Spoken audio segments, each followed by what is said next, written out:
Malaysian Pharmacists Society proudly presents the first time ever National Pharmacists Convention 2021 on an immersive platform. With our theme, Exploration,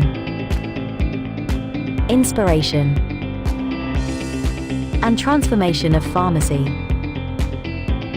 With the largest gathering of 1,500 pharmacists, 67 national and international speakers, presenting to you scientific research papers, creating a platform for research and development, inspiring young minds, officiated by guest of honor YB Dato Sri Dr. Adham Baba, our Minister of Health Malaysia. Together a very big thank you to our sponsors, our platinum sponsors, gold sponsors, silver sponsors, bronze sponsors, advertisements and lucky draw sponsors. MPS also thank you for your magnanimous support in making MPS NPC a virtual reality. Let's introduce our organizing committee. Our advisor Tuan Haji Imrahi Bwong. Our organizing chairman Ms. Bharati Suresh Chan. Our scientific committee chairman Associate Professor Dr. Mogana. Our scientific committee members, NPC Secretary, Ms. Lee Kai Fong and her team. Secretariat, Mr. Lam Kai Kuan and his team. Finance and Sponsorship, Mr. Andrew Tanning Ju and team. Virtual Booth Coordinator, Mr. Tan Chan Wei and team. Virtual NPC Technical Committee, Mr. Lim Jackson and team. Social Media and Marketing, Mr. Paul Chu Shuan and team. Content and Copywriting, Mr. John Chang and team. Registration, Ms. Sharifa Nadia and team. Ebook, Mr. Brian Tan Penghan and team. Protocol, Ms. Cyrene Binti Alwi and team. Training and Development Committee, Ms. Bharati Suresh Chand and team. MPS Virtual Booth, Ms. Lee Kai Fong and team. With love, we welcome and proudly present to you the transformation of NPC from year 2019, 2020, and to the new norm through a new era, the first virtual platform NPC 2021. All of the above, compiled virtually in our magical flip ebook. Are you ready to explore, be inspired and get educationally transformed for memorable and immersive National Pharmacists Convention 2021? Let's begin. 10, 9, 8, 7, 6, 5, 4, 3, 2, 1.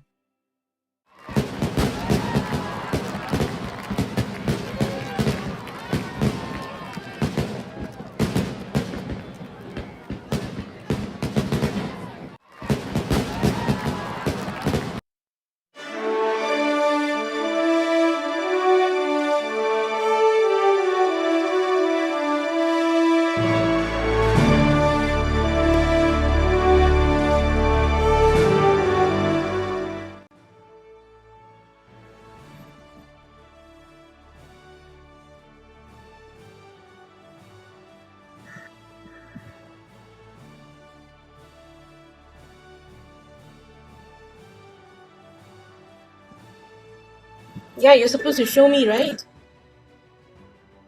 Where am I on the screen?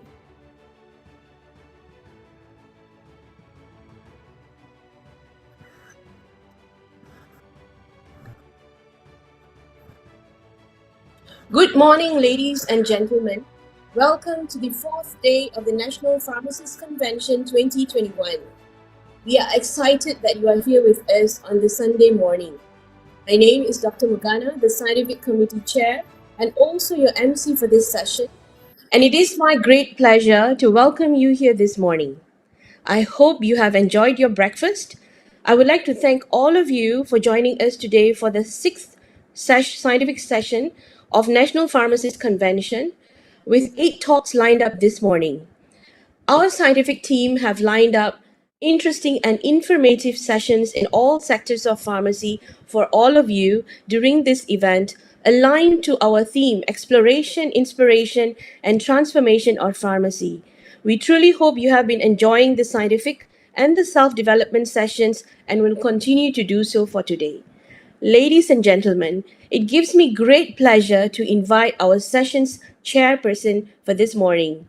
He is the top 2% scientist of the world in his field, Professor Dr. Wong Tin Hui, graduated from the National University of Singapore in 1999.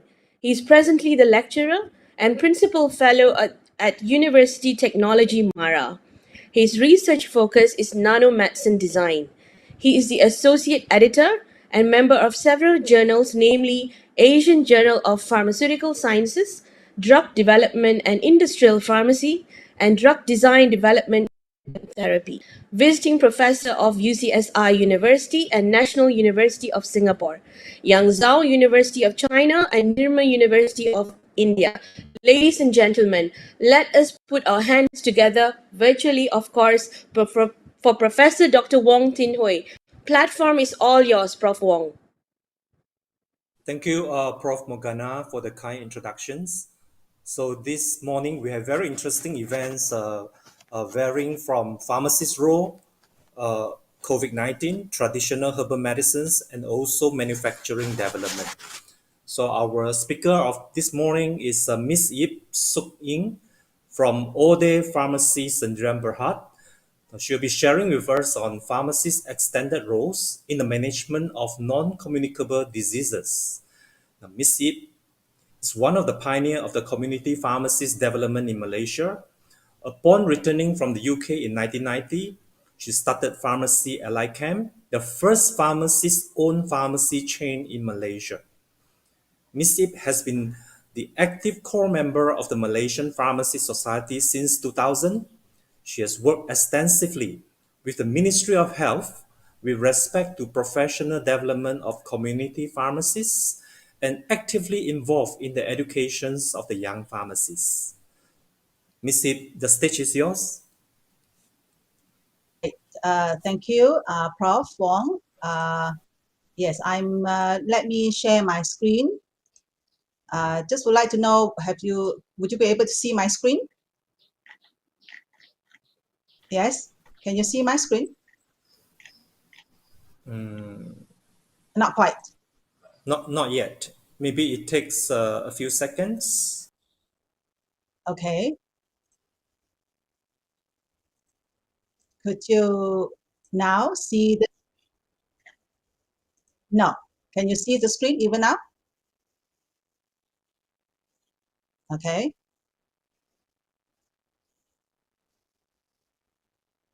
I done. Okay, I have done so. Just 1 second. I have done the share button. Yeah, done so.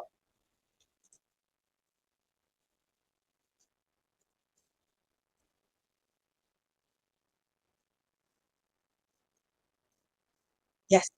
Okay. Thank. Right. Thank you, Prof. Wong. Yeah. Good morning, ladies and gentlemen, and fellow pharmacists. Yes. Okay. I only have 15 minutes. I'm going to go through this very fast.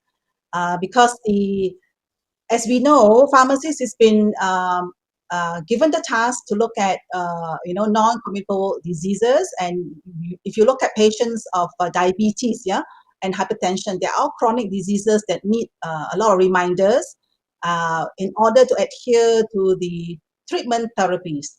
But again, that not only just a treatment that is essential, a lifestyle change is also as important. Let let us go right down to see one of the factors that involve in could be the major cause of this NCD in our society and even the global. Now you look at the WHO, they have actually talked about the double burden of malnutrition. Now this double burden meaning that we have a certain populations that is undernutrition, and also we have a now great amount of population of overnutrition. Now, when we talk about overnutrition, we are talking about obesity because we are eating too much. Then I'm going to go into that in a short while. Now, you see this bit of why is the double burden is that it's because of the lifestyle that we are adopting, the community itself, the industry itself. And this lifestyle is starting even from when they are young, right up to the elder.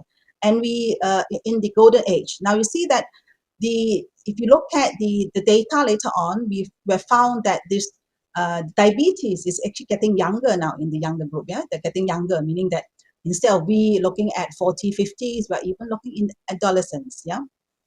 Okay. So this is undernutrition and that the child growth standard. Now, Malaysians is a world, is a paradise for food.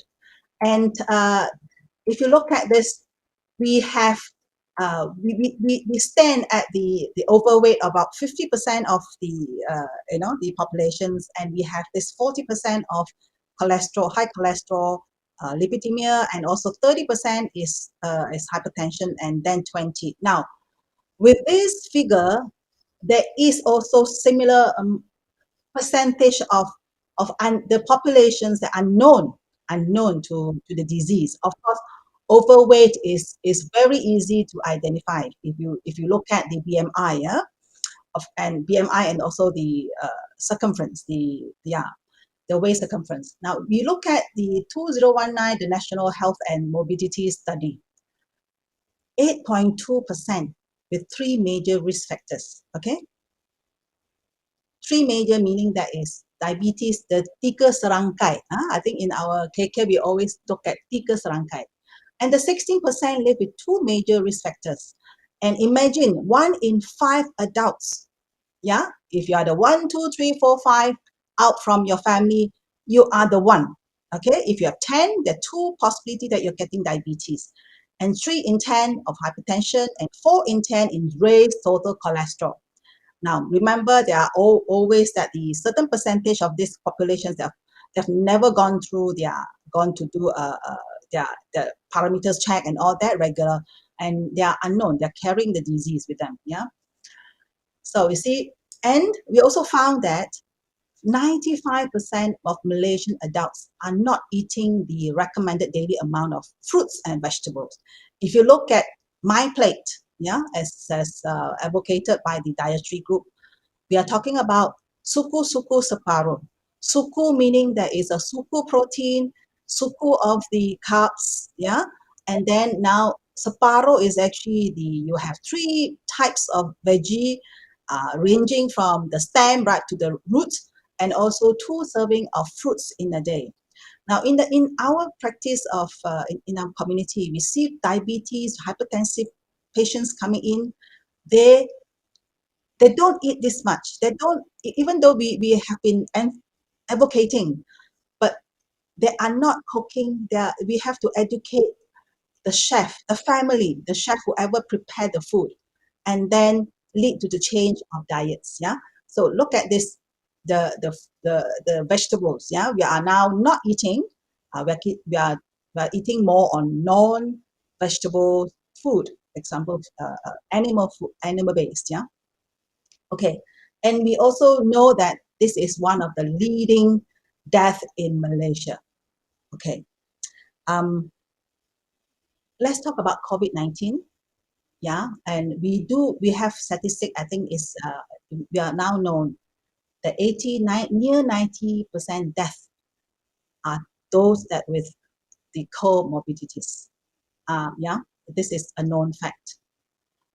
Now, if you look at the CPG management of type 2 diabetes that released just about a year ago, and now they include. I quickly go through what are the inclusions. Or they talk about your buccal, our oral health, and we talk about of course changing the term CKD to DKD. We also replace some drugs name and all that. Now you see the one of the last thing is under lifestyle modification. It mentions medical nutrition therapy. Okay, we also look at this CPG that you look at this food pyramid. The carbs itself used to be the base. You look at the wider base, but now it has been changed. The fruits and vegetables now is becoming is largely the separuh part that is coming from this fruits and vegetables. And then the carbs itself, that we are actually emphasizing on complex carbs, yeah, reducing even sugar in our diet.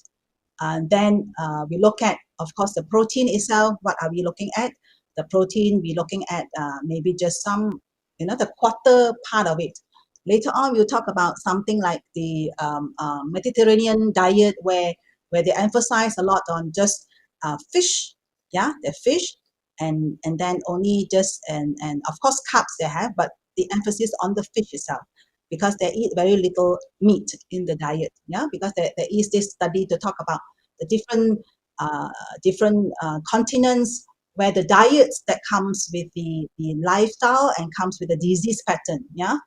If you look at the later on, I'm going to bring up some of the studies, and this is the start of the study of nutrition. Of course, now the tip of it is actually the oil bit, yeah, the oil part, and how much you eat, and it's all, are we eating the animal fat, or are we eating just the plant fat alone, yeah. Okay, next.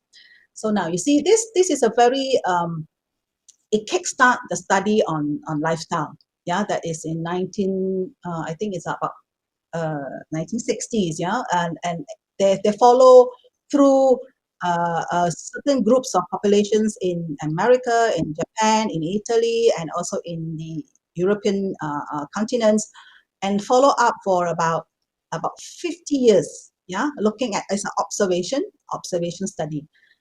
And then these 7 studies is talk about dietary. It links diet to all the factors, that parameters, for example, elevated cholesterol, is it a high hypertension, is it going to be high hypertension started too. Yeah, this is actually the associating diets with the risk factors that we mentioned earlier on. So now you see they talk about cardiovascular. This is the very first one, first study, population observation studies. Yeah. So they talk about lifestyle. Okay, lifestyle is important, and it changes. You see, lifestyle itself not only just talking about influencing the disease pattern, it also linked up to epigenetic, the genome itself. And I think lately they have a lot of studies linking that what we eat, and are we going to affect our gene. The gene itself, gene in an individual, it cannot be changed, but epigenetic itself, you can change. It does switch on and off certain of this key to the disease. Yeah, so we talk about epigenetics. So diet itself, in the late, I think the last 10 years, they have studies on that. Yeah, very interesting studies. Okay, and of course, then after the 7 countries, then we are. This is a focus on the Europeans study. This is actually the Norwegian, and it's very interesting that actually linking fiber intake to reducing the it's actually bring about benefits. Okay, it's a benefits part. Of course, it talk about what to eat, how to eat it, and also, of course, not to forget, you need to have your physical activities. You need to have the sunshine. You do have the water intake. Yeah. So these are the part that now we are advocating. May I just go? This is a very based on these nutritional studies. In Malaysia, we have just started this 21 days challenge. Now, this challenge itself, that is actually a lot that we look at a vegan diet, and you see we are talking about how to use food to manage weight, yeah, and regain health. Now, this food is all looked at by the dietitian and nutritionist, and looking at the calorie or the caloric nutrition part of the food itself, the daily food. We're talking about suku separuh, and then we're talking about how much of protein that we need to have, and we use most of the complex carbs in this, yeah. And we also did a trial.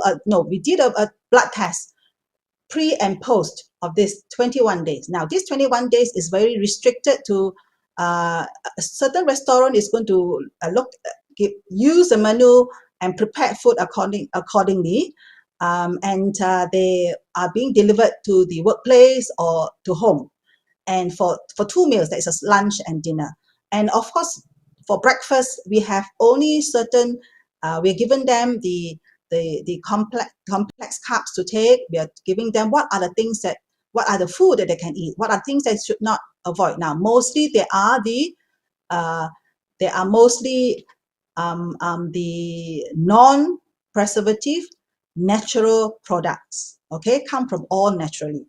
Okay, now why 21 days? 21 days because it's it's a behavioral change.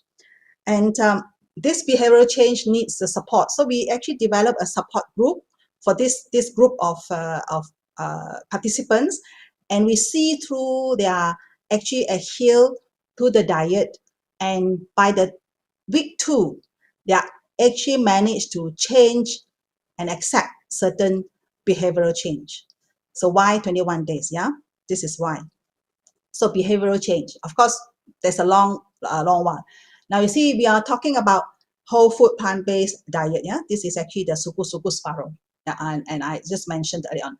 Now we are actually adopting it from the American College of Lifestyle Medicine.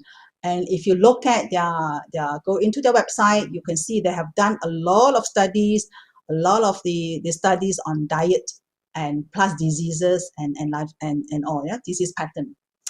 Right, okay. Why? So I have explained, we have a check on their total cholesterol, LDL, HDL, and we also HbA1c to start off, and also their pressure, blood pressure. And we this is all done by a same lab, okay, same lab as and all. So at the end of this, there is this, we do not know who they are. We do not also know their disease stage, but by looking at their parameters, of course there are certain interventions where patients with insulin and all that, yeah, they actually titrate it down with the advice of the general practitioners. Yeah, so in our case, so let's look at some results now. Now this result is coming from about 500, yeah, 497 participants. Now initially, if you look at the red color, you'll find that half of them are actually overweight, yeah, and then 60% and all that, they are with the blood pressure, and then pre-hypertension and hypertension, yeah, the 120/80, that kind of guidelines, and then the pre-diabetic. Pre-diabetic, we use HbA1c to tell us, and also use the fasting blood sugar. Now you see, after the whole of 21 days, you will find that 73. Now there are 73 of that post level all reduced. Yeah, 73 out from this 58% of 289, and then you will find that there are 36% of these people restore. They're normalized. Yeah, if you look at the first the weight itself, normalization of that, and in total we actually lose about 60 kg overall. Of course, this is not really a good way to measure, but again, the percentage of that reduction in BMI is very significant. Now you look at hypertension itself, the 60%, they are actually, as we call that, subnormal, but 74% of them are reduced. There's a reduction of that. Systolic, there's a calculation that we use. And then that we have about 75% of this population that actually normalized. That means that they're back to their normal range. And some even have to reduce their medications, yeah, and of course under the advice of the practitioners. And diabetes itself, similarly the same. We have out from there is 88%, nearly 88% of them there is a reduction, and 76% of this is actually normalized. Yeah, so now this is a very interesting part of that, where total cholesterol itself. We have seen virtually 2 more minutes. 2 more minutes. Okay, very quick. Now, this high cholesterol you look at is 98, 85 normalized, and LDL and TG itself is equally of that significant level. Okay, now, my summary is that we are what we eat, okay? And the guidelines has strongly emphasized that we must change our lifestyle. It is with strong evidence. So I think whole food plant-based is one of the dietary options, and we shall practice. And we have examples of stage 3 kidney patients, hypertensive, 50-year-old, after about adopting this stringent diet or a vegetarian diet, and he has reversed. It is now back to a normal, and it's a live testimonial, and it's a live example. And I thank you for your attention. Thank you. Thank you, Miss Ip. It's very interesting and very important lectures for all of us, not just pharmacists or pharmacists family. Miss Ip, I just wonder about healthy food, right? Now, all of us knowing that the fried stuff, oily stuff with high cholesterol, now it should not be taken because it actually jeopardizes the health. Now, have you ever thought of, in fact, government should involve in controlling the food quality? Now, we know that deep fried chicken or deep fried any meat stuff will actually lead to cancer. Now, this has proven medically, not just by epidemiology. So, what is your opinion about what a country should do or what a government should do and without jeopardizing the social economy status? Now, we have to work very closely with industry. Industry will have to advocate this healthy oil,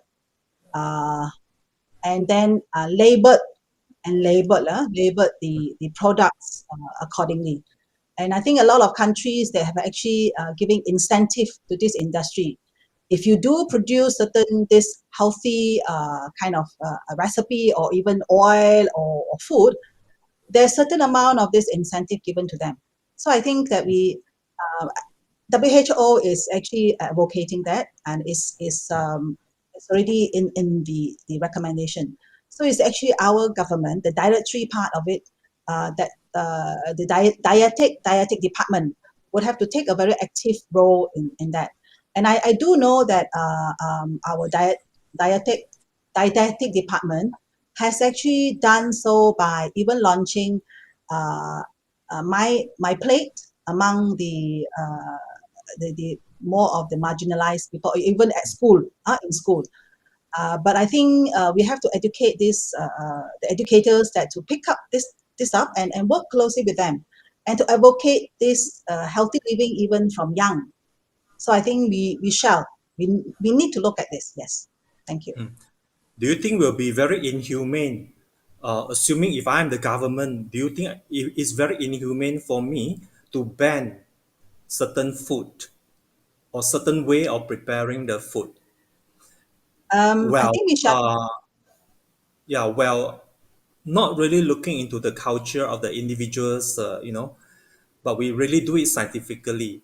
Do you think this is possible? Do you think this is inhumane? Because your suggestion will not work, in my opinions. We have been advocating the way you advocate, so you suggest just now, for 30 years or 50 years or longer. It will never works because men, basically, we actually thrive on joys, good food, which can be very unhealthy. So do you think we should actually ban one for all? I give you one example. Smoking leads to lung cancer, no doubt. Why is that not banned? There must be some very important reasons or very uh, critical reasons behind it, right? So same for food. I think it should be done in a more critical and harsher manner. So what is your opinion? Okay, now banning the way we cook, I think is not really the way we go. But if you look at that, uh, the health, if you are wanting to if you want to advocate this, taking your health, to be responsible for your health, even responsible for the health of the family, Okay. as important. I give you one example of the smoking cessation, smoking part of where the government actually at one time they banned everything from it took a long time to say, okay, public area you cannot smoke, but it happened, and a lot of people actually did so. did follow that, okay? And of course, the punishment, punitive kind of measure, we have to resort to that. But I think in terms of lifestyle, if you look at now even COVID-19, there is now a study done in the UK comparing the different nations where who they are actually vegetarian. They're actually linking the reduction on the risk. Okay. Uh, Thank you. yeah, yeah, Yeah. yeah. If you look at Yeah, the we know study, that. Thanks, Miss Ip, for all the very insightful informations. Thank you. Yeah. So our next speaker is Mr. Ma Zunam from TN Proverb Specialist Sendirian Berhad. Now, Mr. Ma will share with us on pharmacists' extended roles in traditional Chinese herbal medicine. Mr. Ma is currently the Managing Director of TN Proverb Specialist Sendirian Berhad, which specializes in research and development as well as consultation on herbal formulations, product development, product registration, and sourcing of raw materials. Now, he's a registered pharmacist and traditional Chinese medicines practitioner who later ventured into Western and traditional medicine hybrid. Mr. Ma graduated from University of Wales. He has a rich industry experience with YSP industry and herbicides and Sdn Bhd. He participated actively at the Federation of Chinese Physicians and Medicines Duly Association of Malaysia in pediatric herbal formulation dosage assessment. So without further delay, let's welcome Mr. Ma. Good day. Thank you for the introductions by the chairpersons. My name is Mr. Ma. Today's topic is pharmacist extended role in traditional Chinese herbal medicine. Since I just have 15 minutes, I will start without any delay. TCM in Chinese means Zhongyi. Zhong is mean middle. So anything slide or trans into one side, it will bring into middle. So TCM is the art or skills of balancing. This is the diagram of formations of universe. Normally we talk about yin and yang. Yin and yang is the very relative, or we call it dualism. It's separation from the Taiji, whereas Taiji is the relative reality. It's a kind of non-separation with formations as a cloudy stage. The Taiji is derived from Wuji, which is known as ultimate reality, non-separations or unconditioned. Holism. This is the philosophy regarding the human body as an organic whole, which is integrated with the external environment.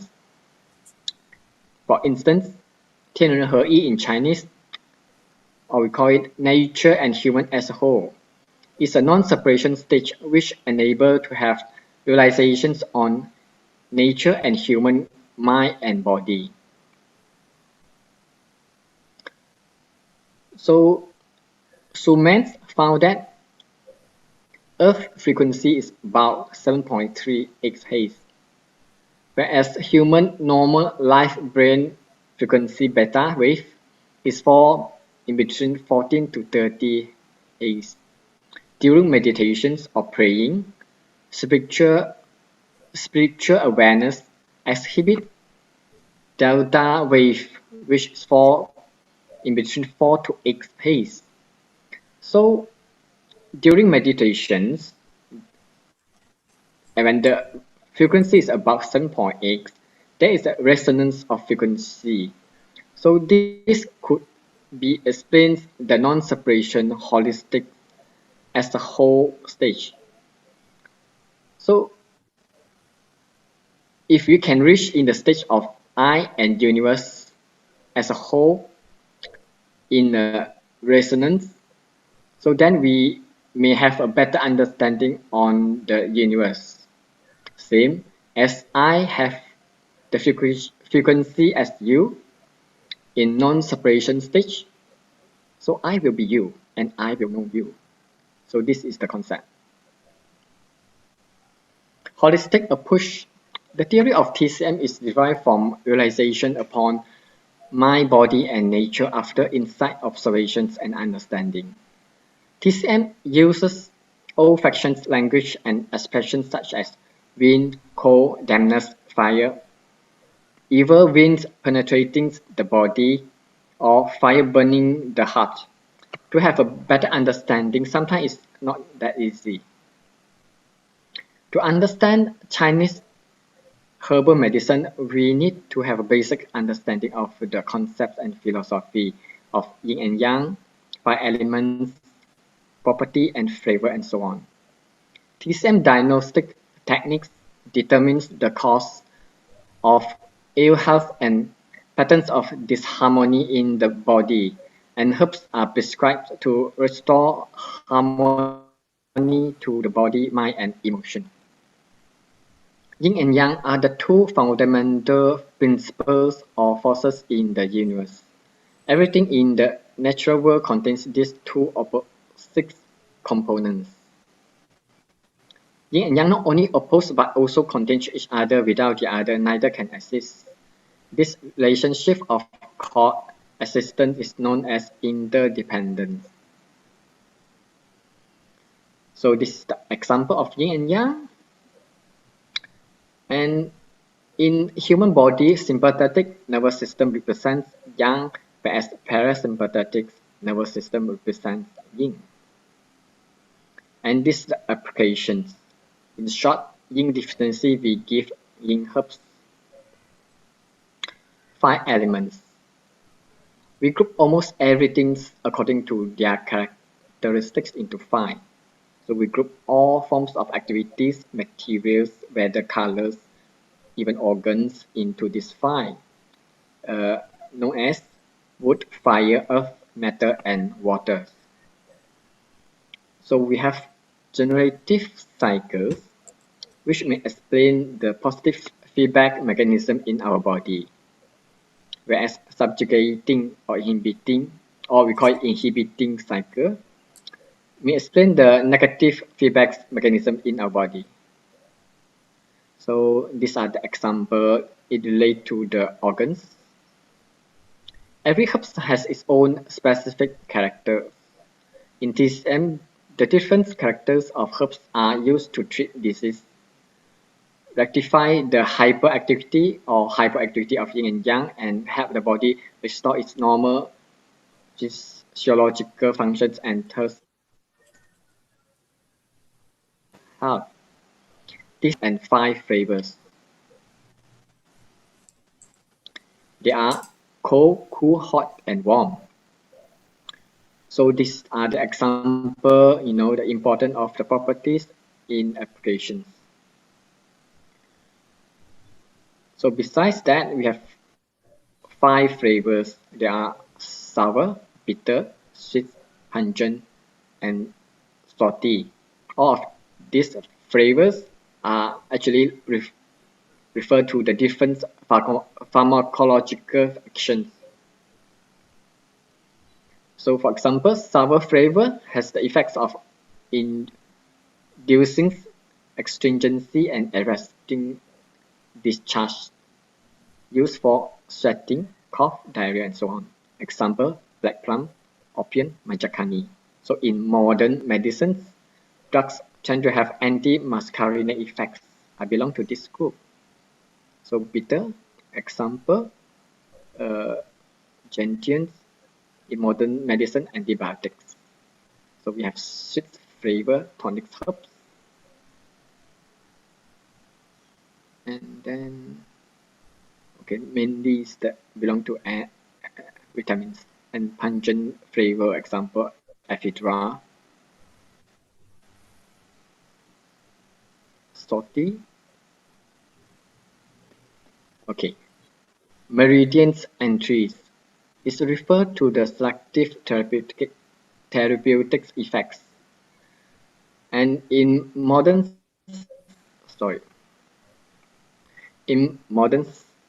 science, it's quite similar to the receptor mechanism. Okay, next. Herbal prescriptions. So we normally seldom use single herbs, normally in combinations, because it can give tremendous effects in the treatment of diseases. And 1+1, we try to achieve more than 2 effects, the synergy effects. Whereas also we can use the antagonistic effect to reduce the side effects. So combination effects of herbs, the first one is mutual reinforcing of each other effects, strengthen the effects of each herbs. In modern science, example is cocktail therapy for HIV. Second is the mutual assistance. It also can enhance each other.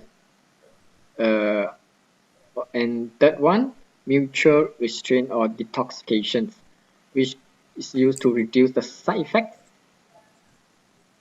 And mutual inhibitions, which we try to avoid because it will reduce the effects, consider the interactions, and also the contraindications of interactions, incompatibility. We try to avoid. So these are the examples of herbs combination we try to avoid. Compositions of herbal prescriptions. How we prescribe or design a formula. So we have Monash, the main herbs, to treat the main disease, whereas Minister to support the Monash or give a synergic effect for the Monash.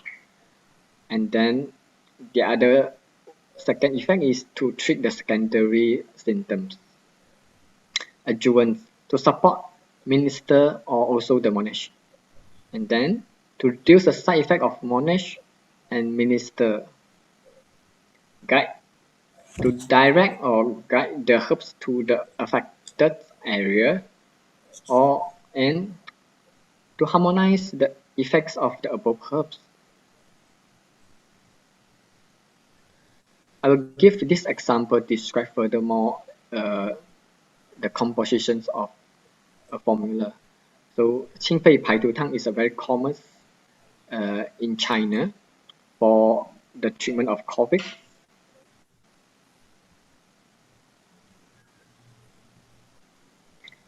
Qingfei Paidu Tang or Qingfei Paidu decoctions contains 21 herbs.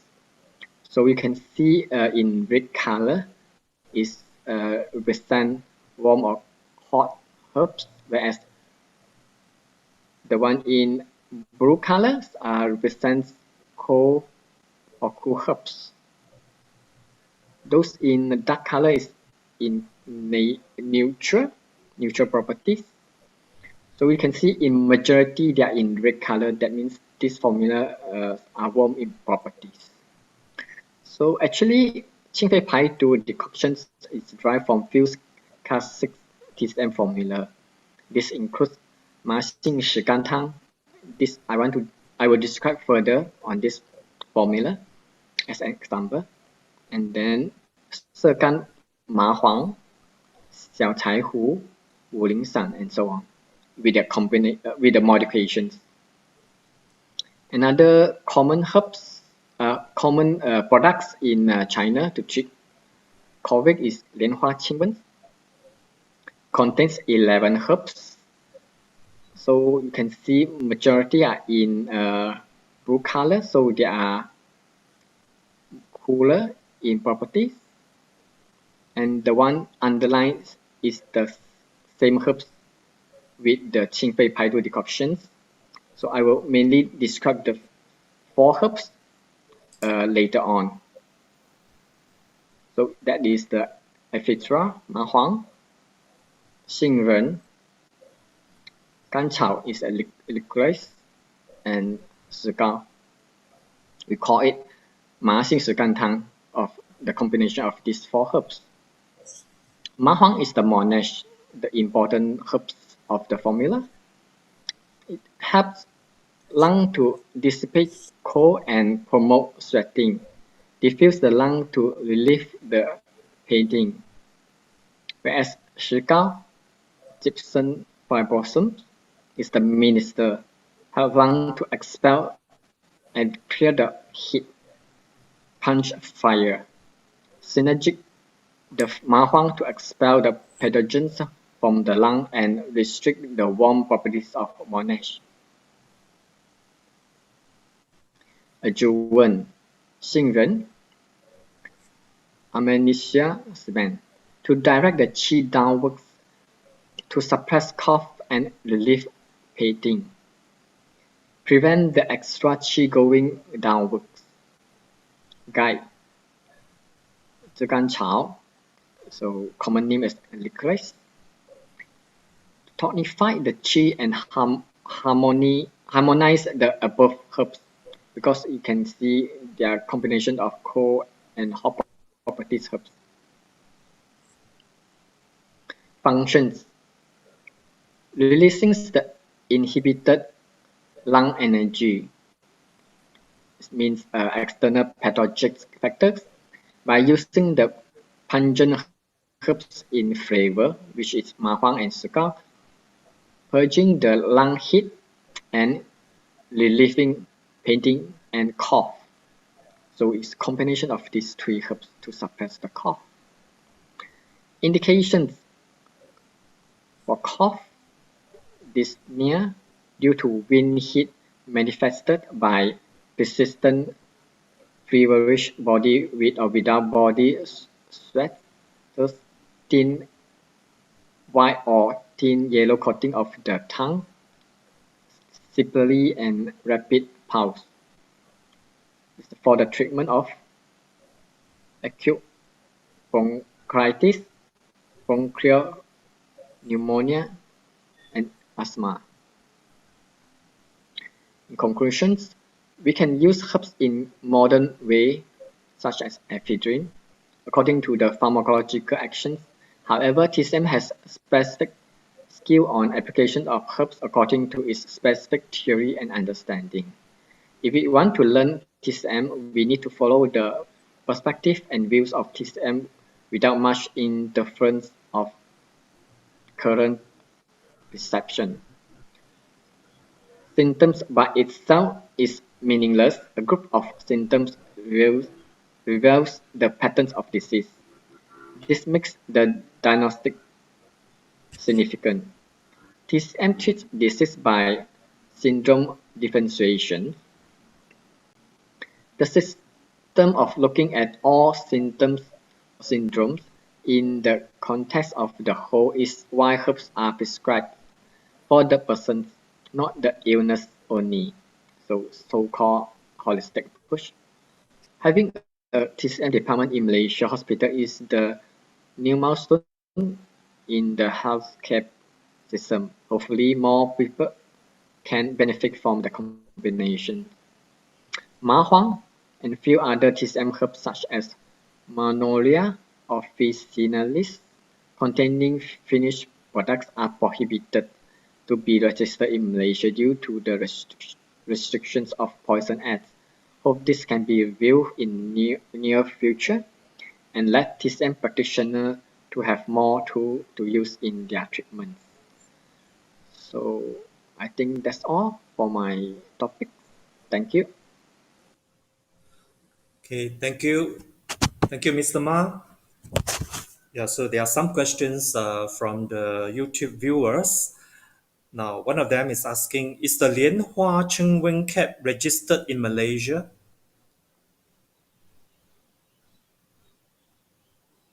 Is the Lianhua Qingwen capsule registered in Malaysia?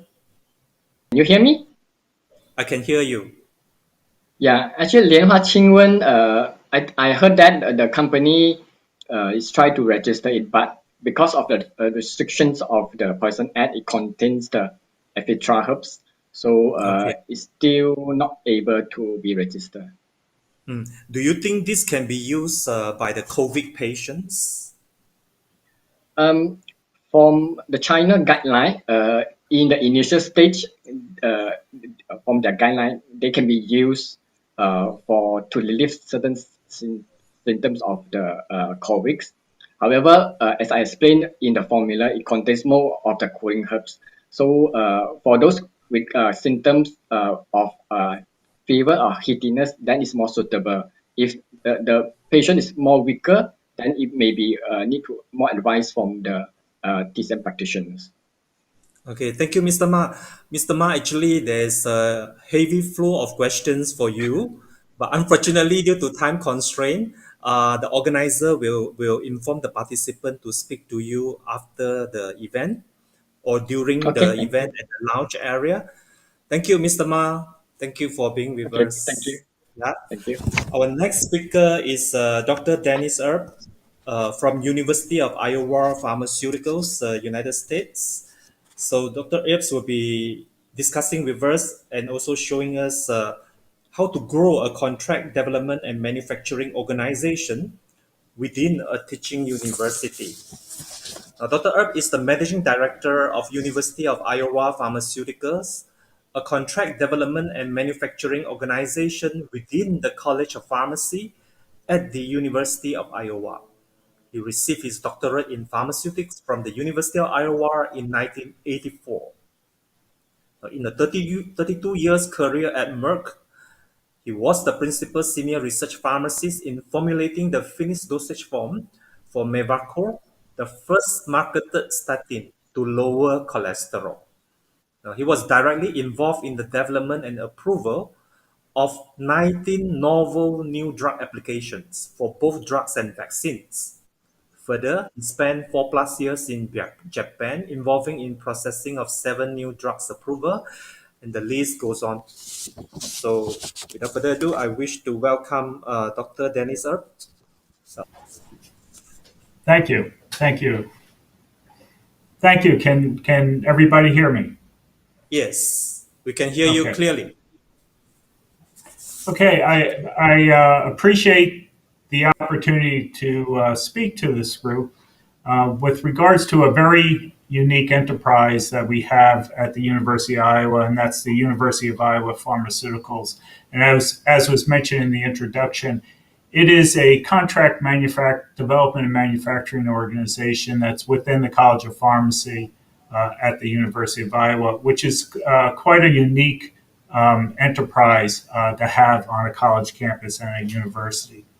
What I first want to do is just maybe orient you a little bit to Iowa itself, the University of Iowa. As some of you may know, Iowa sits about in the middle of the United States. The university is located in a typical university town here in the U.S. in Iowa City, Iowa. And the university's been around for better part about 175 years. It was founded in 1847. It's the state's oldest institution of higher education, and it is both an educational and research institution. That is, we have a very strong research graduate programs here, as well as undergraduate programs teaching education.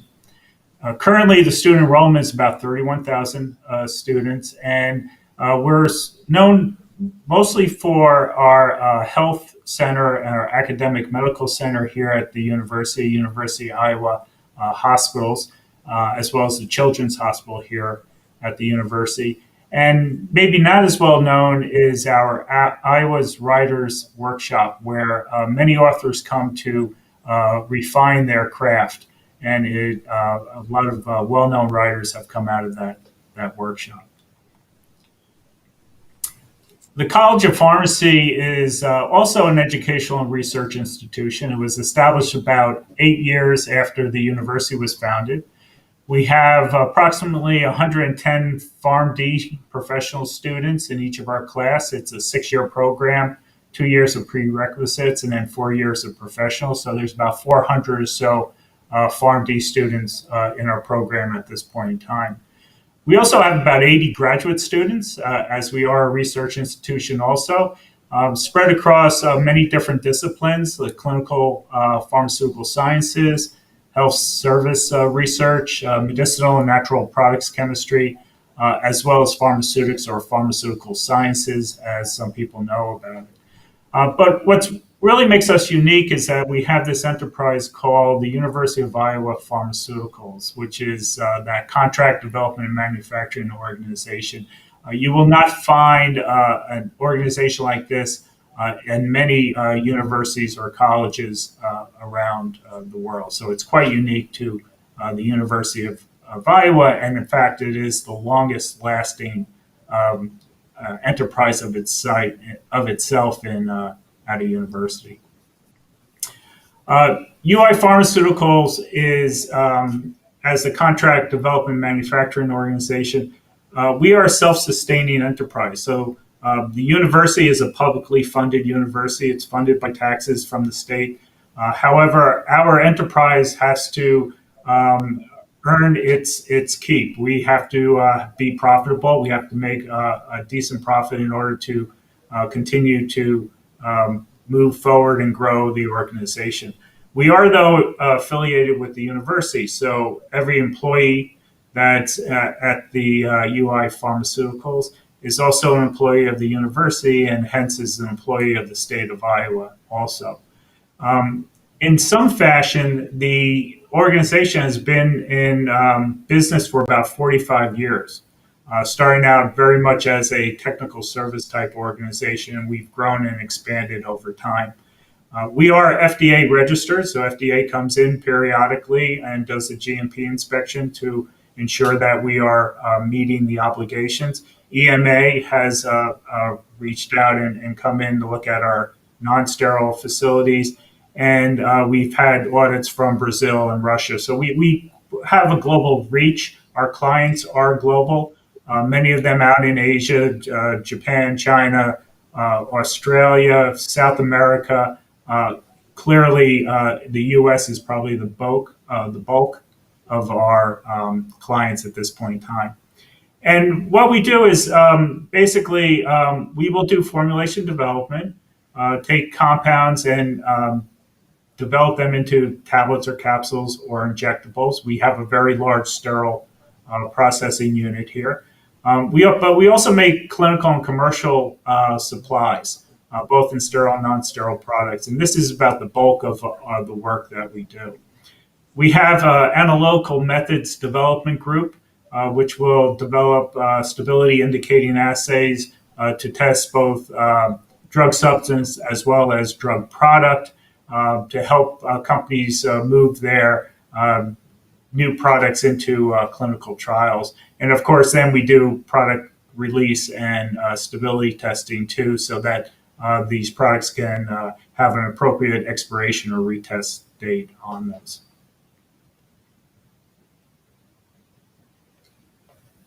We are currently actually going through a manufacturing expansion project. The picture here is of our new facility, which is we're bringing up online right now. It is 2 sterile product lines where we're actually using isolator technology. So instead of having pure clean rooms, the isolators themselves are where the clean room environment, sterile process environment is going to exist. It gives us more flexibility to work around the facility, but at the same time guarantees that when we manufacture sterile products, they meet all the quality attributes that you need. The importance of this manufacturing project is that it's actually going to increase our capacity about 5-fold. Right now, we do about 40-liter batches, maybe 4,000 vials per batch. This will take us up to about 200 liters or 20,000 vials per batch. And we will be able to do both sterile liquid injectable filling as well as lyophilization or freeze drying products. We see about 40% of the products, sterile products right now that we handle need to be freeze dried from a stability standpoint.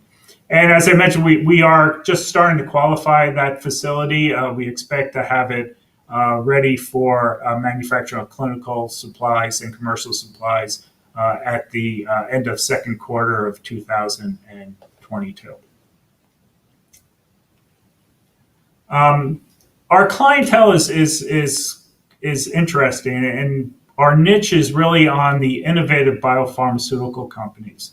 Many of these companies are either virtual companies where people are located around the world or around the United States. Some of them have small research entities to them in their startups. But what they typically lack is the know-how about how to translate that benchtop research drug substance into a final product that can be used in a clinical trial. And that's where we come in. We have both the infrastructure and the facilities, but as well as the know-how to bring those products forward. We also work a lot with research universities and centers who are investigating maybe existing products that are in the marketplace for new indications or to look at it from a different health perspective. So we do a lot of blinding of clinical trial material so that the investigators and the patient can't tell if they're getting drug or placebo in their studies. And we also do a bit of work for the government. We actually have 2 contracts right now with the National Institute of Health. One of them is for an antiviral for COVID treatments. So we do a bit of work for the government too here in the US. So our clients are somewhat varied. We have at any one time about 80 active clients. So unlike typical manufacturing organizations where you're manufacturing a few different products, we have at any one time maybe 100 different active programs going on. So we have to be very flexible and we have to be able to handle a wide variety of drug substances and dosage forms. The split that we see right now is probably about 50% small molecules and 50% biologics. And we're seeing the biologic component increase, which is aligned with where the industry is actually going at this point in time. We think in the future will probably be close to 70 or 80% manufacturing biologics as opposed to small molecules. We handle both therapeutics and also vaccines. We do not make the vaccine itself. We are more of a fill finish, sterile fill finish for vaccines. We actually have 2 projects right now for COVID vaccines where some novel companies are trying to look at how to make a more room temperature stable product. And because our facility is quite unique of having a sterile manufacturing process facility of our scale at a university, about 70% of our products are actually injectables.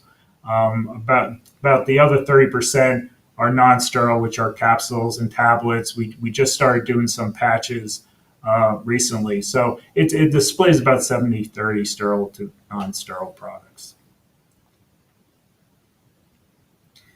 If you look at the type of work we do, it's really about advancing the bench level science into clinical trials. That's where we provide the greatest value. Innovative biotech companies have the ideas, have the research. They don't have the infrastructure that we have. It's actually cost prohibitive, especially in their early development stages, to try to build a facility like us and supply it with staff. So that's where we come in, and we handle it in basically 2 different areas. One is basic research. We will do characterization of drug substances that they produce. We also rely a lot on our pharmaceutics faculty, and this is an advantage of having a facility like ours located within a college, a research university, is that we can tap into all the different capabilities, both in the pharmaceutics department as well as in the chemistry and engineering departments here at the university.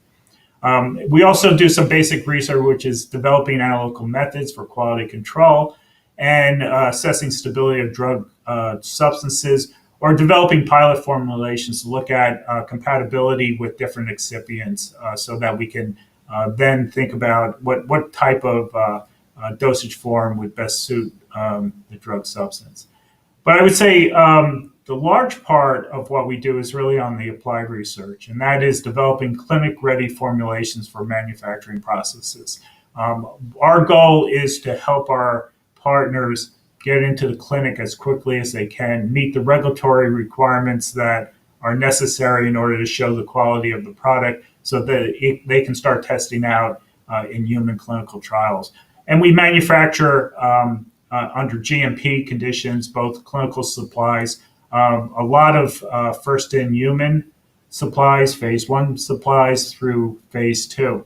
But depending on what the indication is, if it's a very chronic, large indication, our clients are going to leave us after phase 2 because we just don't have the capacity to make their products, and we will do technology transfer for them. But there are a few niche indications. We have a cream that we make for cutaneous T-cell lymphoma. We make those commercial supplies. So there are a number of clients who use us all the way through phase 3 and also commercial supply as we go forward.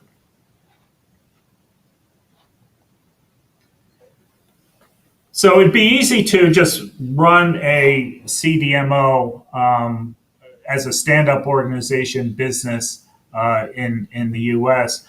But as I mentioned before, we're part of a college and part of a university. So what we have to do, and why I came to Iowa 2 years ago to set us on this mission, is how do we integrate this entity into the college, into the university? And the first place we had to start is really look at what is the mission of our university and what should be the mission of UI Pharmaceuticals. So clearly, the University of Iowa is a teaching university. It's a research-oriented university, and it's a service university, which means they provide resources back to the state and the citizens of Iowa whose tax dollars go to support the university. So we thought about what should our mission be in light of that, and it really comes down to we want to improve quality of life. Bringing these products forward to us is about providing new and novel medicines so that patients who really need these alternate therapies can access those. And the way we do it is really by applying our pharmaceutical expertise to advance that research. But this next component was missing for many years, and that is to teach the next generation of pharmaceutical sciences. If we are going to be part of a university and of a college, we actually have to be involved in the teaching of the next generation of pharmaceutical scientists. And that's part of our goal and our mission to go forward.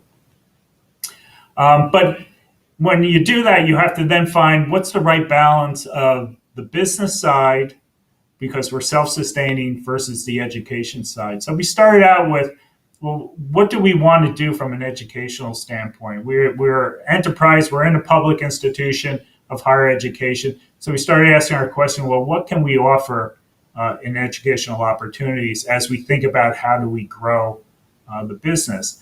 And the first one that we came up with was to develop a professional student rotation industrial pharmacy. At the University of Iowa and the College of Pharmacy, the professional students do clinical rotations, they do hospital rotations, they do community rotations, but there's a big industry that can benefit a lot from having pharmacists participate in the pharmaceutical industry, but there was no rotation. So we developed a rotation so that these students could learn what it is to do drug development and what would be expected of them if they went into the industry. The second area was about how do we provide monetary support for our students. We have a graduate student fellowship. We pay for for these fellows, we pay for their stipend, their tuition, but in return, they work and do rotations, yearly rotations in our organization. Our current fellow has just completed their rotation in the analytical services group, and starting next month, we'll move into our sterile products manufacturing group. So when they graduate, and about 95% of our graduate students go into industry, when they graduate, they will have skill sets that many other graduate students in other universities don't have. They will know CGMPs, they will know how to operate within a manufacturing facility. And then the third one is we really think that we could build a formulation development laboratory here to actually allow graduate students to have hands-on education about formulation development, drug development, and testing. And we think that's missing right now at the university. We also thought about, how do we operate under university policies? Because we are part of the university. We are not a self-entity. We are university employees.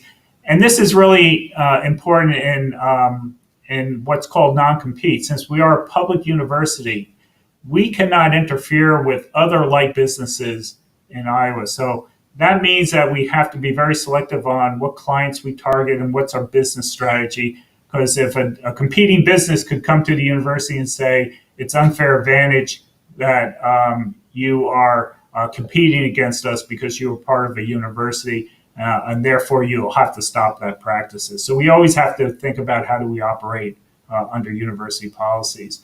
And then we're running into a situation now, which is when do we follow university processes and procedures, and when do we make decisions that are business decisions on our own? And trying to split those two becomes very difficult at a university. The example I have recently is we have found a business tool solution that we think will help our business. It has an IT component. Our IT group at the university looks at it as an IT solution that has a business component.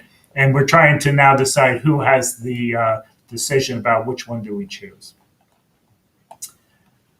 But also, we can't look past that we are business too. And as I mentioned before, we are a self-sustaining enterprise, which requires us to be profitable. If my organization is not profitable, I cannot hire employees. I will not stay in business. So we had to start developing some business financial acumen for the business about budgeting and spending, which was quite foreign to the organization when it was being run under just a college and the university before.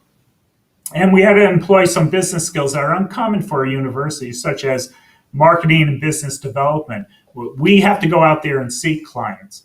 Clients don't come to us. It's not like students are applying to your university. We have to go out there and find our clients. And with 80 or so clients and 100 or so products, we have to employ things like material management. How do you do inventory and ordering and invoicing so you have the right materials at the right time in your facility so that you can meet the timelines that your customers want? We are very focused on customer service and quality. We want it right the first time. So we focus on responsiveness, quality, and on-time delivery. And we're known for that from our customers too. And then something that's not really looked too much at the university is employee development. If you think about a university, it's many individuals, but they're sort of, in some aspects, individual contributors. We have to develop our employees. Who's going to be the next leaders of the organization when I retire or the person who's running sterile operations retire? Who's going to be able to step up and continue in that role? So we've had to employ employee development practices in the business also. So when we talk about growth, a lot of it is about transforming the old and into the new. As I mentioned before, we've been in business since 1974, but it was very much a technical service culture. It was established by a group of pharmaceutics faculty who would be requested by somebody, can you make this for us? And they would make it for them. It never had really an identity or company goals. It just sort of existed for many years. And quite recently, it was isolated from the college itself and the research that was going on in the college. And you would say to yourself, if the college and having this facility in the college is so important, why are we not working with the other faculty members in the college? So we've started to transform that and really put together building a business culture in this educational institution. So as mentioned before, we're growing our business development. We actually had a business development group of one before, and when they got too busy, they would stop going out and looking for more business. So we've been building up our business development so that we can take more and more projects in. We also try to identify and develop our identity. I mean, we want to be the premier partner. We want biotech to choose us over other options they have. So our identity here is that we want to be that premier partner, and that's part of our vision. But you just don't grow by saying, well, I want to grow. You have to put a strategy together, and I'll go through that in a minute. But we had to set what that strategy was going to be for growth. We have doing other things such as setting expectations around quality and customer service and transparency and communication. Setting success measures. What does good look like as we go forward, and also seeing how we can leverage our university research capabilities so that we are not just developing or duplicating what's already available at the university. So it required us to do a lot of relationship building, both within the College of Pharmacy and with the university itself. So in 2020, we developed our strategic plan for growth. And this strategic plan is based on our forecast that we want to grow about 10% revenue growth year over year. And it started with let's grow and continue to grow what we're good at, and that's our core business, developing and manufacturing clinical supplies for biotech. So we looked at what do we have to need there for people, staff. What do we need from capabilities and resources? The new facility we're building is part of that to expand our ability to meet our customers' needs. But we also started looking at it and saying, we really need to start looking at new business ventures. We're in Iowa, which is an agricultural state, a lot of animal husbandry state. And we wanted to look at, well, shouldn't we be looking at veterinary medicines and different approaches like that? So we're starting to look at diversifying. I will say, though, with the pandemic, that part of our strategy has taken a back seat this past year, but we're starting to look at now how to diversify. And then we had to look at education. Again, we're part of the university and college. What new educational offerings will differentiate the College of Pharmacy and also foster the success of our students? And as always, since we are a business, we're looking at how do we transform our processes, our practices, our culture, so that we can achieve a high performance organization. Again, what does good look like, and do we have the right tools to be able to meet our success? So we started this 2 years ago when I came on board. Actually, it was 2 years ago yesterday that I came on board. Being a graduate of the pharmaceutics program, I'm heavily invested in ensuring that we are successful here. And we've made some progress. We were isolated before. We're now part of the college community. My staff represents about 50% of all staff in the College of Pharmacy.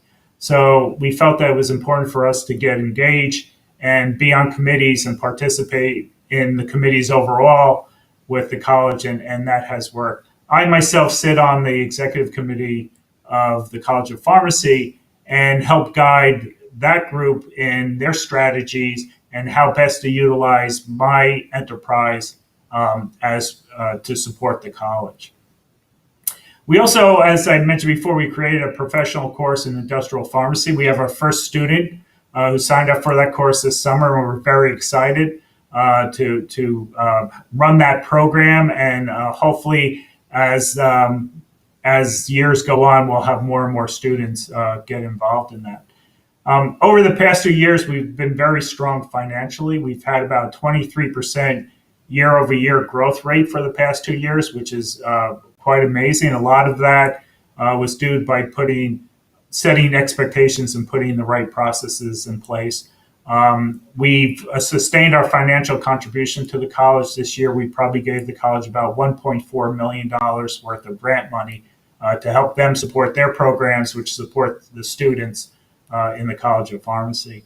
And we've also grown our staff. We increased about 20% our staffing. This is to meet the needs and the increased business that we have, but also to add new capabilities, especially in the formulation development area, so that we can meet our customers' needs. But I will say we're still negotiating the business versus the university decision aspects of it. There are very nuanced areas where it's difficult to run a business in a university, and those things are not necessarily compatible.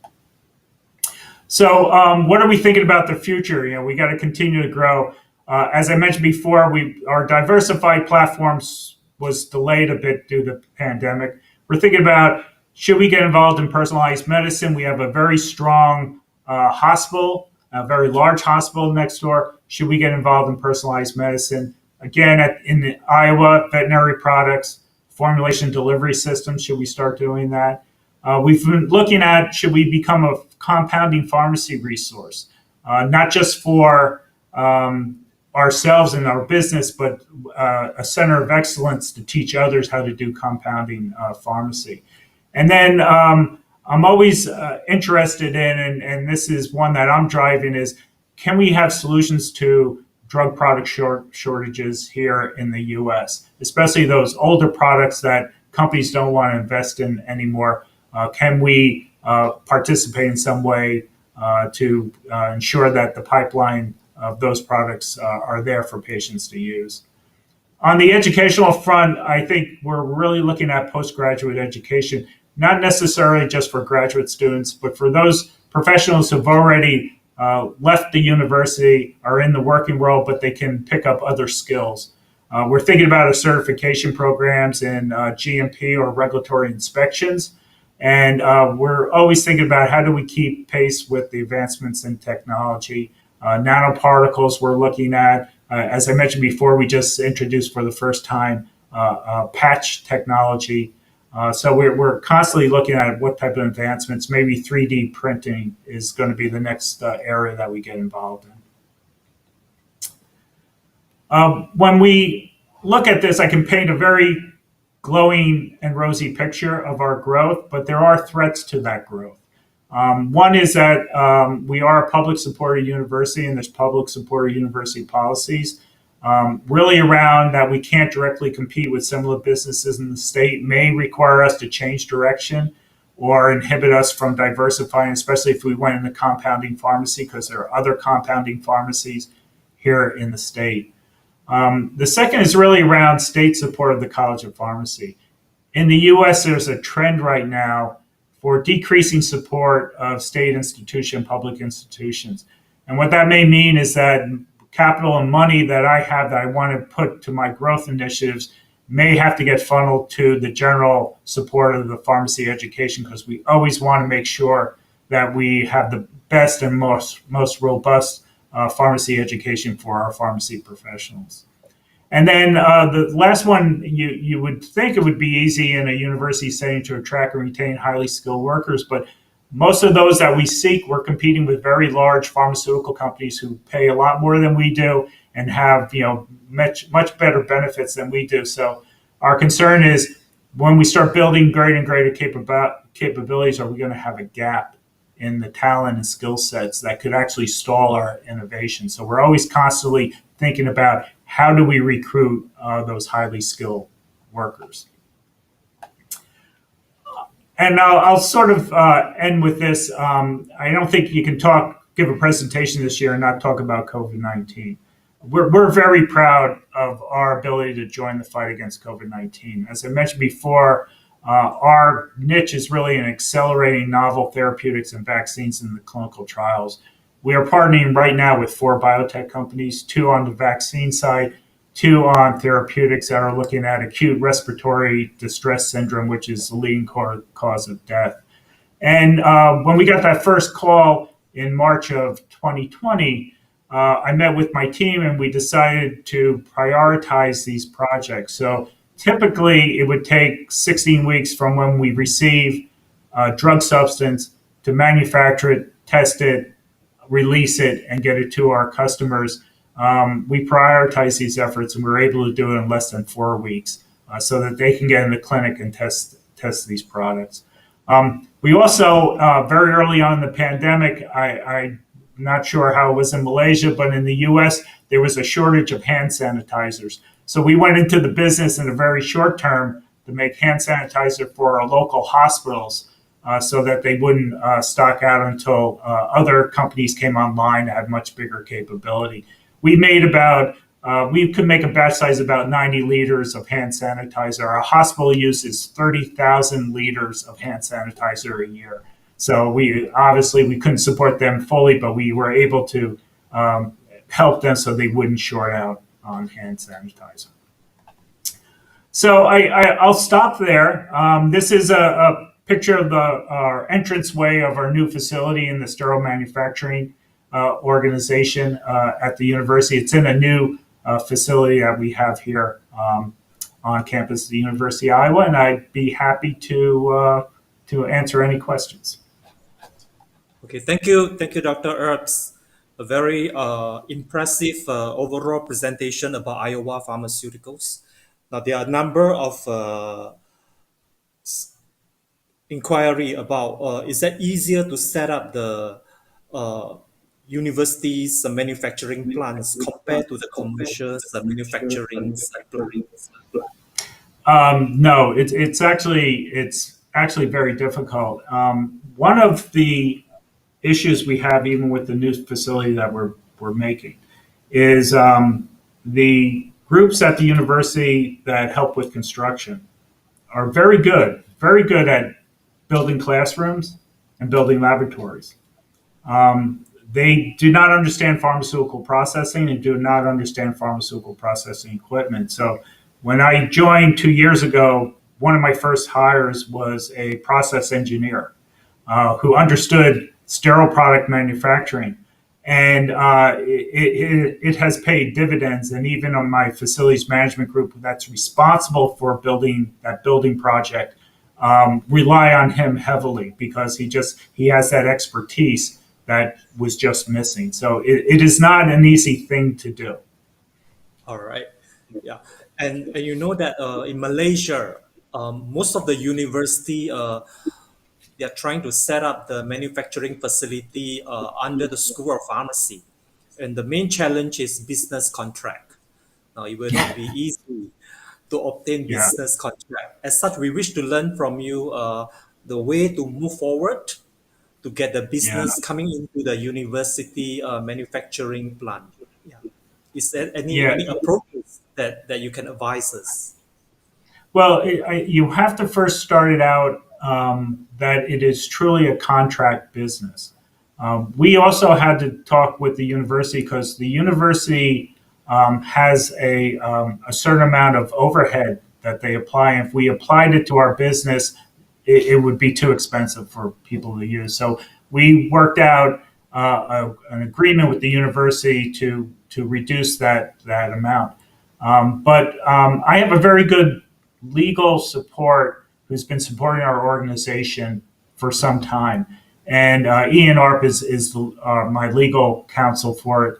And he has learned our business. And I think that was extremely important for him to understand what our business was, because he's been able to help us not just with the basic contracts, but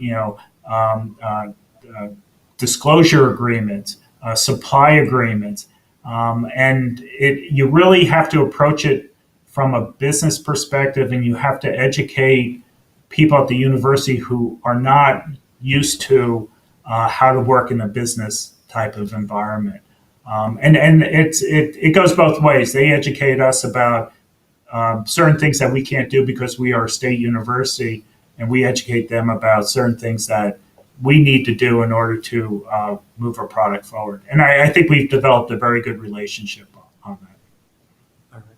And to build a good manufacturing plant, either in the university or in the commercial sector, we need a good employee or good staff.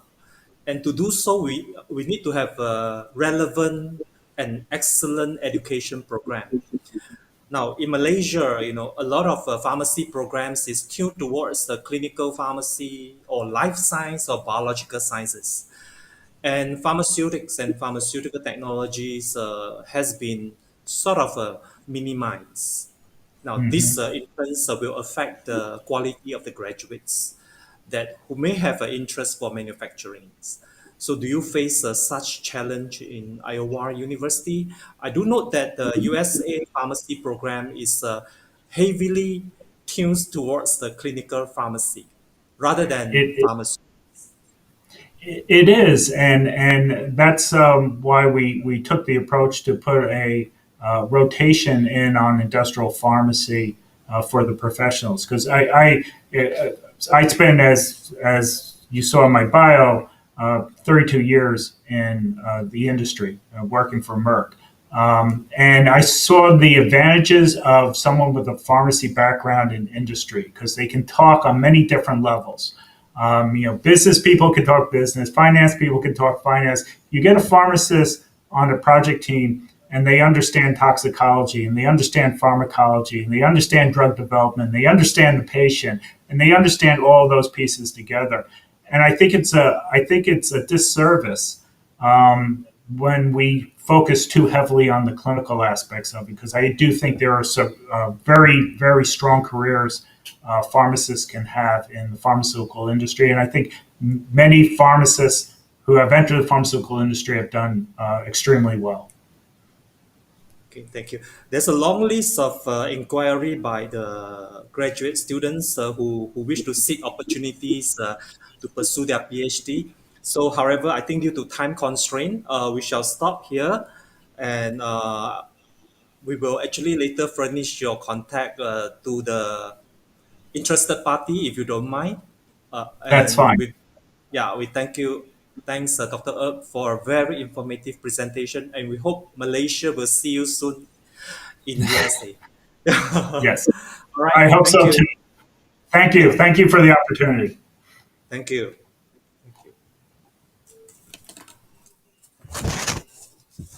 Okay, ladies and gentlemen, we now move to our fourth speaker, Mr. Amit Sahar from Lacorium Health, Australia. Now, he'll be sharing with us on scalp pruritus treatment. Mr. Amit Sahar is an Australian Health Practitioner Regulation Agency registered pharmacist. He received his Bachelor and Master of Pharmacy from Jahanger University, Bangladesh, and later his MBA from University of Technology in Sydney, Australia. Mr. Amit is currently the Group Technical Manager of Lacorium Health, Australia. He has managed brands in Australia and New Zealand, as well as overseas markets like Middle East, selected Asian markets, and Canada. Now, he worked a lot with regulators around the globe, such as TGA, FDA, Health Canada, and Health Science Authority of Singapore. Now, let's put our hand together to welcome Mr. Amit Sahar. So, Mr. Amit, the stage is yours.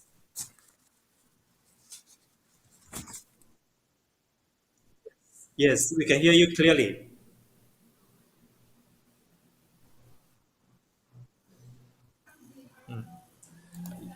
Am I supposed to? You can put it on the full screen. Yeah. Yes, I am. I'm supposed to close the video as well, isn't it, while I present? Yes. If you can close your own image. Yeah. Hide it.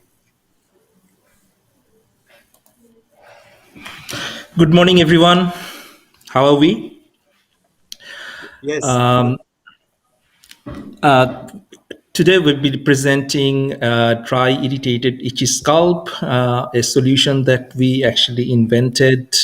We want to talk about the different causes, and I am actually very involved with a brand called Dermal Therapy. The brand is originated, owned, and manufactured in Australia, and we are now selling that in the Malaysian market. So it is available in Malaysian pharmacy. So we basically have launched a new sets of products under this brand, Dermal Therapy, for scalp relief. And that is why I'm very, very pleased to present what Dermal has to offer in dry and irritated and itchy scalp. As you know, I am a trained pharmacist. I also worked many years in regulatory and clinical side. I also worked in pharmaceutical industry for over 20 years now. I was listening to the previous speaker talking about pharmacists working in pharmaceutical industry, and I am kind of straight away relate myself into this because I actually am a pharmacist working in a pharmaceutical industry setup for many years. So without any further introduction and discussion, let's jump into the product presentation. Scalp pruritus is known as itchy scalp, irritated and dry, and there are many causes, but for the sake of presentation and to make it focus, we would like to talk about only 4 common causes of itchy and dry and irritated scalp. Mainly, we'll start with scalp condition, and by scalp condition, we actually want to mean atopic scalp or scalp psoriasis. Atopic scalp is actually characterized by seborrheic dermatitis. So it's like a dermatitis, itchy redness and swelling on your scalp.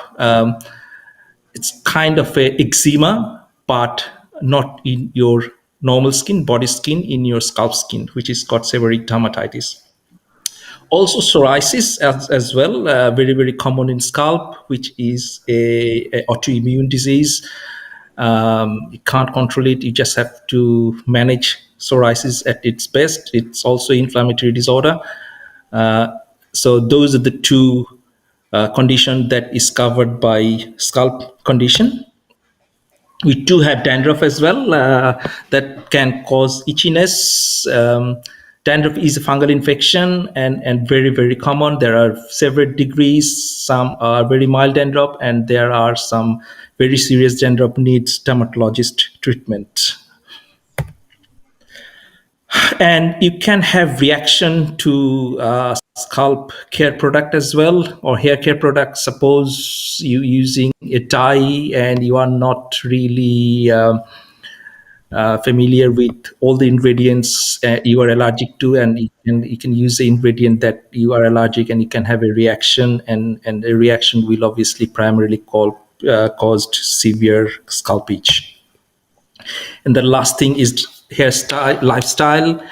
By lifestyle, we mean people who don't really look after their scalp, do not moisturize enough, so that basically cause a extreme dryness of the scalp, and eventually it will result in extremely dry and itchy scalp. So what are the treatments of dry and itchy scalp? There are few ways you can go in OTC, and obviously you can go to a dermatologist or a physician to get pharmaceutical or drug treatment.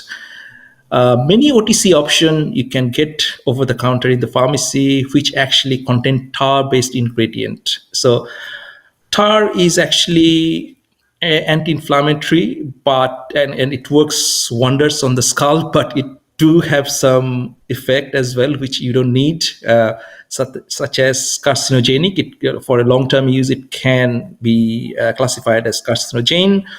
It can stain clothes. The odor of scalp tar product are not pleasant. So overall, it's not a product that you will be thrilled to use. So we always try to stay away from tar-based product. Some other options in OTC you can find different herbal sort of product that can calm the skin as well. There are many OTC options if you have dandruff, and if you have dandruff control, you can have actually itch free. There are some dandruff products, basic products like Head and Shoulder, and there are some second generation product like selenium sulfide or more high level ketoconazole or micronazole based product, which you can also have. But most of these products are actually rinse off product, and that's where we want to talk about. And you also have prescription. You can go to a doctor or a pharmacist recommendation. The products they can provide is either a star-based product or a steroid-based product. The most prescribed product that comes in my mind is a product called, the brand name is called Elocon, which is Mometasone, which is a medium strength steroid. But the biggest problem with steroid that you cannot use steroid for long term, and you have to go to a maintenance product after initial steroid use. Also, steroid comes with a lot of side effects such as skin thinning, etc., and you have to get used to it. Steroid. So you actually use steroid for 4 weeks, and after that it will start weaning its effect. After that, you have to use a higher grade steroid, and sooner you will find that you have no option left. No steroid is going to work for you. So obviously you have to manage the steroid use. So that's where we try to like put a plan. If you have itchy and dry scalp, what is your option? You pretty much have two options. You can go to a doctor to give you a prescription of a steroid or a tar, or you can actually go to a pharmacy to find out there is no actually a leave-on product available to soothe your scalp. All scalp care based leave-on products are tar based. All anti-dandruff products reduces dandruff, but actually do not soothe the itch from any other source. If you remember, we spoke about if you have scalp itch, it can be primary for 4 different reasons, but dandruff is only one of them. So if you have scalp itch and if you think that it is dandruff, if you use an anti-dandruff product, it might work. But if the problem is from other 3 conditions, using a dandruff product, it's not going to help you. Also, most available soothing products in the market are only rinse off, and that's another problem, because if you want to use a product that soothes the scalp itch, you want to leave it on your scalp. I mean, not many people uses scalp shampoo and leave it for 5 minutes and then rinse off.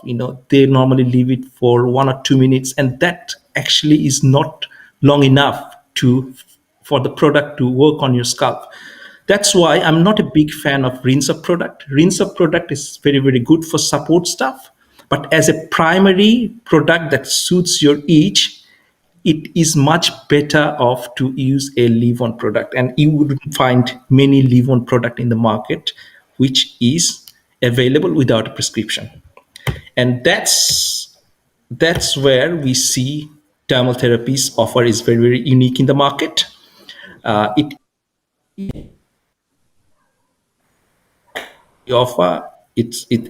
you also offer a rinse-off product for itchy, irritated, and dry scalp.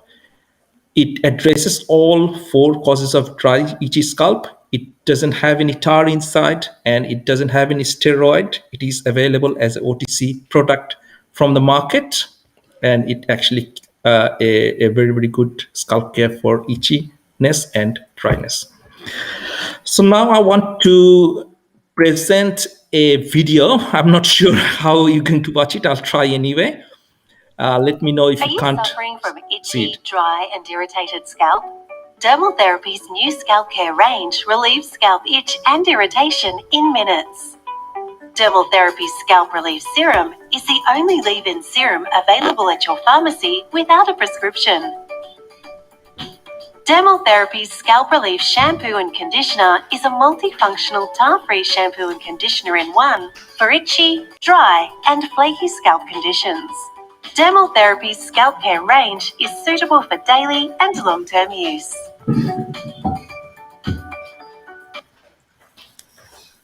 Are you suffering from itchy, dry, and irritated scalp? Dermal Therapy's new scalp care range relieves dry and irritated scalp in minutes. Dermal Therapy's Scalp Relief Serum. Are you suffering from itchy, dry, and irritated? Okay. Did you hear that all right? Did you see that? Yes. Fantastic. Okay, so let's talk about the Scalp Relief Serum for a minute. It is the only non-steroidal and natural option and tar-free serum for scalp itch. The composition is actually 2% colloidal oatmeal, 1% Canadian willow herb, and 0.6% menthol. It works as good as mometasone furet, which is the Elcon lotion, a steroid and medium strength steroid in relieving dry and itchy scalp. And we have done a clinical test to demonstrate effectiveness of this, which I will come back in a minute. It is ideal for maintenance after prescription treatment. So if you have a severe scalp itch from a seborrheic dermatitis and your doctor prescribed mometasone, you can use mometasone for 4 weeks and then actually maintain your scalp condition with this serum. So it is actually clinically proven with 2 separate trials. It is fragrance-free, ultra-gentle, hypoallergenic. It is not going to irritate your scalp further. It relieves itchy scalp in minutes. And because it's a serum, it's very still style your hair. It's also in a very, very high-level moisturizing base. Let me talk a little bit about the clinical trial that we actually have done on this product. The trial has been done on 20 subjects within an hour. It's actually done on a histamine prick test. It's like on a tested the itchiness and irritation level, and we compared this product with our product with mometasone furet lotion as well. The testing has been done in 6 different time frames: T0, T5, T15, 30, 45, and 60.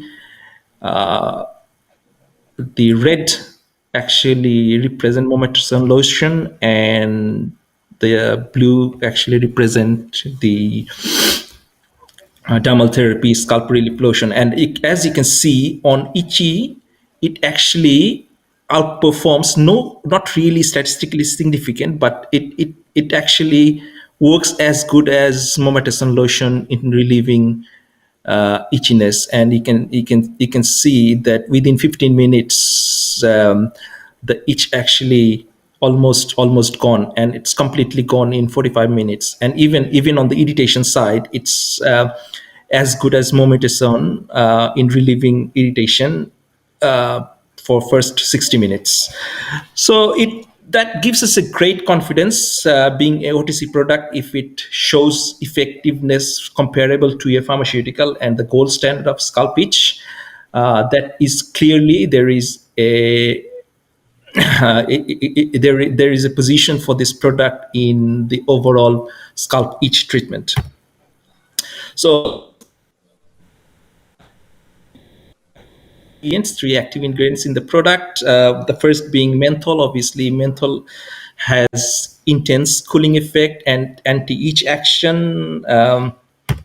Then we do have this one with intense moisturizing base that relieves dryness instantly.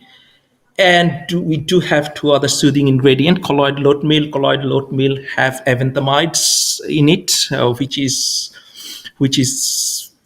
very well known for soothing. People take oatmeal baths. Oatmeal has been used in clinical dermatology for a long time. We also use another ingredient called Canadian willow herb. Canadian willow herb actually has a nickname. It is called nature's hydrocortisone. So it actually mimics hydrocortisone action, and it's 100% natural. So together with these 3 different ingredients, it gives this incredible itch relief effect.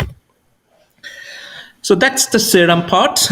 We do have to have a shampoo and conditioner as well to counteract serum. Simply the reason being, if you use the serum and go on and use a sulfate-based or a soap-based wash and shampoo, you are going to undo all the good effect that you have done to relieve your itch. So serum, when you soothe the scalp with the dermal therapy scalp relief serum, you cannot undo the effect by using a SLS based or a soap based shampoo. And believe it or not, 95% of the shampoo that you find commercially in the pharmacy are either soap based or SLS based. That's where we position ourselves, because it is obviously not a soap or a SLS based product, and it's a 2-in-1 shampoo. So if you use this shampoo, you don't have to use a conditioner as well. So what are the attributes of this product? It obviously doesn't have any tar or any steroid. We call it no pharmaceutical ingredient as well. It does have Canadian yellow herb and pyriactinolamine. So pyriactinolamine is a antifungal agent. It actually is a known anti-dandruff agent. So this shampoo will be used for anti-dandruff effect as well. It does contain 2% colloidal oatmeal and 2% urea. This is a very, very good, important point to note. This is a shampoo that contains urea, so it is actually a keratolytic shampoo. So urea being a moisturizer, it also takes away the flaky scalp. So if the flake is not from dandruff, a flake can be from scalp psoriasis as well. So this shampoo will work wonder on scalp psoriasis. It is suitable for management of scalp conditions, including irritation due to dry scalp. It is SLS and fragrance free. It won't leave your hair dry, and it will leave your hair good in a conditioning stage. So we do have 4-way action in a 2-in-1 product. The first action is SLS free cleansing, and I have to emphasize heavily on this because SLS based cleansing is important. As I said before, most of the commercial product that you find in the market are actually SLS based, and if you have a scalp condition and if your scalp is itchy, you cannot use a SLS based product. Also soap based product as well is prohibited. You cannot use a soap based product because it will further aggravate your scalp. It also contains 2% colloidal oatmeal, 1% Canadian yellow herb to provide soothing action. As I said before, soothing is very, very important. And the third point we have is 2% urea for keratolytic action. I always attribute this ingredient to scalp psoriasis. If you have scalp psoriasis, combining the keratolytic action from urea and soothing action from colloidal oatmeal, Canadian yellow herb, and menthol, you can get a fantastic effect. And finally, if your scalp itch is from dandruff, pyriactinolamine is there to give you relief from dandruff. So overall, if you have a scalp itch and you are not sure whether the scalp itch is from dry scalp only or a reaction from a ingredient that you use, or a hair dye, or a dandruff, or a psoriasis or dermatitis, this formula actually covers every single thing, and that's the beauty. So you don't have to really have a specific diagnosis. You can use this formula together with the serum at the onset of your scalp itch, use it for 4 weeks, and if it still doesn't work, then you can actually see a doctor or go to a dermatologist to seek further advice. So this is actually a first gateway treatment or primary treatment that will give you a comprehensive effect, whether it's a scalp itch is from any of those 4 conditions. So it will give you effect. So most people, where they get stuck, if they get dandruff, they use anti-dandruff product, and 90% of the people who have scalp itch thinks that it's dandruff, but it's not the case. Dandruff is only 1/4 of the cause. Like 25% of the cases are dandruff, and that's something you need to be wary of. You cannot use antifungal shampoo for any scalp itch, for psoriasis, for hair reaction, for seborrheic dermatitis. Anti-dandruff product is not going to work. So you have to either diagnose it clearly through a doctor or a dermatologist, or choose a product that has the full coverage. And that's where we think dermal therapy offers the unique positioning. So it is a two-step process. The step one is use a scalp serum. As I said before, use a leave-on product, and it is the first leave-on product in the market as a SLS and TRAR and paraben-free serum that calms the scalp. It relieves the scalp itch, irritation in minutes. It is coming in a unique dropper bottle for ease of application. You just have to use it. I always suggest it to use after the shower when the hair is a little bit wet. Just towel dry the hair and then use directly onto the scalp. Once a day application is good enough. Sometimes you need twice a day. If you have severe itch, you can use it every 2-3 hours. It's 100% natural product, so it's not going to do any harm.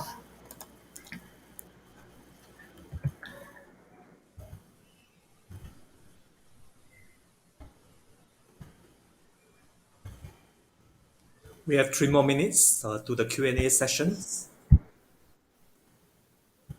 And the second step is using the shampoo. As we have said before, it contains soothing ingredient for the beneficiary of scalp. It also provides exfoliating effect to remove dandruff as well. Overall, together, if you use this, it will give you a total scalp care. I think that's it from my side. Happy to take any question that you might have. Thank you, Mr. Sahad. So there are a number of questions. I think the participant would like to know any differences in managing oily scalp from the dry scalp. Dry scalp and oily scalp. From oily scalp, you need to use a product that actually can control your sebum secretion. So you need to pick a product that actually controls your sebum secretion, not just soothing. Unfortunately, the product in question doesn't do that, so it doesn't really control sebum. So it will give you itch relief from oily scalp as well, but it will not give you relief from oily scalp itself. Okay, all right. And about the contact times, what is the minimum contact times should a person shampoo the hair and wish to get the effect of dermal therapy shampoo? 2 minutes. 2 minutes. We recommend 1 to 2 minutes, but 2 minutes actually will give you adequate relief.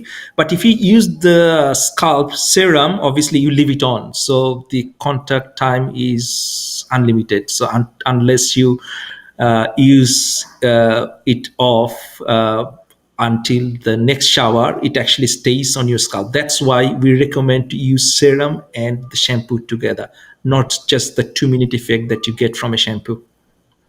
And can the shampoo be used over a long term? Yes, it can be used over a long term. One thing I forgot to mention, the shampoo actually is a great foaming shampoo. So if you pick any SLS free shampoo and soap free shampoo, it doesn't really foam well. There are a few SLS free shampoo in the market. Foaming doesn't have to do anything with cleaning, but foaming gives you perception. So this is a shampoo that actually foams very, very well as well. All right, because when I look at the ingredient, it does contain menthol. So my first Yes. impression is that the active ingredients may be penetrate through the scalp and into the brain. And over a long-term usage, will there be any adverse effect? Now, menthol, we have menthol use. It's 0.6% menthol. Obviously, anything above 1% is a dermatologist recommended dose. So 0.6% menthol is pretty safe, and menthol has very long usage.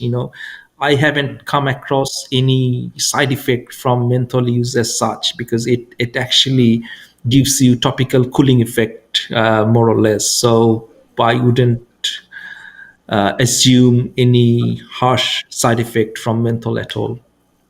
I think the concern about menthol is not the menthol side effect. It's the menthol can act as the permeation enhancer, open up the Mm. pores, allow the ingredient to seep through the barrier and moving into the cortex. So I think this is one of the main concern. But I believe in the development of products, all these issues have been addressed.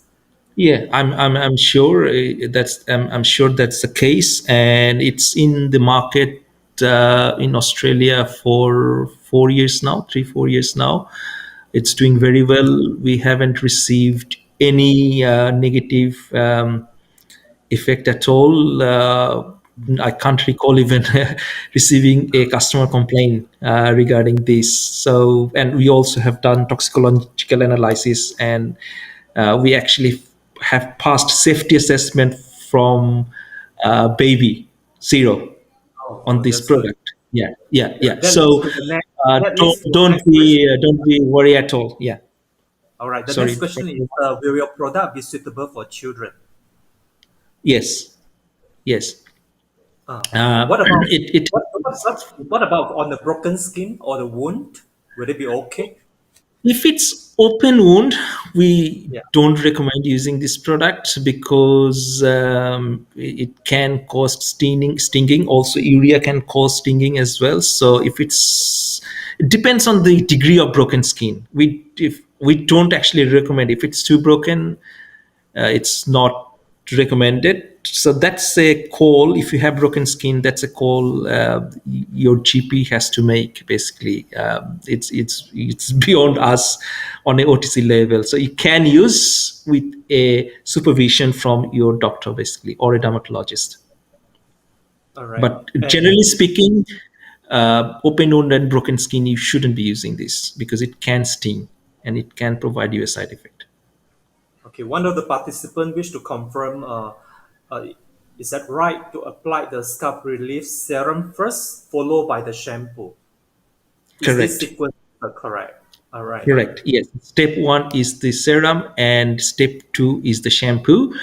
But some people use shampoo first and serum, so there is no set rule on it. As a manufacturer, we recommend to use serum simply because we want serum to live on your scalp for longer to give you a permanent effect. Because shampoo, at the end of the shampoo, how long? If, it doesn't matter how long you keep it on, you're still going to rinse it off and the effect will be gone. So it's not a permanent effect. And one of the participants has been using hair tonic, maybe for hair growth. So can they Yes, use your product followed by shampooing and followed by hair tonic? Is that the right sequence? it's hard to comment without knowing the chemistry of the hair tonic. Um, I'm not sure whether the hair tonic is suitable to use in conjunction with this or not, but I would recommend to use anything in 2 hours apart because the main effect is actually first 2 hours. Then obviously effect starts to wearing off. Yeah, so All right. that's like a common sense approach. I actually don't know exact detail of the tonic to give a specific answer. And I realized that Taiwan is now moving into hair clinic.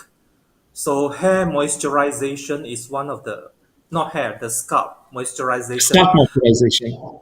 Correct. It's one of the primary steps, in order to prevent or treat certain hair or scalp problems.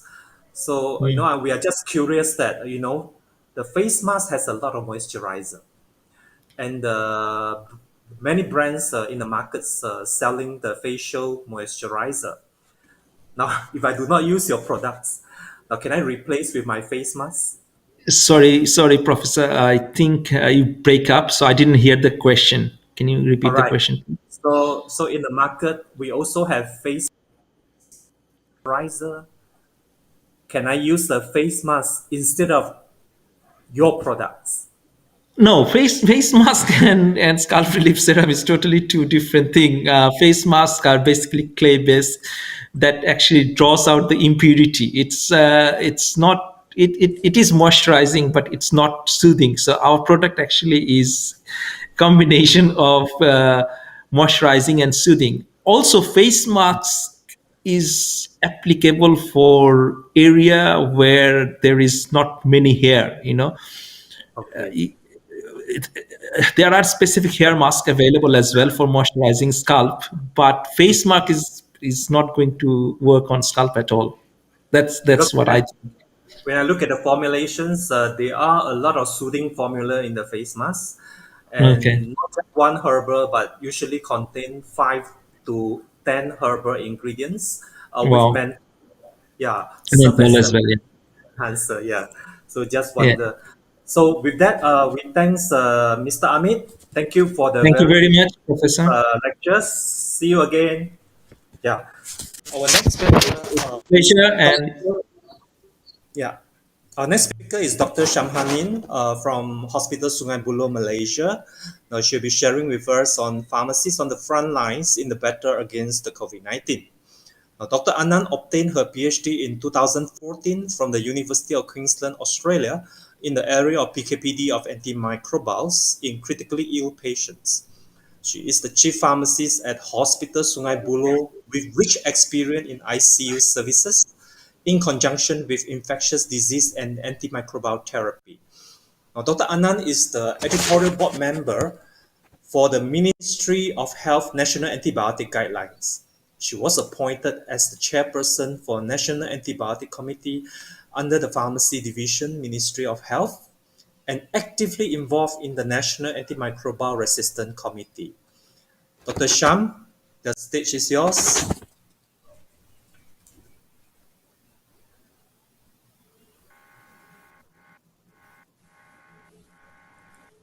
Hi, Dr. Sham. Hi, You may share your file. yeah, thanks for the introduction. I need some help from IT. I clicked the share, but there's no in the. All right.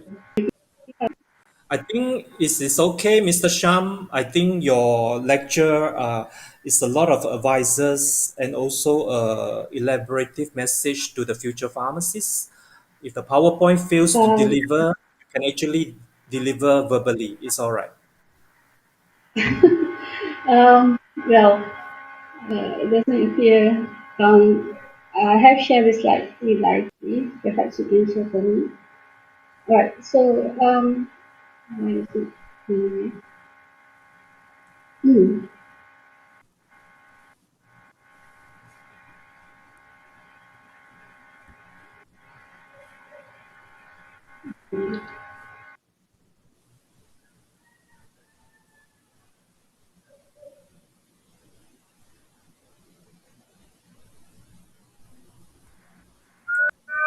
I think I'm upstairs. Yeah. Okay, no, man. Basically, what we are prepared for our experience in managing COVID-19. So there are two things that I will prepare. I need the slides too. Sham, you may need to project your voice louder. Alright, okay.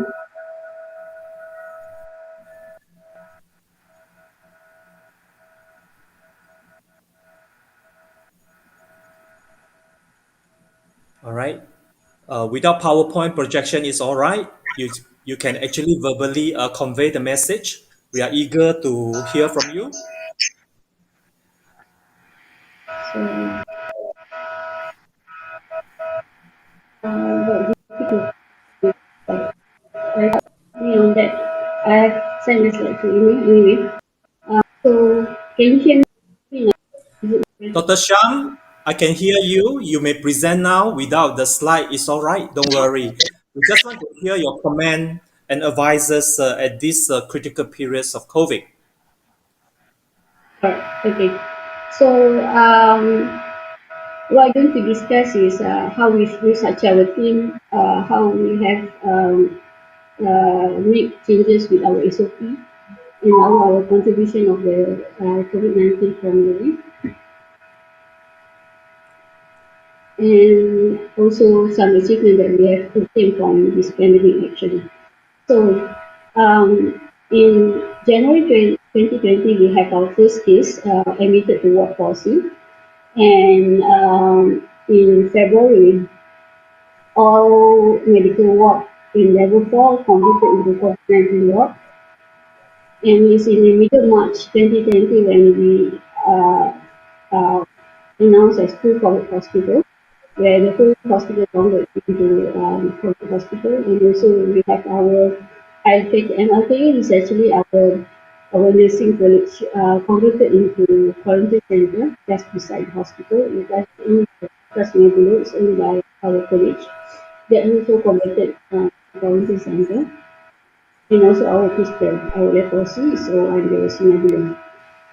And in 13 March 2020, our ICU have converted into full ICU, where it's open ICU. You walk in there, it's everything COVID patient, open air. So it's a very dangerous place to go at that time. And afterwards, we have also converted our room now to accept the pregnant mothers with COVID-19 and also the baby. All right. So in early days, when we received the call, as emergency meeting on the weekend, and what I did is that I called for urgent meeting. I called a head of unit on 9 March 2020, and after that I informed our state level. Urgent meeting was sent on 9 March 2020, and we had a briefing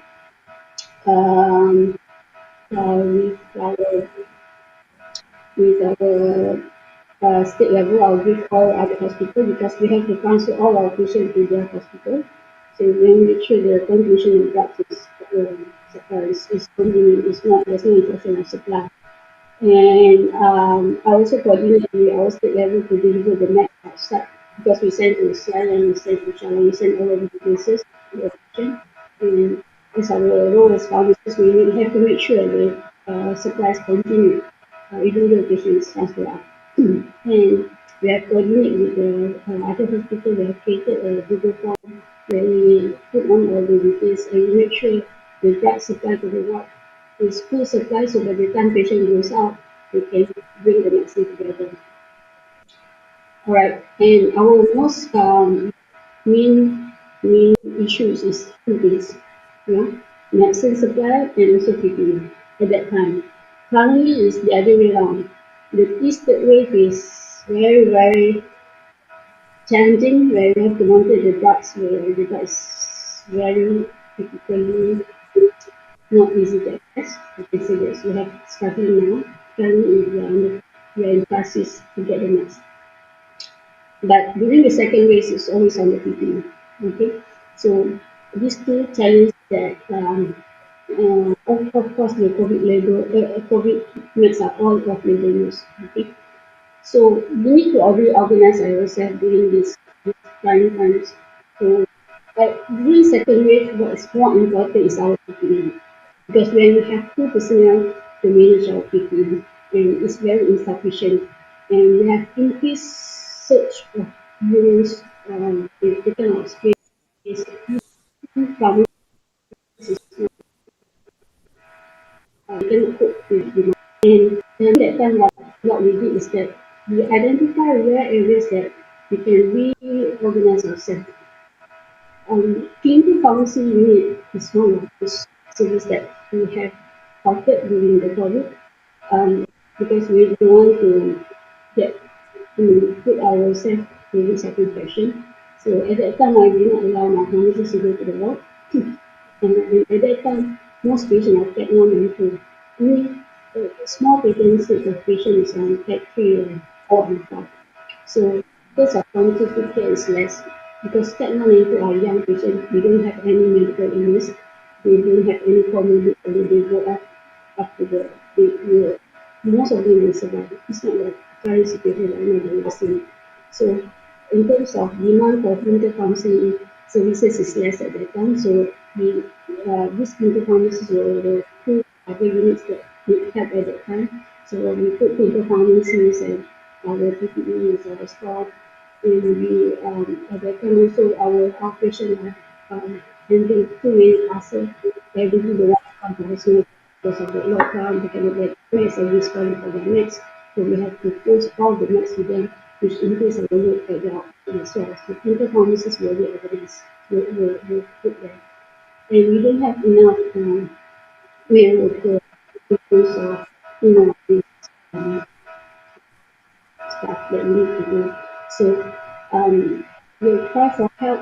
We get help from our unit, from our state pharmacies. We also get help from our headquarters, sending staff to help. So it's really critical at the time. So basically, I have created few groups of 15. So first, the transport of care. Transport of care is basically the inpatient team, where they make sure all the meds sent out to deal with but this transport of care only temporary when we are closing down our hospital. So they're sending out to Shah Alam, so they have a dedicated team for that. And also, we have created COVID, pharmacy COVID drug team. Because as you know, mostly all the drugs are off-label except for the antiviral. Previously, currently is Bobby and Remdesivir. This is the only two drugs. It's not posted on label because the antiviral, but the rest are all off-label. So we have to monitor lots of things. So this thing is very important right now. So this team consists of pharmacists from inpatient, pharmacists from our Pharmacy Resource Center, PRIC, pharmacists from logistics, pharmacists from medical. I have AMS group before, International Destination Pharmacists. I converted them into COVID. So MS activity was halted as well. That's the sad part. But they do other jobs, non-patient work, obviously, off-label meds. And we give feedback to clinicians, and the evolution of the treatment guideline for COVID-19 is already now ada 6 version lah. And then is input from pharmacy as well. And we also have one thing PPE. Okay, and PPE we have created like 4 for cleaning, donation, specification, and distribution. So each class is one pharmacist. Okay. Right. So I will go for the COVID pharmacy project as I mentioned. So what is the function for inpatient, PRC, logistics, and repair? Okay, for inpatient, we are monitoring the usage. We are computerized system, so we can monitor the usage and give feedback. How long our stock can last based on the usage, because store cannot monitor that, and we will alert the procurement side if they need to intervene to make sure there's no infection of supply. But anyway, the others, okay, so that. So because the usage is going up exponentially, it's really crazy. So they are very important person, this inpatient pharmacists, and we will try to help out, we try to find ways where there's red flag. And we also have our pharmacists at the PRIC, where all these are off-label.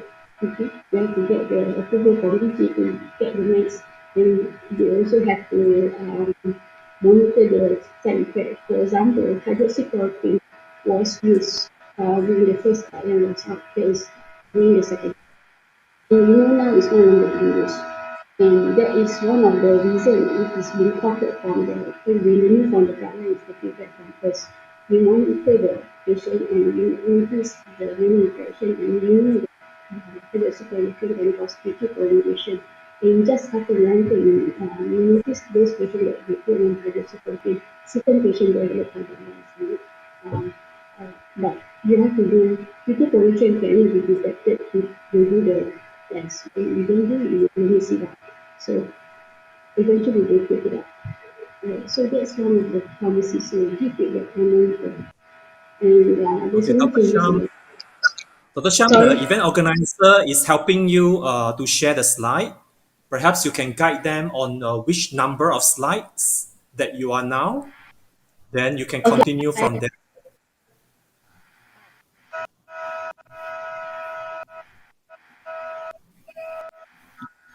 Can you see my slide now? Yes. So Ah, you can advise them which slide are you on? Number 10, number 5?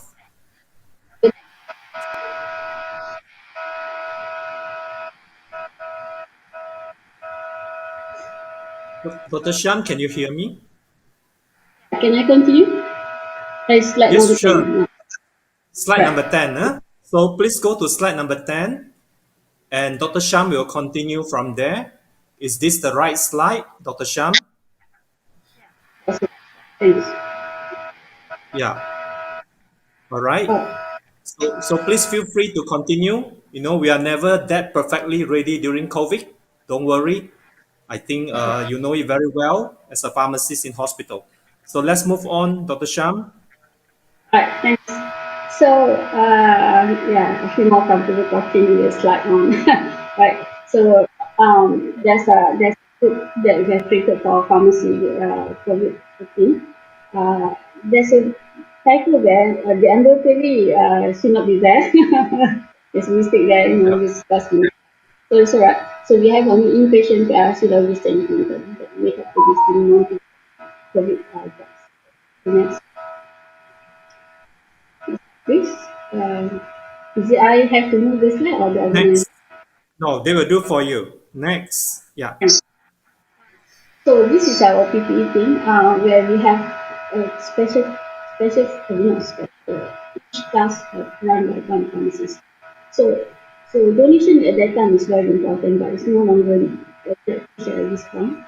Due to the limited source that we can get of PPE, we receive lots of donations from NGOs, from other countries as well, corporate bodies and all that. And we have to manage the donation because it doesn't follow the procurement process. So at that time, we have pharmacies. We pull out pharmacies from clinical, we pull out pharmacies from inpatient, we pull out from PRIC, pull out everybody to assist.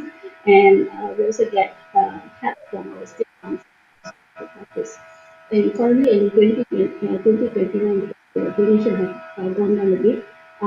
So there's permanent staff for and it's not academics. For PP storage, at that time we have as shown in the slide, but now these two pharmacies from the headquarters and pharmacies no longer because we just carry on as our load, so I increase the number of manpower in the hospital.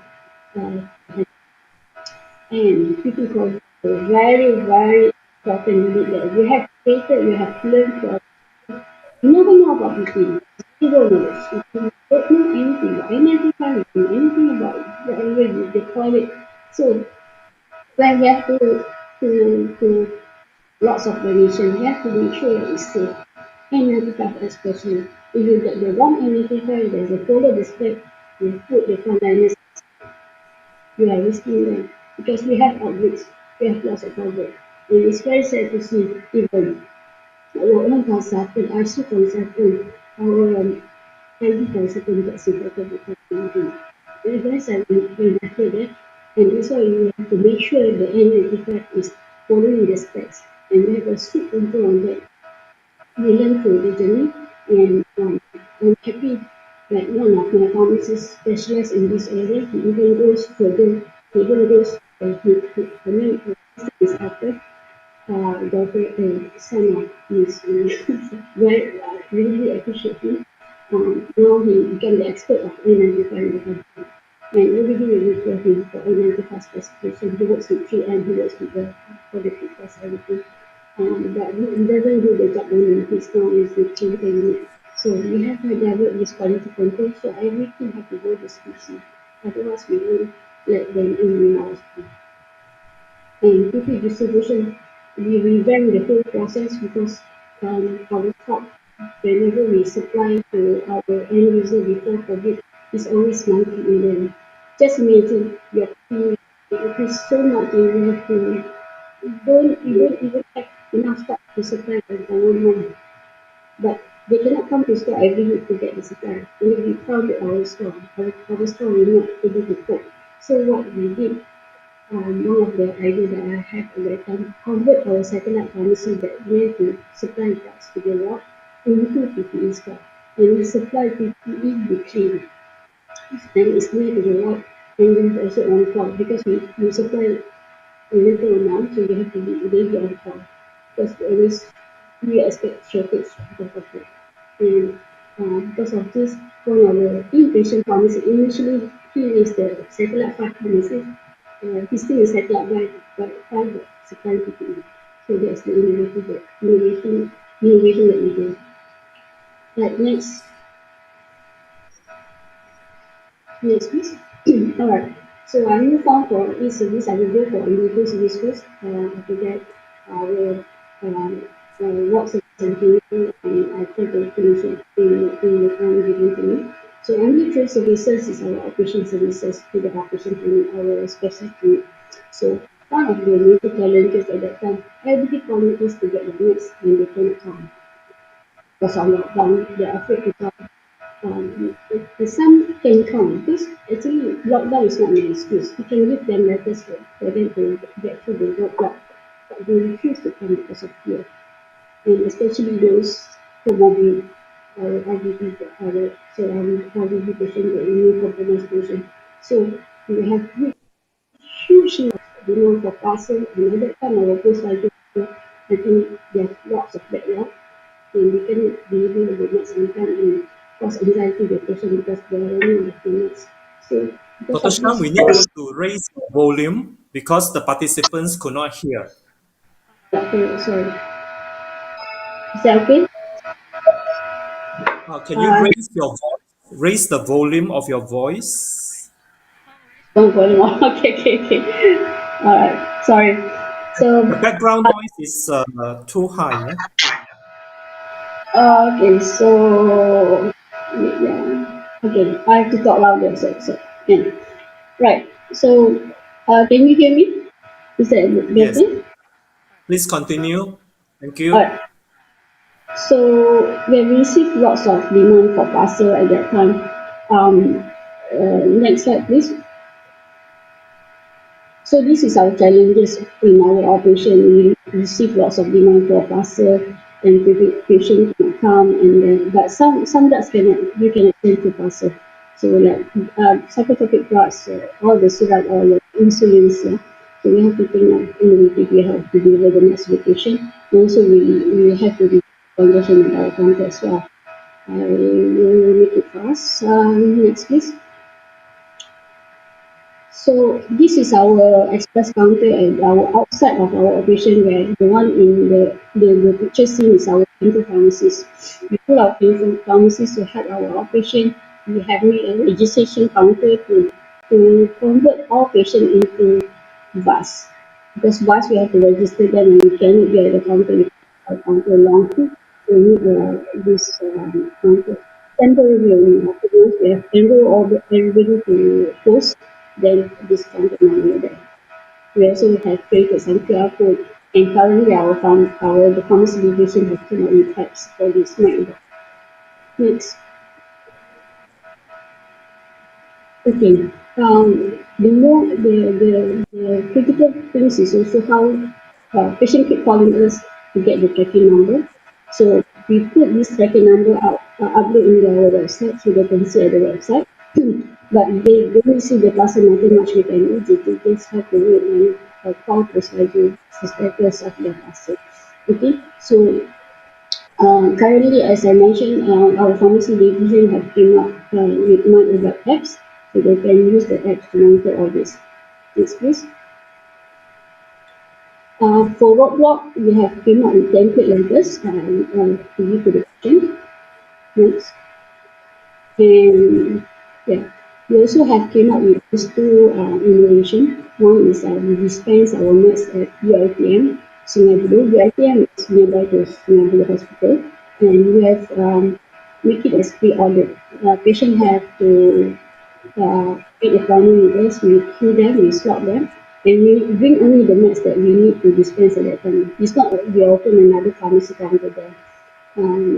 This is for those who can, those not all drugs you can send. So this is the title for that.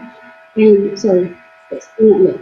So another picture you saw here is the tingkat, the window, right? This one is the window. So we created a parking lot for the patient nearby to the pharmacy, nearby to the window. This window is actually our own department. This is our second clinic. It's located at the leprosy center. We also have clinics there. So patient just park there and they ring the bell and we will dispense through the window. It's called park and take. It's something new that we have created during this pandemic. Next, please. So one of the things that we have developed also when we convert into hybrid hospital late last year, we have this screen number that you can see on the website. As you can see the pictures, you can see your waiting number at the clinic and also one of it is at the.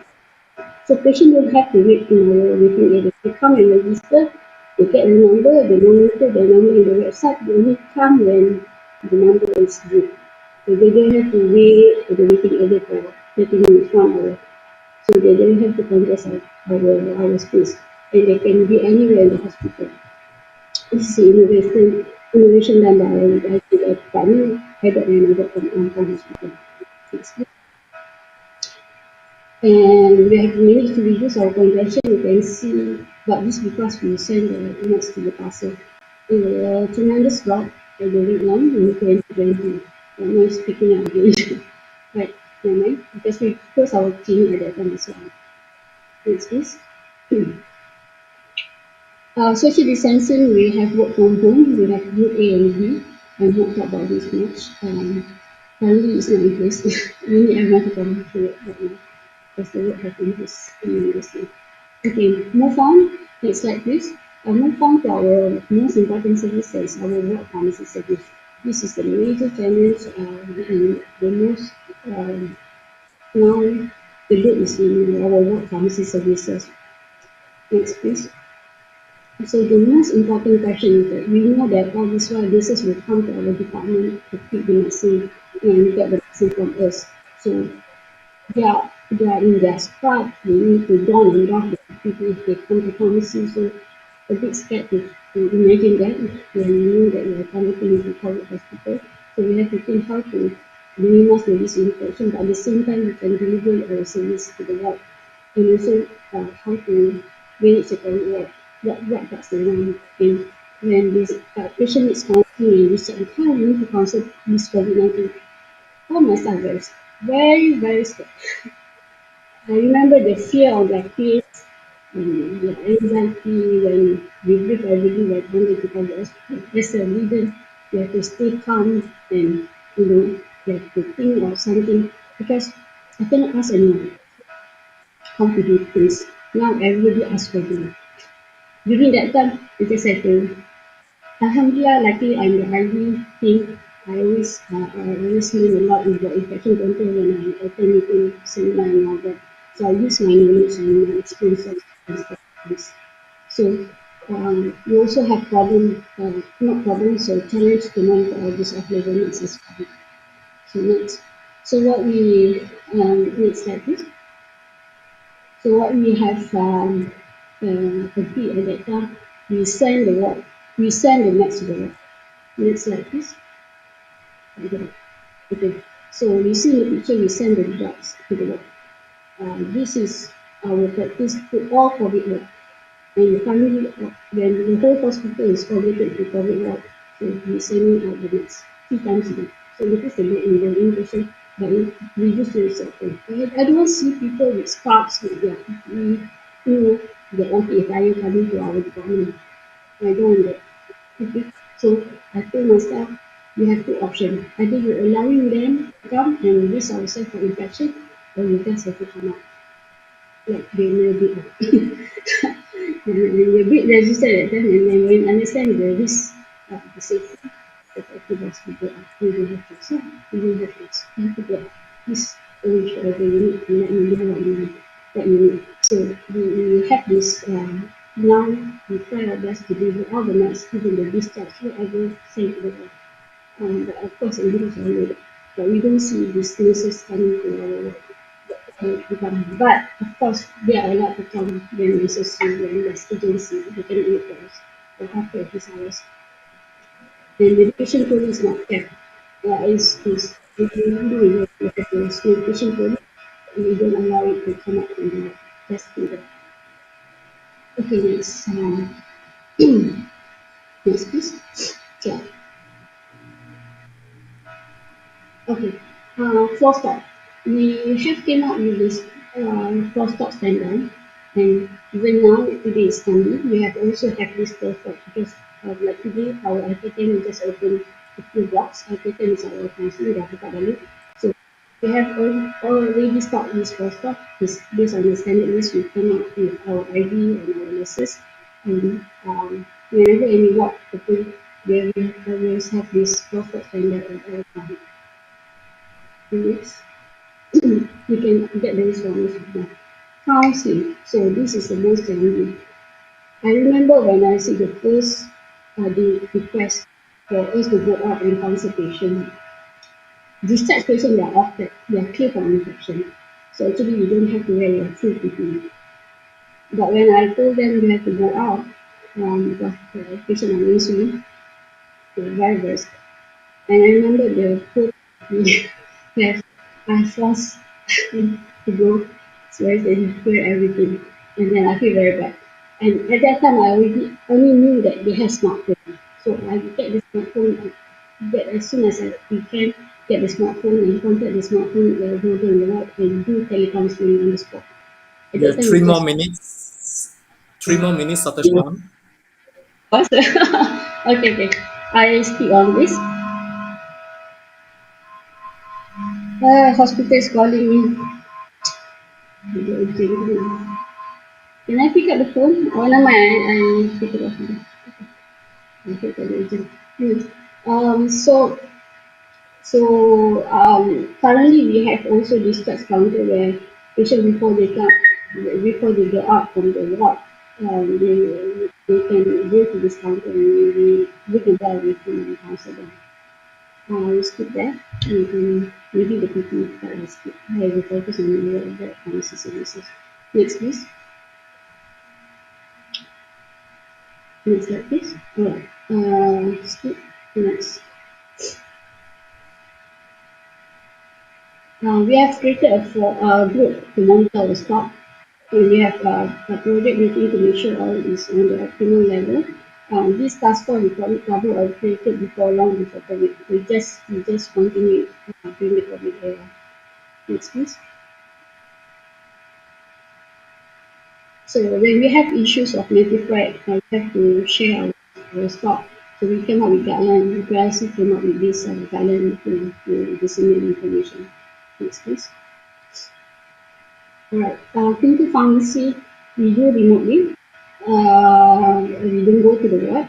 And currently we have good feedback from the doctors, they do hours and interview to the nurse. You can see for the next slide.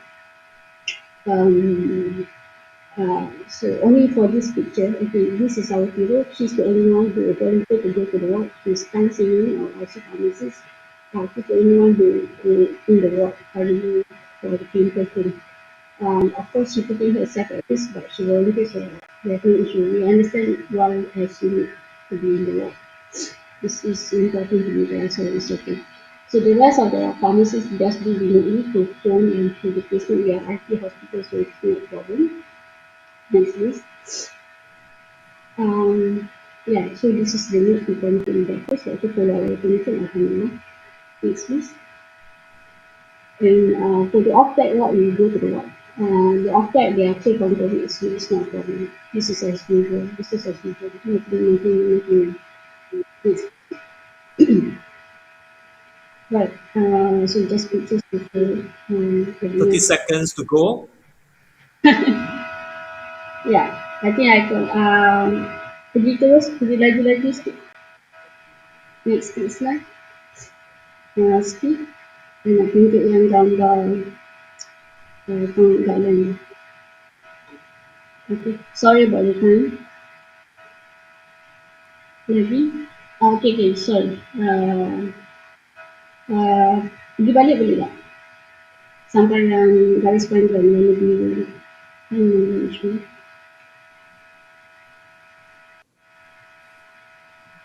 All right. So thanks, Dr. Sham. Dr. Sham, we have a few questions for you.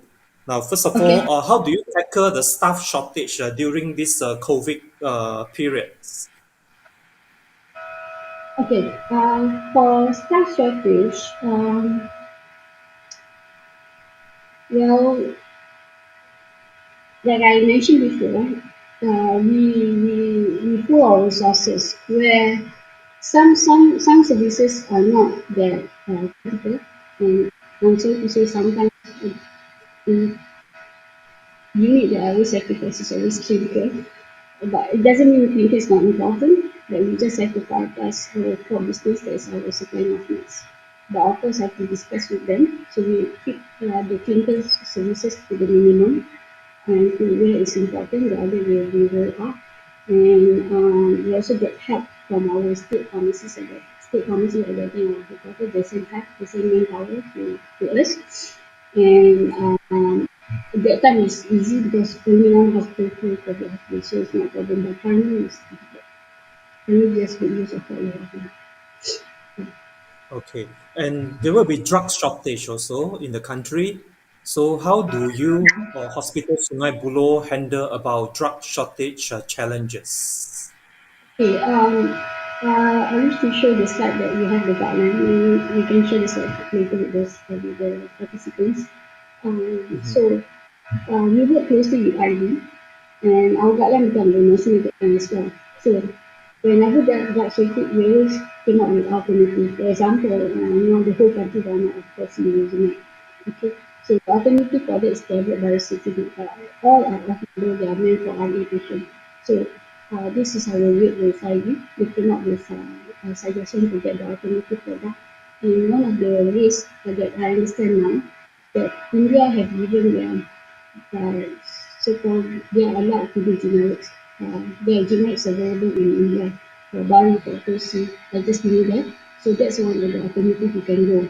And but of course you have to work with NOH to allow the drug to be received from it. So I'm just thinking about that yesterday. Is there any way we can get allowance to bring OC unregistered meds? Of course, entirely will not allow it. We prefer us to use the registered product, but due to this crisis, and also we have this, we call it emergency procurement, where they bypass certain steps in procurement and get the stock faster based on the use of cash. That's how we go. So, can I summarize your sort of a view about these challenges? I think generic play an important role, and perhaps the country should look into it and develop more Yes. generic manufacturing Yes, we need plants. manufacturer on our own. We need our own local manufacturer to produce the medical.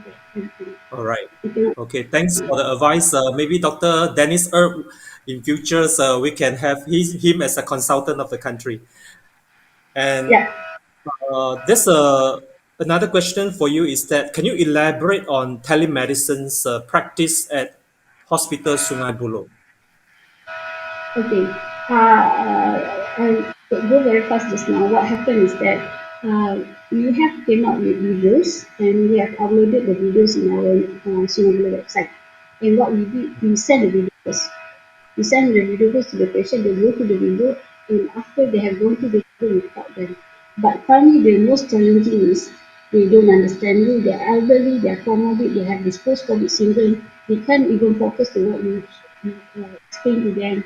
So just have to wait them to be at home with their families, and we actually teleconsult with the family member, not the patient, the caregivers. So if you don't do that, you just depend on the patient to explain everything, it doesn't work. It's Yes, how it we doesn't agree. work. Yeah. Yes. Yes. Thank you, Dr. Sham. I think we know that you are in the hospital now and fighting against the COVID cases. The We hospital appreciate. just for me. Yeah, Yeah, we sorry. actually can hear your background dispensing printer noises very clearly. However, we do Sorry. appreciate that you spend some time with us and It's never easy that out of your busy schedules and you still make times to share with us. And with that, thank you, Dr. Sham, and I will pass the stage to Prof. Morgana, our MC of this morning.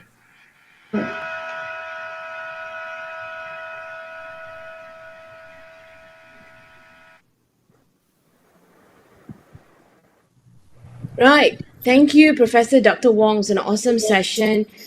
And we have to thank Dr. Sham, who's taken her time despite her hectic schedule. Ladies and gentlemen, we will be taking a short break now. During this tea break, we have lined up a video on the vaccination forum involving our president, Encik Amrahi, and some international panel members. Enjoy and see you at 11 a.m. Stay tuned. Assalamualaikum and a very good day, dear participants. Yesterday, in our vaccines forum, we supposedly had 2 more panelists to present. Unfortunately, due to the delay of starting of the session, we had to cut short the session to allow the next session to start. We sincerely apologize for that. Today, we have the opportunity to listen to their presentation. Without much further ado, let me welcome both panelists to present during this time. In 1996, the American Pharmacists Association, APHA, called on every pharmacist to adopt one of the 3 roles in immunization advocacy. One of it is pharmacist as immunizer. During this pandemic, the Biden administration started shipping COVID-19 vaccine doses directly to pharmacies, and we know that as of the first week of June this year, in the United Kingdom, more than 1.7 million COVID-19 vaccines have been administered at community pharmacies. Now, I would like to welcome Dr. Mumtaz Hussain, who during the COVID-19 pandemic have stepped in the role as community pharmacist at Booth the Chemist in Croydon, London. Dr. Hussain will share with us an overview of vaccination services within pharmacy, perspectives of a UK pharmacist. Dr. Hussain, the floor is yours. I'd like to give a very quick overview of vaccination services within community pharmacy in the UK. So pharmacies began to offer a private flu service in the UK a number of years ago. And the reason for that is because the NHS offers about 30 million free flu vaccinations every year, and it successfully administers about 15 million. So the aim of community pharmacy was to try to address that shortfall. So of course the aim here is that a patient walks into any UK pharmacy or eligible UK pharmacies to pay a fee and to actually get vaccinated without an appointment immediately.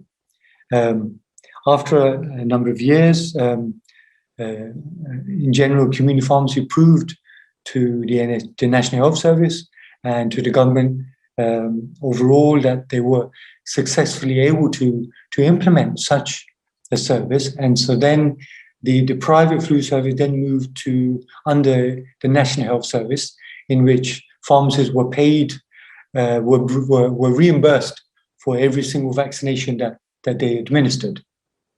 Now, within England, there are about 11,000 pharmacies, and 70% of those pharmacies offer an annual flu vaccination.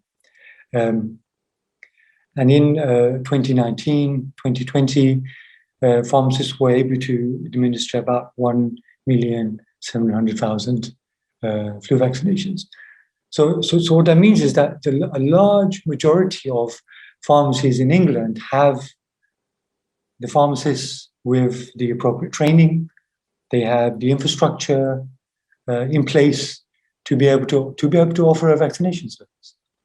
And as I mentioned previously, the aim is to try to maximize uptake of the flu vaccination service or of any vaccination service, and to build community pharmacy or the capacity of the NHS with the use of community pharmacies as an alternative venue. So pharmacies are accessible. You don't need an appointment. You can walk in any time, and that, I think, is the aim. In that, that as with a GP surgery, where often you would need to wait a number of days, a number of weeks, pharmacies are openly accessible. Now, before you open a service, before you offer a service, there are a number of factors that you need to consider. So, are the pharmacists, are the pharmacy team, are they trained? So when I say trained, do they have training in terms of vaccination technique, adults versus children? Do they have training with respect to basic life support, CPR, and the use of a defibrillator? The pharmacy itself, is the consultation room appropriate? Is the vaccination room of sufficient standard? Does the pharmacy have sufficient space to observe patients after a vaccination? So, say, for instance, with regard to COVID vaccinations, patients are observed for 15 minutes after the vaccination. So, is the pharmacy able to segregate those individuals for 15 minutes at the end? Is there kind of channels for communication available between the pharmacies, the general practitioner, GP surgeries, and the hospitals? If you remember, when you see a patient, you need to obtain consent. So that consent is either written or verbal or electronic. Now, does the pharmacy have systems in place to keep those records? Are the data requirements, are they in place? Are they confidential? Are they secure? We need to think about the legal authority. So what gives the healthcare practitioner the legal authority to administer the vaccination? So within the UK, we have something called PGDs. So the PGD is a patient group standard that gives the healthcare practitioner, be they pharmacist or optometrist or nurse, the legal authority to administer a vaccination. However, hand in hand with that legal authority goes the SOPs, the standing operating procedures, the training, and the consultation room standards. So there is a lot of kind of overlap. PPE, of course. Does the pharmacy have access to PPE? That's important.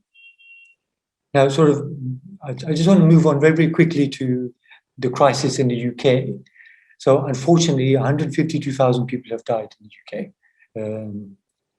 And we've had 3 lockdowns. And we are nearing the end of the 3rd lockdown. And in actual fact, all restrictions in the UK, including the wearing of masks, including social distancing, come to an end on the 17th of July. And the reason for that is because of the vaccination rollout, the success of it. I think the UK gained a massive head start for vaccinating before Christmas. So what we have in the UK is around 275 hospital hubs, 1,000 GP-led surgeries, almost 300 community pharmacy-led systems. We have 151 mass vaccination centers, almost like your PBV centers. And these are normally located within large venues like football stadiums. So the way it's worked in the UK is that we had a number of priorities. So the first priority was care homes, residents of care homes, and those over the age of 85, and going all the way down, number 9, to those above the age of 50. So number 1 to 9 encompasses about 50% of the population. So where we are now is at number 10, which is the remaining 50%. So what we have is around 64% of the population has been fully administered. They are fully vaccinated, and about 86% have had their first dose. However, it's interesting to actually note that despite those relatively high numbers, I mean, possibly, I think the highest in the world, as of the 6th of July, we had 28,000 new diagnosed COVID-19 cases. And that's, I mean, compared to Malaysia, where you have about 7,000, that's, and about half the UK population. That's 28,000 is very high. So herd immunity is something that, a term that's often branded. So there are 3 factors that you need to consider with regard to herd immunity. The vaccination rate, which I think the UK is trying to address, the vaccinations of those below the age of 18. And I think very recently, the vaccination has just been authorized for use within the 12 and 18-year-olds. And that, I think, begins at the end of this month, the end of July. Unfortunately, at the moment, the under 12s, there still really isn't any sort of evidence for safety in the under 12. So that, at the moment, I think most governments are still working towards that. So this kind of gives you kind of an idea of what a COVID mass vaccination center looks like in the UK. So this is a closer look at the booths. This is a larger overview. The booths, there's kind of the waiting area at the top. And here we have the kind of the social distancing areas and waiting points at the bottom. Initially, last year, patients, they had to wait for a phone call with regard to the COVID vaccination. But now, because it's open to everybody, you can book your COVID vaccination online via the NHS website. And that allows you to actually choose your venue. So you can choose a pharmacy if need be, or you can choose a GP surgery. So I mentioned herd immunity, and I mentioned 3 factors. The final factor actually is vaccine hesitancy. There is still, kind of a large anti-vaccine movement, and there is still some vaccine hesitancy within the UK, and that seems to be focused around the Black, Asian, and kind of ethnic minority groups. But there has very recently been a campaign in which pharmacists try to encourage their communities to actually get vaccinated, and that, I think, is still ongoing. Thank you very much. Thank you, Dr. Mumtaz Hussain, for a very informative presentation. Thank you also for highlighting to us how NHS used the community pharmacies to deliver vaccines to UK population due to pharmacies' high accessibility. We are very encouraged to learn that the 3rd lockdown of your country will end on next week due to successful UK massive population vaccination program. Ladies and gentlemen, building up from yesterday's presentation right up to Dr. Hussain's presentation, it is clear that the pharmacists in this country can also play immense role in immunization program. Now I'm delighted to invite our Malaysian Pharmacy Society President, Mr. Amrahi Buang, to give us perspective on the role of Malaysian pharmacists in the current national COVID-19 immunization program. Mr. Amrahi, the floor is yours. Thank you, Professor Dr. Habibah, for your kind introduction. Assalamualaikum and a very good afternoon to all participants. It gave me great pleasure to be here with you, and I'm taking this opportunity to share what pharmacists have done in the current National COVID-19 Immunization Program, or PICK. This is the National COVID-19 Immunization Program, or PICK. The theme of the program is to protect oneself, to protect all. The policy involves one government, one society approach, Initially involved 3 phases, but now has gone to phase 4 and phase 5 with targeted vaccination and also the involvement of the private sector via public-private partnership.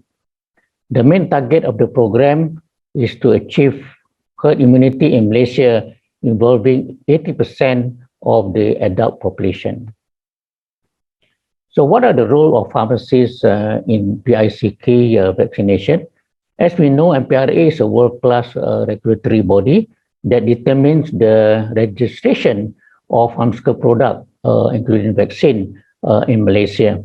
This MPRA is manned by competent pharmacists to ensure all pharmaceutical products are of quality, safe for use, and efficacious for the population.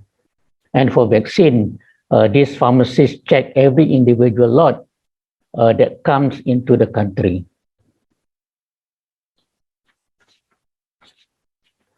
The pharmacists are unsung heroes in the vaccination program. They play a very important role in the area of vaccine logistics under the program. The lady pharmacist is the one who actually brought the vaccines to be administered to the Honorable Prime Minister at the start of the National Immunization Program on 24 February 2021. MPS has been very vocal in PICK to ensure the pharmacists are given priority. This includes community pharmacists. Since 10 January 2021, we urge the government to allow community pharmacists to be vaccinated as soon as possible under phase 1 of PICK. And finally, we got the good news on 12th of March 2021 that the community pharmacists are first phase recipients under the PICK. In response to PICK, MPS has taken a massive initiative to ensure its participation in this national effort. We reactivated the MPS Immunization Advocacy Chapter, MIAC, currently chaired by Associate Professor Dr. Haniki. The focus is on advocacy, pharmacovigilance, and vaccination for pharmacists. The certified training program on immunization for pharmacists has been launched in May in collaboration with University of Science Malaysia, USM. The advocacy activities on vaccines and vaccination by MPS has garnered a lot of effort and support from the pharmacists. Here is what we have accomplished since MPS started the national drive. We have run a lot of webinars and also sharing and a lot of sharing sessions. And this is done for our fellow pharmacists and also for the public. Outreaching to the public to create awareness about vaccination, through webinars and also national broadcasting. And we are doing from various aspects like religious issues. Here is one from the Islamic perspective and also for the Buddhist groups. Here and there, we can see the involvement of pharmacists. Okay, there are so many activities being done. Okay, in terms of our advocacy activities. More and more, including radio interviews and even sermon in the mosque. And we also have exclusive discussion in social media and also regular updates in Bernama, the Malaysian National News Agency. So what are the impact of our advocacy activities? This is the one with Angkasa, the National Apex Cooperative Movement with 6 million members. So that is the outreach. And we can see also in terms of the impactful outcome, because right from the very beginning, MPS has burst out that the members of parliament is to be vaccinated in phase 1, since they are the people representative. Also for the teachers as well as the media to be included in phase 1 of the PIC. And from this aspect, we have actually covered millions to make sure that we are able to reach the public.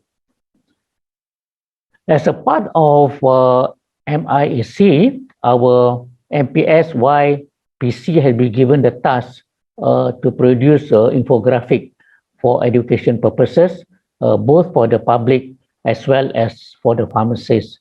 The 20,000 pharmacists in the pharmacy register in the country can use these infographics for their own advocacy activities, as it covers various subjects on COVID-19, on the vaccines, as well as the vaccination. And for example, this is one infographic addressing the time gap between vaccines, and Malaysia follows the manufacturer's recommendation. Yeah? And this one is a more detail on one of the vaccine available in Malaysia. So, how about pharmacovigilance? Okay, as we know, pharmacists play an important role in pharmacovigilance for vaccines because they have the knowledge about it. Yeah? And pharmacists can help their close and loved ones to report adverse effects following immunization, AEFI, using MySejahtera app.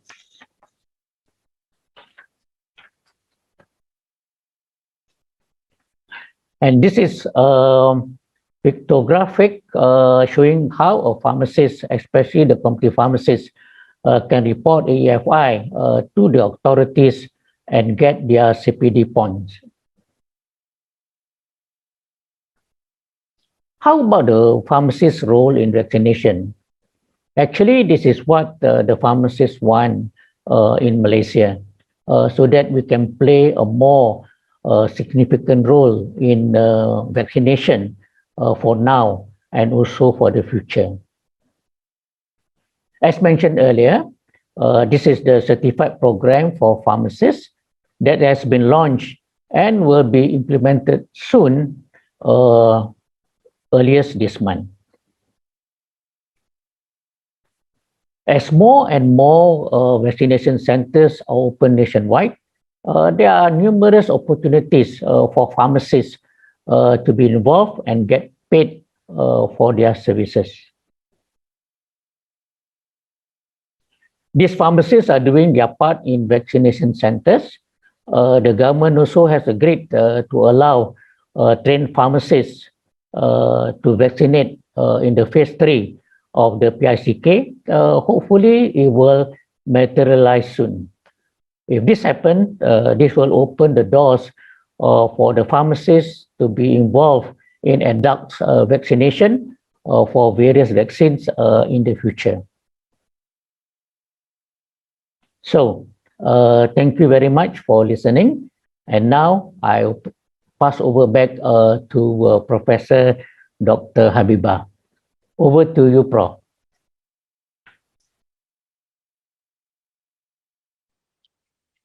Thank you, Mr. Amrahi, for insightful presentation. Tuan Haji Amrahi rightly echoed the Minister of Science yesterday on pharmacists really being the unsung hero in the national COVID-19 immunizations program. I would like also, on behalf of all pharmacists here, Tuan Haji, to thank you for your relentless struggle and fight for pharmacists to get due recognition on their role as frontliners, as well as in pharmacovigilance during these pandemic times. Once again, thank you very much, Tuan Haji. Unfortunately, we are not able to bring you a Q&A session with all panelists. However, I really encourage audiences to post questions of which we will obtain the answer from panelists. We will later post them in the NPC 2021 websites. I really appreciate your understanding in this matter. With that, I conclude the vaccine advocacy session and hand over the platform to the MC. Thank you very much.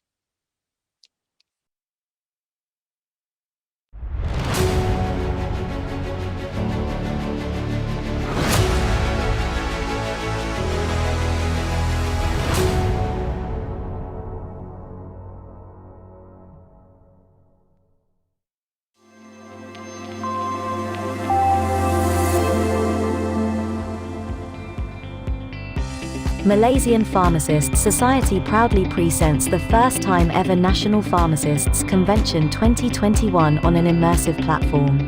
With our theme, Exploration, Inspiration, and Transformation of Pharmacy.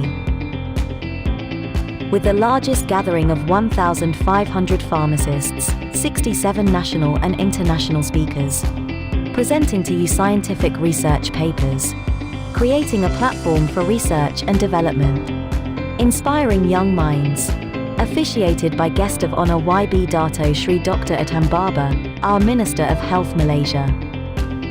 Together a very big thank you to our sponsors, our platinum sponsors, gold sponsors, silver sponsors, bronze sponsors, advertisements and lucky draw sponsors. MPS also thank you for your magnanimous support in making MPS NPC a virtual reality. Let's introduce our organizing committee.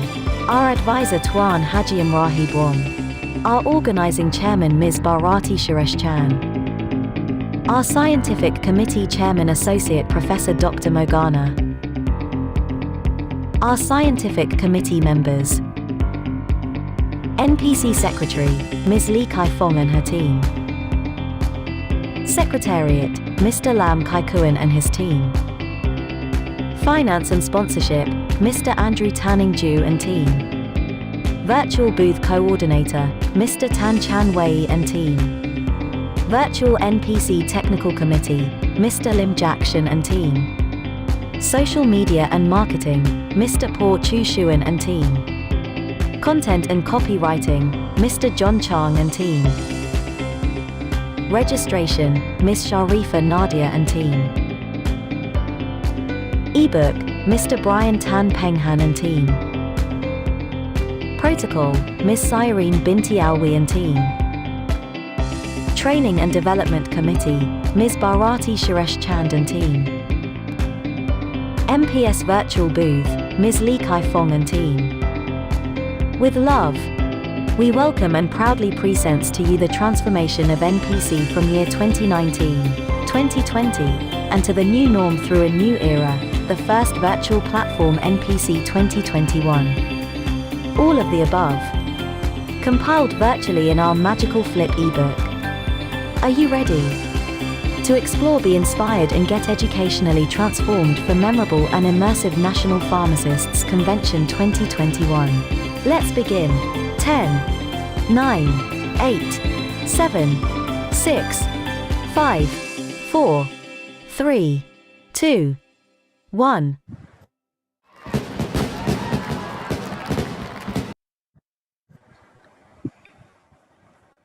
Welcome back, ladies and gentlemen. For the upcoming session, let me introduce our next session chair, Mr. Yap Chuan Seng. He received his Bachelor of Pharmacy honors from UCSR University in 2012. He has served 3 years in Hospital Tunku Ampuan Abzan before furthering his studies in University Science Malaysia. After completing his master's in clinical pharmacy, his passion led him to the field of academia. He is currently a lecturer in Clinical Pharmacy Department, Faculty of Pharmaceutical Sciences, UCSR University. His research interests include social pharmacy and phytochemicals. Over to you, Mr. Yap.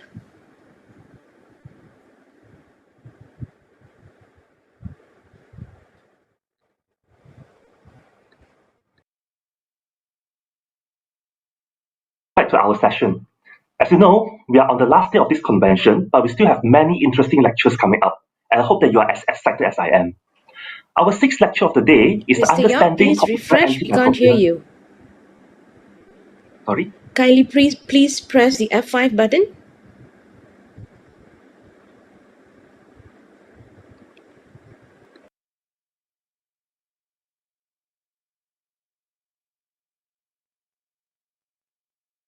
Good morning.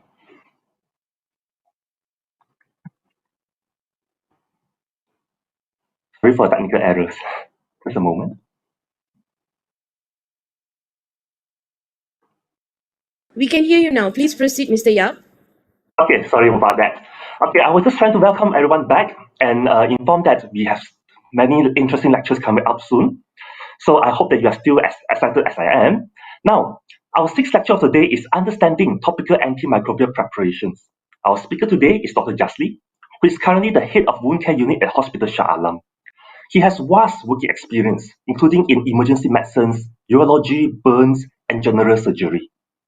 Throughout his career, he has been a speaker at multiple wound care conventions and workshops. His professional affiliations include the Malaysian Society of Wound Care Professionals, Prevention Pressure Injury Committee, and the Selangor State Wound Care Committee. Now, without further ado, let us welcome Dr. Jasli.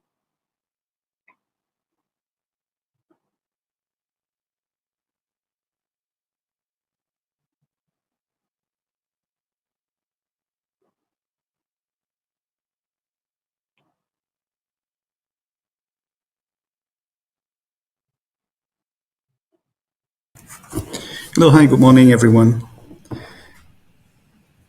Okay, so today I'll be talking about, I'm not so sure whether this is the first time or not I'm talking about the wound care side, but today my topics is about understanding topical antimicrobials. So I'll be sharing the slides now. Can you hear me? Okay. Yes, sir, we can hear. Loud and clear, sir. All right. Okay, let's begin. So first and foremost, that I would like to apologize because the topic is a bit catchy when it comes to antimicrobial preparation. I wouldn't talk about preparing the products, but I will talk about how to prepare in a sense of how you guys from the pharmacy side to advise the patient and to prepare the patient in the treatment. Okay, so the contents of this topic will divide it into three types of topical antimicrobial, how to use it, and is there any other alternatives? And there'll be a little bit tips on wound care for all of you. I think it will benefit for the pharmacological side. Okay, so definition of about topical. When you talk about topical, the word topic itself, as you know, is something on top. If you put if you write essay or anything, the chapter or anything, the topmost part that you put in the title is called the topic. So it's always on the top. So in medical line, if you put something on the surface, especially on the skin or the wound, so that's what it means by topical application. Okay, so as you know, in pharmacological side, there are subdivided into a few types of antimicrobial topical, which is topical antifungal, topical antimicrobial, topical antibacterial, topical antiviral. Some they have corticosteroids and some they don't. Okay, so we'll explain further on the next slide. So the first one is antifungal. Okay, as you know that antifungal treated a fungal disease, especially treat mycosis. Okay, so there's different types that what you see available in pharmacy, in GPs. Most commonly, they have this miconazole, terbinafine, tolnafate, ketonazole, iconazole, isoconazole. So the word zole is treated of mycosis, and most common treatment is the indication of this product. As you can see, there's Taenia pedis, Taenia capitis, Taenia cruris, Taenia corporis, Taenia vesicola, and all sorts of candidiasis. The next type is antibacterial. So antibacterial is antimicrobial agent used mainly against bacteria. Is either you kill or you inhibit or you stop it from growing or stop it from multiply. Okay, so a few commonly used in GPs and pharmacy, easily available in pharmacy is, you can see there's polymyxin B, pacitresin, neomycin, fusidic acid, gentamicin, chloramphenicol. And common indications are treatment like skin infections like impetigo, infected wounds, folliculitis, boils, psychosis, carbuncles, hidradenitis, paronychia, and also erythrasma. Okay, and finally we have antiviral. So usually antiviral, commonly what we have in pharmacy is acyclovir. So indication for antiviral, commonly you use in herpes simplex, genital herpes, or herpes labialis, as you can see in the picture on the right side. So some may have this corticosteroids, some may not have the corticosteroids. So sometimes for doctors, they'll be wondering, why do we combine, why do we use it? Sometimes they are not sure. Is it a rash due to allergic reaction, or is it by infection, or maybe it's both, or is it inflammatory side effects? Okay, so that's why sometimes they do combine the product with corticosteroid, but bear in mind the long term of corticosteroid may have some side effects. Okay, so how to use it? Okay, before we're talking about how to use, I'm not teaching about medical line how to apply, because there is more on the physician side, but I'm talking about generally how, which one to choose. Okay, so a lot of people confuse, because some of these topical products they come in various forms, like they have ointments, they have creams, they have lotion, and they have in gel form. But until today, a lot of people confuse, a lot of people not sure which one to use. Okay, so let me go into detail about this, where as you can see, generally, I'm not saying in medical line, in pharmacology products, even in cosmetic, even in other products also, okay, the difference between ointment versus cream versus lotion and gel, okay, ointment is practically more oil. It has the highest contents of oil. It is 80% of oil and 20% of water. So ointment, usually it is made of the paraffin, it is combined with so that's why it is very oily. Whereas the second one is cream, is 50-50. That means 50% oil and 50% water. And lotion has less compared to cream. That means it has less oil, but more or less, slightly less oil and more water. And finally, gel. It is water-based. Sometimes they add on glycerin. The reason why they add on glycerin is to maintain the structure. It won't dry up very fast, so that it maintains the structure inside the tube. Okay, so all this product, it all depends on the surface condition. Okay, so it could be the skin, it could be the wound. Okay, it all depends. So these are the things that where from wound clinician perspective, I am going to teach you how to advise a patient, because sometimes patient might come to the pharmacy and requested, okay, because not all products requires prescriptions by doctors. Even like, for example, if they go to a normal pharmacy, they have explained the conditions. So for a pharmacist side to advise, before they advise on something, they need to know how to use it. Okay, so first about ointment. As you can see, again, I've explained, is the highest contents of oil. So it has 80% of oil, only 20% of water. So it's very oily. It contains, sometimes they add on paraffin, sometimes they add on petroleum gel. So the reason why it is made that way, because it wants to attack on the surface of the wound or the skin. Okay, so if you want something to only focus on the surface of the skin, then the best product is the ointment. Okay, like for example, you have a condition where such as impetigo. Okay, you know it doesn't have any secondary infection, so the skin is not having cellulitis, so it doesn't require antibiotics or a very deep penetration towards the skin. So you want to only attack or focus on the surface. So ointment is the best product. You can constantly focus on the lesion on the skin without or maybe minimal absorption towards the skin and focusing and stays longer. So ointments are thicker and greasier. Okay, so it may stay on the skin for longer and are particularly good if its skin is dry. So the second indication is if the skin is dry, so the best product used is ointment. Because if you put something that is besides ointment, put something cream or lotion, it will dry it up very fast because it absorbs to the skin and it will dry it up. And whereas ointment, other functions of ointment, it becomes a protective layer. It traps the moisture and keeps the skin dried up.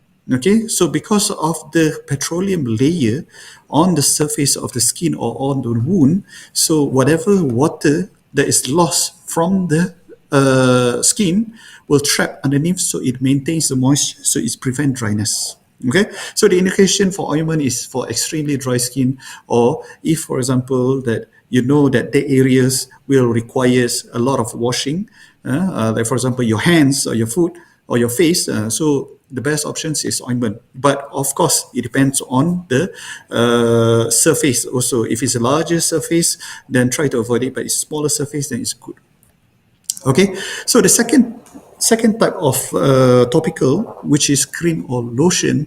Okay, so cream or lotion for moderate dry skin. Okay, and lotion is for normal and fair dry skin.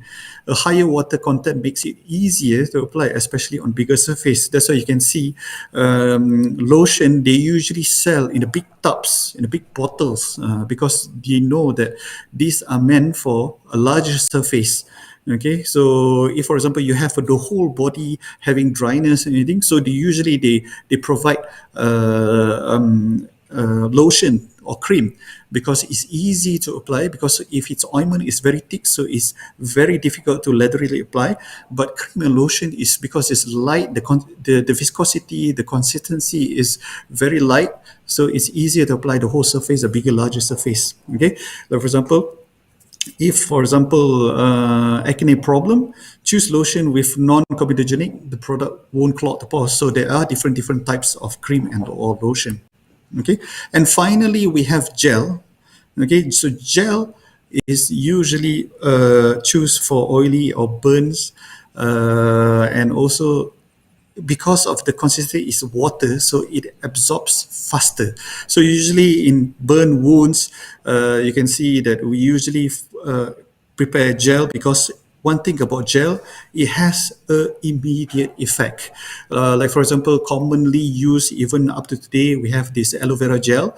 Home remedies, as you know, anywhere, they always famously use aloe vera gel because it's fast absorption. You can have this cooling effect immediately and it will absorb immediately. Okay, so the only disadvantage about gel, because it absorbs faster, it basically dries up faster at the same time. So try to avoid using for dry skin, and because even though you have put a lot, it dries up faster, so sometimes it makes the skin more dry. So even as you can see, to make it more clearer, right, for cosmetic side, right, you have from the first step until to the last step. These are the example that I got on the net yesterday. In fact, I was trying to do the slides and I found out that in cosmetic sides, you have so many steps. Okay, I really admire a woman because for facial skin, you have so many things to apply. Okay, instead of one item, you have so many things. Like for example, okay, we go step by step.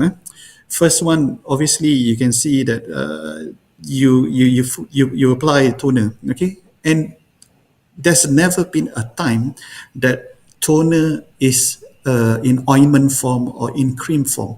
Okay, so toner is always a liquid, a watery form, because the first thing you apply on the face, you want it to be absorbed faster in order for you to apply the second product. So the first product is a toner, you apply, it dries up very fast, okay? And then the second product you apply, it could be a serum, it's slightly creamy or lotion type, and then after that, it may dry it up or may not, but little bit is not oily. Then after that, you apply your cream, your moisturizer, or your facial oil, and finally, the most outer layer is your sunscreen, your SPF. Okay, and one thing issues about applying SPF, it is what I can say. It is the most challenging product because it is the most oily product. Okay, if you choose the wrong sunscreen or the wrong SPF sun protector, you may cause your skin to be very oily. But that's the function of the product, because the product, it protects. It is the most outer layer that you're supposed to apply because it protects from the sun, because sun is attacking externally. It's not inside, it's outside. So that's why you apply the last. So, and therefore, because it wants to maintain the structure for a very long time, it has to be oily. So same goes, we refer back to the product ointment, cream, lotion, and gel.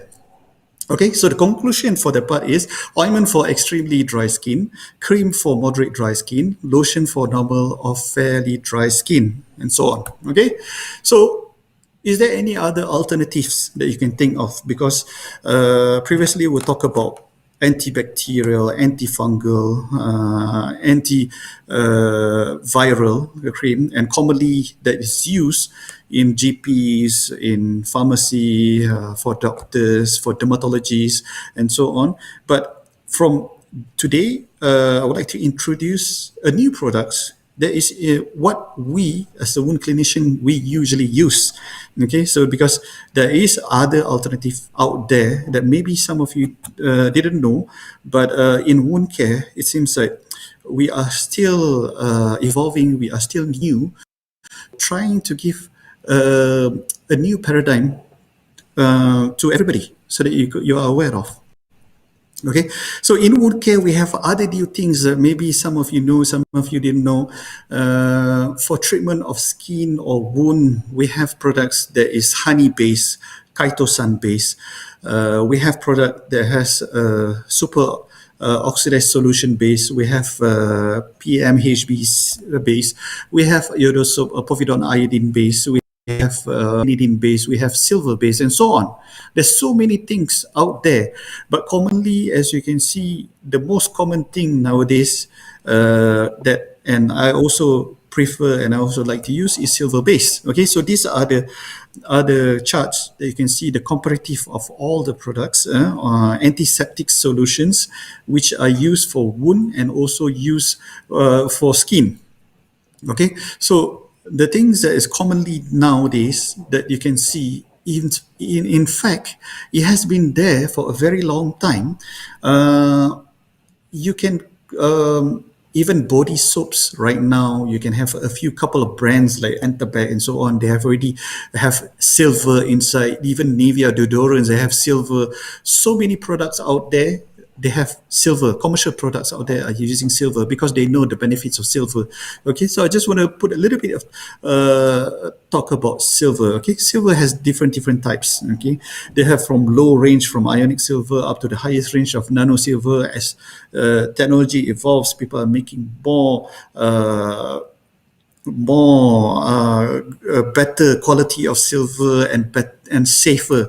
Okay, so ionic silver, the oldest, is the cheapest. Basically, they just take the ionic from the silver, and then after that, they make it a solution. It's a very simple process, and therefore is the cheapest. But because of ionic is a heavy substance, so that's why it's dangerous. It may cause some side effects. Okay, so they improve the formula into silver protein. So they make a protein base of silver. So even the protein base of silver nowadays, as you can see in the picture, they have this whey protein with silver addition. And in fact, some people, some medicine, they have silver inside. So people are thinking, how do you extract silver metals into liquid drinks? Okay, so that's how technology, they take the silver, they extract the protein, they make a drink, or even they make a cosmetic product, they make it topical products. Okay, a more advanced, what they do is they crush silver into smaller particles, microscopic particles. And then after that, they make it a solution. It can be ingested. It can be applied. And this product has because of the smaller particles, so they attack more surface, and they can penetrate smaller cells, even viruses. Okay, and the latest technology is nanoparticle. Is the smallest up to date. Okay, because it's very small, so it's highly effective, is fast acting, and silver is not poisonous, and it had so many studies has been done and so many benefits from silver. Okay, so as you can see, the benefits of silver: it reduces inflammation, it disrupts bacterial biofilm, virus kills bacteria, kills virals, and also kills fungal. Okay, and there's so many studies. Okay, as you can see at the bottom there is a study published in a journal of alternative and complementary medicine. They say that colloidal silver is effective against aerobic and anaerobic bacteria. Even there are studies about benefits of antiviral, which it against herpes simplex and hepatitis B, even against common cold and flu. Okay, so these are the picture, the diagram, how it reacts in a virus. So it acts on the cell membrane, both virus and bacteria. So it disrupts the cell wall, and after that, the cell basically dies off. Okay, and then it also has anti-inflammatory benefits. Okay, so there are studies shown that colloidal silver has reduced inflammation and also had near normal skin after 72 hours. All right. So these are the studies based on the colloidal silver. Most of the studies are for the colloidal silver. So the latest technology is nanoparticle silver. So in fact, using a colloidal silver is already have remarkable benefits, and using a nanoparticle definitely has better benefits, but the technology is still new. There's a lot more studies has been done. Okay, so my conclusion is comparing between the group between silver and the current, conventional product, for example, like fusidic acid. Okay, so there is the silver has superior effect compared to the conventional. Okay, so there's so many studies. Efficacy of topical silver against fungal. Also, they have done the studies against fungal. They have done the studies against antibacterial.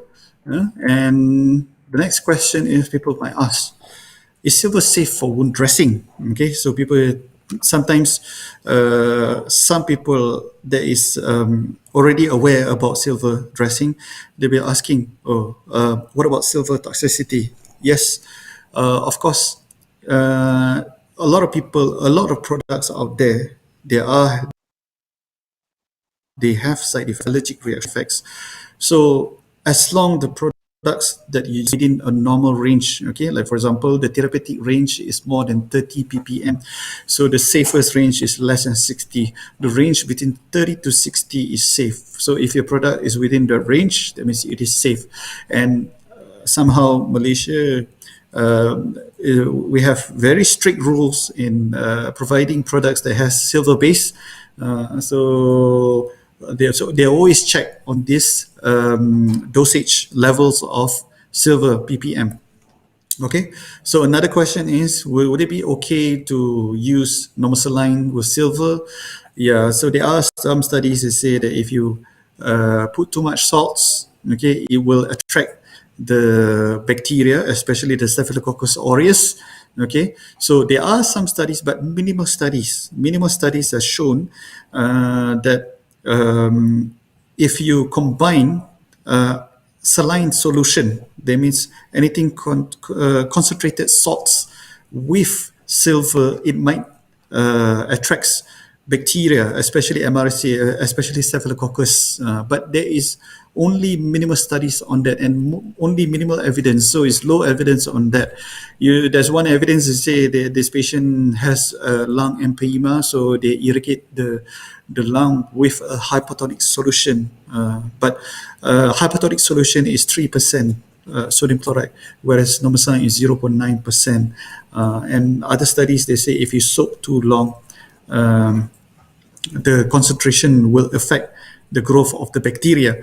But then somehow those studies, if you soak the wound for long, so if, for example, whatever it is, there are cheaper alternative. Not to say that you absolute use normal saline.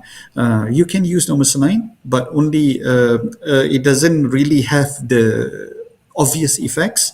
But there are cheaper alternative where you can use water, sterile water. Okay, so these are the advice that if, for example, you want to advise patients or patients with skin disease or wound, you want to apply topical silver, you can always say that, okay, use cleansing solution as simple as water if you're using silver, or try to avoid other things. They have other solutions also, which I'm going to talk about, so on. Another thing that about using silver, they say do not combine with normal saline because it will crystallize the silver. Okay, as you know, normal salines, even for inflate the balloon of catheter, so try to avoid using normal saline because it will crystallize. Therefore, use water, sterile water.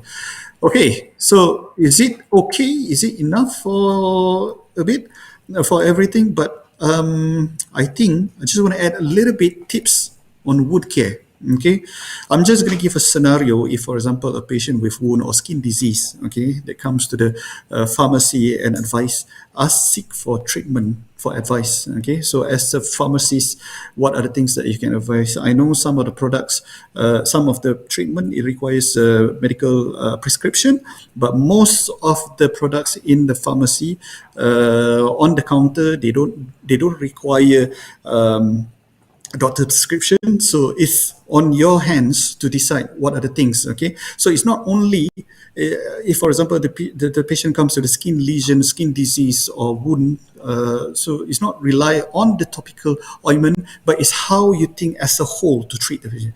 So in wound bed preparation or skin bed preparation is something that you need to think a few. These are the plan that we use in wound care. Okay, so we call it time. Okay, so they have other formulas in advance. If you are advanced wound clinician, you use some other formula like triangular wound assessment or even TIME or even MOIS. But just relax, we get back to the basics because this is just a short tips.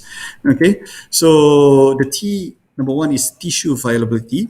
Okay, what does it mean by tissue viability is whether on the skin is there any necrotic patch, is there any slough. These are important because if you don't get rid of this non-viable tissue, okay, there's no point you apply any sorts of topical antimicrobial. It's pointless because the medicine, the antimicrobial that you apply, it cannot penetrate the skin or the wound. Okay, so you need to get rid of it. So first you need to advise on cleansing. Okay, because if you keep on applying on top, like for example, if you apply an ointment today and then the next day you apply another layer of ointment, so the layers of ointment, it becomes thicker, but actually the purpose of applying the antimicrobial, the antibacterial, antifungal or antiviral is pointless because the medicine cannot penetrate and it cannot attack on the lesion because of the layers of application.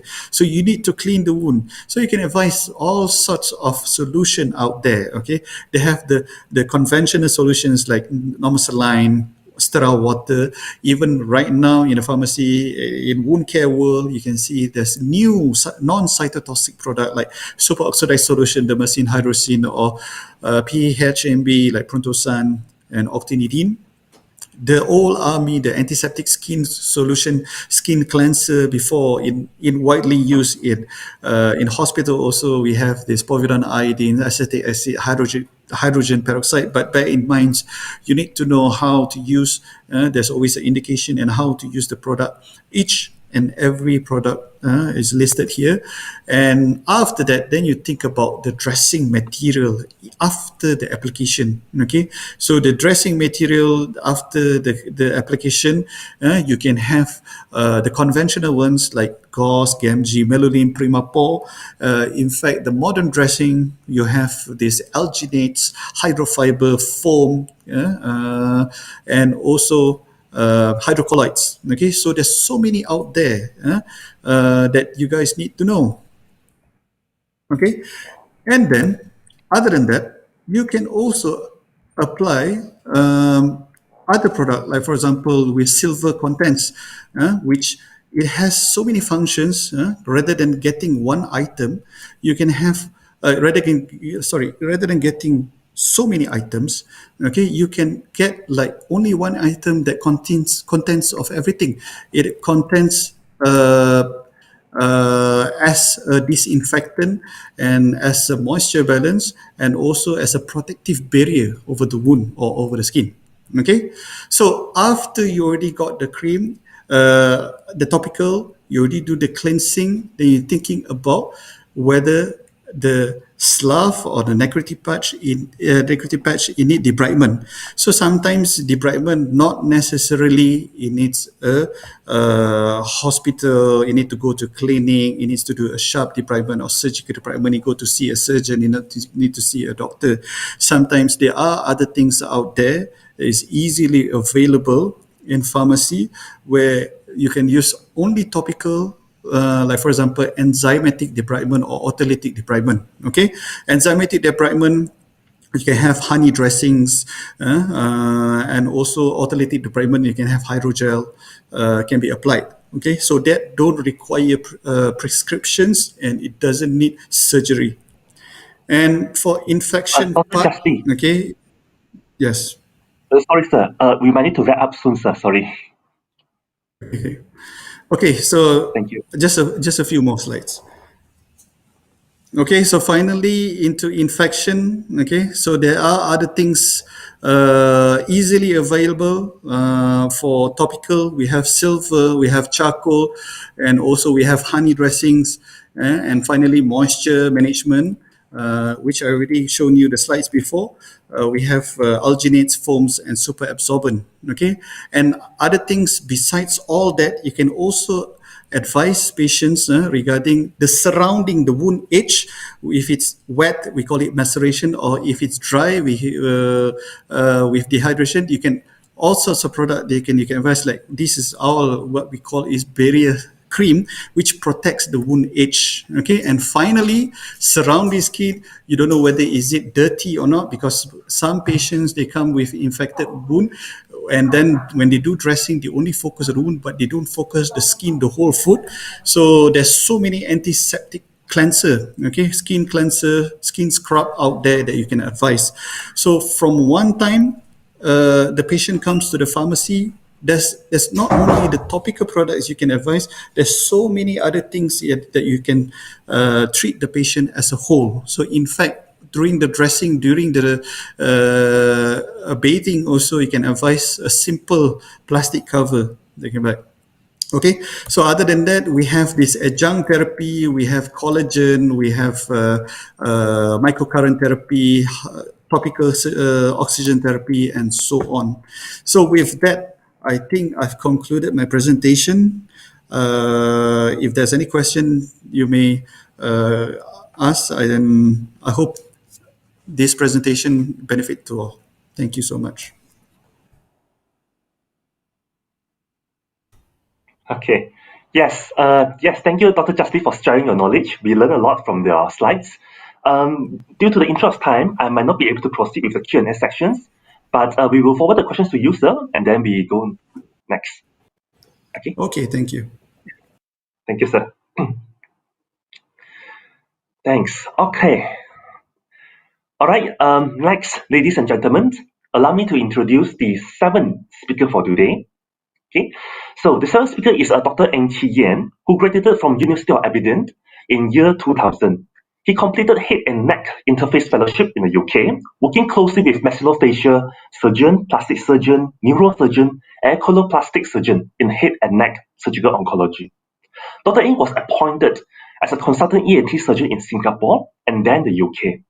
He was the head of department at United Lincolnshire NHS Trust ENT department and had an established private practice at BMI hospitals in Lincoln and Nottingham. He has published in peer-reviewed academic journals and presented in various local and international conferences. He has also completed a certificate in health professional education with National University of Singapore, while he was a site director for ENT training in Singapore. Dr. Eng returned to Malaysia and has joined Subang Jaya Medical Centre since January 2018. And it's my pleasure to welcome Dr. Eng. Hello, hi. Is this the right Yes, time sir. to speak? Yeah. So Yes, sir. everybody. Please proceed, sir. Okay. So thank you for inviting me to speak on the paradigm shift in allergic rhinitis. Today we're going to be talking about more on allergic rhinitis and how we can control the symptoms or even treat the condition. Dr. Eng. Yes. I'm sorry Is for everything interrupting, all right? Dr. Eng. Yes, all right. Do you mind to maybe reshare your slide in the presentation mode, sir? Oh, am I not sharing it at the moment?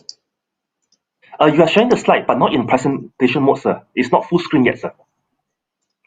Oh, I think it is, on my screen it's already presentation mode. Is it not presentation mode, huh? Maybe you can just So, click a button and then reshare again in presentation mode. oh, okay. Sorry, To sir. me it's already presentation mode, huh? Show presenter view, okay. Is this presentation mode or?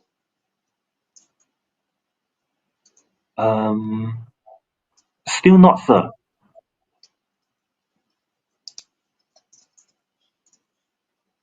Sir, maybe you can refresh the browser again. The browser. Okay, so this is not yet presentation mode. Am I sharing screen at the moment? We are looking at your screen, sir, yes. But not Okay, in full so screen. not in full screen, huh? So if I do this and then I click on this one, is this now presentation mode? No, but no worries, sir. The event company will adjust for you, sir. No worry. Please proceed, sir. Okay, yeah. So there's a CME disclaimer about the slides. It's my own opinion. Now I'll just outline the agenda for the presentation today. I've used a few guidelines which I'll show on the next slide, and I'll talk a little bit about the epidemiology of allergic rhinitis, and then we go on to talk a little bit about the pathophysiology of allergic rhinitis, a bit of investigations, and then I'll go straight on the treatment modalities. And also I'll introduce you the intranasal steroid spray, which contains both intranasal steroids as well as antihistamine. And then I'll provide you with a summary. Right, the guidelines that I've used mainly refers to the ARIA guidelines, also the Basaki guidelines, and also some of the guidelines which has been published in the American journals, the American guidelines. So these are the three main guidelines I've consulted and used for my presentations. So allergic rhinitis, as you can see, is a very common condition. It affects children, preschool, teenagers, and also adult.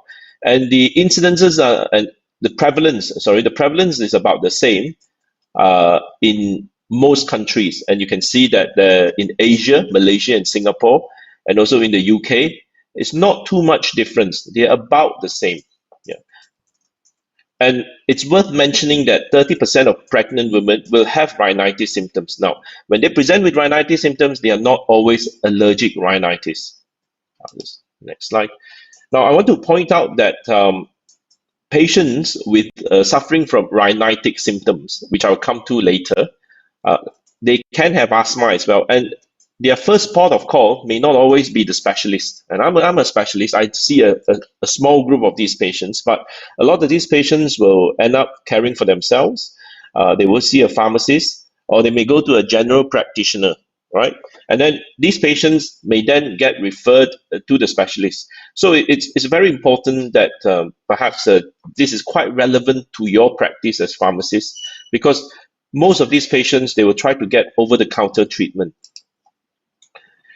So now, before I move on, right, I want to define some of the terms that we use. We tend to use them interchangeably, but not necessarily they are interchangeable. So I'll try to define these terms. So when you use them, you know, we will know exactly what they mean. Now we have terms like, Dr. Ng. Yes. Sorry? I'm so sorry for Everything interrupting okay? again, sir.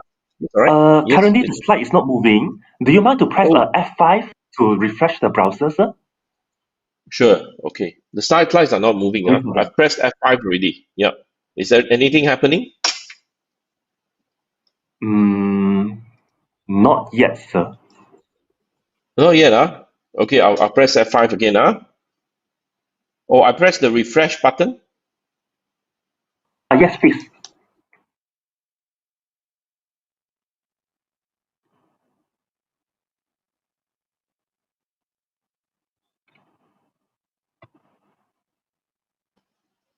I can see me. And then All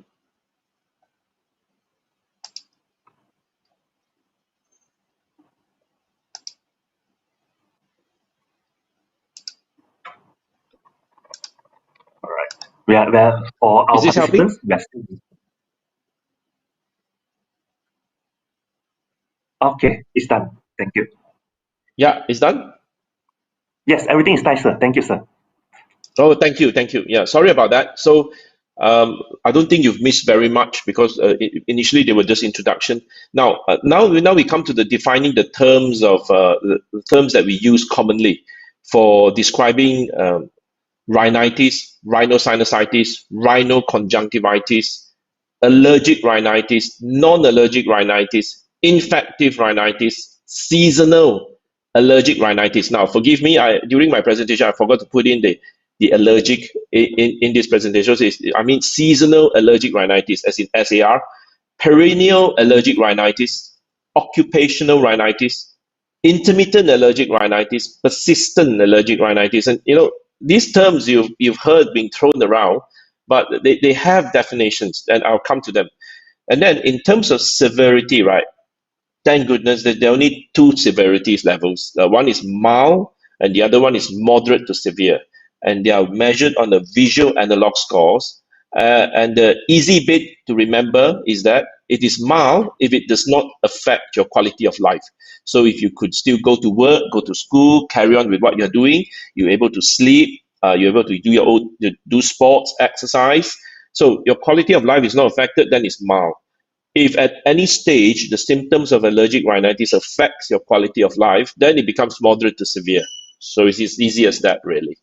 Now, so our talk is mainly on allergic rhinitis, but it is worthwhile just be aware that not all rhinitic symptoms are allergic rhinitis. There are other non-allergic rhinitis causes for patients presenting with nasal congestion or rhinorrhea. So these are the examples. I won't go into them. All right, then just have a look on the screen. Mainly, you know, sometimes they can be cancer, they can be autoimmune, it can be hormonal, it can be pregnancy related, which is hormonal. Yeah, they can be drug induced, occupational. So, but now we want to come back to talking about allergic rhinitis, because during history and examination, you should be able to narrow it down to the fact that this is likely to have an allergic cause. All right. So this is just a little bit about those patients with drug-induced allergic rhinitis. And just be aware that some of these medications can present with nasal congestion and rhinorrhea. All right. Okay, then we move on to the definition. Right. The two main types of allergic rhinitis that nowadays we use, which is defined or used in the ARIA guidelines, and it will help you with your practice, is that it's intermittent allergic rhinitis or persistent allergic rhinitis.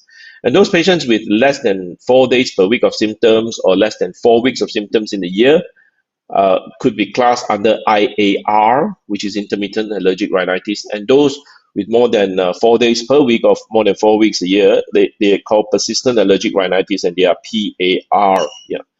Now, there are also patients with seasonal allergic rhinitis that tends to happen during spring and summer if they're allergic to pollens.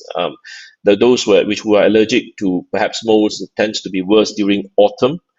So those are seasonal allergic rhinitis. So as you can see, they are really not interchangeable. So someone with seasonal allergic rhinitis could be allergic for during that season. But having said that, they'll have symptoms for most time of the week and probably more than 4 weeks a year, because each season will last for about 3 months. So they would come under persistent allergic rhinitis as opposed to intermittent.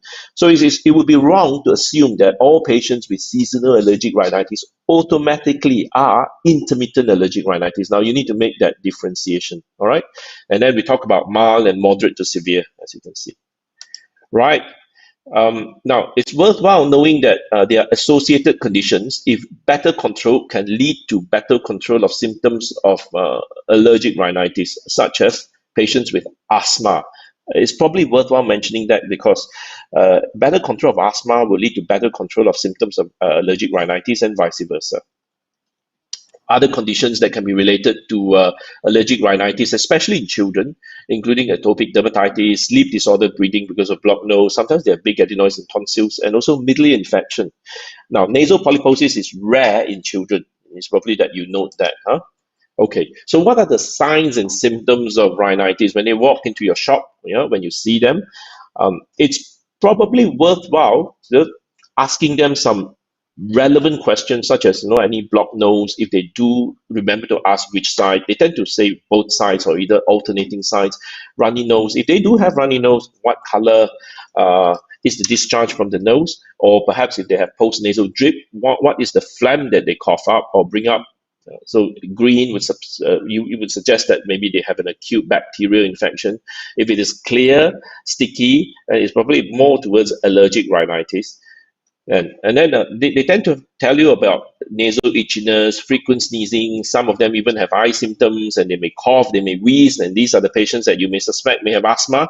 Now, the rest, right, is a bit difficult for you to do. Like I said something about pale nasal mucosa.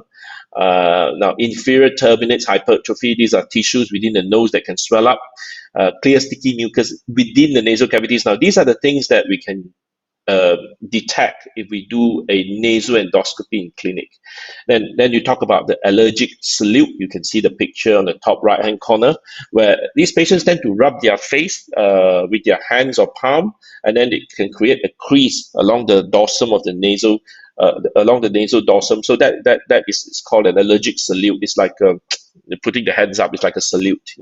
And then you get allergic shyness. So it is related to patients having dark circles, but don't make the mistake of diagnosing allergic rhinitis in all people presenting with dark circles. They have to have other symptoms as well. These associated symptoms are useful to give you more confidence in the diagnosis, but they do need to have a bit of nasal congestion and rhinorrhea. All right. Now, notice that I've not said anything about facial pain or headache. Those tends to be symptoms of sinusitis. All right. Yeah. Okay, so we all know that allergic rhinitis is an IgE-mediated reaction.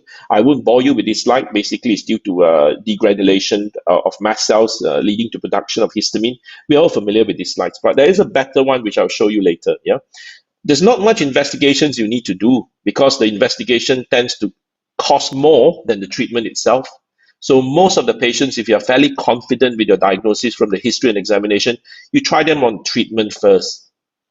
Now, so anyway, it's part of the talk. So investigations include measurement of immunoglobulin E level. Now, you can consider total IgE level, which is maybe not so useful. The more useful one is specific IgE levels that can allow you to pinpoint what they are specifically allergic to. Now, it's not unreasonable for patient to say that, why do all these tests anyway? Because the treatment is probably the same. Whatever you're allergic to, apart from allergen avoidance, which is not possible for most, either because their living environment limits that, or their workplace limits that, or just the way they live wouldn't allow them to take that allergen out, then they'll just use the same treatment anyway, antihistamine, intranasal corticosteroid sprays. So really, the test really comes in useful if they are determined to want to practice allergen avoidance, or when we want to consider immunotherapy.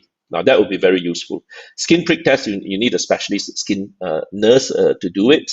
It's very useful. It gives patient immediate feedback. Some patients like it, but it is somehow less acceptable to this part of the world, the Asian patients. They tend to just take the simple way out, just have a blood test, and then it will show you everything. It's not too bothered about pricking your skin like 6 times, 8 times with each allergen, and then watch the wheel develop, the red patch develop, and then confirm that you're allergic to it. Some people like it, but most people would feel that, blood test should be good enough. Radiology, there's no need to do x-rays to confirm rhinitis or sinusitis, really. I mean, unless you want to do an operation, there is no need to do any scans or x-rays. Now, if you do decide to do some radiology or imaging, don't do x-rays. Please do not do x-rays, because it's not helpful. The one that you want to do, if you do decide that there is perhaps a problem with the sinuses, such as a bacterial infection or fungal infection, then yes, do a CT scan. Yeah, it'll give you all the information. X-rays, not helpful, waste of time.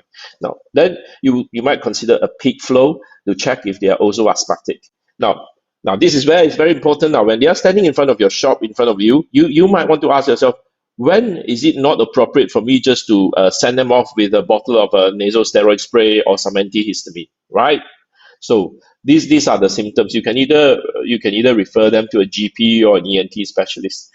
So if the symptoms unilateral, one-sided discharge, smelly discharge, consistently only one side, yeah, they don't say both sides, they don't say alternating sides, one side, yeah, especially if it is more than 2 weeks, especially when there's also associated nosebleed or blood-stained mucus, yeah. Or you've tried them on some intranasal steroid sprays or some antihistamine, and after 2 weeks later, a very loyal customer, they come back to you and say, well, I'm no better, what should I do?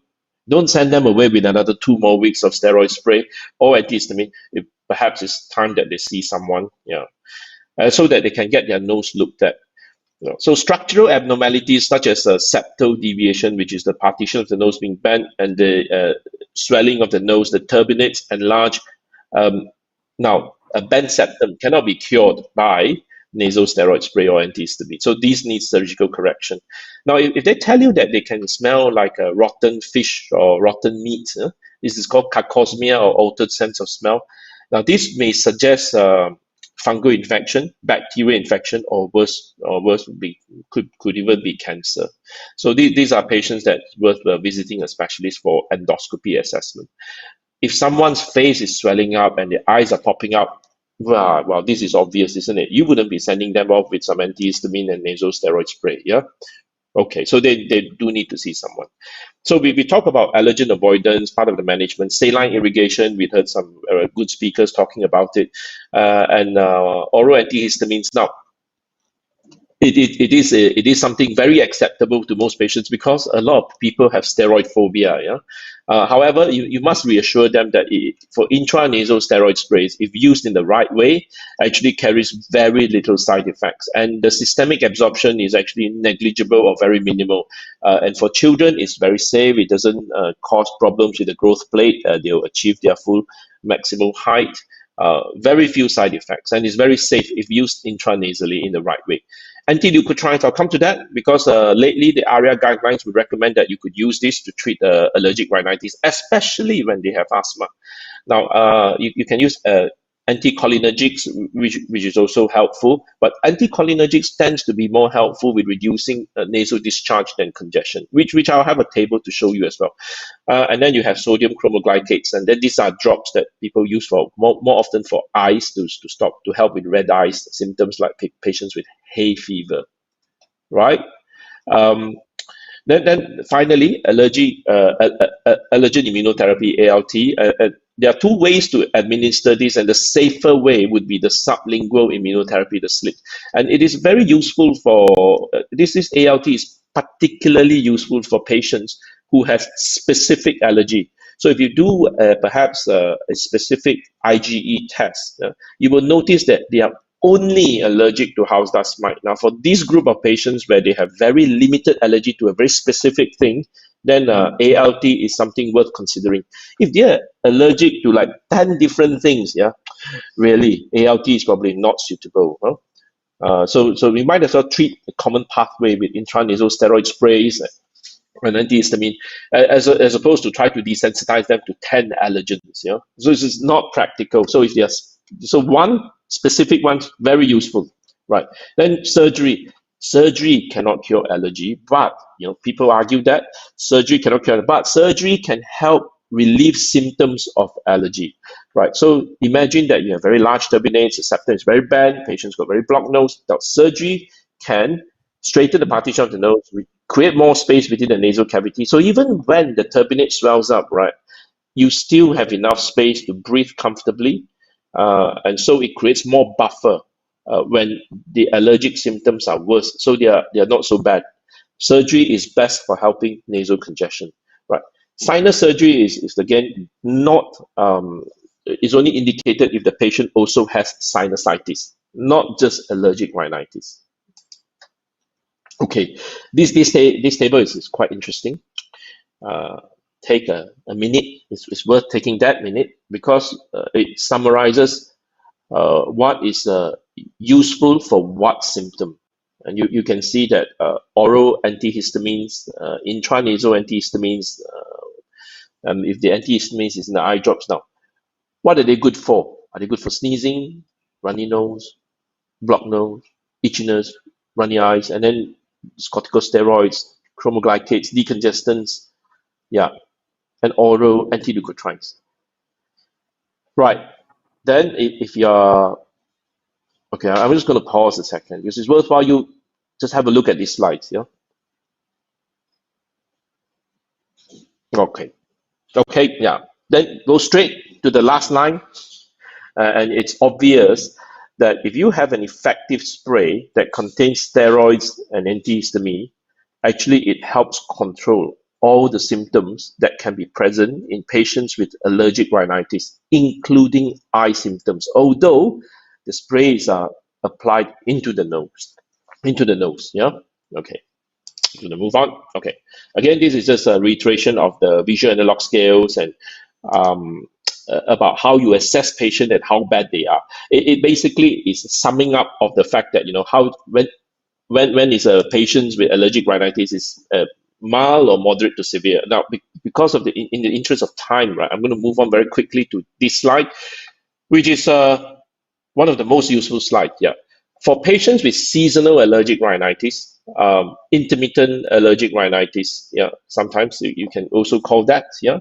Although I want to remind you that they are not interchangeable, and seasonal allergic rhinitis can also be persistent allergic rhinitis. Then, depending on the severity, yeah, you could go for intranasal corticosteroid spray plus or minus an oral antihistamine, or a leukotriene receptor antagonist, which is really Montelukast, isn't it? Yeah, especially patients with asthma. All right, yeah. Or you could go straight and prescribe or dispense INCS with INH, intranasal corticosteroid, intranasal antihistamine. That's what it stands for anyway. Plus minus LTRA, leukotriene receptor antagonist, which is Montelukast. Yeah, plus minus that. You can do that for these patients. They don't necessarily need to have asthma, though. That's the interesting thing. Yeah. And then for patients with persistent allergic rhinitis, as you can see very clearly written, again, intranasal corticosteroid spray with intranasal antihistamine is one of the best way to treat them. Yeah, there's clear evidence to support their use, and this is basically a slide to show that steroids can help, antihistamine can help. Yeah, and at specific areas, yeah, why those symptoms arise and how the medication acts. Yeah, histamine acts on a different pathway, steroids acts on a different pathway. This is basically really blowing the trumpet for this particular medication that contains intranasal corticosteroid spray as well as intranasal antihistamine. It's to show that it's most effective in controlling all the symptoms, congestion, runny nose, sneezing, itchy eyes, yeah, red eye. Everything is better. The onset is faster. It lasts longer. Yeah. So again, this is really just trying to reiterate the fact that it's good for all sorts of allergic rhinitis. Okay, and it's got a faster onset now. So maybe there's no need to try, perhaps intranasal corticosteroid spray without antihistamine, and then wait and see if they get worse or better. And then if they are not better, then try one which you know is going to be more effective. Why not just give them one straight away? Yeah. Okay. Yeah. So is that straightforward? Now, in summary, I think most patients with allergic rhinitis will self-medicate, or they actually will seek advice from pharmacists. Now, this will save them money, of course. If they come and see me, it's going to cost them more, obviously. So from the pharmacist's point of view, this is a condition that you could treat, and I believe that pharmacists could dispense intranasal corticosteroid sprays. However, there's this stigma about steroids, but you could reassure them. And then nowadays, you have a spray that contains antihistamine as well, which offers you a faster onset. Then you could refer. Now you know the symptoms that you should be worried about, and you could advise them to see a doctor. So now you're confident. You could go ahead and do it.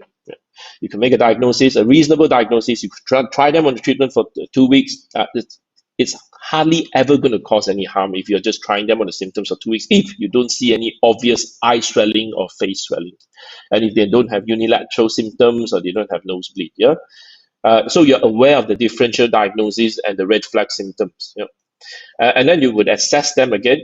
Now, in the past, right, the book says you've got to put them on this treatment for 2 weeks, 1 month, or 6 weeks before you actually see any improvement. Now, that's not quite right nowadays. Yeah, within the guidelines, you could actually assess patients 3 days later, a week later, 2 weeks later, and if they get benefit 2 weeks later, they are likely to get more benefit when they continue treatment. As you know, steroids effect is a bit of a cumulative effect.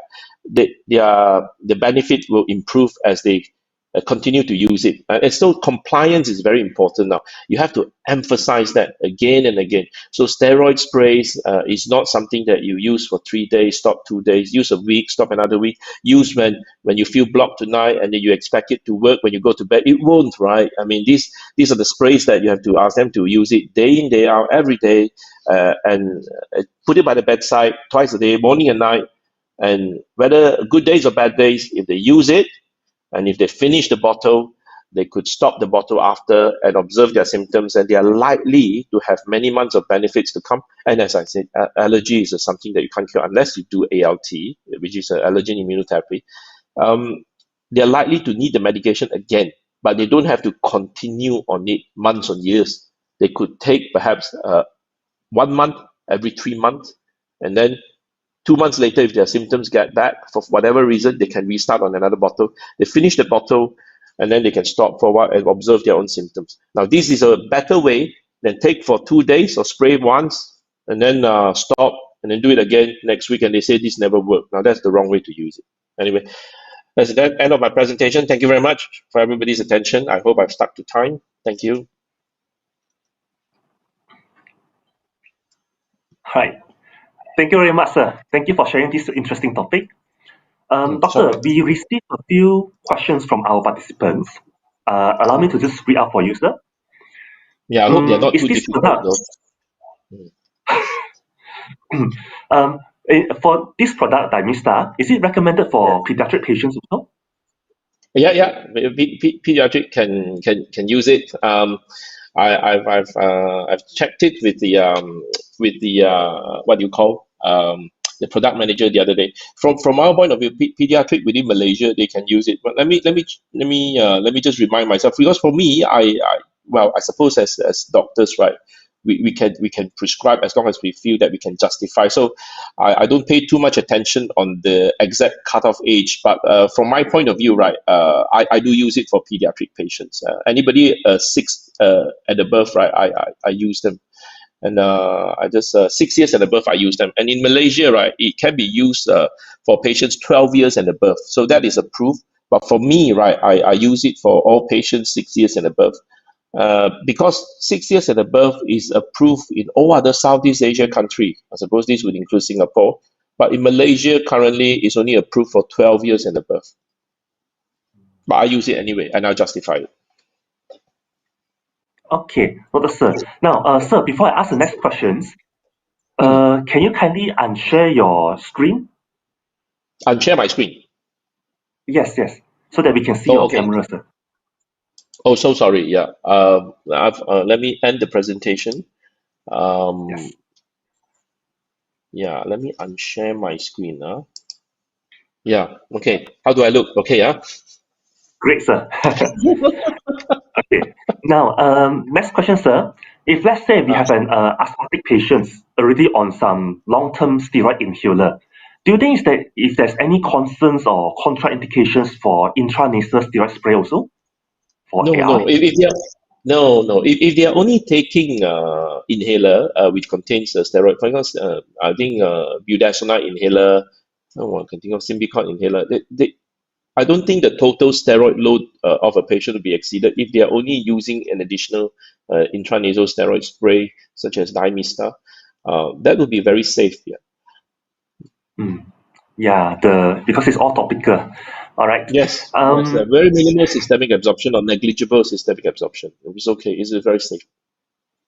All right. Okay, sir, next one. In your opinion, sir, is there any needs for us to use maybe nasal dosing or cleaning first before we use the intranasal steroid? Oh, I mean, absolutely. If there's a lot of nasal discharge, it's always worthwhile using a bit of nasal douching prior to using the spray. And this is something that I remind my patient to use the nasal douching first before using the spray. I mean, there's no point you put the spray up and start douching the nose and you wash all the medication out. I know it's common sense, but I do remind them to use the douching first, then the spray. All right. Another treatment worthwhile mentioning, although this is less so for patients with allergic rhinitis, which is what we're talking about today, allergic rhinitis, and it should not be confused with patients with rhinosinusitis, such as acute rhinosinusitis or chronic rhinosinusitis. Those patients have more than just allergic rhinitis, and most patients with rhinosinusitis tend not to be due to allergy. Yeah. They have other causes, either idiopathic or they have some kind of anatomical obstruction to the way the sinuses drain, predisposes them to infection. So for those patients with chronic rhinosinusitis, mark my word, not allergic rhinitis, sinusitis, now they could use nasal douching with what we call I use Palmicort basically like a Raspills. You can pour it into the nasal douching, which is high volume, low pressure douching, and then you can douche the nose. And in that way, it can help with patients with sinusitis. Probably something that I thought I'll share. But this is not for rhinitis, since somebody did ask to touch on that topic. Douching, adding steroids into it. Now, this is not a licensed usage, but a lot of ENT surgeons do use it that way. Now, with that kind of a high volume, low pressure douching, as you know, douching, right, generally is high volume, low pressure, or low pressure, high volume. Those like, it's hard not to use brand name, but Sterimar, Aquamaris, those are what we call high pressure, low volume. Something like Newmed, Flowsinus, those are what we call high volume, low pressure. So for those high volume, low pressure, you can add a bit of medication in it, and then such as steroids, and you can use that to flush the nose. And some of it will run into the sinuses and stay there, and it can work better for sinusitis, but not allergic rhinitis. Yeah, however, those kind of medication use shouldn't be used long term, so they are short burst, short term. Usually, I just put them on 2 weeks and I review them again. 2 weeks. All right. Next question, sir. Allergic rhinitis is actually quite common among us. So, in your opinion, sir, when should a person consider to start doing skin prick tests? Skin prick test. I have to admit, right, this is something that I don't do myself because we don't have a dermatology or specialist skin nurse. I tend to go for blood tests. Yeah. So for blood tests, you can do anytime. Yeah, anytime. Personally, it's more of the cost issue because doing allergy testing is something that is not always covered by insurance. And if you're practicing in a private setting, then doing an allergy test may set someone back between 300 to 500 ringgit each time. So they may not be so open to do the allergy testing. And if they come to think about it, house dust mite is always going to be there. If they're allergic to their dogs and cats, they don't go home and shoot them. They still keep them, isn't it? Yeah. So it's something that they can't do much about. So they might as well just live with it and treat it with some steroids or antihistamine. As long as their symptoms are not too bad. Anyway, you can do the test anytime. They could try the treatment first, and when they come back 2 weeks or a month later and they feel much better, they probably will change their mind on doing any more tests. They say, I'm okay now. I might also not do any tests. Because they have better ways to spend that 500 ringgit than to throw it at the hospital. Okay. All right, sir. So maybe I ask one last question, sir. For allergic rhinitis in children, pediatric, usually in your practice, yes, sir. In your practice, would you recommend directly to start the intranasal, or maybe you will start with a trial with oral medication first, in your opinion? Actually, no, I start with intranasal first. I find that intranasal sprays, right, carries the least risk. Yeah, I mean, although we have a newer generation of antihistamine that is supposed to be non-sedating, but if you can use a topical spray that can help all the symptoms, why not? Yeah. And I believe the parents are generally also more open to topical treatment than any treatment that they need to take orally. So I would recommend topical sprays. Now, it's interesting you ask that also, because a lot of patients with runny nose, a bit of wheeze, they don't tend to end up in my clinic as the first port of call. I wish they do, but they don't. Yeah, they tend to end up with the pediatricians or the respiratory physicians. Yeah, because most people are more worried about the wheeze, and they have to. The pediatricians will see them. So if they all end up in my clinic, it'd be great, but the pediatricians will hate me. So. Okay. Thank you very much, sir. I think with that we end the session, sir. And thank you once again, sir. Thank you. Okay, thank you. Thank you.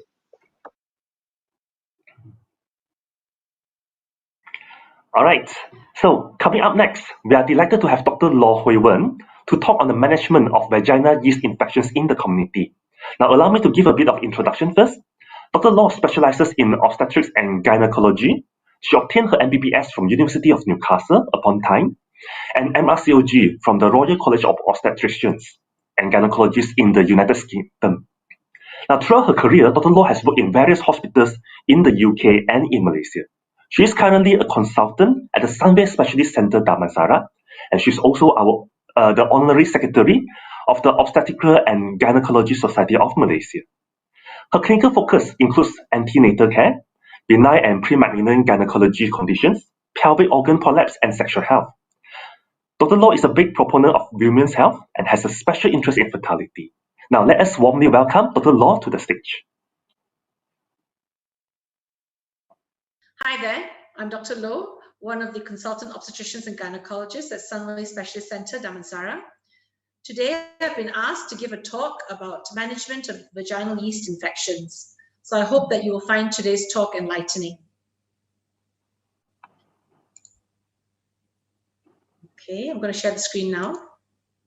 Hello there, good afternoon. So what we're going to do is we're going to talk about management of vaginal yeast infections today. So I have been asked by Bayer to give this talk today.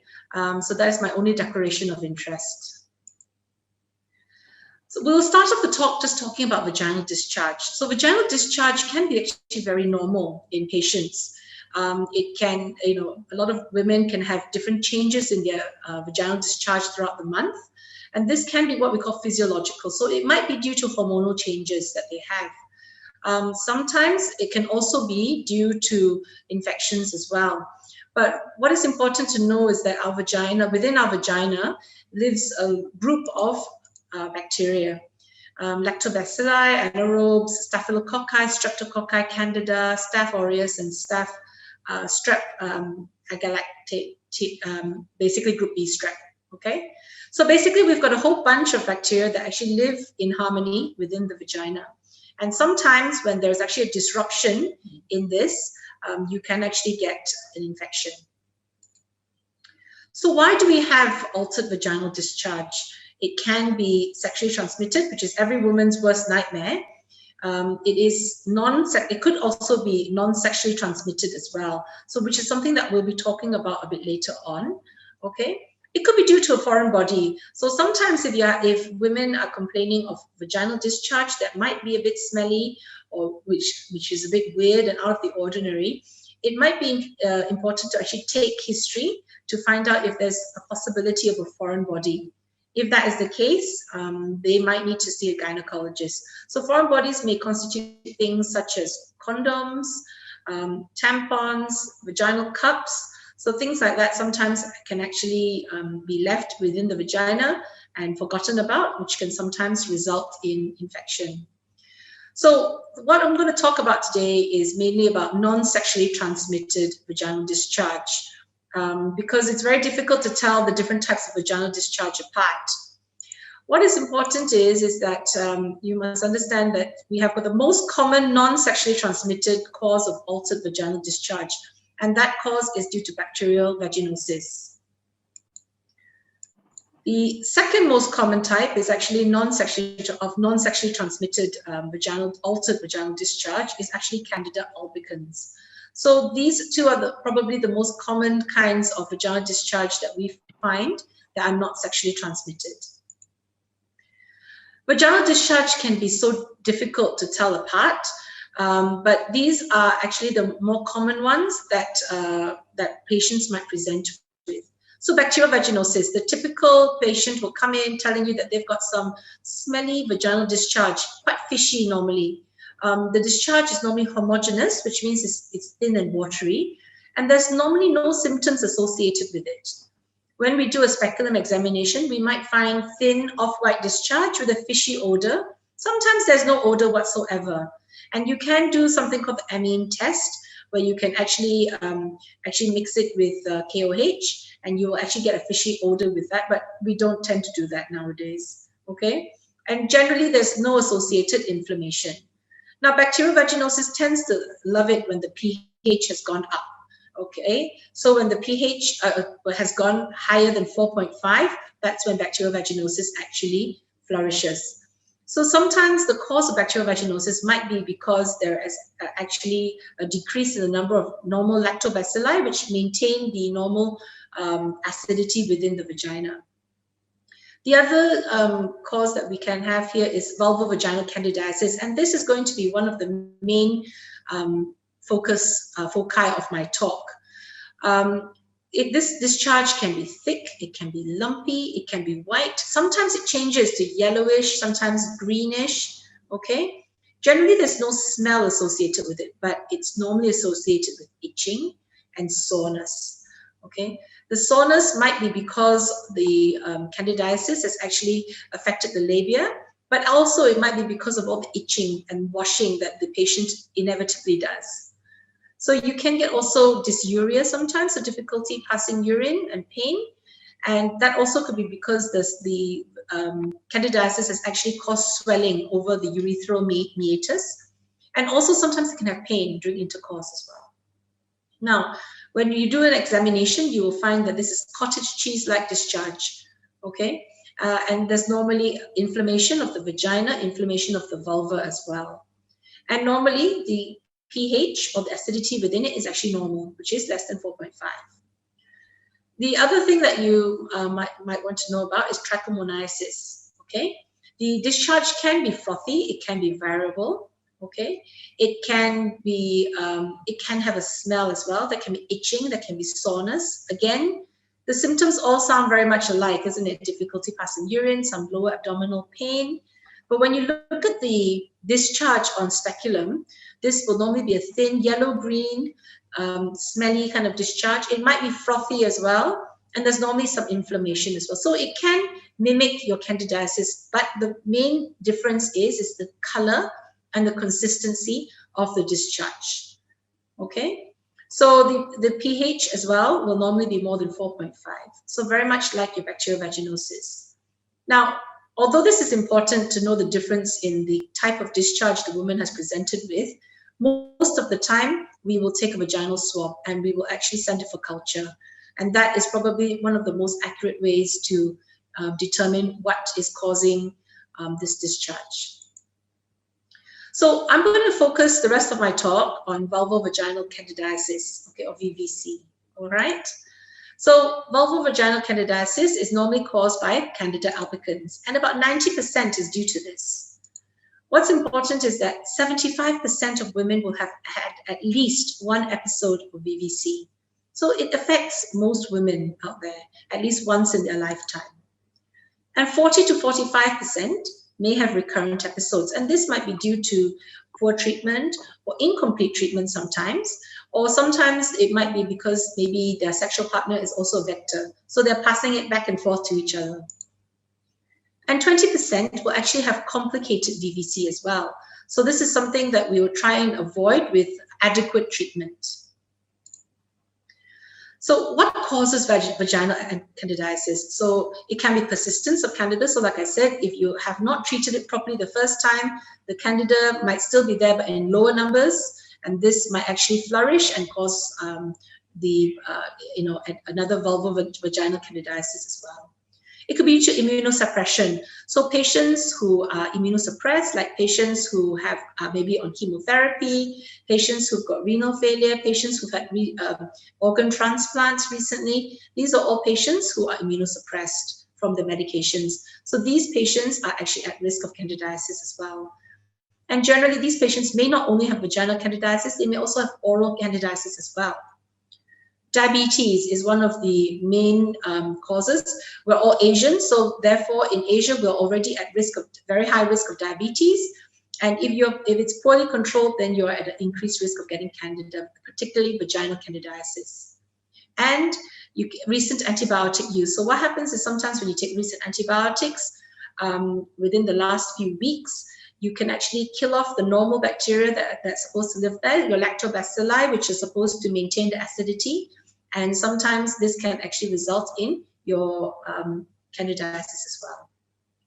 We know that endogenous and exogenous estrogens can increase your risk as well. So things like taking the oral contraceptive pill or being pregnant will actually increase your risk of having vaginal candidiasis.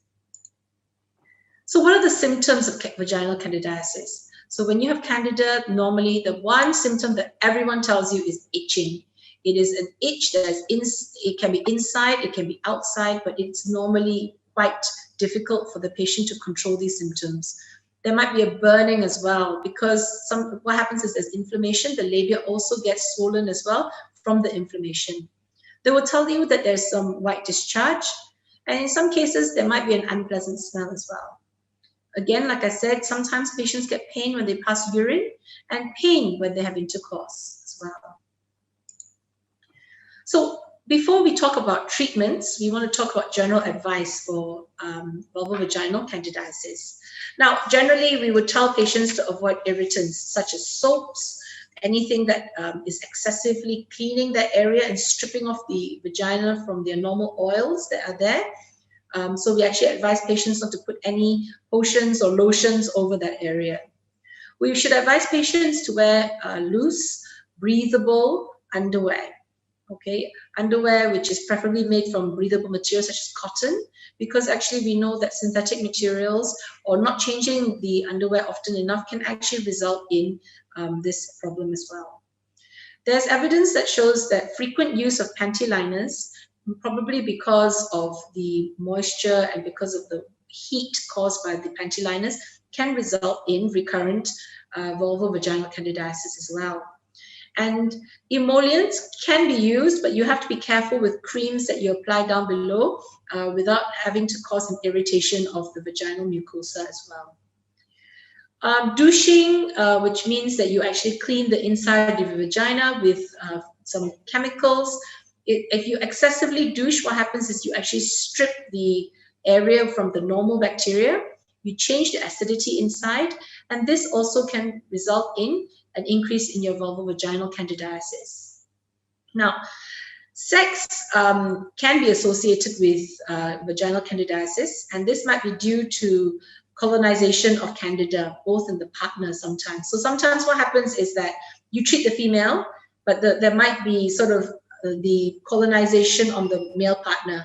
And so what happens is when they have sex, they just pass it back to each other, back and forth, okay?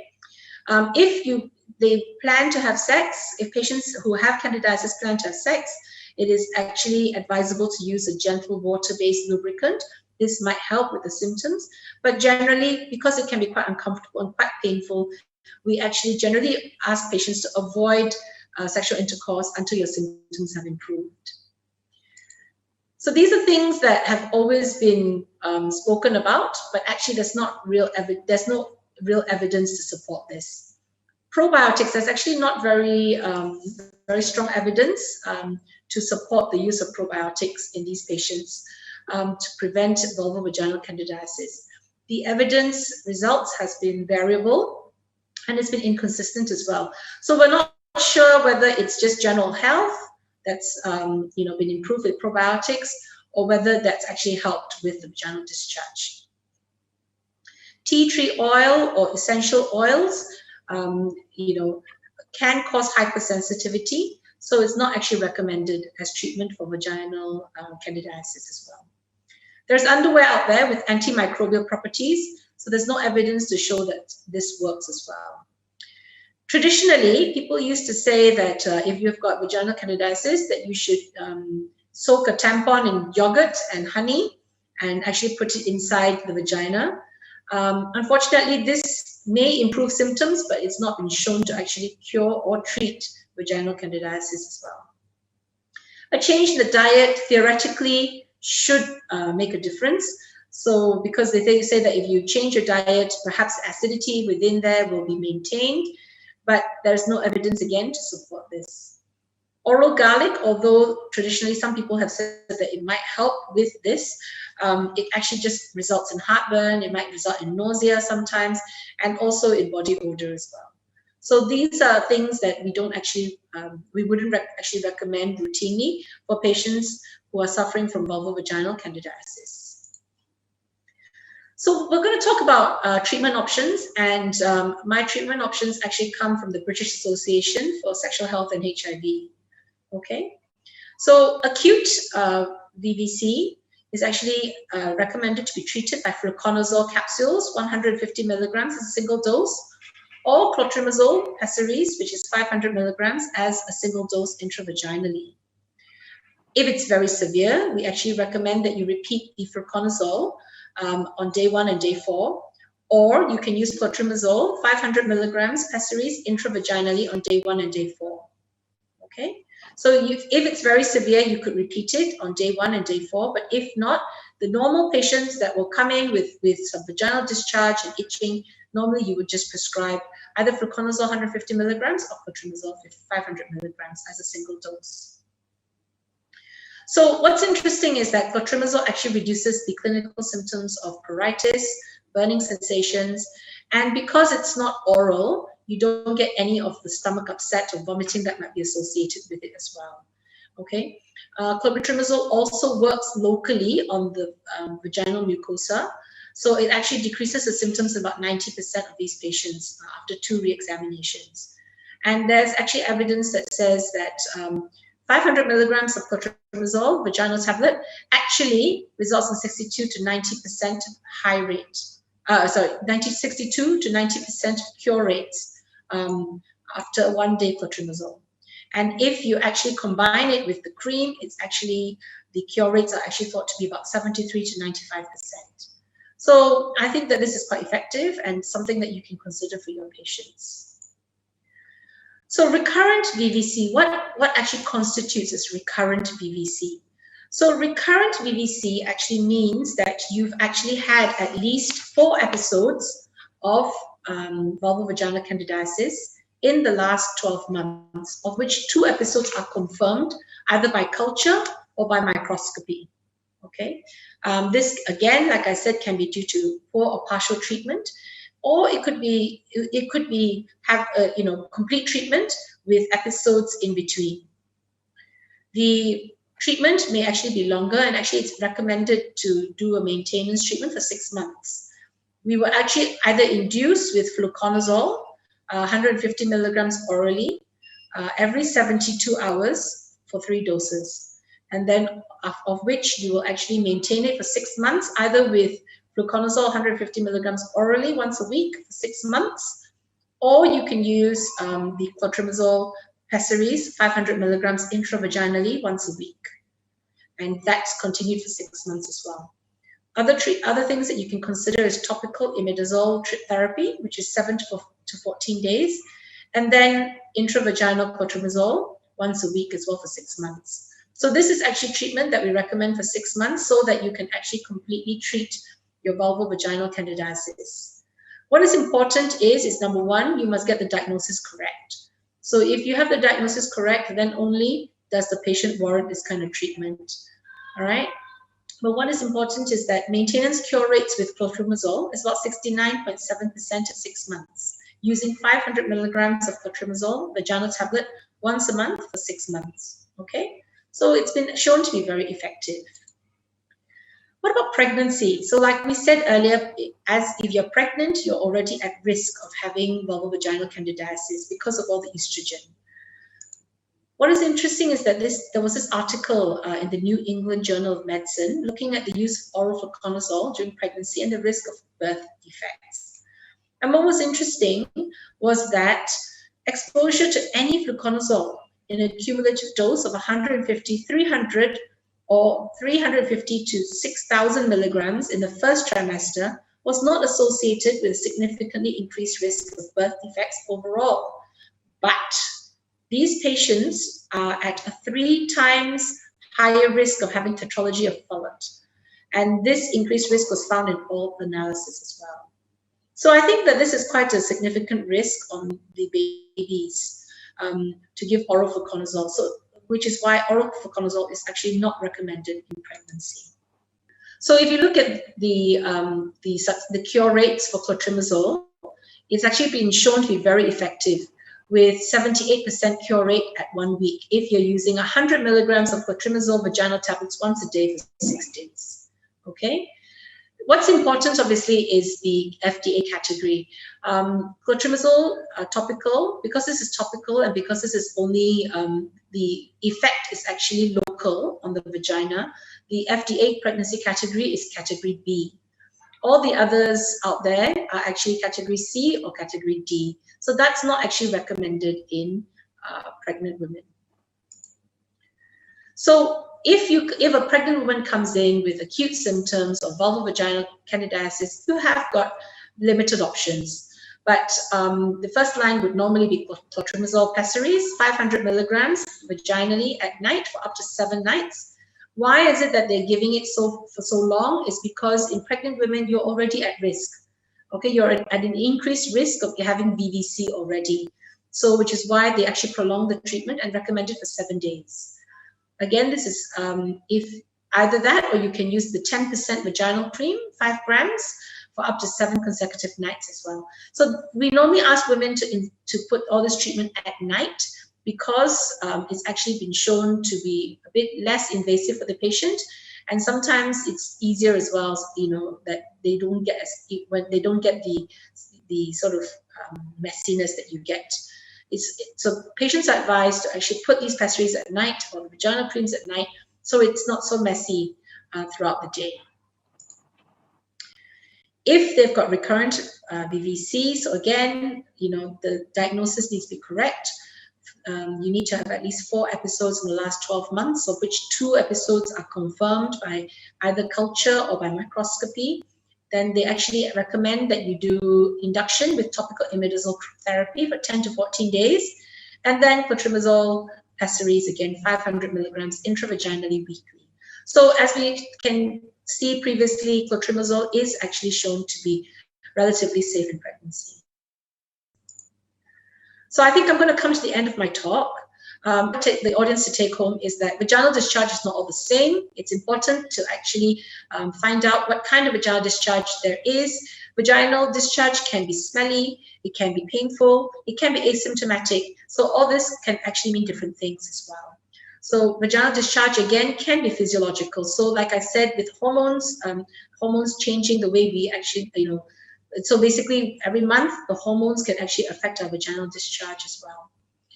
So vulvovaginal candidiasis is common and it can be recurrent as well. So again, like I said, recurrent vulvovaginal candidiasis must be diagnosed properly as well. So it has to be at least 4 episodes in the last 12 months. Vaginal clotrimazole is effective treatment in both acute and recurrent VVC. And fluconazole is actually not recommended in pregnancy due to its association with tetralogy of Fallot. And vaginal clotrimazole is effective in managing acute and recurrent VVC in pregnancy. Okay, so I've come to the end of my talk now. I'm happy to take any questions. Thank you. Okay, thank you, Dr. Law, for sharing your knowledge and your experience with us. Now, I can see that we already have a few questions in the chat. So allow me to ask. The first questions, usually, doctor, how long of the abstinence should we advise patient after administering the clotrimazole pessary?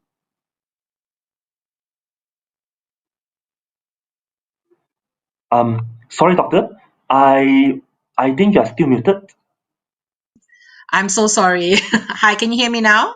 Okay, I'm sorry. Yes. Okay, so there's no evidence to say that you have to abstain from sex for a certain amount of time. But obviously, when you're having the infection, it is really the woman itself probably will not be in the mood because there's itching, there's probably pain as well. So probably once the inflammation has settled, they can actually have sex already. Like I said, let's make sure that whatever you use doesn't irritate the area anymore than it is already irritated. Okay. Okay. As soon as the irritation is gone, then should be okay lah. Yes, then they can resume sexual activity. Okay. Okay. Next question, doctor. Now, in your opinion, how soon should a patient expect to see some improvement, or at least to know the medication is working after using the clotrimazole pessary? Like when should the patient be referred back to evaluate or change the medication? Okay. So basically, normally when I prescribe this, I tend to prescribe it at night. Because I think when it's a lot more comfortable, so they don't have to walk around and worry about it. So I normally tell my patients to insert the tablet at night before they go to bed.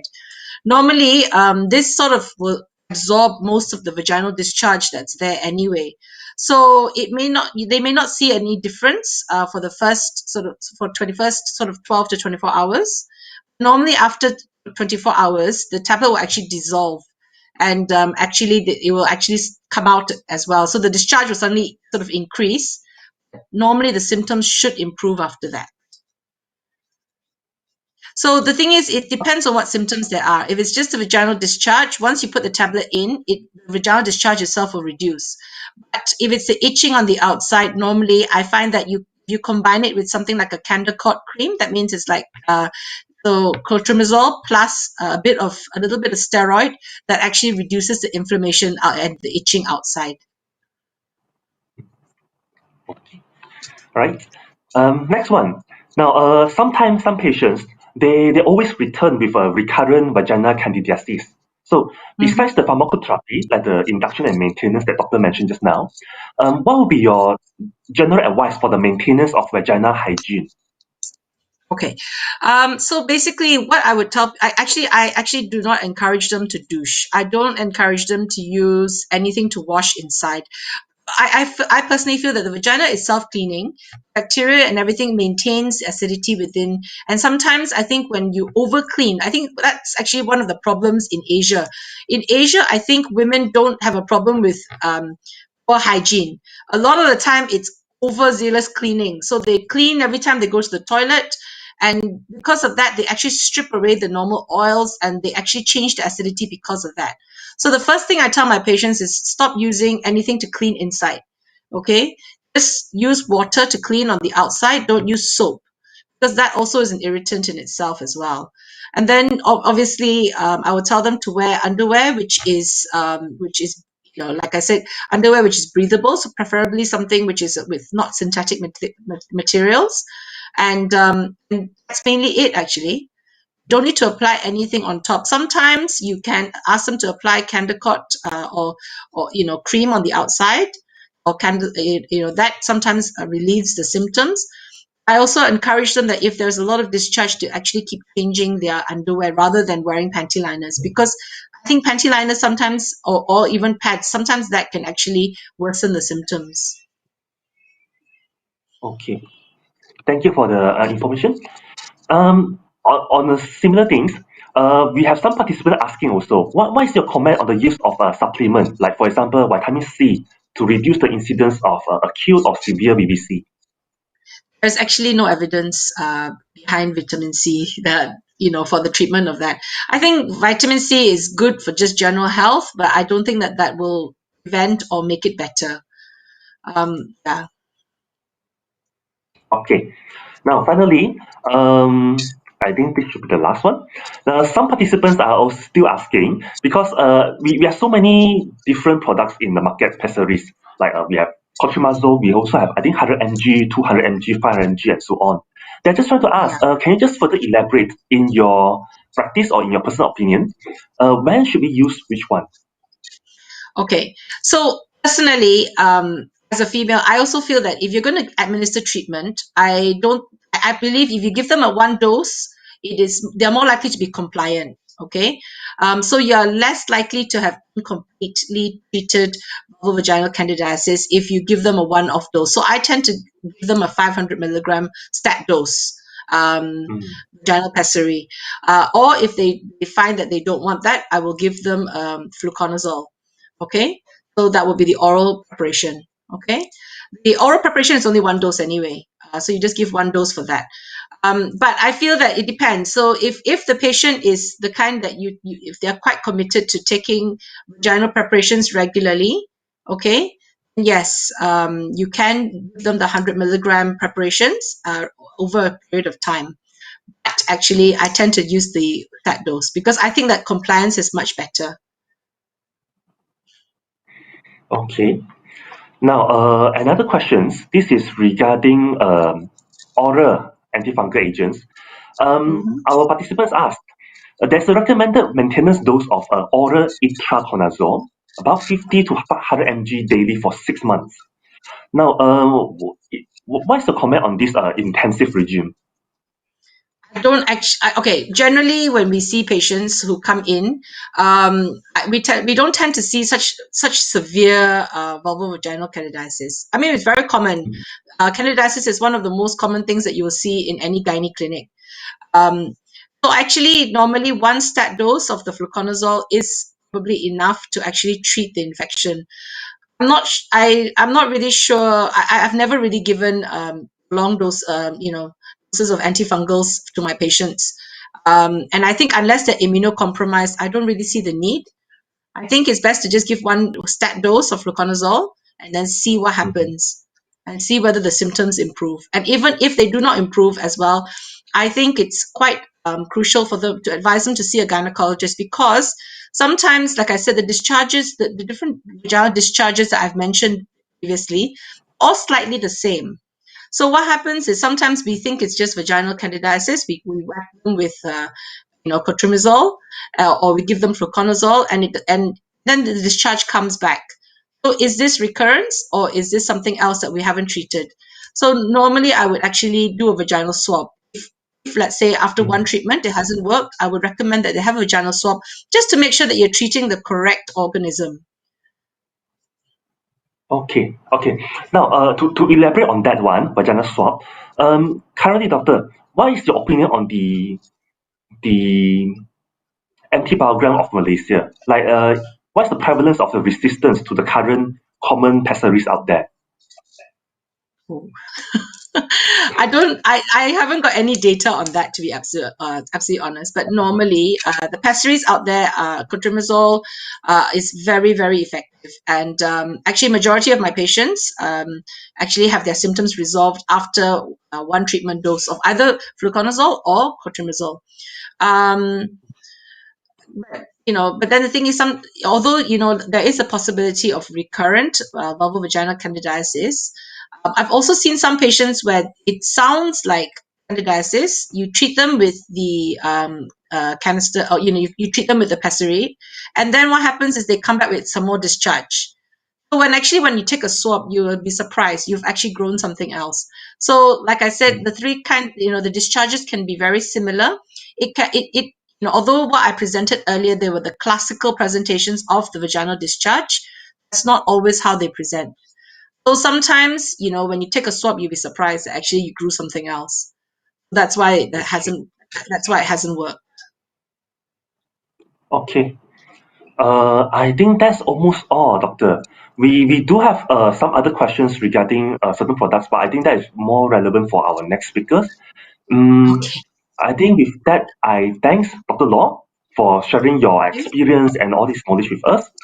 And yeah, thank you very much, Dr. Law. Thank you so much. Thank you very much. I hope that you guys find this talk enlightening. Thank you. Yeah, definitely. Okay, thank you. Have a lovely day. You too. Thank you.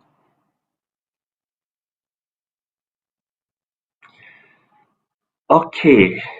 Now, our next agenda is a lunch symposium, whereby Dr. Ida Liliwati will be speaking on the topic of probiotics, a holistic approach for women's urogenital infections. Okay, so I understand that just now we have many questions on the probiotics, but Dr. Ida will be talking about that. So Dr. Ida, allow me to just provide some introductions. She graduated from University of Malaya, UM, with a Bachelor of Medicine and Surgery. And later she attained her master in ONG. She was a senior lecturer in UM and underwent fellowship in urogynecology and minimal access surgery in Kameda Medical Center of Japan. She's a member of Malaysian Urogynecology Society, MUGS, and International Urogynecology Associations, IUGA. She's currently a consultant obstetricians and gynecology in Pantai Hospital Cheras. Now, Dr. Ida specializes in areas of urogynecology that includes pelvic organ with prolapse, urinary incontinence, and obstetrics perineal trauma. She performs abdominal as well as vaginal surgeries for various gynecology and urogynecology cases. She's also a trained laparoscopist and performs procedures such as laparoscopic hysterectomy, myomectomy, as well as sacrocolpopexy. Now, without further ado, let us welcome Dr. Ida Liliwati. Okay, thank you very much. Okay, I'm not sure whether, let me share the screen first. Sure. Okay.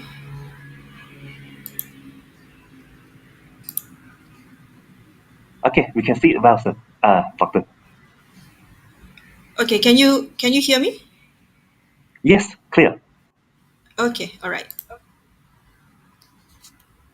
Okay, are we on? Yes, we are on. Please proceed. Okay, all right. Okay, thank you very much for a very kind introduction. Good evening, everyone. I'm Dr. Ida, consultant obstetrician and gynecologist, and also urogynecologist from Pantai Hospital Cheras. So before we start, I would like to firstly thank the organizer for inviting me to share with you some information and having some discussion on a condition that is fairly very common among women globally as well as locally, which is urogenital infection, and what are the holistic approach in terms of pharmacological lifestyle and updates on what we have as options to deal with this common yet very significant issue. So we start off with the new theory of cellular pathology that was first introduced in 1958. So the theory actually explained that human cell is an organism by itself, and it fulfills both cell-oriented and organism-oriented functions. So the impairment of either one of these functions actually lead to diseases. And the traditional view is that our human body is a collection of 10 trillion microbes, which are themselves the products of 23,000 genes. And if these revolutionaries are correct, these numbers radically underestimate the truth. For in the nooks and crannies of every human beings, and especially in his or her guts, dwells the microbiomes, which is 100 trillion bacteria of several hundred species, which bears 3 million non-human genes. So the biological experts believe that humans are not single organism, but we are super organisms that made up of lots of smaller organisms working together. So this theory generally suggested that bacterial cells and genes as part of the human body and measures of prophylaxis, diagnosis and treatment should be centered upon maintenance and restoration of a balance between the cell-oriented and organism-oriented cellular function. So this balance between the good and bad bacteria are found differently in healthy and unhealthy individuals, meaning that we need to find a good balance of with our body with all these bacteria to actually determines whether we are healthy or in disease states. So urogenital infection afflicts an estimated about 1 billion women in the world annually. And three most common urogenital infection among women are bacterial vaginosis, yeast vaginitis, and urinary tract infection. So urogenital infection is very common among women in their reproductive age groups. However, women of any age group can also contract this infection. Those at high risk are women with vaginal pH of more than 4.5, smokers, frequent vaginal douching, use of overly scented soaps, as mentioned by Dr. Loh just now, wiping from back to front during cleaning, use of intrauterine contraceptive device, those who has multiple sexual partners, and last but not least, those with naturally lack of lactobacilli bacteria. So bacterial vaginosis actually is a vaginal inflammation that occurs due to an overgrowth of bad bacteria like Gardnerella vaginalis, Ureaplasma urealyticum, and Microplasma hominis. In a healthy woman's vagina, it consists of a healthy balance of beneficial bacteria, which is generally dominated by lactobacillus that helps to maintain a healthy vaginal environment and also prevent vaginal infection. However, in bacterial vaginosis or BV, the excessive growth of bad bacteria overtakes the population of beneficial bacteria, resulting in disruption of the natural microbiota balance in the vagina, and thus reducing the amount of lactobacillus and their protective effects. So this is also one of the most common causes of vaginal discharge and vaginal infection among women in their reproductive age group. So for pregnant women, pregnant women who are contracted with BV, actually they are posed with a risk of premature delivery, low birth weight, and baby having miscarriage as well. And 50% of bacterial vaginosis patients show no symptoms, but when present, they may have itchiness in the vagina, burning sensation when urinating, they can have thin, uniform, white discharge with fishy odor, and this condition basically intensifies during menstruation or after sexual intercourse. So the offensive smelling discharge is due to amine production from bad bacteria, which also raises the vaginal pH to 4.5. How does bacterial vaginosis happen and why is it difficult for it to be treated due to high recurrences? So bacterial vaginosis is characterized by a highly structured polymicrobial biofilm, which is strongly adhered to the vaginal epithelium and primarily consists of the bacterium Gardnerella vaginalis. So this is the most common organism causing BV, making penetration of antimicrobial difficult, leading to resistance, which is a major issue in treatment of bacterial vaginosis. So another condition is yeast vaginitis. Okay, we know that some women find that they may become more prone to thrush compared to others at certain points in their menstrual cycle. Quite common or very common during pregnancy and when taking combined oral contraceptive pill or hormonal replacement therapy. When estrogen levels are high, Candida, which is the yeast responsible for thrush, thrives. So yeast infection happens when there's an overgrowth of fungal called Candida. There are many different strains of Candida, but Candida albicans is the most common cause of vaginal yeast infection. This infection affects almost about 75% of human population, and treatment of vaginal candidiasis is using antifungal, oral or vaginal pessariform. So I think Dr. Loh has gone through this fairly thoroughly just now.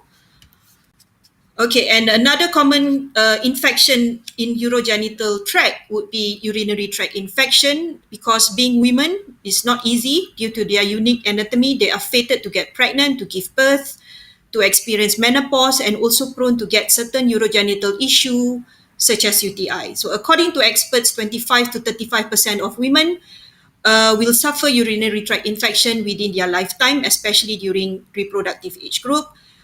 This is also common in postmenopausal ladies. This is because apart from being nearer to the vagina and anus, where the microbes are abundant, the urethra of women is shorter than men, allowing faster bacterial spread to the urinary tract. So UTI do not always show signs and symptoms. Occasionally, the symptoms may include frequency, dysuria, burning sensation or pain at suprapubic. Sometimes women may present with cloudy or off-smelling urine and intermittent fever as well.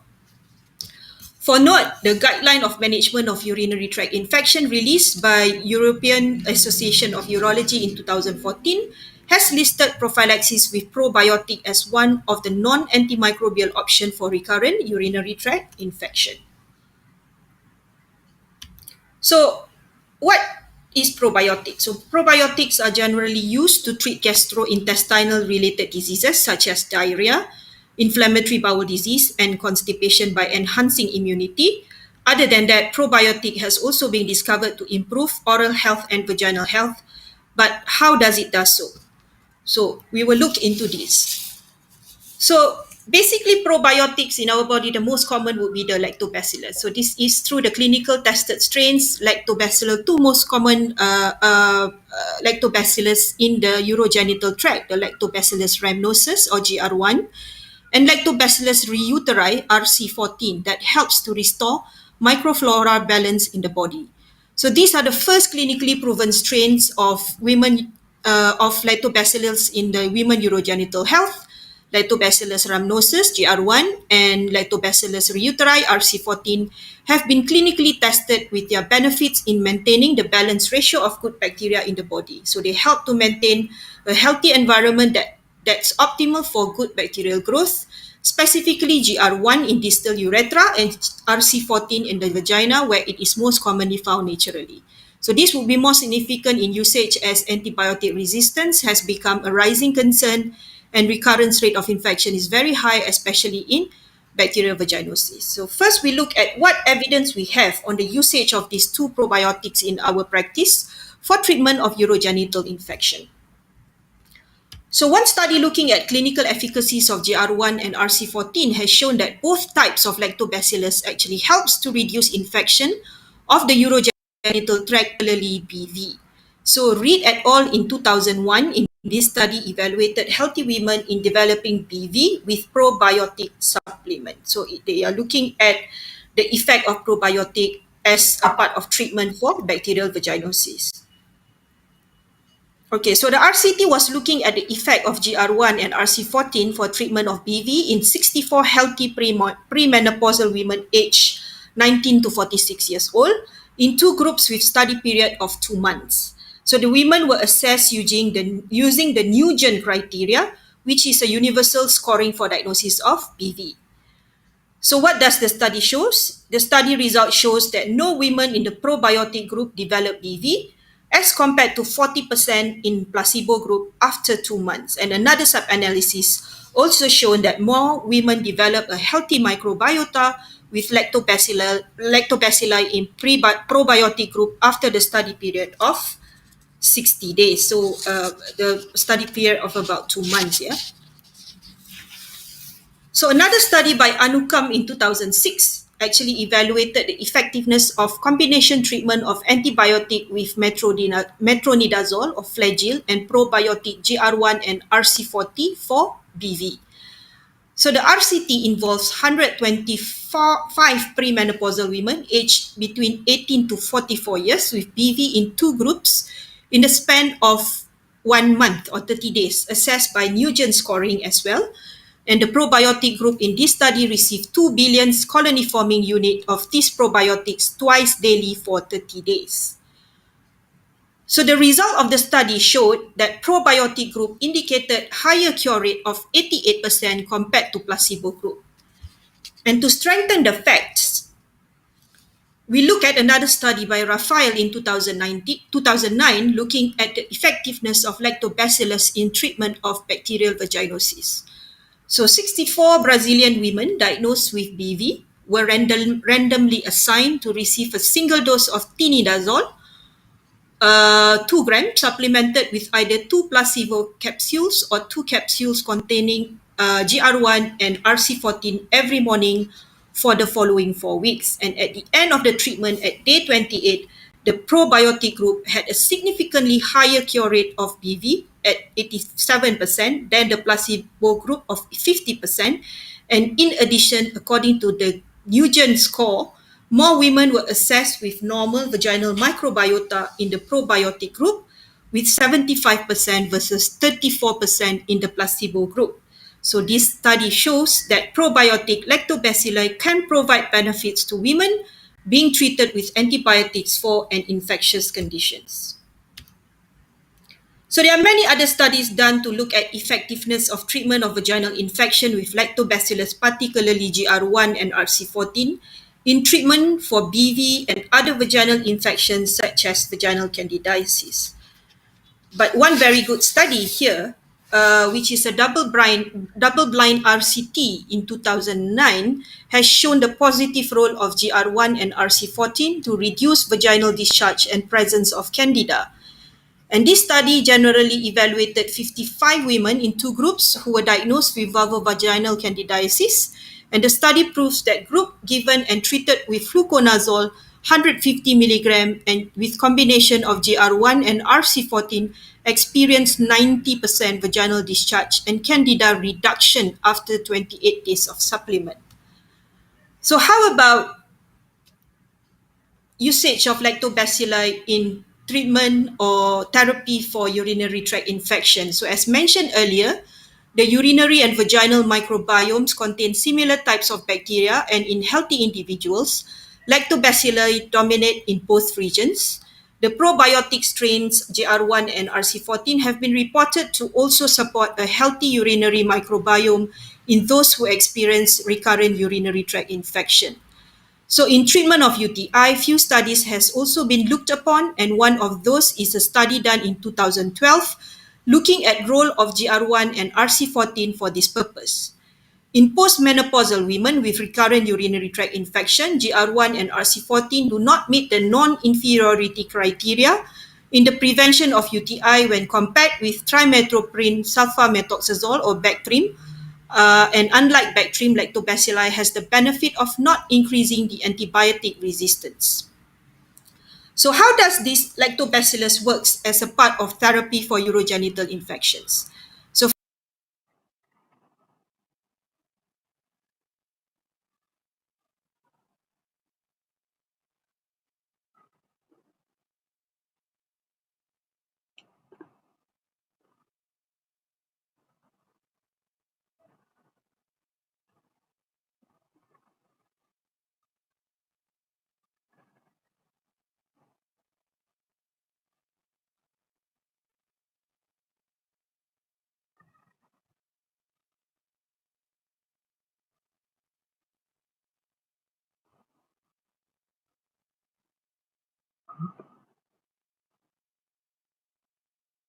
Wait. Oh, my apologies. I think the speaker was disconnected for a while.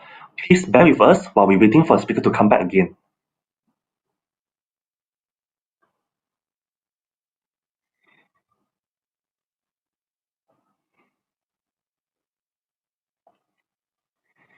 Right. While we are waiting, meanwhile, our platform is up to date, and you are. Wait, hold on. Okay, and we do encourage everyone to try and view the booth and so on. Okay, we have many sponsor booth there, and we still have the photo booth in our platform, which so far not many people are using it. So we do strongly encourage you to try the photo booth. Okay, you can take some photo there, click it, and then all of it will be shared in the gallery wall, mosaic wall, together.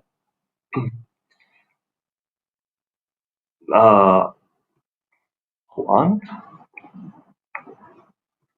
Okay.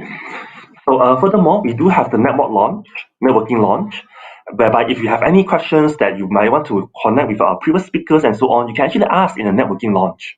Okay, we still have the research poster. Yesterday we have 3 research presentation yesterday, and we have about 40 plus research poster available in our platform, so that can be checked. Furthermore, this time our team actually prepared a 125 pages ebook available for all our participants. Okay, it's a very beautiful ebook, a flip book, and with all the comments and the all the comments and information from our committees and our past presidents and so on. So we hope that you can enjoy the ebook too.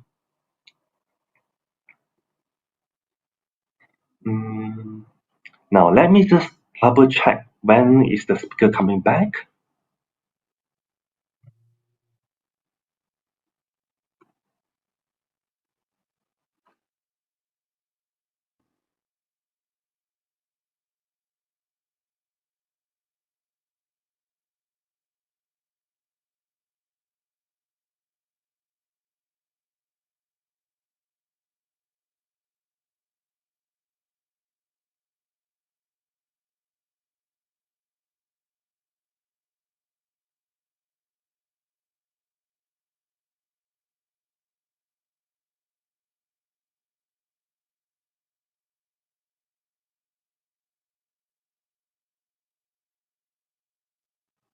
Okay, dear participants, we are taking a technical break first. Okay, about 5 minutes technical break, and we are coming back later in 5 minutes. Okay, thank you. Please bear with us.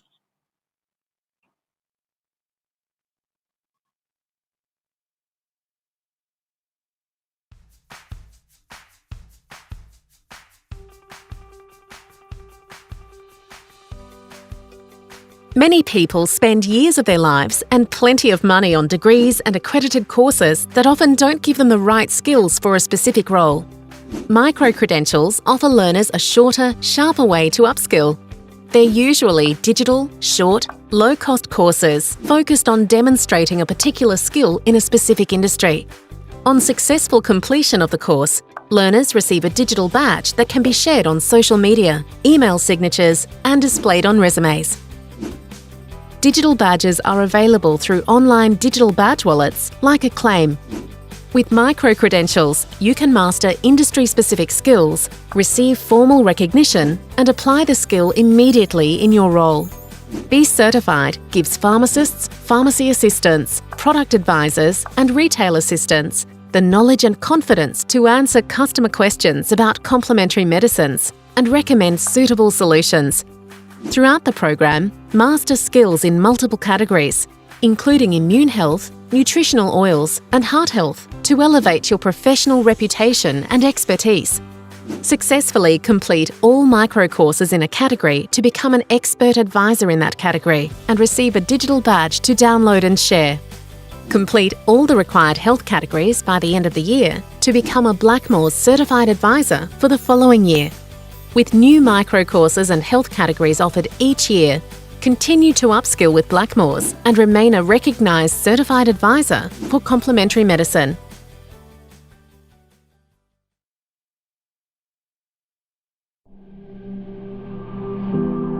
For women of all ages, a healthy vaginal ecosystem plays an important role in their well-being. Disturbances can negatively affect their quality of life. Vaginal infections dramatically disturb the healthy vaginal ecosystem. There are 4 main infections: bacterial vaginosis, vulvovaginal candidosis, trichomoniasis, and a group of still poorly described aerobic and mixed infections. The most common disorder is bacterial vaginosis. In bacterial vaginosis, the healthy lactobacilli-dominated vaginal flora is replaced by anaerobic and facultative anaerobic bacteria, such as Gardnerella vaginalis and Atopobium vaginae.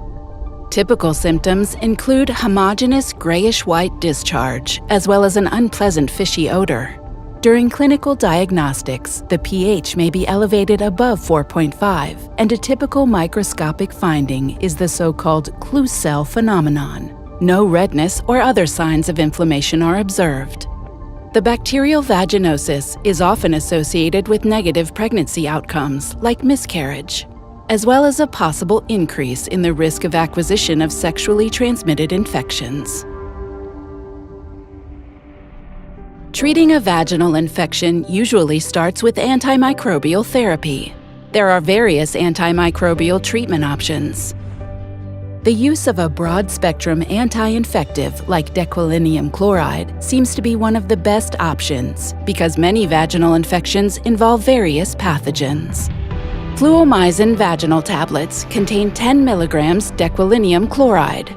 As this quaternary ammonium compound is active against all relevant vaginal pathogens, fluomycin has a broad-spectrum antimicrobial activity.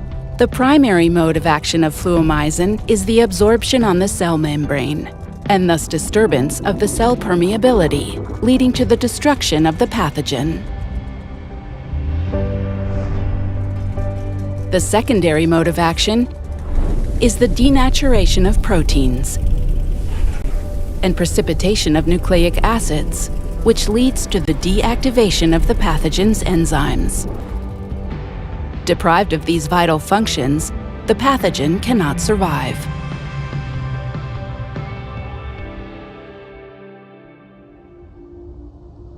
Besides the most relevant pathogen in vaginosis, Gardnerella vaginalis, the newly described pathogen Atopobian vaginae plays an important role in the pathogenesis of bacterial vaginosis.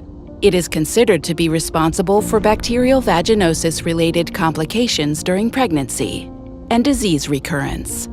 Notably, most clinical isolates of Atopobian vaginae are commonly resistant to metronidazole treatment. Recent scientific results suggest that Atopobium vaginae, along with Gardnerella vaginalis, plays an important role in the newly described virulence mechanism of biofilm formation. Commonly used antibiotics, such as metronidazole, are usually not able to fully penetrate this biofilm structure, leaving a residue of pathogens after treatment. Hi. Thank you for waiting. Sorry for the technical problems. Dr. Ida is back with us already, and she will continue from her previous slides on the GR1 and RC14. Okay, Dr. Ida, back to you.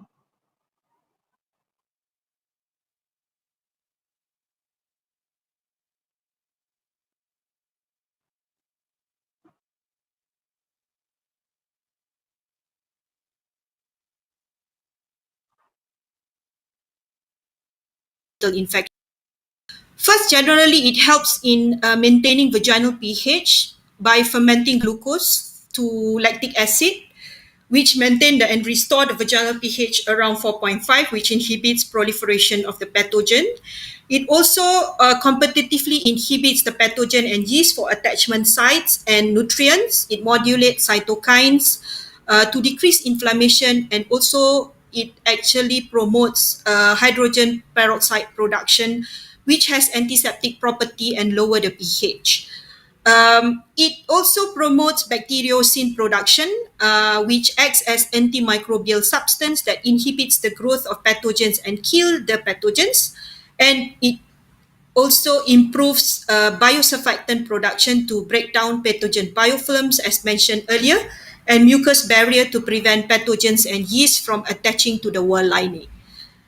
Okay, so I hope you all could get that clearly. So you might then wonder whether probiotics for the vagina are best taken orally or whether they should be inserted intravaginally instead. So using the correct strain of probiotic is by far the most important consideration actually, rather than the mode of administration. However, the delivery method is certainly a secondary consideration for many. Preference will be down to the individual and whether they prefer to swallow a capsule or insert a vaginal sub. So testing has shown that so long as the correct strains of bacteria are taken orally, then the bacteria are easily able to survive transit through the intestines. They can then make the journey from the rectum to vagina as well as urethral meatus. While inserting probiotics directly into the vagina, it may also ensure that they reach their intended destination more quickly. However, most women would still prefer the ease and convenience of an oral capsule as mode of administration for probiotics. So basically, what are probiotics? What is probiotics? So probiotics contains two clinically tested strains of GR1 and RC14 that helps to restore microflora balance in the body. It consists of live cultures with a strength of 5 billion colony-forming unit. There are no added yeast, no added preservatives, no artificial colors and flavors. It also is suitable for vegetarian and has also received halal certification. And it has also shown to be safe for long-term consumption as well as in pregnancy, especially in the third trimester. So in general, when selecting a probiotic supplement, choose the one that is ideal and right for the patient. If you are seeking specific benefits, consider friendly bacterial supplement with research behind it for this particular purpose. For example, if the patient or woman is looking for treatment for urogenital infection, consider product containing well-researched strains of GR1 and RC14, which has been shown previously, as I mentioned just now, to help support healthy vaginal and urogenital microbiome and are among the best rated probiotics for women. It is also worth noting that while the benefit of probiotics for women are many, any side effects are rare, making these supplements a popular choice for daily maintenance of gut and intimate health. It is convenient and generally the single product to restore women's urogenital health. And in addition, there is also no reported side effects, safe for long-term consumption and pregnant ladies, and it increased recovery rate when used in adjuvant therapy with antibiotics as well as antifungal. And last but not least, it reduced the risk of antibiotic resistance. So we have a short case study which I want to share with you all. I have a patient which I saw a few months ago, actually 40 years old, actually a few years ago, 40 years old divorcee, para 4. I saw her first in September 2019 when she presented with 6 months history of vaginal discharge. She was treated repeatedly previously with antifungal treatment and antibiotics. On examination, there were signs of infection. Pap smear were normal, but showed shift of vaginal flora, which is suggestive of bacterial vaginosis. And on high vaginal swab, we actually detected presence of vaginal candidiasis. So this is actually a case of either mixed infection or that the patient developed vaginal candidiasis after treatment with antibiotic for the BV. So after 6 days of treatment with clotrimazole pessary, the symptoms resolved, but it recurred again 2 months after that. At that time, when the second time she presented, I treated her with oral fluconazole, 150 milligram for 3 months for vulvovaginal candidiasis. And at this time, I also put her on concurrent treatment with Proutix, 1 tablet daily for the next 3 months. And when she came back to see me in February 2020, the symptoms were fully resolved. So I actually continued her treatment for 3 months more after that. And she was very happy. She came back to me. I think the last time I saw her was just before the first MCO, sometime in late 2020. And she was very, very happy with the treatment, or she has no recurrence after that. So these are my references. And with that, I thank you.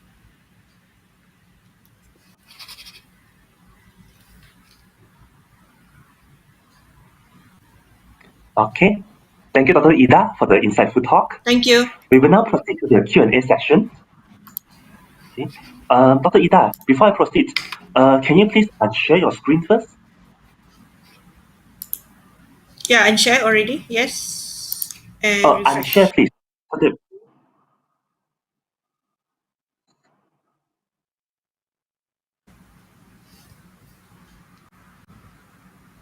Are we back? Yeah, we are still not seeing your camera, doctor. I see. Okay. I have unshared my screen actually. I see. In view of that, maybe you can refresh your browser, please.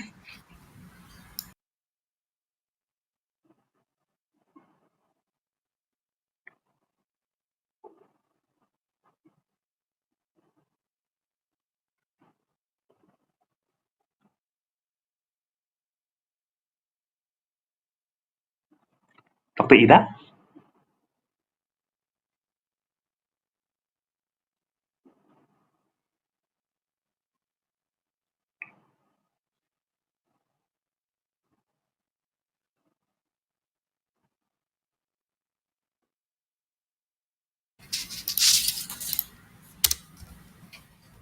Hi, Dr. Ida. Can you hear me? I can hear you, but you still can't see me, is it? Yeah, still can't see. I think that is fine then. Maybe I can just proceed with the Q&A. Is that okay?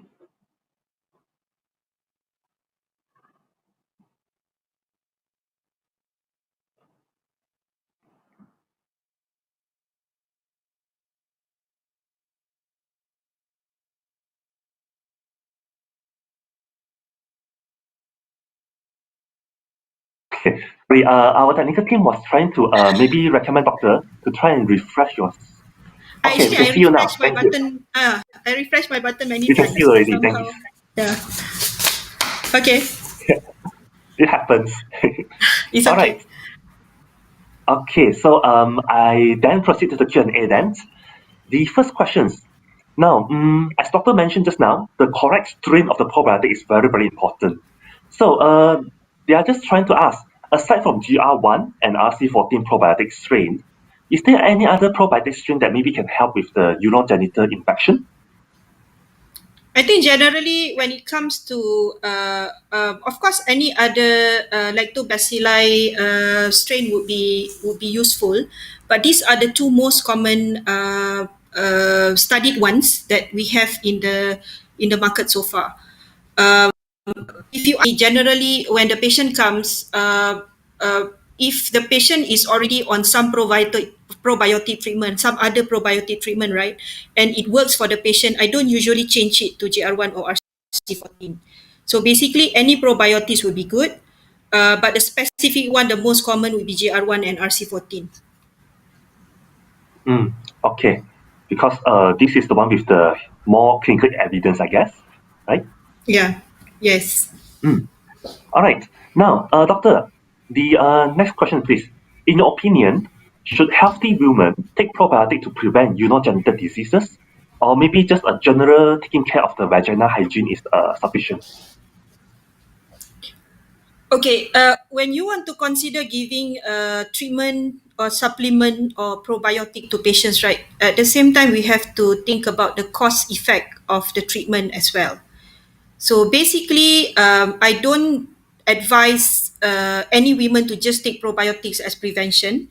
You have to go clinically, basically, if the patient is a patient with problems of recurrent vaginal infection, either or also recurrent urinary tract infection, then only I would suggest them to take probiotics, because any probiotics will probably will confer some cost effect to the patients as well. Okay, but of course, if the patient is happy to take, I have no issues, allowing that to them to take it. But it's not something routine to start patients on probiotic. Okay. Now, doctor, some pharmacists were asking, there was a supplier who's mentioned that the probiotic should not be given concurrently with antibiotics. Okay, what would be your comment on this? Is there any gap that you will recommend between antibiotic and probiotic? So basically, when it comes to not giving probiotic with antibiotic treatment, the issue is whether the antibiotic and probiotic actually cancel each other's effect, right? So I think when it comes to preventing taking all the supplement together with antibiotic, it's more of prebiotic that is more important for should not be taken together with the with the antibiotic. I think as far as things are concerned, probiotic will be okay. Okay, but anyway, you won't actually cause any reaction. It's more into, they cancelling each other's effect, especially the concern is more on antibiotic itself. But as far as things are concerned with me, I don't have any issues. Usually I just ask the patient to take it concurrently. Yeah. Okay, understood. All right, next one. This question is regarding the patients that Dr. Ida has presented in your case study. Now, for that particular patients, do you still continue the patients on maintenance protics, or can we use the same strategies for other recurrent UTI patients? Okay, in my usual practice, usually I will treat them with probiotics for about 3 to 6 months. Okay, but if it works very well for the patient, what I usually do is I ask them, instead of taking it daily, sometimes I do ask them to take it every other day, all right? Or sometimes just once or twice weekly. So basically that is more into the long-term usage of it. Of course, it's off-label, but that's another way of actually trying to prevent recurrent infection for the patient. because some of the patient, in terms of cost and also compliance, it's not easy to ask them to take tablet daily for months to years. And we don't have actually much studies on usage of probiotic for 1 year or 2 years. So basically, either they take it as less frequent as prescribed, or they can actually also take it whenever they have the infection going on. For the you mean that after we have treated them for some recurrence, they can actually take it for the next 2 to 3 months. 2-3 months, okay. Now allow me to just elaborate a bit on that. Is there any particular risk factors in patients that you see, patients with certain risk factor, you recommend them to take longer durations, like weekly for another few months like that? Any particular criteria that you look at? Basically, their recurrence, I don't actually, it depends on whether they still come in for recurrent infection or not. Okay, if I have a patient who still comes with recurrence, sometimes they have no recurrence of infection after 3 to 6 months, and then after 1 year, they come back again. So these are the type of patients that you want to actually give them for a longer duration. Okay, but other than that, usually, because sometimes you have to think about the side effect as well, because we don't know what are the side effect of this probiotic if you give them for long term, especially for those patients who are immunocompromised. Some of them, they may have, after some time, they develop some side effect, GI side effect and things like that. So we have to be careful as well. So that's why we don't actually give them longer than what the studies usually, we have from the studies previously. Okay. Then another participant was asking, generally, in view of the costs and so on, to get the optimal cost effectiveness, what is the optimal duration of protics that you usually suggest for your patient? Okay, I don't have much data on that. In fact, probably there is no evidence, and accurate complete evidence on how long should you give patients to be on probiotic. But I go with clinical presentation, because usually when it comes to, for example, urinary tract infection, right, the definition of recurrence is 6 months. So what I usually give for patients is I give them the first cycle of about 2 to 3 months, and then I see them back in the clinic and see whether it works. Because you have to remember, if you give the treatment for the patient but it doesn't work, and then you want to continue the patient for 6 months, it doesn't make sense. So if the patient is fairly happy, what I do is I just give them another 2 to 3 months to make the full treatment of about 4 to 6 months. Okay, if the patient can afford and also happy with the treatment. But otherwise, if the patient has any issues with this, probably I would just stop the treatment after 3 months. And then see whether the patients are okay with it. Yeah. Okay, thank you for that. What I usually do, yeah. Thank you for sharing. Our next question is trying to ask Dr. Ida, what is your opinion on the use of Gynoflor? I believe this is the low-dose estriol plus lactobacilli vagina tablets. So Gynoflor is actually a mixture of E3 or estrogen 3, estrone, as well as lactobacillus. Okay, so it's used as a concurrent treatment as well. After you have treated patients with antibiotic or antifungal, you give it for the course of about 12 to 14 days, and then for maintenance of about 1 or 2 tablets per week. Okay, I have nothing against Gynoflor. It's just that for those patients, there are some patients who would benefit more on Gynoflor in terms of if the patient is menopause. Sometimes if you give them a combination of estrogen, especially for those who have atrophic vaginitis, it will confer some benefit to them, additional benefit to them, rather than taking just probiotic alone. But we have to be also fairly careful in those patients who have issues with estrogen, for example. Okay, so especially for younger patients, okay, if you want to give them treatment with Gynoflor, we don't usually give treatment for longer time. Meaning that for premenopausal ladies, you have to be careful if you want to put them on maintenance dose for 3 to 6 months probably is fairly, I would say, sometimes can be dangerous as well, because you are exposing the premenopausal ladies to estrogen.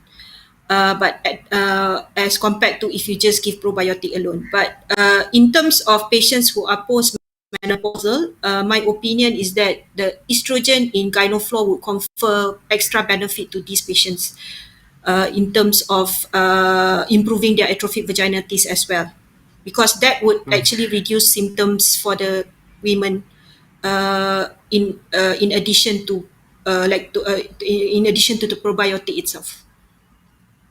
Okay, thank you for the insight, doctor. I believe, this should be the last question, I think. Dr. Ida, what's your opinion on the use of lactic acid pessary to prevent recurring vaginal infection? Okay, I personally, as mentioned by Dr. Loh just now, I don't usually encourage women to use any additional washings or douching on the vagina, because sometimes the more natural it is, the better. Okay, so I know some patients, they use lactic acid and things like that. So for me, sometimes rather than giving some benefit to the patients, it also may confer harm, because you never know how much it actually changes the pH inside the vagina. Okay, whether it actually, if the pH changes, then you might promote more bacterial vaginosis in the vagina rather than treating it or preventing. Yeah. So for me, when it comes to washings or vaginal hygiene, I'd rather go for or advise patients to go for something more natural rather than for medicated or scented ones. Okay, thank you, Dr. Ida, again for sharing your knowledge and insight with us. I think we have reached the end of the symposium now, and I would like to thank you again for your time, doctor. Thank you. Thank you.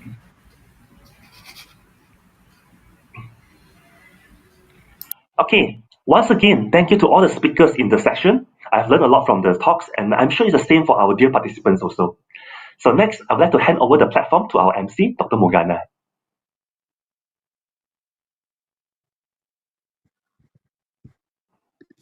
Thank you, Mr. Yap. Ladies and gentlemen, we hope you have enjoyed the 6th scientific session of National Pharmacists Convention. Do visit our networking launch, where you are able to interact with other participants and also companies in the chat box. We have our platinum sponsors, Bayer and GSK. We also have other sponsors like ProTherapeutics, Centon Pharma, Novartis, University Malaya, M Clinica, Duo Pharma, Pharmaniaga, DKSH, Organon, Blackmores, Menarini Link, BioLife, CityMedic, Sanofi, Aventis, and ASI. Ladies and gentlemen, have a good lunch and stay tuned for the 7th session at 2 p.m. with our next MC, Miss Shireen. See you soon.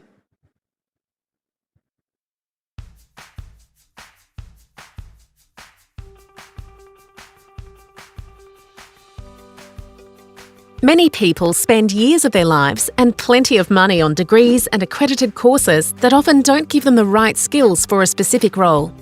Micro-credentials offer learners a shorter, sharper way to upskill. They're usually digital, short, low-cost courses focused on demonstrating a particular skill in a specific industry.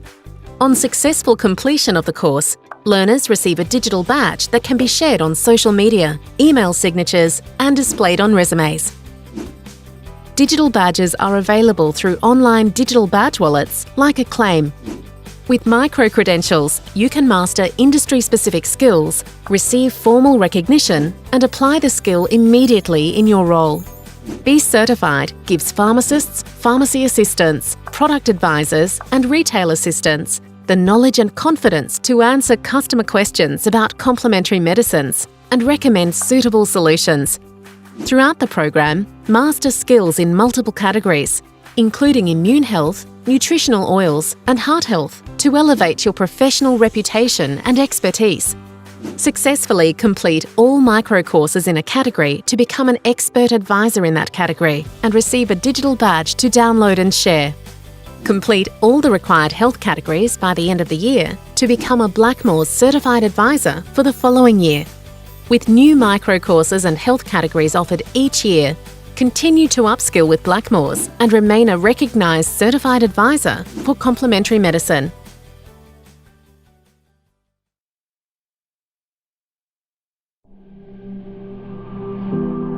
For women of all ages, a healthy vaginal ecosystem plays an important role in their well-being. Disturbances can negatively affect their quality of life. Vaginal infections dramatically disturb the healthy vaginal ecosystem. There are 4 main infections: bacterial vaginosis, vulvovaginal candidosis, trichomoniasis, and a group of still poorly described aerobic and mixed infections. The most common disorder is bacterial vaginosis. In bacterial vaginosis, the healthy lactobacilli-dominated vaginal flora is replaced by anaerobic and facultative anaerobic bacteria, such as Gardnerella vaginalis and Atopobium vaginae. Typical symptoms include homogeneous grayish-white discharge, as well as an unpleasant fishy odor. During clinical diagnostics, the pH may be elevated above 4.5, and a typical microscopic finding is the so-called Klussel phenomenon. No redness or other signs of inflammation are observed. The bacterial vaginosis is often associated with negative pregnancy outcomes, like miscarriage, as well as a possible increase in the risk of acquisition of sexually transmitted infections. Treating a vaginal infection usually starts with antimicrobial therapy. There are various antimicrobial treatment options. The use of a broad-spectrum anti-infective like dequalinium chloride seems to be one of the best options because many vaginal infections involve various pathogens. Fluomycin vaginal tablets contain 10 milligrams dequalinium chloride. As this quaternary ammonium compound is active against all relevant vaginal pathogens, fluomycin has a broad-spectrum antimicrobial activity. The primary mode of action of fluomycin is the absorption on the cell membrane, and thus disturbance of the cell permeability, leading to the destruction of the pathogen. The secondary mode of action is the denaturation of proteins and precipitation of nucleic acids, which leads to the deactivation of the pathogen's enzymes. Deprived of these vital functions, the pathogen cannot survive.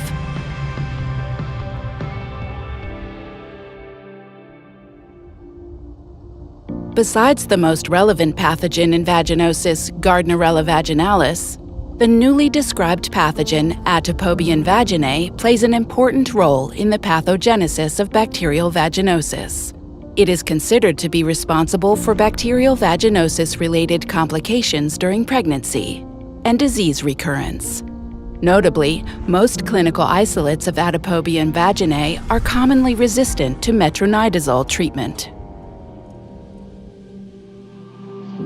Recent scientific results suggest that Atopobium vaginae, along with Gardnerella vaginalis, plays an important role in the newly described virulence mechanism of biofilm formation. Commonly used antibiotics, such as metronidazole, are usually not able to fully penetrate this biofilm structure, leaving a residue of pathogens after treatment. Fluomycin has been demonstrated to penetrate the bacterial biofilm, destroying the biofilm matrix and attacking the pathogens within. This effective eradication of pathogens could minimize possible disease recurrences. The broad-spectrum activity of fluomycin is an effective option for women of all ages as an empiric therapy for different vaginal infections in daily clinical practice. In clinical studies, fluomycin has been demonstrated to show comparable efficacy to current gold standard treatments. Another important advantage of fluomycin is that it can be used during all phases of pregnancy, including the first trimester because of its primary local effect and negligible systemic absorption. Additionally, due to the multiple modes of action, resistance of various vaginal pathogens is unlikely and has not been reported. Dequalinium chloride is a broad-spectrum anti-infective for the treatment of vaginal infections with good tolerability and a high level of safety, even in pregnancy.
CMAT, it's very hard to get the information. It requires us to go through the journal database, and it's also very time consuming. But right now, it's just a click away, and you even get to summarize information. So it was quite challenging for me as a pharmacist to recommend health supplements to customers, as I did not have adequate knowledge on all supplements. Dealing with patients sometimes is really difficult. But to cater individual needs and patient conditions, CMAT helps me a lot in dealing with this. To me, CMAT Silver is more focused on chronic diseases that we actually encounter on a daily basis in our setting. Having attended both CMAT Silver and Bronze, I think I'm now more confident to recommend the right supplement to the right customers. Conventionally, pharmacists just sit behind the counter and dispense drug. But today things have changed and pharmacists are expected to move beyond the counter. I believe now I can discuss more on health supplements with my customers and discuss more in depth and answer most of their queries, as usually they have lots of questions regarding health supplements such as side effects and most importantly the drug supplement interactions. After the CMAT program, I find I approach customers a lot more different. I tend to approach customers in a more holistic way, where I tend to ask a little bit further apart from their regular treatment, and of course to give recommendation both lifestyle and also supplement to complement the original treatment regime. Seeking and learning knowledge is an ongoing process in order to keep abreast with new drugs, new products and new technology.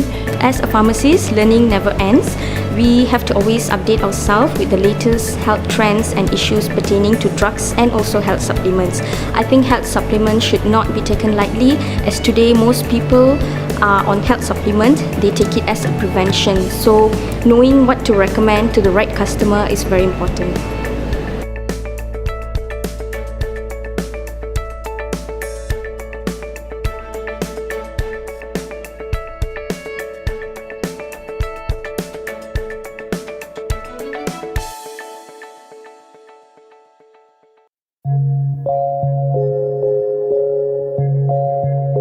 Blackmores' search for high-quality ingredients has taken us on a journey to the other side of the world, to a beautiful coastline and one of the planet's most pristine oceans.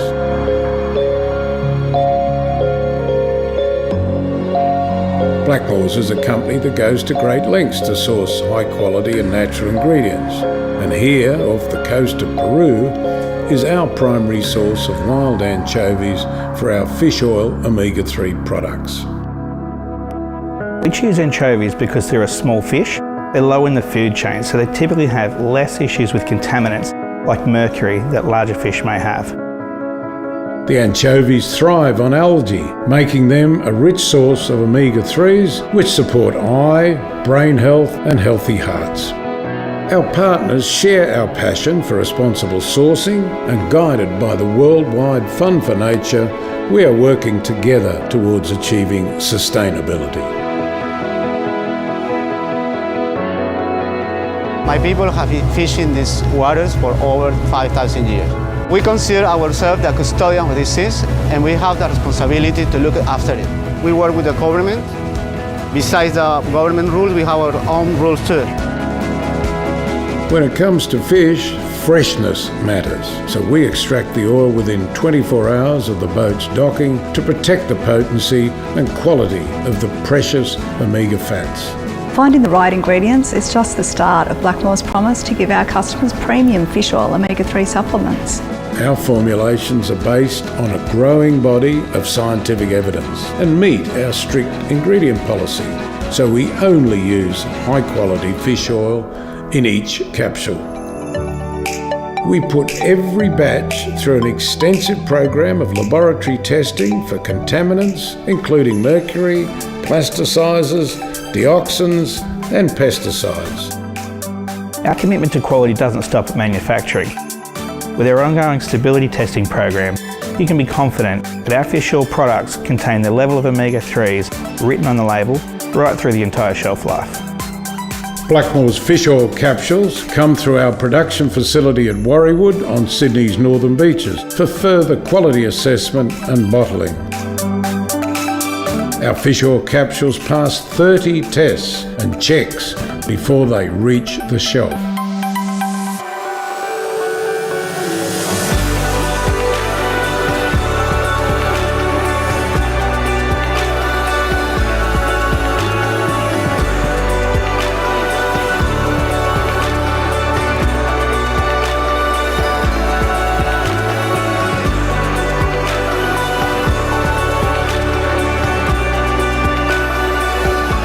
I'm Marcus Blackmore, and that's why you can trust Blackmores. I'm proud of the fact that we are Australia's most trusted vitamin and supplement brand for the past 10 years running.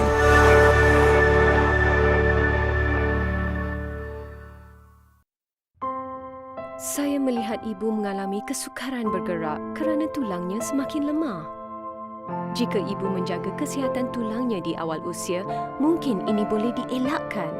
Postur badan ibu mungkin membongkok. Ini juga boleh terjadi kepada saya. Jadi, mulai sekarang, kami mengambil Caltrate 600 Plus. Ia mengandungi 6 nutrien penting untuk membantu mengekalkan kekuatan tulang.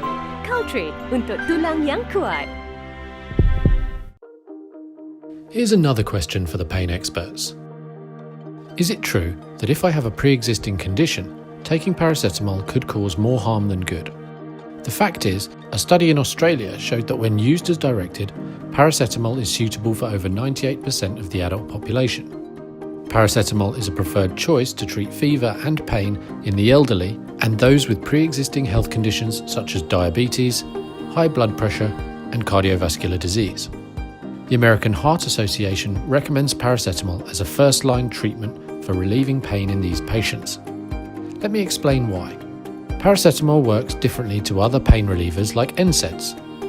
Side effects with paracetamol are rare, and also paracetamol has a low possibility of interfering or interacting with other medications when used as directed. What's more, paracetamol is recommended by global health organizations for treating symptoms of fever or pain in people caused by dengue, chikungunya, or COVID-19. That's because Panadol Optizorb disintegrates 5 times faster, starts relieving pain in just 15 minutes, and offers effective pain relief with every dose.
Here's another question for the pain experts.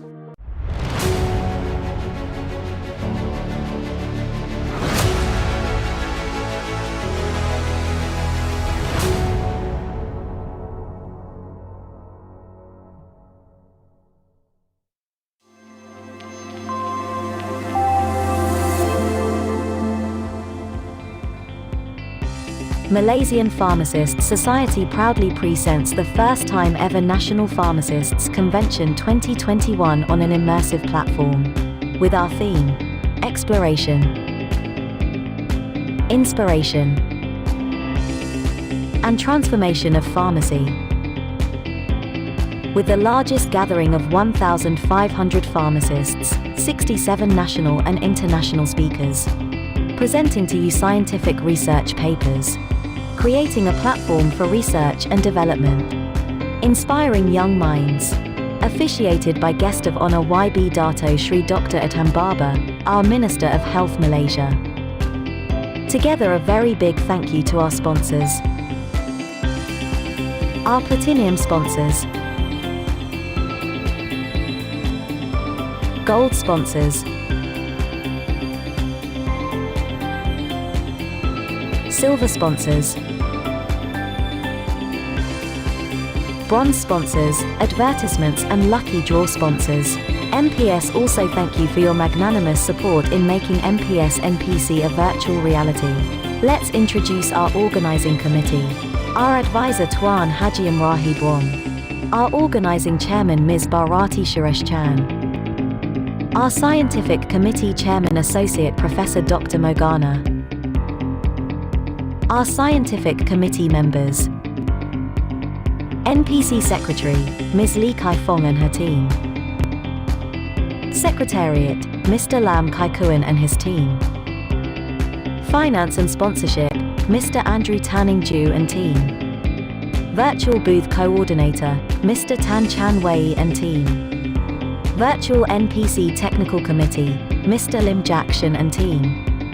Social Media and Marketing, Mr. Paul Chu Shuan and team. Content and Copywriting, Mr. John Chang and team. Registration, Ms. Sharifa Nadia and team. Ebook, Mr. Brian Tan Penghan and team. Protocol, Ms. Cyrene Binti Alwi and team. Training and Development Committee, Ms. Bharati Suresh Chand and team. MPS Virtual Booth, Ms. Lee Kai Fong and team. With love, we welcome and proudly presents to you the transformation of NPC from year 2019, 2020, and to the new norm through a new era, the first virtual platform NPC 2021.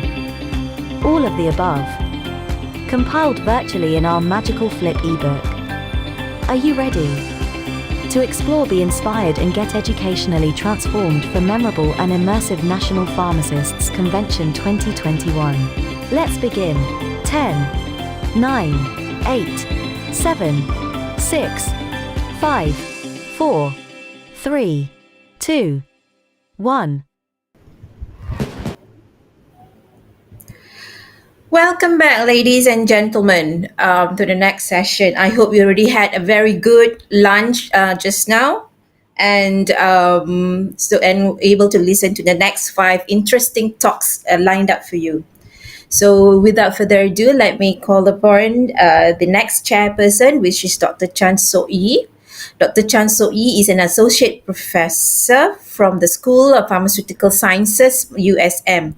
She was among the first Malaysian pharmacists that was selected to attend that 68th Lindau Global Laureate meeting in 2018.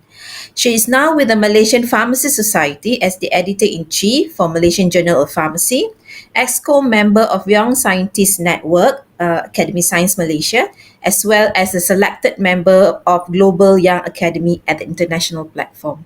So without further ado, Dr. Chan, the floor is yours. Thank you. Thank you for your kind introduction, Shireen. And very good afternoon, everyone. Welcome to session 7.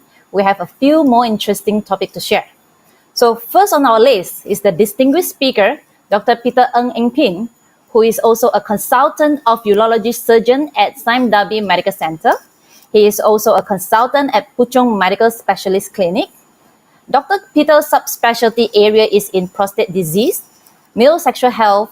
He was the president of Continent Foundation of Malaysia, the former secretary of Malaysian Society of Andrology and Study of Aging Male. So let us welcome Dr. Peter Ng Eng Pin with his sharing on Silodosin, a novel alpha blocker for BPH LUTS symptom relief. Dr. Peter. Good afternoon. Thank you very much for your kind invitation for me to come and share with you this afternoon about Silodosin, a novel alpha blocker for BPH LUTS. Now, prostate disease is indeed a very common problem among men. Let's look at the anatomy of the lower tract first. We have the urethra, which is a tube through which urine will flow out from the bladder, and it has to go through the prostate gland, which causes problems when that is actually enlarged. Now, prostate disease or BPH is very common, and it's more common with age. 20% in patients age of 41 to 50, 45% of those 51 to 60, 65% of those 61 to 70, and almost all of the 71 to 80 years old. On the left, there's the normal prostate gland. On the right is the one that's enlarged with BPH, with enlarged and increased number of hyperplastic glands, increased number of amount of stroma, which then compresses the urethra. Here's the histopathology of a normal prostate gland, which comprises of two components. One is the glands with tall columnar cells, as you can see here, and the other one is the fibromuscular stroma, which is basically the intervening tissue with fibrous tissue as well as muscle. And in a normal prostate gland, both the stromal elements and the glandular elements are in equal proportions. But when we come to benign prostate hyperplasia, there's an overgrowth of glands, lots of glands as you can see, and also increase in the fibromuscular stroma as you can see on the right hand side, and the proliferating glands on the left hand side. Here you can see anatomically where the process occurs, and it occurs in the transitional zone of the prostate gland, roughly here, which is directly next to the urethra, which it therefore compresses.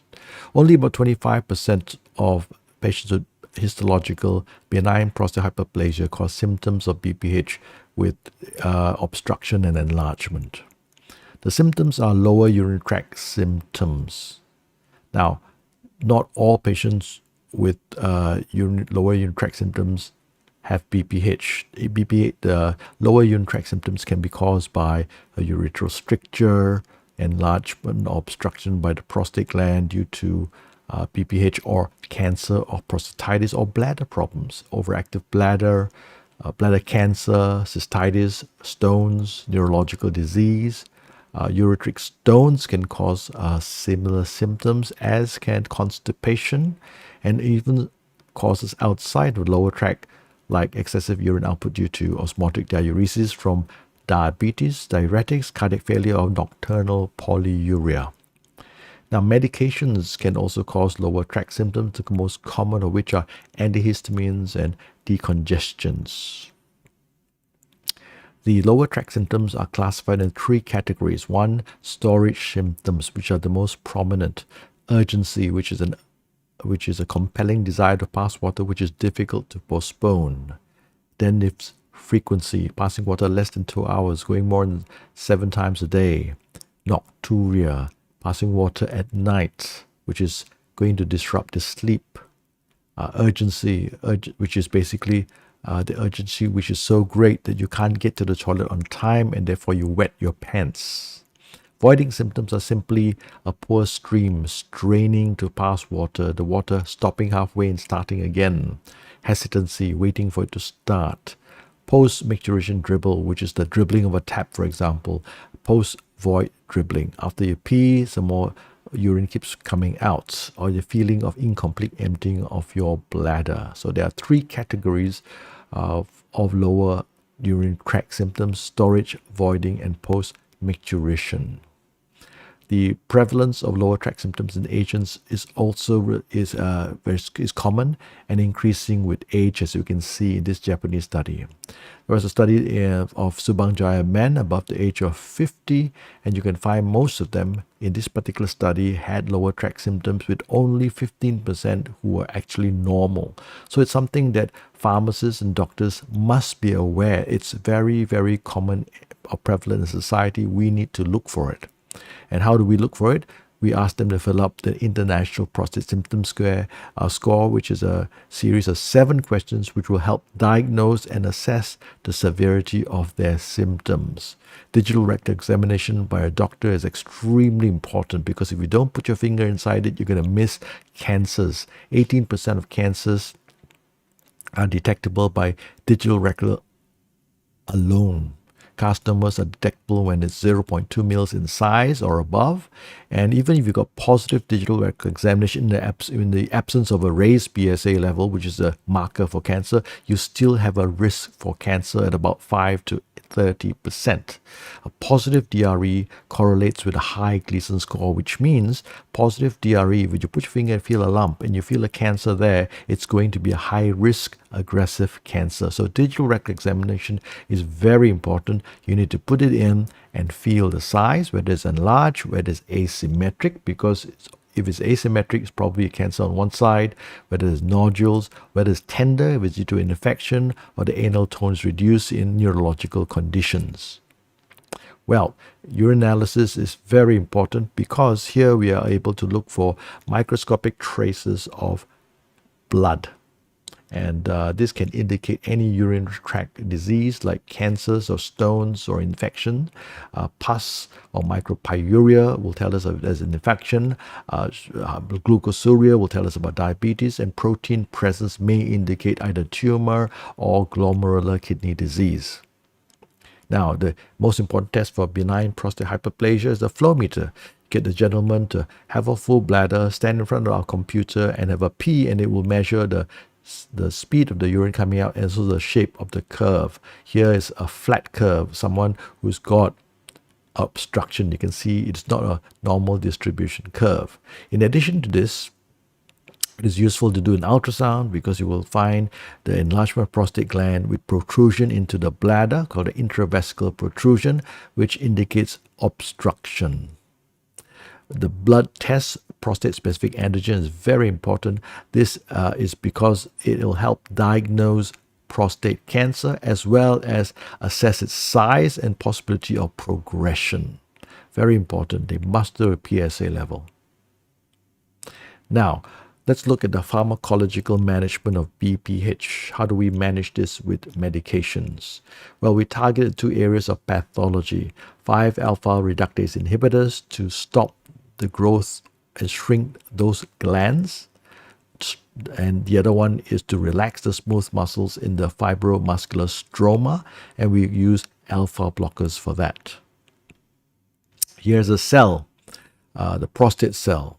You've got the testicles producing testosterone, which enters the prostate cell, and then this testosterone is converted by the enzyme 5-alpha reductase type 2 to dihydrotestosterone, which then sits on the receptor in the nucleus, androgen receptor, which then produces signals to the DNA to produce growth factors, which then cause the cell to grow. Using 5-alpha reductase inhibitor, you block the 5-alpha reductase type 2 enzyme, and that stops the conversion of testosterone to dihydrotestosterone, and that doesn't get into androgen receptor, so therefore there's no growth factors, and the prostate gland does not grow. In fact, it shrinks. That's how it works. Now, finasteride and dutasteride are the main medications in this class. They take some time to act. It doesn't act immediately. It acts in 6 months, reduces the size by about 50%. It prevents progression of the disease, it reduces the PSA by about half, and it reduces long-term risk of retention of urine. So let's target the fibromuscular stroma, or the part of the gland that's the prostate gland, which is comprised of connective tissue as well as muscles. And we're trying to relax the smooth muscles so that they can take the pressure off the urethra. Here's a lower tract together with the systemic vasculature. They have alpha 1A receptors primarily in the prostate gland smooth muscles. But in the systemic vasculature are also alpha receptors, but they're of the alpha 1B receptor type, which sits on the smooth muscles. And if you actually block them, they dilate. If you stimulate them, they contract.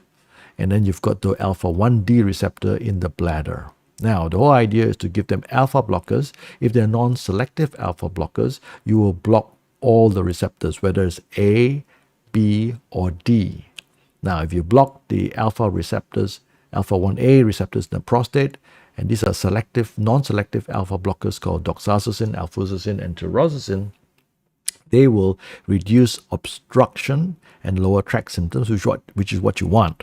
But the problem is the cross-reactivity to the alpha 1B receptor in the vasculature, which will then cause it to dilate and drop your blood pressure, as well as affecting the lower tract symptoms in the bladder because of the obstruction of the blockage of the antagonism to the alpha 1D.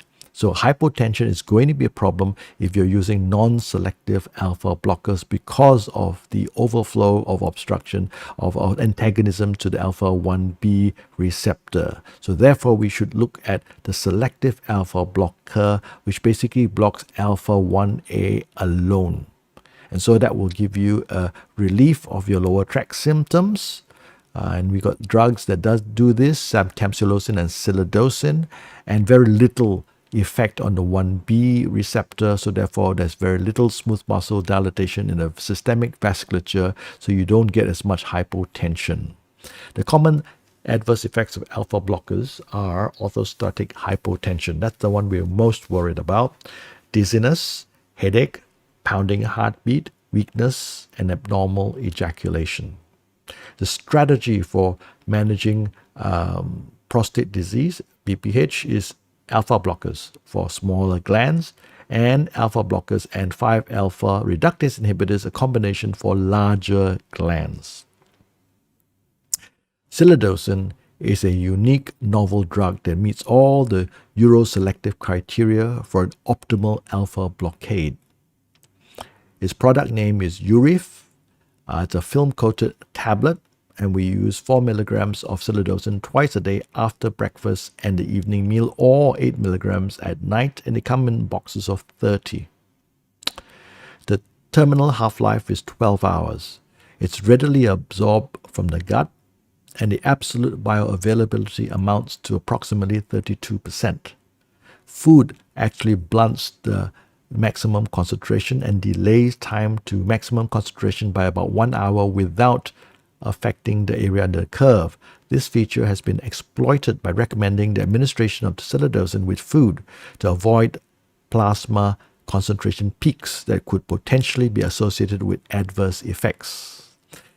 Studies in special populations of patients have established that the pharmacokinetic profile of silodosin does not change significantly with age, and body clearance does not diminish even with advanced age. So it's safe for this demographic of patients with BPH, which are usually the elderly.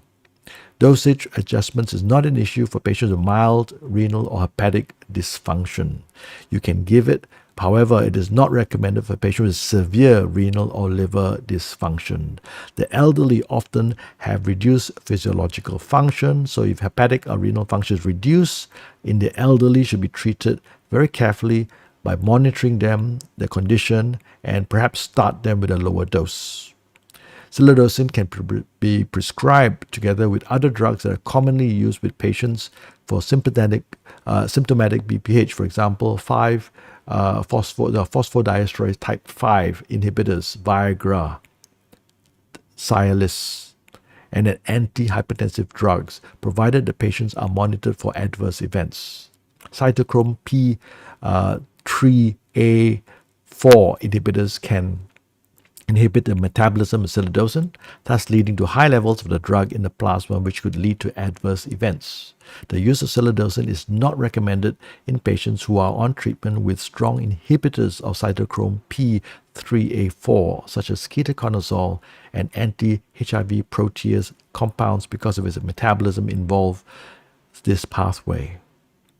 Now, 4 most important clinical takeaways from psilocybin for the treatment of BPH-LUTS is it is the most selective alpha-1 blocker so far. It is safe with little effect on blood pressure. It is as effective as any alpha blocker and is especially effective for nocturia. Here is a selectivity chart of psilocybin, and you can see that it's extremely selective for the alpha 1A. We look at the purple bar at psilocybin. It looks at the alpha 1A, which is the receptor in the prostate gland, versus over the alpha 1B, which is the alpha receptor in the systemic vasculature. The selectivity for psilocybin is 162 times that of the systemic vasculature, which makes it very, very selective. So therefore, the chances of this causing hypotension is very low. Compare this to tamsulosin, which is 9.55 times. So psilocybin has an extremely higher selectivity for alpha 1A adrenergic receptor compared to any other alpha blockers. As you can see, in this chart, the doxorubicin, taurursacin, alfuzosin are non-selective. They will block all receptors 1A, D, and B. Tamsulosin will block 1A and D equally and greater than 1B. However, psilocybin is only one where its blockade of alpha 1A is so strong, greater than 1D and 1B as well. So this is the ideal alpha blocker. It has no effect on ECG parameters at all, so therefore cardiac safety is of paramount. There's low incidence of orthostatic hypotension. All age groups of patients taking psilocybin, all right, all ages about 2.6%. It's only slightly above that in the greater than 75-year-old patients. Psilocybin safety and tolerability profile. The most important ones are basically dizziness and orthostatic hypotension. Now, can you combine this with antihypertensive drugs? Yes, you can. With hypertensive medications, the risk of orthostatic hypotension is 1.4%. With no hypertensive medications, it's 1.2%. So psilocybin does not increase the risk of orthostatic hypotension, even when co-administered with antihypertensives. Psilocybin is effective within 2 to 6 hours, and you see the graph on your left is a reduction in total international prostate symptom score, which is a measure of your BPH symptoms, and you can see here compared to placebo it is significant. On the right hand side you can see the rise in the maximum flow rate of patients taking psilocybin compared to those of placebo, and that rises about 2 to 3 ml per second faster. And here's a Japanese study showing the total international prostate symptom score is low compared to placebo. There have been 10 trials, controlled randomized trials of men with lower tract symptoms using psilocybin and comparing them with the next selective alpha blocker, which is tamsulosin, and has found that there's actually no difference in efficacy between psilocybin and tamsulosin as far as the IPSS score is concerned or the flow meter is concerned, and that's absolutely true for all alpha blockers. Efficacy seems to be the same. The difference is the side effects. Here, overall withdrawals and the rates or withdrawal rates of the participants are no different, and with only one adverse event. Psilocybin had 16% of retrograde ejaculation versus tamsulosin of 2%.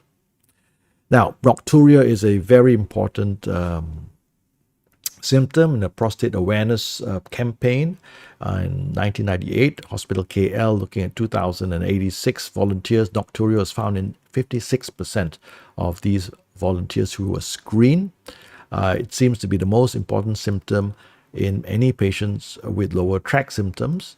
All right, it's a complaint that an individual has to wake up at night one or more times. 2 or more times per night of waking up will be associated with bother and decreased quality of life. The elderly, due to their frailty, are particularly vulnerable to further morbidity from falling down because they're groggy, get up at night and go to the toilet. So nocturia is a very bad symptom. The spouses of the affected individuals may also have disrupted sleep, and the quality of sleep deteriorates with age, and nocturia compounds this by fragmenting the natural sleep cycle, leading to reduced vitality, impaired cognition, and reduced health-related quality of life. The causes of nocturia are myriad. However, it is a particular feature of BPH. Now, here's a couple of studies where we looked at the efficacy of silodosin in addressing this particular symptom of nocturia. The SIRE study is a study of 1,000 men looking at 24-week active treatment phase, which they received silodosin 8 milligrams, and a significant finding was nocturia was decreased from 85.7% to 52.4%. Here are the graphs looking at the daytime number of voids. Pre-treatment 8.4 versus post-treatment 7.4. There's a statistically significant reduction in number of voids. Nocturia reduced from 2.4 to 2.0. And then urine volumes, daytime, increased after the use of silodosin, as well as nighttime urination. The volumes held in the bladder are increased, so therefore they don't have to go so often. Right? The next one is a Korean study evaluating the safety and efficacy of silodosin on nocturia from patients with BPH. This is a multi-centric, prospective, open-label, single-arm phase 4 trial looking at 112 patients in a full analysis set. Patients are older than 50 years of age with nocturia equal to 2 or more. And if you can look here, baseline, the average reduction, average number of nocturia episodes was 2.86. At week 4 is 1.94, and it has dropped by week 12 to 1.74 in the full set analysis. So therefore, we look at the change from baseline to week 12 is 1.12 times reduction of nocturia, and this is statistically significant. In fact, if you look at the proportion of patients with at least 25% reduction of nocturia rate, and the international symptom score is 65% as well as 63%. So therefore, silodosin is extremely effective in treating nocturia. Adverse events, abnormal reactions here was 11.8% of patients, and most common drug reaction was ejaculatory disorders, 76%, with no adverse drug reactions noted. The conclusion: it is a very effective, safe option, selective alpha-1 blocker. Here's a study by Chris Chappell and group looking at 3 arms: silodosin, tamsulosin, and placebo, where 995 patients were randomized. And if you can look at the results here, the difference, the change from baseline in the total IPSS score, silodosin was minus 2.3, tamsulosin 2.0, but silodosin versus placebo was significant. And if you look at the change of baseline in nocturia, only silodosin significantly reduced nocturia versus placebo. Silodosin reduced nocturia to minus 0.9, tamsulosin is minus 0.8, and placebo was minus 0.7. So you can compare silodosin with placebo, it was statistically significant. Right, here's the last study by Andreas Eisenhardt and group looking at placebo-controlled randomized double-blind phase 3 studies combining the European study group, 456 patients, with the two US study groups, almost 700 of those patients, and they were evaluated. Now, here is the results showing the percentage of patients improved with reduction of at least one episode of nocturia. In a US study, 1 and 2 significant, European study significant, and overall percentage of patients improved 60.6% versus 48.7% overall. Change from baseline in episodes of nocturia, the US study was minus 0.7 versus 0.5. Overall, minus 0.8 versus 0.6, which was statistically significant. So again, useful.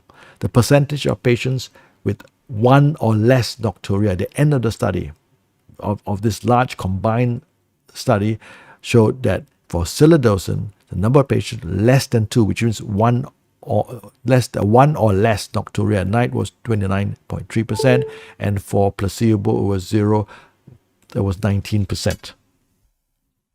So silodosin consistently and significantly reduced nocturia. What are the possible mechanisms? Possible mechanisms are due to perhaps increased blood flow into the bladder, or there are alpha-1A receptors in the proximal urethra. Silodosin suppresses the afferent activity here and relaxes the proximal urethra.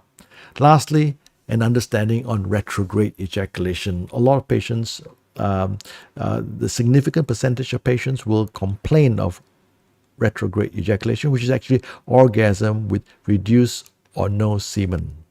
And this is due to the reduced contraction of smooth muscles of the vas deferens and seminal vesicles mediated by the alpha-1A receptor. This is an expected side effect of any selective alpha-1A antagonist.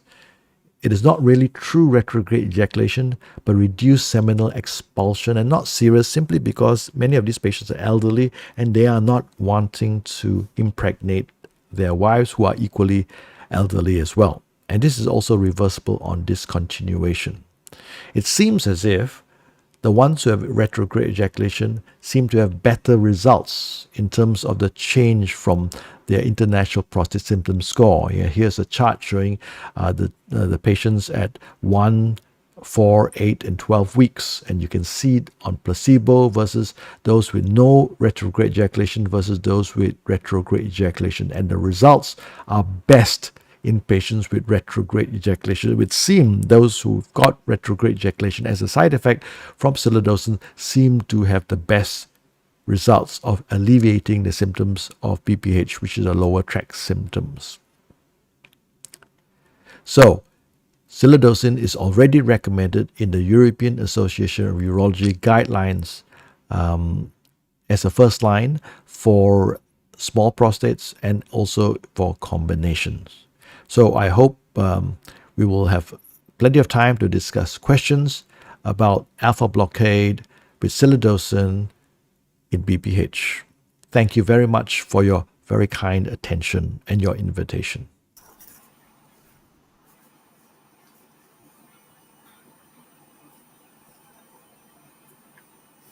Thank you, Dr. Peter, for your very informative talk. We have a few questions from the floor. Thank you. Right. We have a few questions from the floor. This from Mr. Lim. What is your opinion on treatment of BPH using alpha blocker while the patient already on alpha blocker like prazosin or treatment for treatment of hypertension? Well, there was a study done before on using prazosin and using one drug, because both are alpha blockers. So you use one drug in order to treat hypertension as well as BPH, smaller prostates. That study didn't do well. So we will still put a patient on alpha blocker specifically for the alpha blockade for the prostate disease and leave the hypertensive to other medications. And I don't think many people use prazosin anymore because of first dose effect, etc. Right, right. Thank you, Dr. Peter. So we have more question. Silodosis superior compared to other alpha blocker in terms of improving incomplete voiding? And can we use, And can we use silodosin?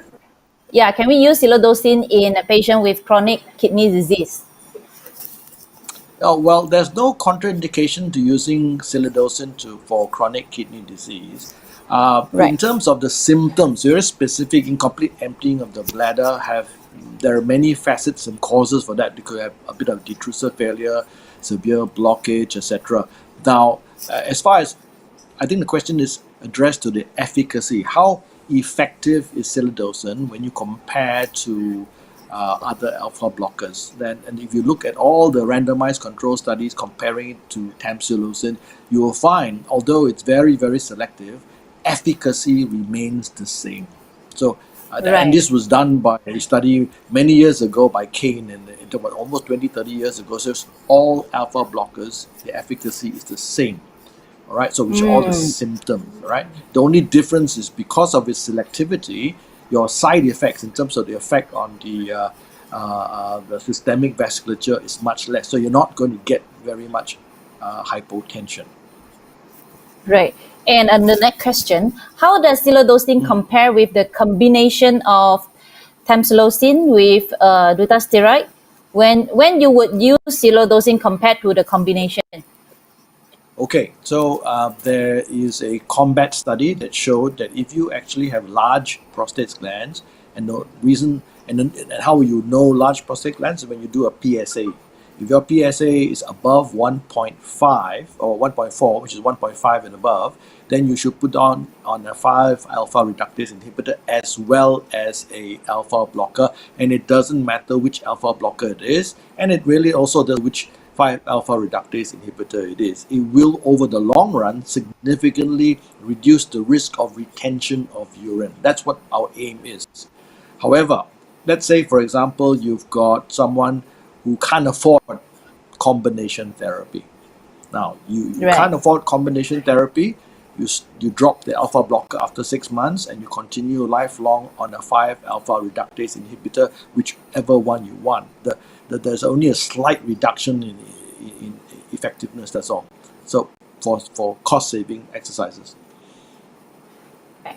Okay, so the next question on the list, are the health supplements such as saw palmetto and pumpkin seed useful as a form of complementary medicine in these cases? I know you pharmacists, you just love saw palmettos, and hardly anybody walks into my clinic without having started on saw palmetto. But the sad news is that there is no data, even to date, that actually justifies the use of saw palmetto. All right, so all the studies have shown that it is not effective. So therefore, my problem with saw palmetto is that the patient readily gets it from the pharmacist without a prescription. And that actually has been shown to delay the presentation of the patient to the urologist, which will then delay the presentation or detection of prostate cancer, which is a problem. You see what I mean? So all patients with lower tract symptoms should be evaluated to make sure they don't have complications of BPH, right? And cancer of prostate. And once that's done, they can continue on whatever drug you guys continue to supply them with. But we have to have the first go to diagnose these dangerous conditions. Right. Can any lifestyle changes help to prevent Lutz symptom? Well, there's really none. There's some data to show if you are exercising and a healthy diet, you might, prevent that. But it's not. The incidence is so common in men above the age of 65 or 64, which is 65 and above. The incidence is 40%. I mean, every other male will have it. So we don't really have anything to prevent BPH, unfortunately. No. Right. There's Right. There's one more question from I think Miss Koo. Is there a benefit from lycopene supplementation in BPH? Lycopene. Yeah, there's some data to show lycopene is good in prevention of there was on vitamin selenium. All that there's not evidence that it actually works. But I have no aversion to you guys taking tomatoes. It's where lycopene come from, right? I think it's more fun Yes, for people yes. to cook tomatoes. Have your spaghetti Yes, and yes. tomatoes. Right. Okay, thank you very much, Dr. Peter Thank Ng. you. Thank We you have for pretty much inviting me. covered all the questions from the Okay. audience. Thank you very much. All right. Thank you. Bye-bye. Thank you. Bye. Bye. Okay, ladies and gentlemen, I am very pleased to welcome our next speaker, Dr. Vijendran Balakrishnan. Dr. Vijay graduated with Doctor of Medicine degree from the Crimea State Medical University, Ukraine, 2010. He then began his career as a junior doctor in Hospital Tuanku Jafar Seremban and moved to Hospital Tuanku Ampun Najiha in 2013, which he was promoted as a deputy head of Department of Psychiatry. In 2016, Dr. Vijay took up a role in pharmaceutical industry with GSK and has received several awards for his contribution. He is currently pursuing his final years of Master in Community Health Sciences from University Kebangsaan Malaysia. Dr. Vijay is currently the Medical Affairs Manager for GSK Malaysia as well as Brunei, responsible for respiratory and urology portfolio. So let us listen to the sharing from Dr. Vijendran Balakrishnan on his topic about the pivotal roles of pharmacists in managing asthma patients. Dr. Vijay, the floor is yours. Thank you so much, Dr. Chan, for the kind introduction. So good afternoon, everyone. You're right. So I know it's a very challenging time for me to present on this. So allow me to just share my screen.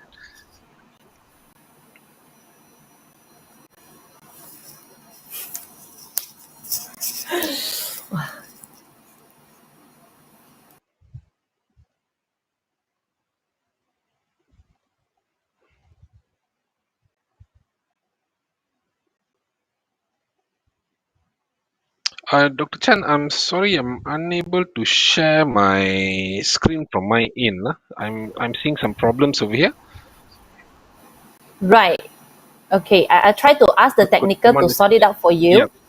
Yeah. I mean, earlier I could share that window, but I'm not seeing the window over here right now, so I'm not too sure why. Right. How about you refresh your browser then? Okay, let me just. Yeah.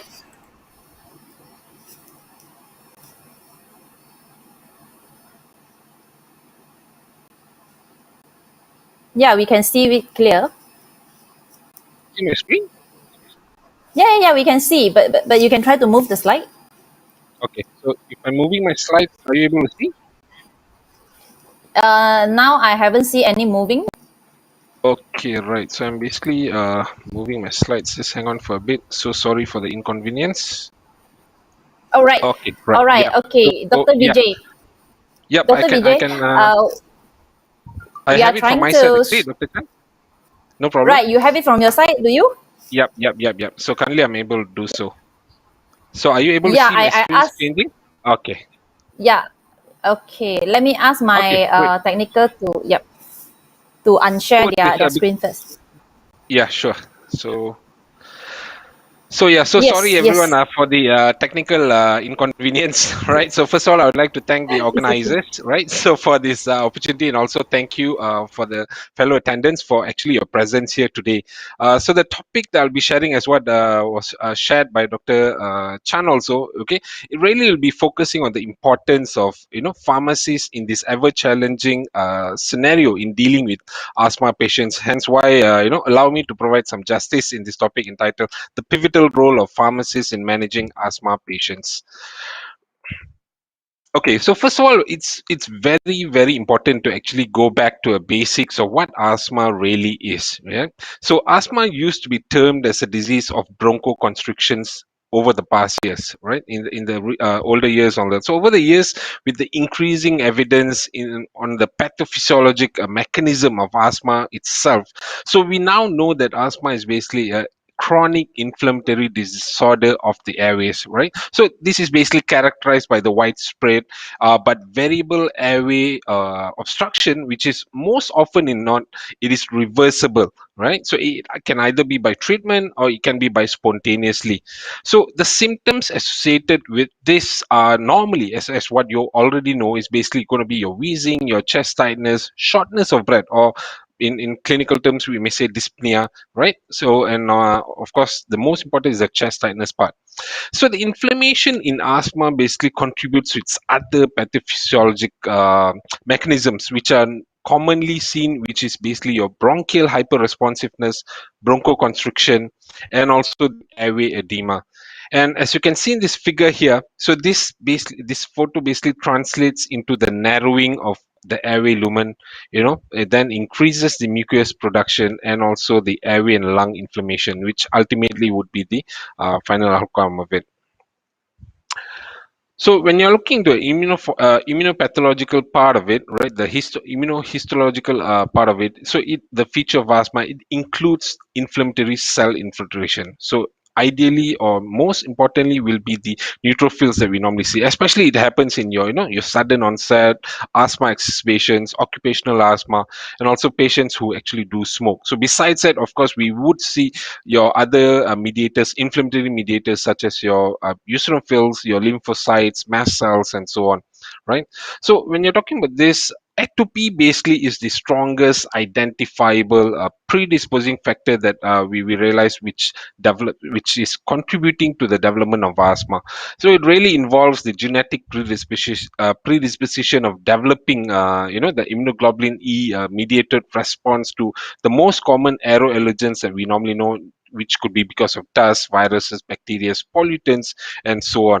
And it really divides to these two phases, which is going to be your acute phase, right? So which is where you see the bronchoconstriction symptoms, and the chronic phase is where you'll basically see the exacerbations, and this ultimately leads to airway remodeling. So for those of you who are not very familiar about airway remodeling, let's look a bit into what airway remodeling is in the next few slides.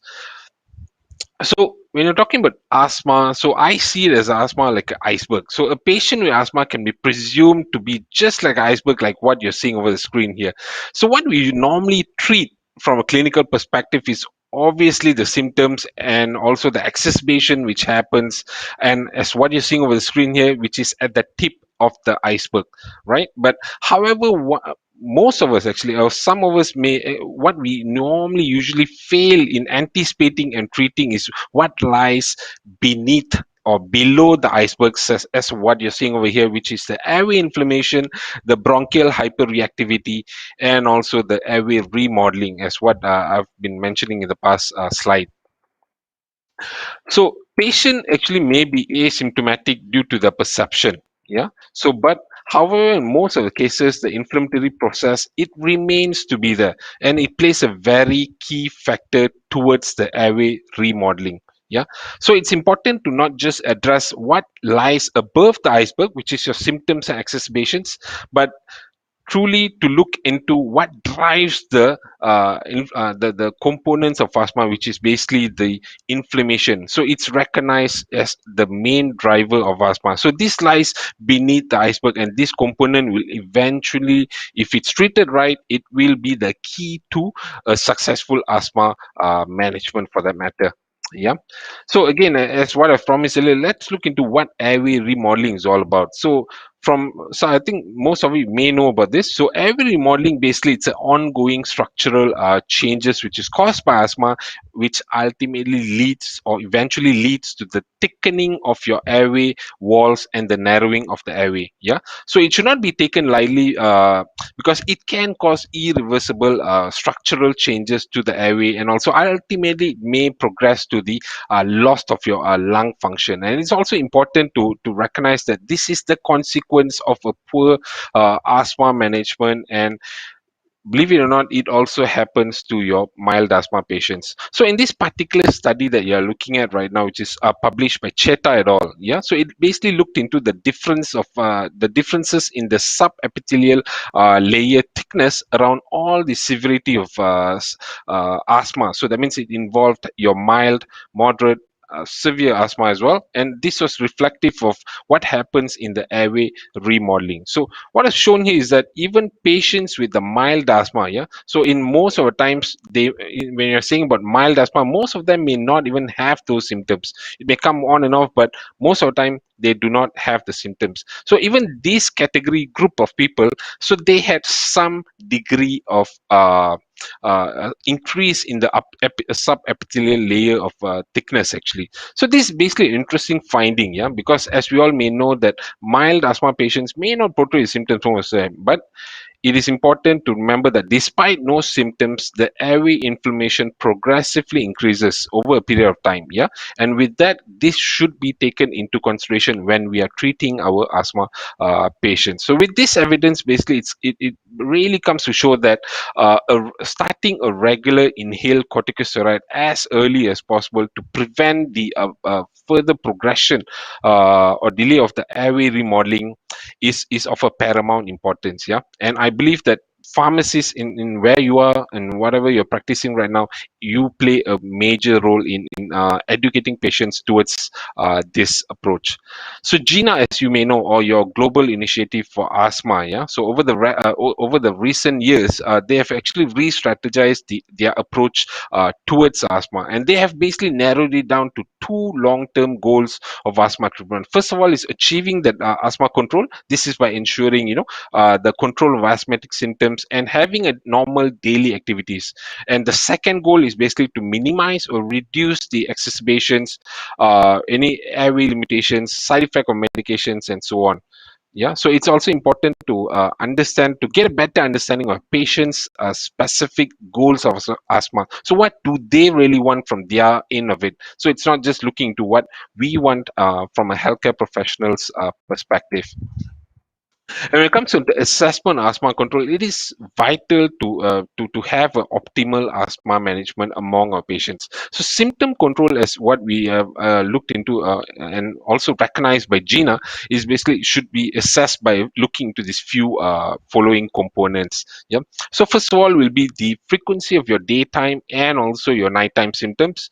And the other part is actually frequency of use of SABA, or basically a short-acting beta-2 agonist, or which is used as a reliever for in asthma. Yeah? And because how do we look into SABA? Basically, it can be an important factor or basically a predictor to assess your asthma control. So, the meaning to say that the more you use the SABA, it may indicate that the patient may have a non-optimized asthma management, and hence why you should be looking back into the asthma management itself. Yeah, and we can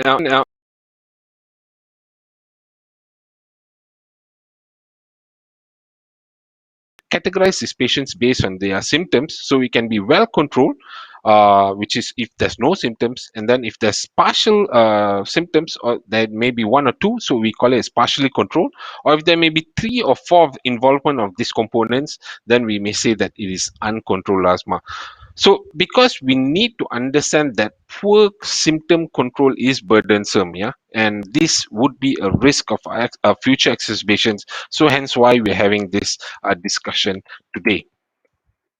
So now let's look a bit into assessing our patients for asthma. So when talking about assessing our patients, every time they come to us to seek professional advice or to refill their medications, it's important that we actually do assess them rather than just refilling their medications. Because again, you will need to understand that they actually may be a poor perceivers of their symptoms. Meaning to say that they're actually having those symptoms, but because they've been adapted to their symptoms or so on situation, so they when you're asking them, they will just say that they do not have any sort of symptoms, right? So to do that, we can actually basically fall back or lean back towards the clinically validated tool that you're seeing on the screen here, which is your ACT or asthma control trial. There's also so many other scores in the market, so as you know that there's ACQ and so on. So these are basically tools that we can basically use to assess asthma control, and it's done in a very quick manner. So it's an important yet a very, very functional diagnostic tool that we can use, and it's aligned to GINA, yeah, except that in ACT, we do have the extra component which looks into a patient's subjective goal of asthma control, yeah. And this questionnaire, it basically includes components of symptoms, your daily activation limitations, use of the rescue medications, exacerbations in the past 4 weeks. And the scoring, when you're looking at it, it is basically divided into 3. So if anything below 20, it shows that the asthma is poorly controlled. So if it's more than 20, it means that your asthma is well controlled. But if it's 25 means it's a maximum score. So it means that your asthma is totally controlled. So that is of course the main target that we all should actually be looking at. Yeah. So GINA basically strongly believes that when it comes to asthma management, it is a long-term partnership that you are looking at. So it's between your patients, your family, and also the healthcare providers, which need to be strongly built. Yeah? And with that in mind, the long-term goals of asthma, as what you have discussed earlier, are those two, which means achieving asthma control and also minimizing the risk of exacerbations, and so on, and also the fixed airway limitations. And when you're looking into what you're seeing over the screen here, it is a continuous cycle of assessing, adjusting the treatment, and also reviewing the medications, and also the patient itself, as what you're seeing when they come to you to refill their medication. So this has to be done routinely to ensure that they have optimized asthma control and also a sustained asthma control. Yeah.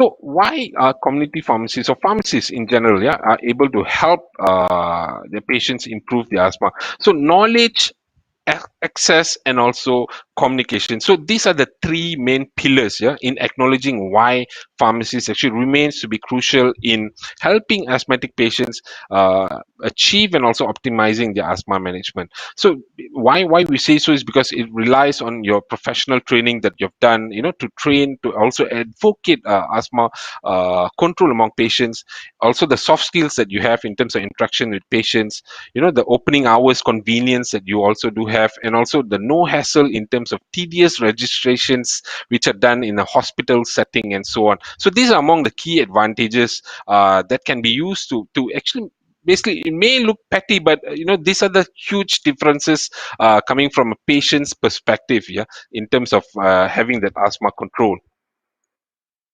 So to further strengthen these suggestions or opinions that we have, so in this systemic review which was done by Garcia Cardena, yeah, so this objective review is basically to evaluate the impact of pharmacist intervention on clinical asthma outcomes on adult patients, and to identify the outcome indicators.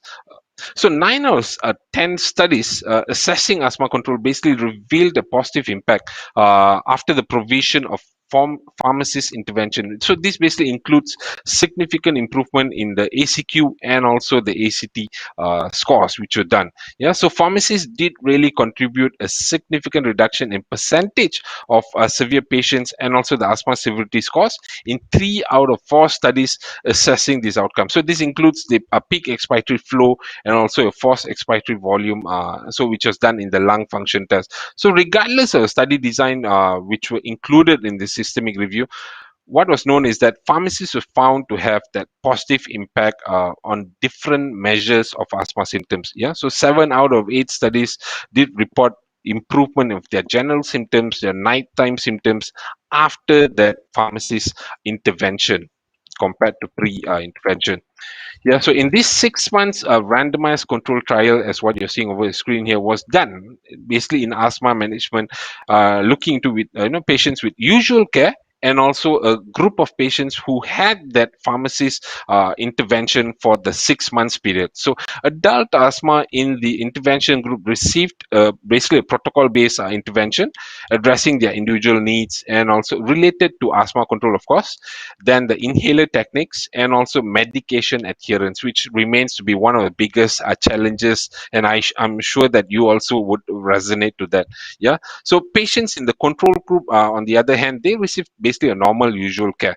So in the farms, what was interesting to see is that in the pharmacist intervention group, the proportions of patients with the controlled asthma significantly increased from the baselines. Yeah. So further analysis which was done, it also showed that the patients from the baseline showed a greater effect in after that intervention on both ACQ scores, yeah, and also compared to those with the usual cares.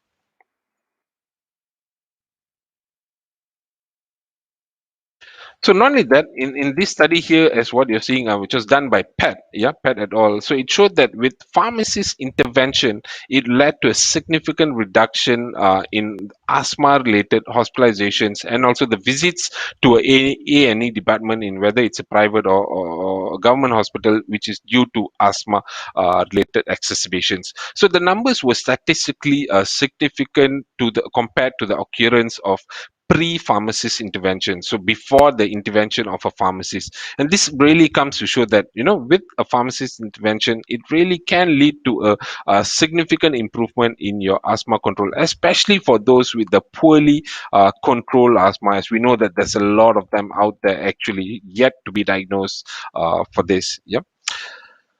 So now we have seen the evidence on the importance of the role of pharmacists in asthma management. So now it's also important to recognize that we as healthcare professionals should care towards our customers, and they should be able to feel our care throughout this journey. So to capture this, we will now be talking a bit more on the care algorithm, which will be able to help you manage your asthmatic patients a bit more better. So first of all, what is care? So of course we know the verb care, right? So but care algorithm basically is a 4 steps technique which basically aims to help your patients achieve a better asthma control. So what does care really stand for? So C stands for a check inhaler technique. A basically assess the adherence, because remember, it's easy to start your patients on something, on any devices, whether it's going to be your SABA, whether it's going to be a inhaled corticosteroids, but adherence is something which needs to be tackled off. So assessing adherence is actually a very important thing. Then coming next is actually review the medications used, whether are they really using it properly, or if you feel that there's a need for them to be referred to a doctor, please do refer to a doctor appropriately. And the final step of the care is basically to educate and counsel, because again, we should not be in a step where we just tell patients, look, you have to start your medications, you have to continue this, but if we do not educate or counsel them in a right manner to basically understand the disease, we are getting nowhere. It's basically pointless. So why is it important to have such algorithms? So just for an example, to check the inhaler technique for the matter. So according to GINA, up to about 80% of patients actually do not know how to actually use the inhaler correctly. So they'll say that, I know how to use all these things, but in terms of using it correctly and appropriately is something that we need to address, to tackle. So it's important to actually use proper questionings, proper skills to actually assess those. And for this matter, a more open-ended questions actually will really, really help. So for example, so if you're going to ask your patients, do you know how to use your inhaler properly? So obviously the patients are going to come and say, yes, doctor, yes, I do know how to use it. I'm comfortable using it. Yeah, it's fine. But most of the time, because when you say this, they're going to say yes to it, and that's it. Your basically your conversation just stops over there. But when you ask them in terms of, in a different, you're still getting, the end point is still the same, but in terms of asking in a open-ended manner. So like earlier it was a closed-ended, but if you're going to ask in an open-ended manner where you say, can you show me how are you actually using your inhaler? So this really leads to a very open discussion and a very fruitful discussion, I would say, in terms of identifying which steps are actually needed to be rectified. So next few slides that we're going to see is basically evidence on which reflects the importance of each step of this care algorithm. So the same manner in terms of open-ended questions should be asked for all of these steps for that matter. Yep. So this is a large observational study which was done by Melanie. So it enrolled roughly about 1,600 patients. Yeah. So they were about 62 years old, and they were affected mostly by COPD, 52%, and asthma, there was about 42%. So roughly, respectively, there was about 800 and 1,000 plus patients who were on MDI or your metered dose inhaler, and also your dry powder inhaler or DPIs at home, respectively. Yeah. So inhaler misuse, as what you're seeing over here, was actually associated with the increased risk of hospitalization, emergency room visits, the use of oral corticosteroids, as we know, your prednisolons and so on, and antimicrobials, and a poor disease control evaluated by the ACT, or your, as you all know, asthma control tests. So the authors of this study basically concluded that the inhaler mishandling can be associated with increased unscheduled healthcare resources used, yeah, and also a poor clinical control or outcome for the matter. So instructions given by us, by healthcare givers, all that, it's very, very crucial, and you need to really address that reducing the mishandling of the devices for the matter.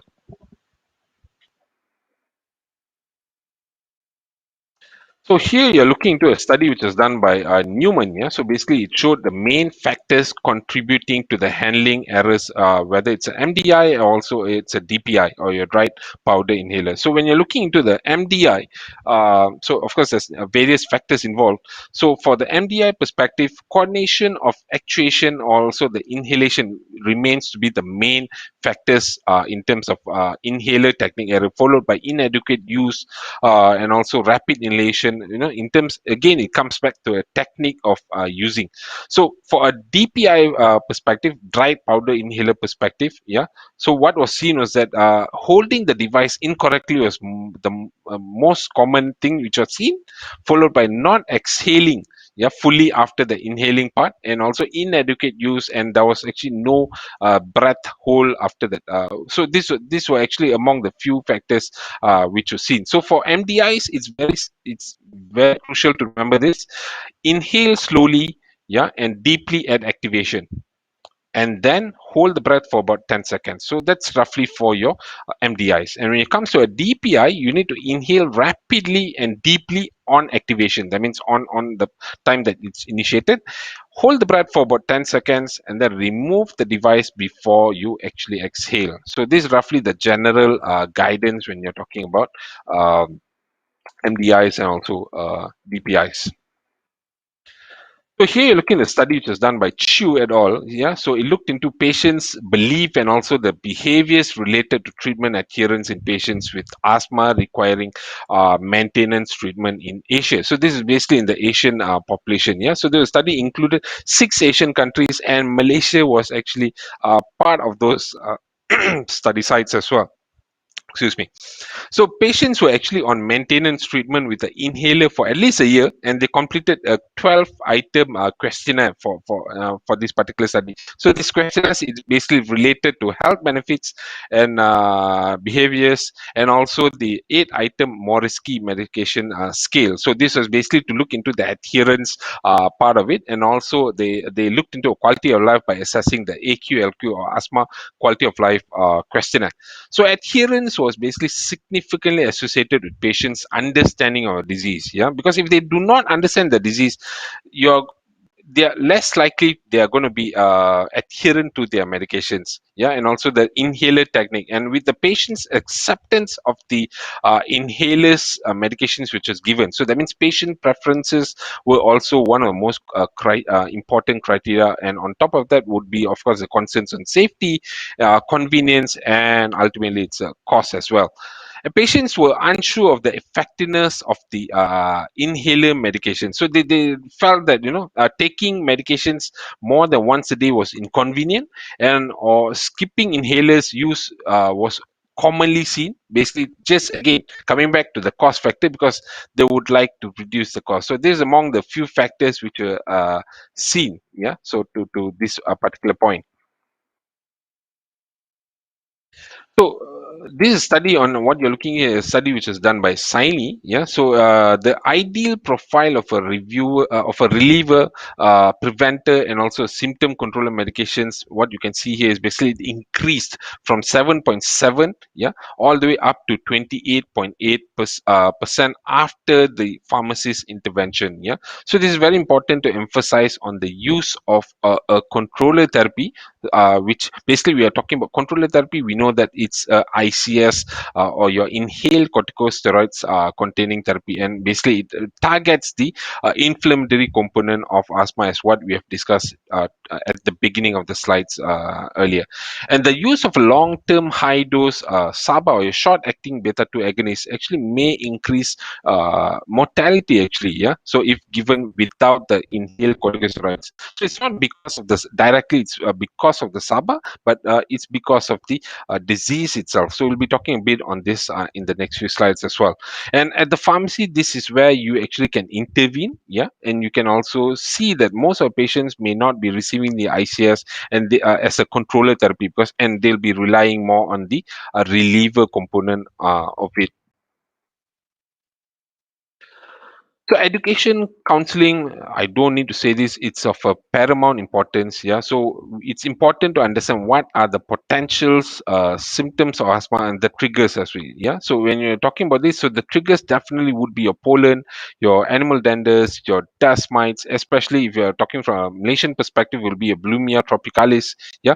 Smoke, stress, cold air, yeah, so those kind of weather changes also, it plays a important role in it. So avoiding those triggers, of course it's going to be a bit hard, but avoiding these triggers at times, may tremendously actually reduce this asthma attacks that patients are frequently going on. And as we know that now it's a rainy season, so you may see more of your symptoms with this. So from a treatment perspective, each medication has its own specific role. So it's important for us to really explain and counsel patients on this, because again, they are coming from a patient's perspective.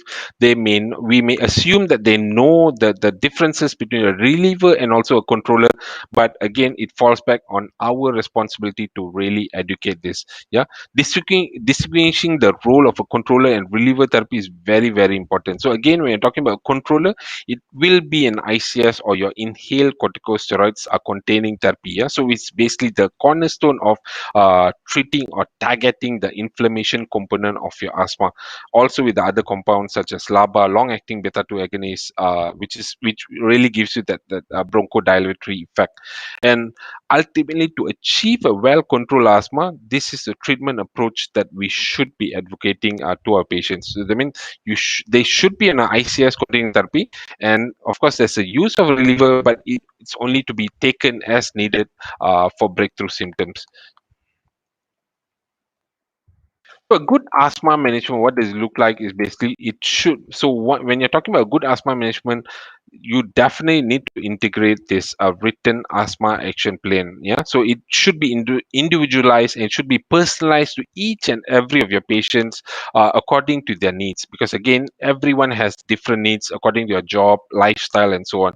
So this really eventually will help your patients to self-manage their asthma, and should be taken as a mutual commitment as well. It's basically a commitment from your patient and also from a healthcare perspective to see the betterment of your patients and optimizing their asthma control. So coming to the last bits of so let's look a bit into the appropriate use of a short-acting beta-2 agonist. So inhaled short-acting beta-2 agonist really needs to be used only on a PRN basis or when needed basis, yeah, for initial treatment of acute asthma exacerbations and also exercise induced bronchoconstrictions. Yeah, so this, or basically it's a EIB. Yeah, so the idea of SABA basically is really to give you that rapid reversal of airway obstruction. So it normally happens within the first few minutes, within the first 5 minutes or so. Yeah. And this is done during the exacerbation, also the EIB stage, as what I said. So onset of a SABA really happens within that 5 minutes. Okay, that's normally the ideal time when you're talking about inhaled short-acting beta-2 agonist compared to your oral salbutamol for that matter. So it normally takes 30 minutes or so on. And however, it will only last for a very short duration. So we're talking about 4 hours to 6 hours of duration. But again, when you're coming from a safety profile, it has a well tolerated safety profile, and it has been established over the years as well. Yeah. So besides using it for your acute exercise, so SABA can also be used as a prevention. Yeah. So for EIB, as what I was saying earlier, your exercise induced bronchoconstriction, exercise induced asthma, where in this case, patients normally do take it 30 minutes before their exercise periods. But again, it's important to note that SABA only provides that rapid bronchodilatory effect, but not the component which targets the inflammatory part of asthma. Yeah. So again, for that part, it will be your ICS, your inhaled corticosteroids, which plays that role for that. And we are talking about SABA overusers, because again, I'm sure that you're seeing this a lot, because patients will come and refill their SABAs.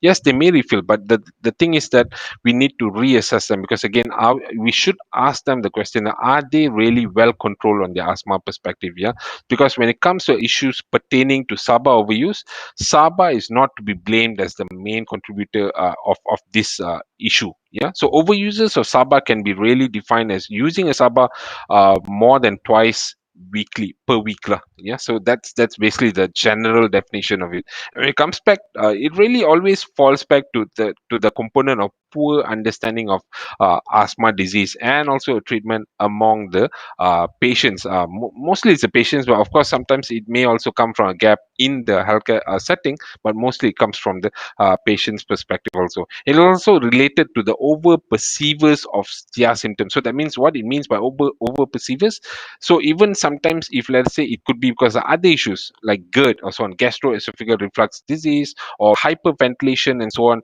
they will assume that these are symptoms of us. These are symptoms related to asthma. Hence, why they will actually use their SABA in this. So that means they tend to over anticipate their symptoms. Hence, why we call them over perceivers. And so again, it falls back to the education of this disease, which really would tackle that part of it. And it's also associated with patients who uses less controller inhaler, because sometimes they may think that, why should I use two? I can just use this device. It gives me the rapid relief. So that's the most important part. But again, they fail to realize that it is not treating the inflammation component of asthma, because again, if you do not treat that, it will lead to your exacerbations, your bronchoconstrictions, and ultimately the airway remodeling that we spoke about. And SABA users, in another way, they are also more likely to use the oral corticosteroids as well. So as we know, the oral corticosteroids are actually more prone for systemic adverse events, and hence why inhaled corticosteroids are actually the cornerstone of airway inflammation in this part, because, and also it acts locally, so it'll be actually it has a very low bioavailability for the matter compared to your oral steroids. Yeah, so that is also another component that we need to address.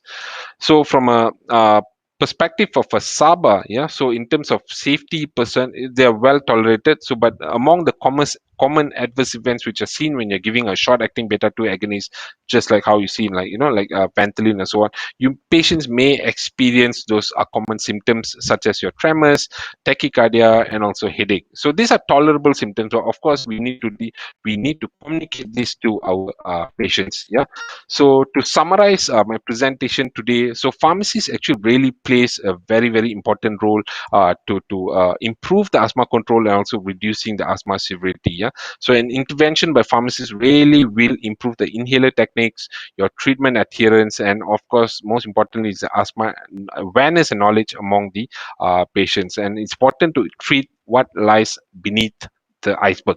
Yeah, so which means treating the underlying inflammation of asthma, and this comes with the regular dosing of a ICS controller therapy, and of course the use of SABA alongside with it as a reliever only. So SABA does play an important role still in the current asthma guidelines, managements, and so on. But again, it's important to acknowledge it comes in as a reliever only, and it's important for these patients to be on a regular fixed dose of ICS or ICS LABA for the matter, because this will be ultimately the most important component of asthma. Yeah.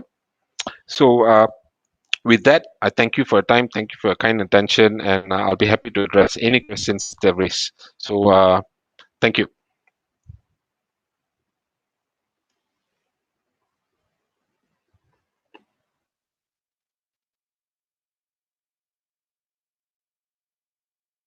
Thank you, Dr. Vijendran Balakrishnan. We resonate very well with the data that presented by Dr. Vijay, and indeed, a participant is actually specially dropped a message to thank about your showing the data about the pharmacy impact study. Okay, we have due to interest of time, we will take a few questions. Okay, there's this question from the floor. What is the indication to give oral salbutamol instead of inhaled salbutamol? Right. So, I mean, when you're coming into this, so studies have shown, right? I mean, in terms of comparing, because when you look into guidelines are going to say that, it is the SABA which comes in. So they do not really mention about your, whether it's going to be oral or whether it's going to be inhaled. But again, it's important for us to address this component because again, yeah, I do understand cost is always effective. It always comes back to cost. But from a scientific perspective, your inhaled SABA, or that means your short-acting beta-2 agonist, gives you the better relief, and also in terms of bioavailability also there's a difference over there. So that's why it's what I've shared earlier. When you're talking about SABAs, your oral, because what matters when you're giving a SABA, we want the patients to be rapidly improving in terms of symptoms. That is why we are giving a SABA.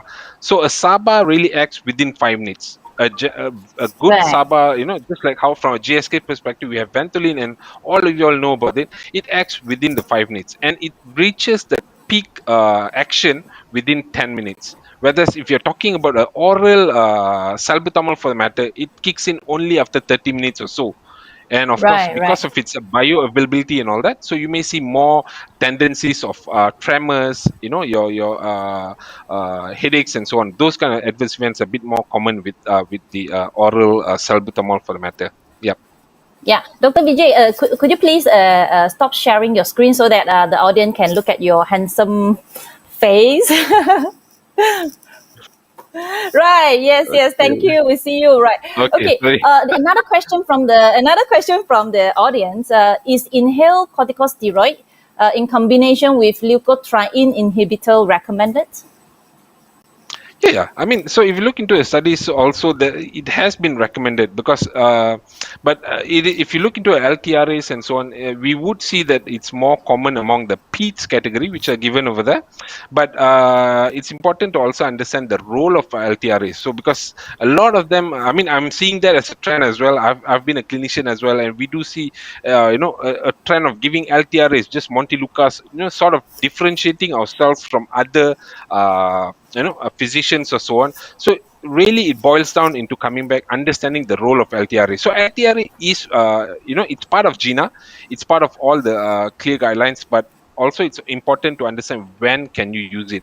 So when you're talking about addressing asthma, the cornerstone, again, I've been telling this from time to time, is really having that ICS containing therapy, which comes into every step of your, even GINA. If you look into the latest GINA and all that, based on recommendations from step 1 alone. So they have already started recommending a use of ICS, which means your inhaled corticosteroids. So they are saying that you should use the inhaled corticosteroids whenever a SABA is taken.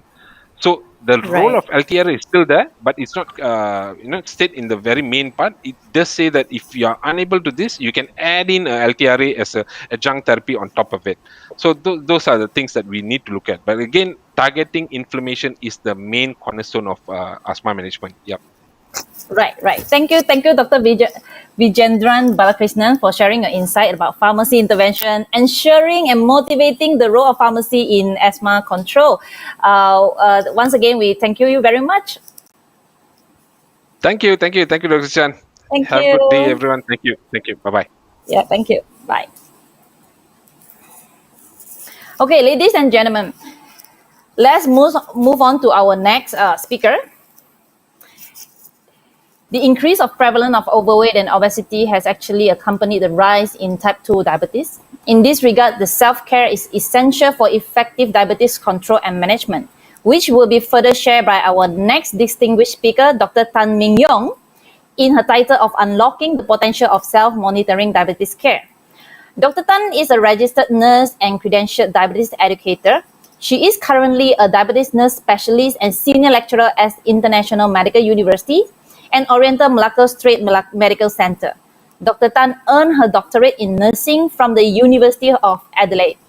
She has also involved in initial practice of guideline development to provide continuous diabetes education and improve standard of diabetes care for local and Southeast Asia diabetes educator, as well as the healthcare professional since 1987 until these very days. So once again, let us welcome Dr. Tan for her sharing. Dr. Tan, the floor is yours. Thank you. Can you hear me? Yes, we can hear you well. Okay, let's share the screen. Correct. Can you see my screen now? I can see your screen. Can you put in presentation mode? Okay. Is that okay for everyone? You can see now? Okay, thank you. Is it in presentation mode? It is not in presentation mode, but we can see your slide. Okay, my one is in presentation mode. So do I proceed? Yeah, Okay, I think thank you you may very proceed. I much. will ask the technical. Yeah. Okay, thank you very much. Good afternoon, everyone. Thank you for attending this afternoon's talk. Thank you for the kind introduction. My talk this afternoon is on unlocking the potential of self-monitoring of blood glucose in diabetes care. Many of us have actually encouraged our patients. There are more patients with diabetes are monitoring themselves, but are they getting the effective outcome? That will be the question. So this is my disclosure. Sorry, it is not moving? And it is moving Dr. Tan, on my side. It is moving on my side. So you want me to reshare again? Should I reshare again? Okay.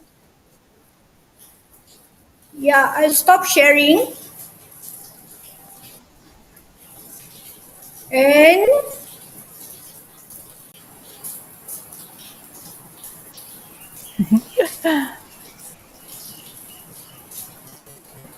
I'm not, let me see, I have to stop sharing.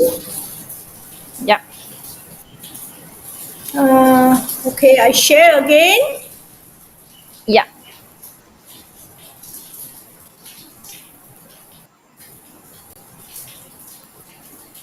Can you go into presentation mode? Yes. Can you see now? We can see the slide. Still not in presentation mode? Yeah, not in presentation mode. Okay. But on my side is a presentation mode. Right. Okay. Right, Dr. Tan. What if I share from my side? Okay. I have some changes, but okay, then I stop sharing. Right.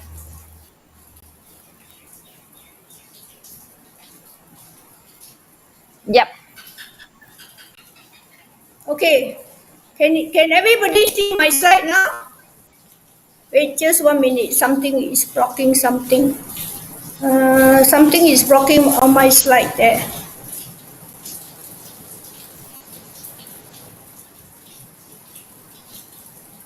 Okay. So do you control or I control?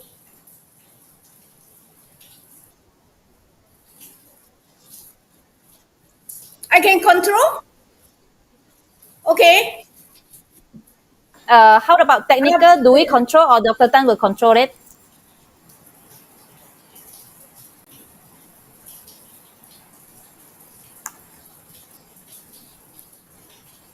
I don't hear anything. Okay, you can tell us. Right, Dr. Tan, you can tell us the next, then we can actually move the slide. Okay. Next slide, please. Right. Okay, this is my disclosure. Next slide, please. Now, the overview of my talk. I'm not sure whether pharmacists are familiar with structure self-monitoring of blood glucose. That is SMPG, which is the term that I'm going to use today. But if you're not, I will introduce you to structure SMPG. And then SMPG recommendation in pharmacist term, it may mean SMBG prescription. And then we have to look at how to interpret the readings and what do we do. That is the intervention, and I'll walk you through application of SMBG in practical setting. That is theory to practice. Next slide, please. I would like to start my presentation with a story of my patient, Mr. L. I think there is a slight cut off there. In 2016, his story. Mr. L is a 51 years old man, type 2 diabetes for 7 years, and his HbA1c was 8.5.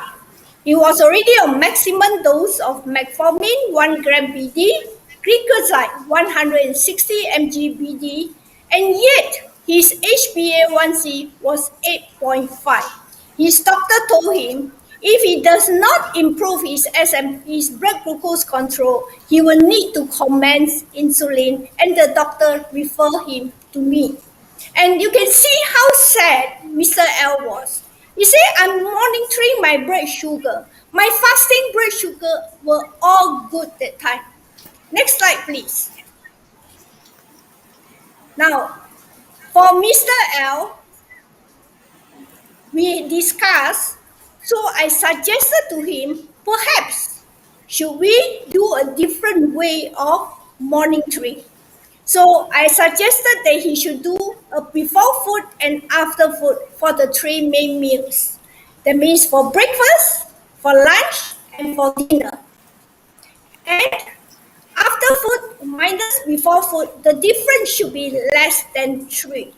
And as you can see in his reading, that he shared with me a month later, his breakfast, there is a problem with his carbohydrate content. And then his lunch. The pre-lunch was high because the post-breakfast was high is spilled to lunch. And then his lunch seems okay, his dinner, there may be some problem. Next slide, please. So, is Mr. L's HbA1c correctly reflecting his self-monitoring of blood glucose reading? One way to check is to look at the relationship of HbA1c with estimated glucose monitoring reading. As you can see, if 8.5, his average will be about 10 to 11. By looking at his monitoring, you know that that is a true reflection of his HbA1c. Next slide, please. Many of us, even at this stage, we always just teach our patient, we encourage our patient as a pharmacy, as an educator, as a doctor. We encourage our patient to monitor. We may inform the patient when to monitor, how to monitor. However, we don't spend enough time to teach them how to interpret the result and problem solving. Whereas the correct way of moving forward is to, yes, we need to teach a patient how to monitor, but more importantly, it is teach them how to interpret the result and what action to do. This is what we call structured monitoring, or I call it evolution of SMBG practices. Next slide, please. Now, in CPG 2020, type 2 diabetes, that was published by MEMS and Ministry of Health, it stated, SMBG, previously earliest evidence has shown that there is lack of benefit of SMBG. But the reason more advanced evidence suggested SMBG for type 2 diabetes can modestly reduce 0.12% to 0.33%, especially if the patient is practicing structured monitoring. Not only that, you also need to have more frequent SMPG and regular feedback with treatment adjustment. That is very important. Of course, other factors include short duration of diabetes, when the blood sugar is very high, if they are big, obese, more than 30, and of course, the technique is very important for it to be effectively reduce the clinical outcome. Next slide, please. Now, so what is structure monitoring? It is using the SPMVG data usefully in managing a person with diabetes daily life. SMPG must address the specific clinical question of the patient, like Mr. L. What was his clinical question? Does he need to commence insulin therapy? Was the fasting blood sugar truly reflect what was going on in his life? Frequency of SMPG monitoring is very important, and of course, as healthcare provider like pharmacies, educators, doctors, dietitians, all of us should be knowledgeable in interpretation and intervention. Then only we can promote SMPG in a personalized and meaningful way to our patients and clients. Next slide, please. Now, SMPG, very important. It cannot be stand alone as an intervention. The American Association of Diabetes Educators has been promoting the 7 self-care in diabetes management. As you can see on the right-hand side, the 7 self-care include self-monitoring, but the self-monitoring is also tied to healthy eating, being active, medication intake, reducing risk, problem solving, and healthy coping. So SMPG need to be integrated in the self-monitoring care plan of the patient. Not only that, it should be personalized and the result has to be meaningful to the person with diabetes. Then only you will be effective. Next slide, please. Okay. Which of these SMPG records provide you information for useful intervention? Since I can't see you face to face and there is no pooling facility here, I hope you will agree with me it is the B. Because A, according to the SMPG chart in A, no doubt sometimes the patient's blood sugar is at target, but a lot of time not at target, but I would not be able to identify where the problem is. Whereas B, then you have the identify, is it the problem of medication, is it the problem of diet or other factors? Next slide, please. Now, we have promoted self-monitoring of blood glucose to the patient. The patient has bought a blood glucose meter. He comes to you, Mr. Pharmacy, how often and what time do I monitor my blood sugar? As a pharmacy, very often you have been asked about this question. Next slide, please.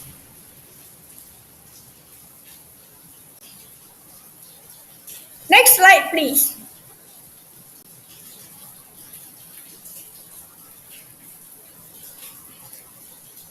There are many ways of recommending SMPG regimen.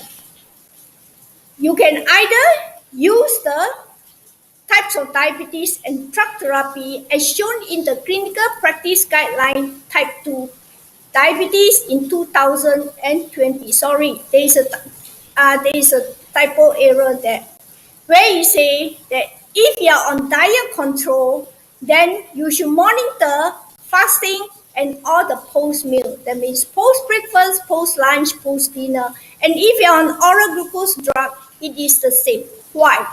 Because if you are using lifestyle as your management, we want to know when do you need to commence oral medication. If you are on oral medication, then we want to know when do you need to start insulin treatment. So this is one way you look at SMPG recommendation. For insulin, I'll elaborate further in the next few slides. When do you monitor your blood glucose? Next slide, please.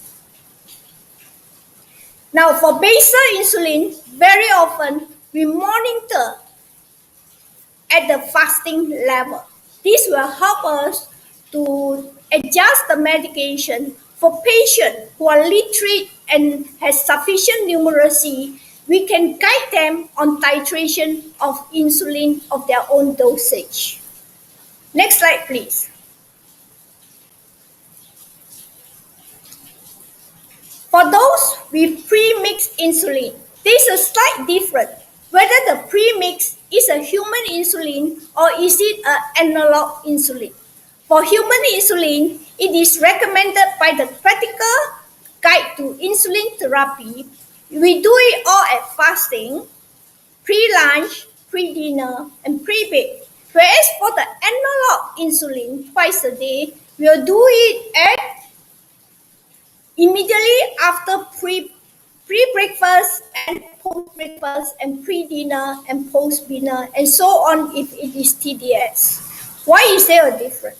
Because of the different action of human insulin, which is longer duration, and the prandial insulin in premix is the atropine is a longer duration, whereas the rapid is a shorter duration. Next slide, please. Now for SMPG, for basal bolus, as discussed earlier, basal we always check the fasting so that we can adjust the basal dose. For the rapid, for the bolus dose, depending whether it is a human insulin or analog insulin. If human, like the previous one, is pre-lunch, pre-dinner, and pre-bedtime. If it is analog, then it is post-breakfast and post-dinner. Next slide, please. Another way to look at SMPG regimen is the International Diabetes Federation recommendation, where it is geared towards problem solving of your daily life.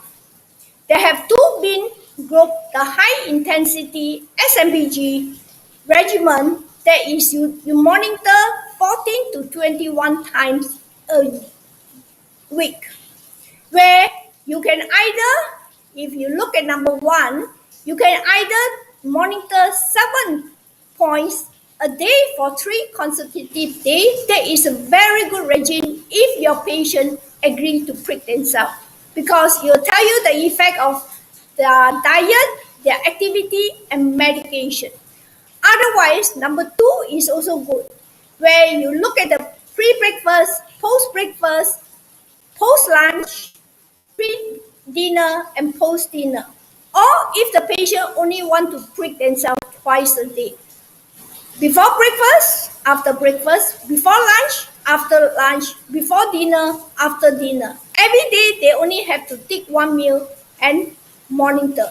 After 2 or 3 weeks, then what is more important is the pattern that you learn to interpret the result. Next slide, please. How about if patients say, no, I'm not going to prick myself that often? So there is another way looking at their clinical problem is you can use the low intensity recommendation from the International Diabetes Federation. There is 6 tests a day. You start with fasting, then the biggest meal, that is the top one.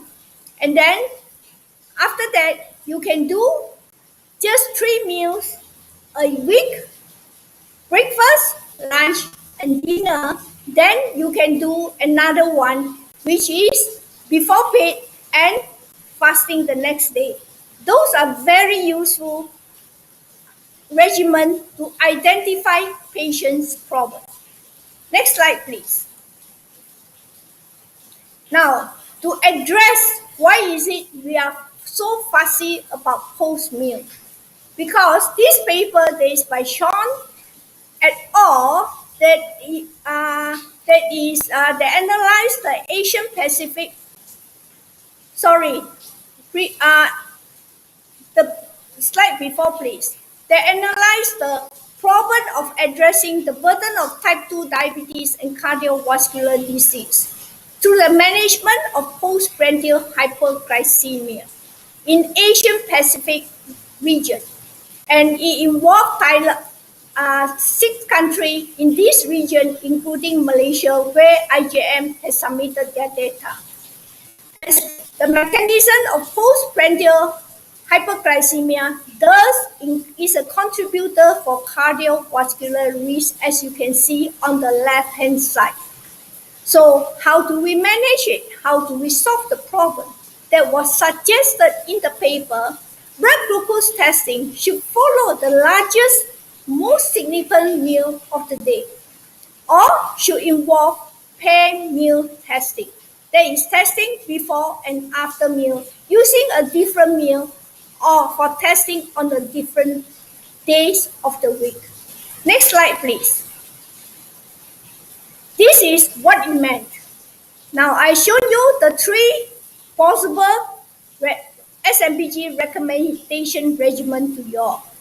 To do the postprandial blood sugar, one is a 7-point, one is monitor fasting, and start with the largest meal. Once you have settled the largest meal, make sure the patient postprandial reading of the largest meal is being controlled, then you can move to another meal. Or you can do for breakfast, lunch, and dinner. Next slide, please. Now, after you have informed your patient when to test, how often to test, it is important for us as healthcare provider to have the knowledge on how to interpret all the reading. What does fasting mean to us? What does fasting mean to the patient, to your patient? Fasting is an assessment of overnight effect of medication, food. It also shows us, is there a secondary failure? That means the patient's beta cell function is deteriorating. If fasting is more than bedtime, then is there a possible nocturnal hypoglycemia or dawn effect? Before food, what does it mean? All the numbers before food. It means that it helps us to assess the efficacy of previous basal insulin or intermittent insulin if it is a pre-dinner reading. It also helps us to assess the previous meal carbohydrate intake. How about post-meal? What does it mean? We always have pre-meal, post-meal. It helps us to assess the adequacy of the pre-meal medications, or if there is no pre-meal medication, is it the effect of the carbohydrate that is overloading? What does bedtime reading mean to us? It assesses the effect of evening meal, supper, and pre-dinner. A lot of patients do take supper. So not after dinner, but before sleep. That will help us to see where the problem is. And very important, before we adjust any medication, always check the BMI of the patient and the lifestyle of the individuals before medication is being adjusted. Next slide, please. I just want to share with you about these 2 cases of mine. On the left-hand side, where the green color is an elderly lady in the 70s.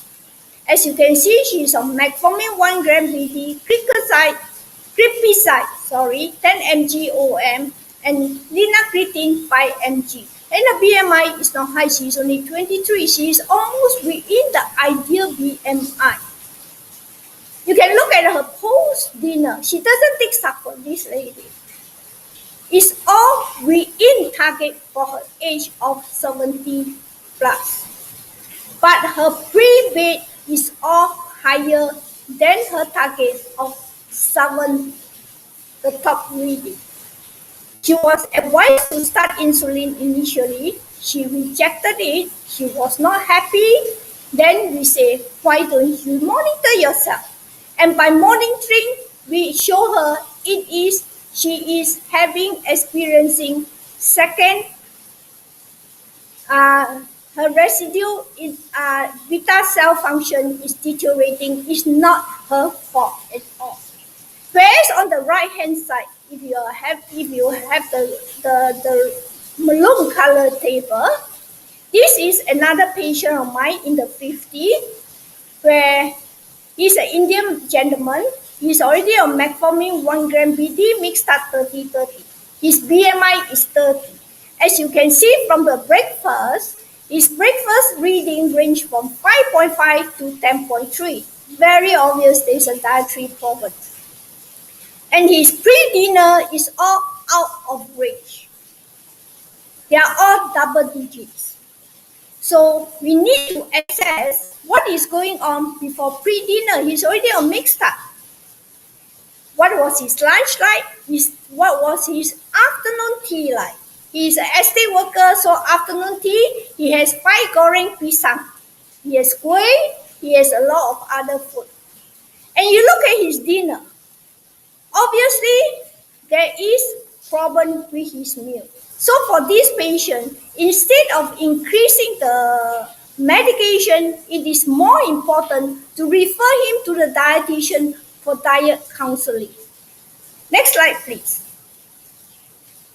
Now, let us apply what we have learned in the clinical setting. I'll share with you a few clinical settings.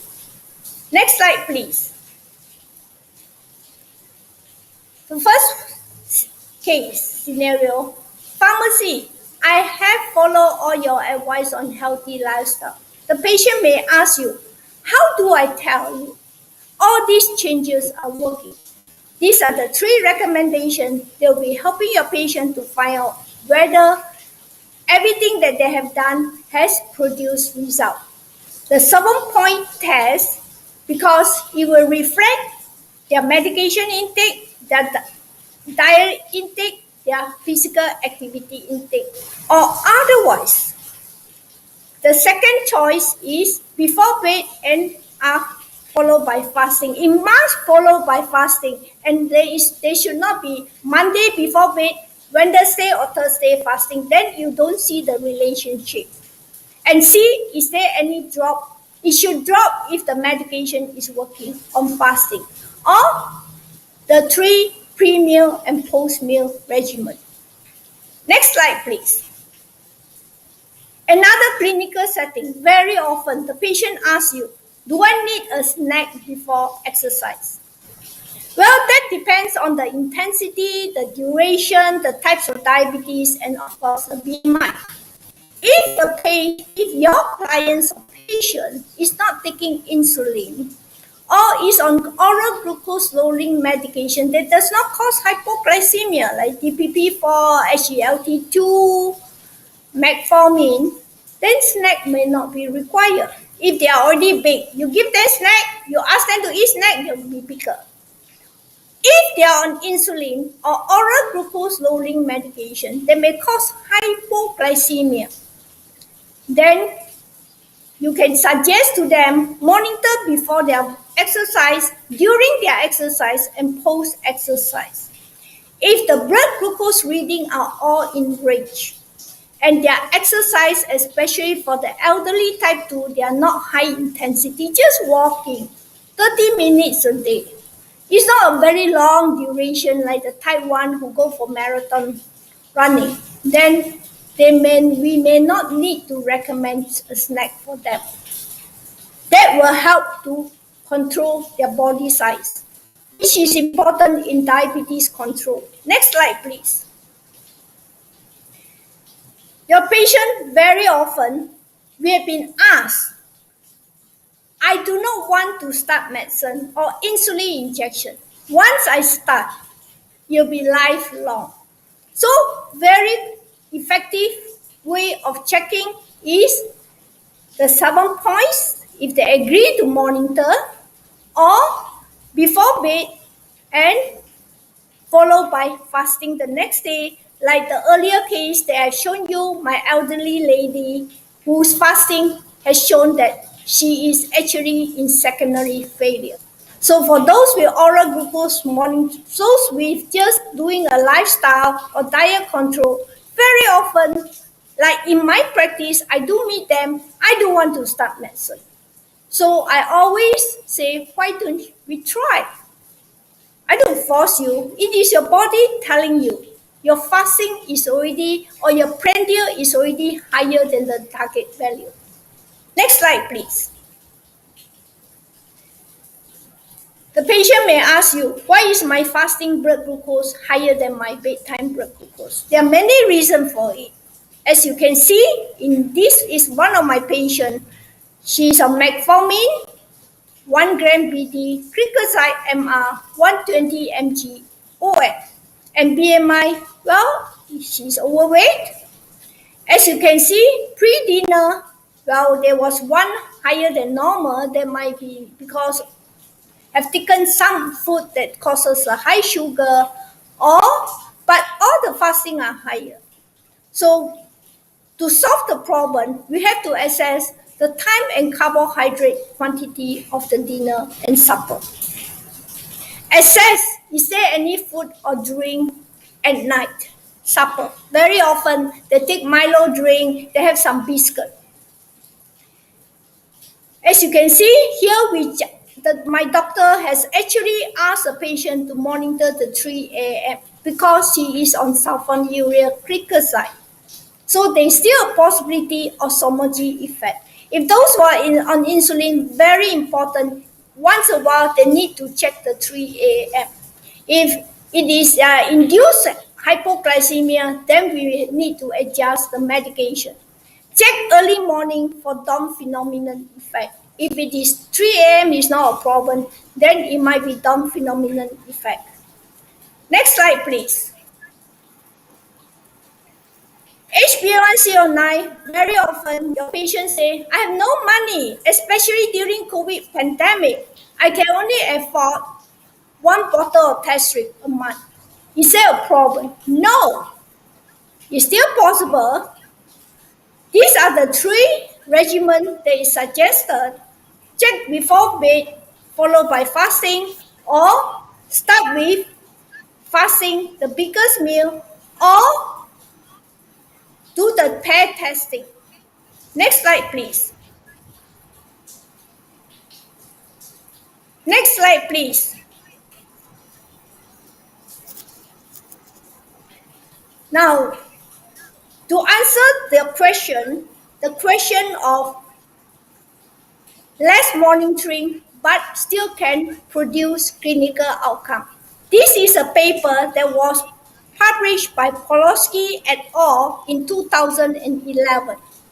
The objective of this paper is to assess the effectiveness of structured SMPG versus standard SMPG education is a 12 months multi-center randomized controlled trial. There are 483 type 2 diabetes. As you can see, they started with a mean HbA1c of 8.9. After 12 months, every 3 months, the patient has been instructed to do 3 consecutive days blood glucose. That means fasting, that is before breakfast, after breakfast, before lunch, after lunch, before dinner, after dinner, and pre-bed. Because overseas, they eat their dinner early. And then at the Sorry, same Dr. time, Tan. Yes. Sorry, Dr. Tan. We have limited time. 5 minutes more to go. Okay. Yes, right. I'm finishing soon. And then the other thing is, At the meantime, they will monitor their own activities, their meal, their activities.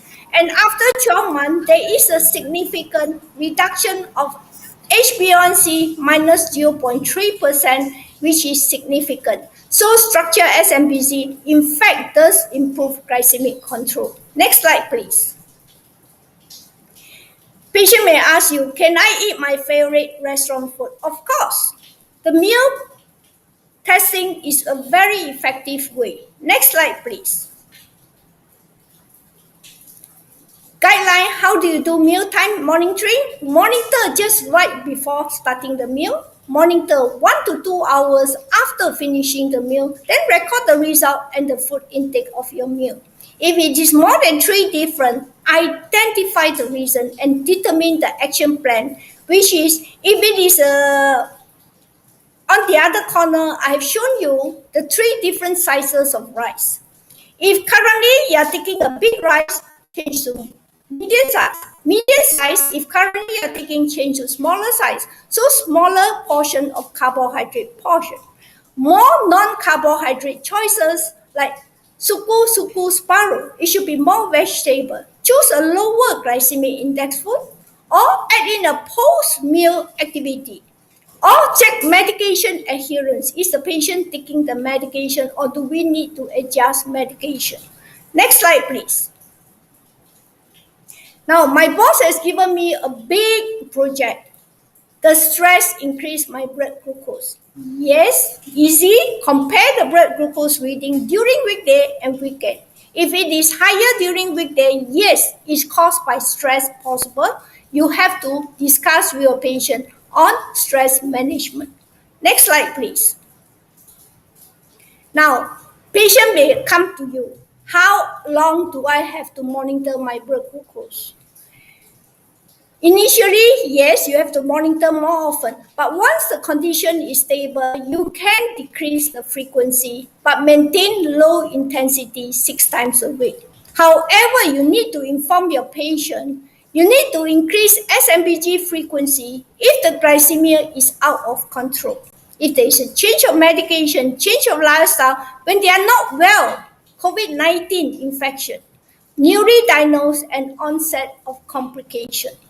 Next slide, please. In summary, SMPG will only work, if you as a pharmacy prescribe structure monitoring. Patient record the result and communicate with you. Review with the patient as soon as possible and both of you decide on your action plan together. Then patient will have to go back and stick to the action plan and review again.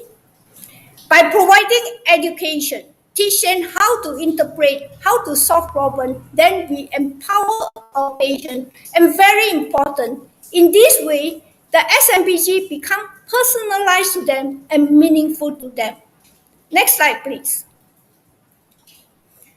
In 2015, the Canadian Diabetes Educator has changed SMPG to self-management of blood glucose. It's not just self-monitoring of blood glucose, but self-management of blood glucose. Next slide, please.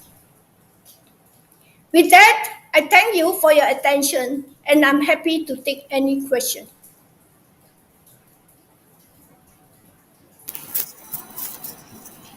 Thank you, Dr. Tan Ming Yong, for sharing your insight on the topics. But due to the interest of time, we will be collecting the question and send to Dr. Tan, and we will later post it into the website for audience reference. So thanks once again, Dr. Tan.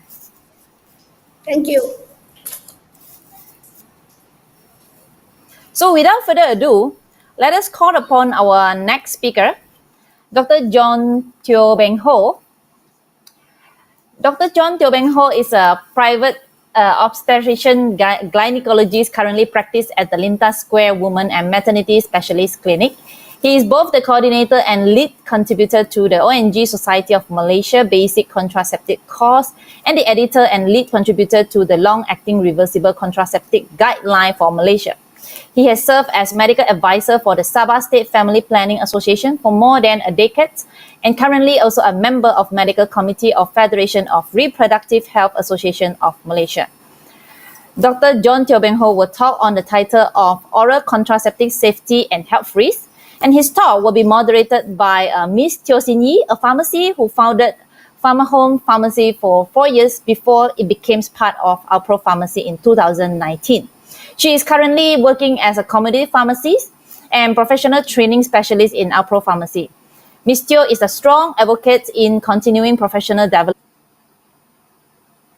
So hello everyone, welcome to today's session, Oral Contraceptive Safety and Health Risk.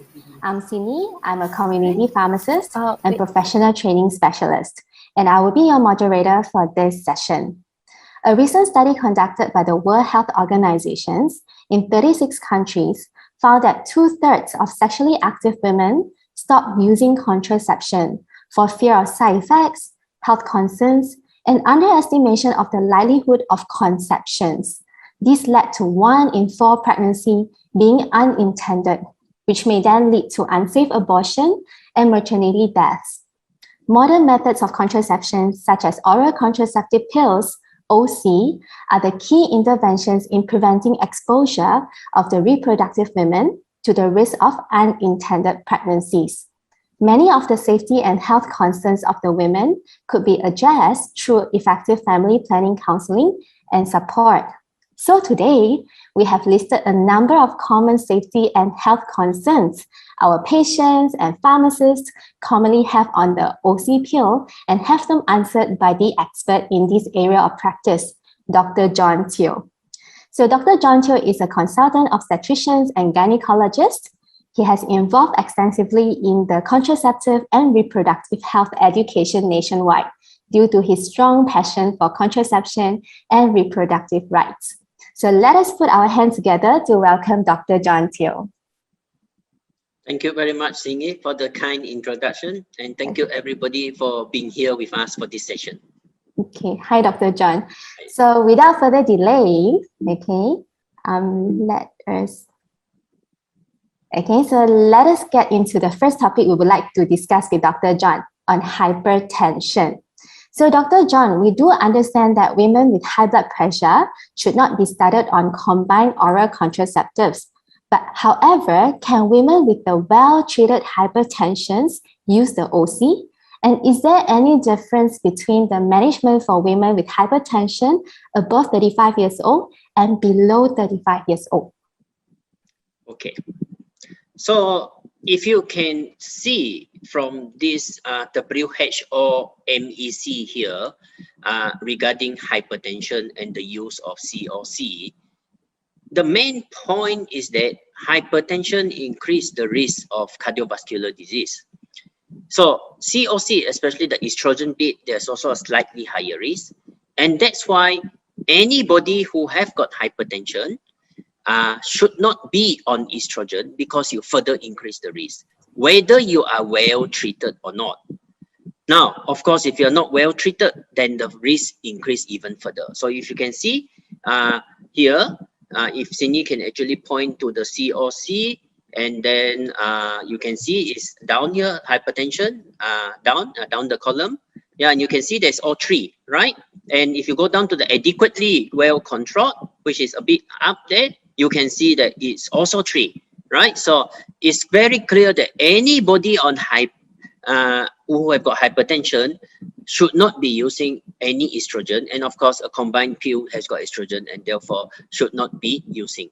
Now, if you're 35 years old and higher, your risk is even higher. So if you got hypertension, you have got, you're more than 35 years old, and sometimes if you're smoking as well, that makes it WHO 4. That means that it's an absolute no.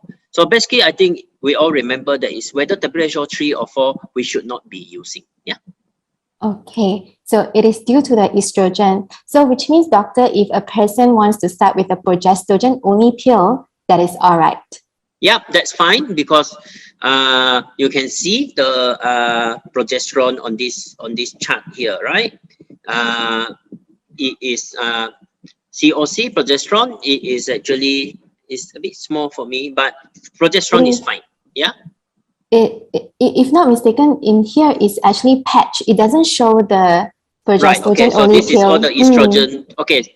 I beg your pardon, because here is the combined hormonal contraceptive. Right. So basically, progesterone only is 2. Yeah. I'm sorry, it's a bit small for me. I cannot see very clearly. Okay. Yeah.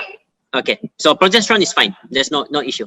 Okay, so let me recap. So which means the combined oral contraceptive is not recommended even if the woman is having a hypertension which is adequately treated. Am I correct? That's right. Okay, all right. Okay, so nowadays, due to the COVID pandemic, more and more patients try to reduce the physical time spent within the pharmacies, and they would usually contact us through the phone to have teleconsultations, and they may choose to pick up the medications like OC pill through the drive-through service after the teleconsultation. So in this case, if the blood pressure measurement is not available at that time, do we still proceed with the prohibition of the combined oral contraceptive pills? Right. Okay. So we'll just move on to the next slide. So this is the FHRH guidance in November 2020, right? This is in the midst of the pandemic, yeah? And that it says an accurate BP and BMI should have been documented within the past 1 year and can be self-reported during COVID restriction, yeah? So basically, yes, we try to have as little face-to-face contact as possible, and 90 to 95% of contraceptive assessment can be done through consultation. You know, you can ask all the history and all those things, making sure that they're taking it correctly and all those things. So a lot of things can be done through teleconsultation. And of course, if the patient have got a BP set, for example, and they can measure themselves, right, at home, many of them do now. And if they don't, I think you can encourage them to get one from the pharmacy next time, right? And measure themselves.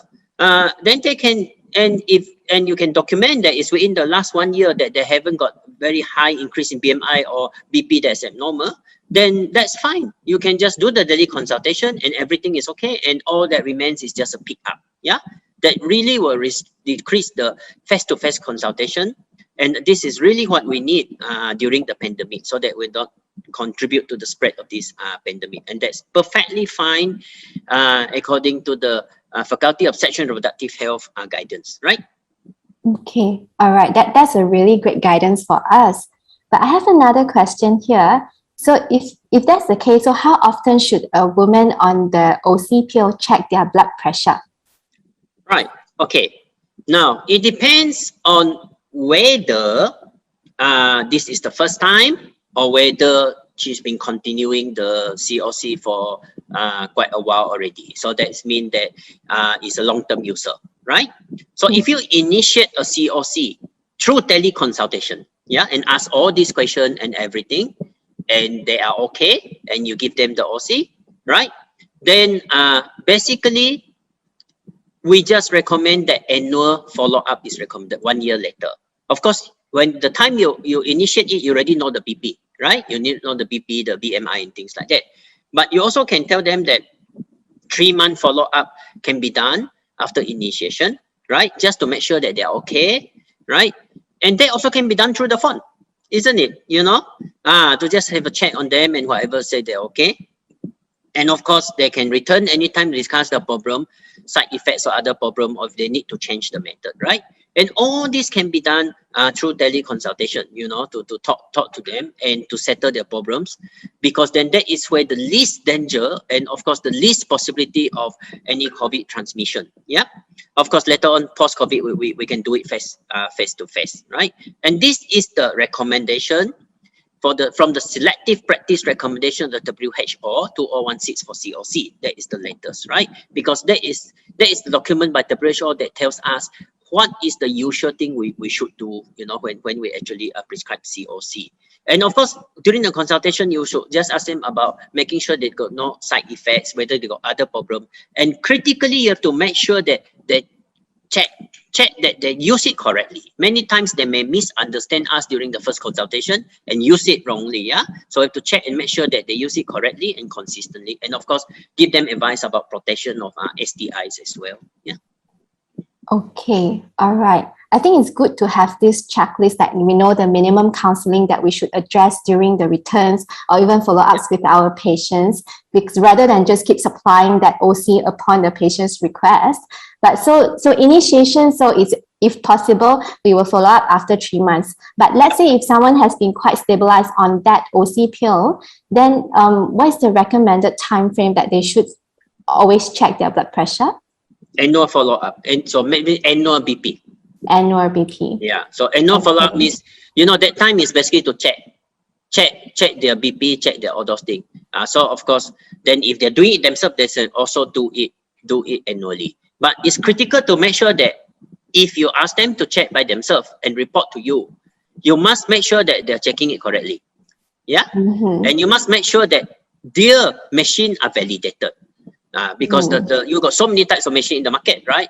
And so you got different types of this one, and whether they're putting on the correct position and things like that. So we do need to spend some time for once at least to make sure that they know how to do it properly. Then you can actually use those readings. Yeah. Okay, thank you, Dr. John. I think that's a very important reminder to us. Okay, all right. So I think Dr. John, we can proceed to the second question, the second topic. Okay, so which is on a breastfeeding mother. This is one of the most common questions asked by our patients. So when can or should a breastfeeding mother initiate the OC pill? And which type of OC should we recommend for a breastfeeding mother? Okay, and also, let's say if a mother decides not to breastfeed, how early may the mother start on a OC postpartum? And which type of OC would be suitable for her? Right. Okay. So I will try to remember all these questions and try to answer all of them. But in general, I just want to speak in general first. If you talk about postpartum, then we're basically talking about postpartum contraception, right? So in theory, right, a woman can ovulate after 3 weeks. Yeah, so in theory, a woman can ovulate after 3 weeks. So what happened then is that you should start as early as possible all contraception, regardless of whether they are breastfeeding or not, if possible. That's a general principle, right?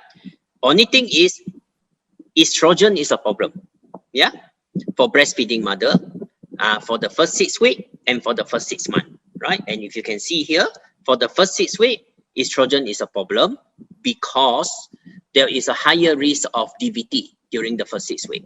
So if you give estrogen, then it's a no-no. That's why you can see it's 4 here, right? Now, up there, yeah, 4.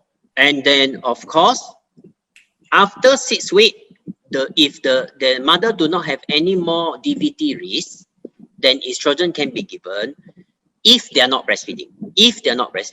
But if they're breastfeeding, then we actually, if you go up again, if they're breastfeeding, the same one, there, 3, you will wait until after 6 months, right? Because theoretically, it may affect the breast milk a bit, right? So in summary, estrogen can be given after 6 months for breastfeeding mothers, yeah? So the first 6 months, no, and the most dangerous time is in the first 6 weeks. So that's estrogen, right? So the next question is that how early can you start? You can start as early as possible, as long as it's not contraindicated. And for example, estrogen is not suitable for a breastfeeding mother, you can start on POP. Yeah, of course, in hospital sometimes they give IM depot. Yeah, and of course, now there is a trend. We try to put in even IUCD right after they deliver, straight away, 10 minutes after placenta separation, put in IUCD. And of course, you also can give implant. So all this you can give straight away after delivery. Yeah. So that is basically how fast you can start. I think answered the question of which type, right? So you got estrogen and non-estrogen. So again, estrogen for breastfeeding mother, not so suitable after 6 weeks. So non-estrogen, anytime. Yeah. Did I answer most of the question?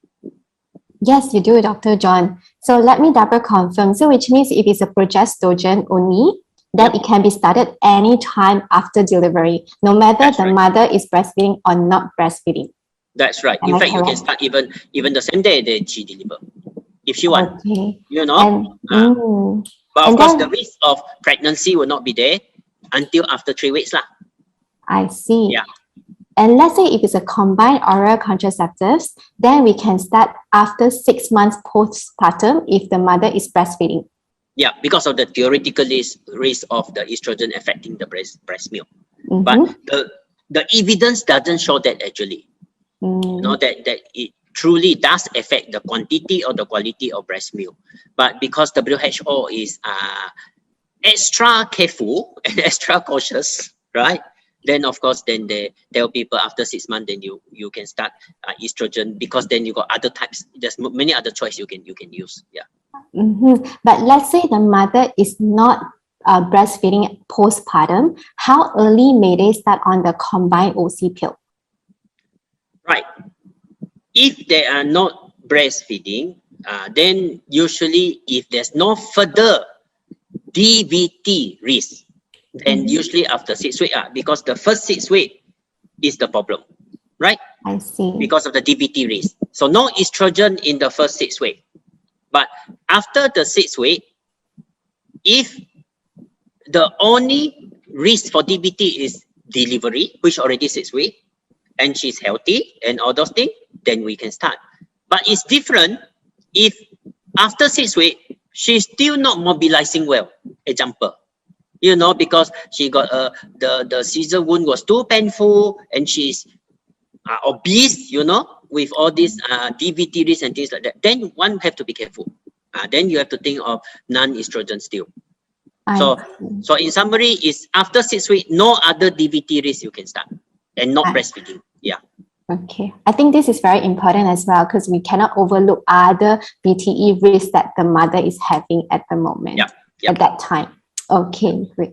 And also, as we all know that breastfeeding is one of the natural contraception methods. So if the mother is exclusively breastfeeding the baby, is it considered totally safe for her not to put on the OC pill? Right. So this is what we call lactational amenorrhea method, right? So lactational amenorrhea method is 98% effective if it fulfills these 3 criteria, which is what I've listed here.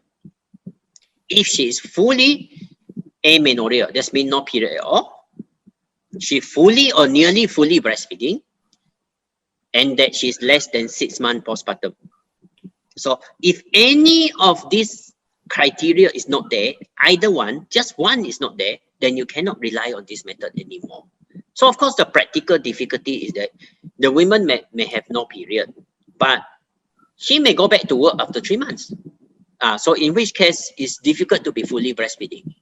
So that's why we have to start the contraceptive a bit earlier.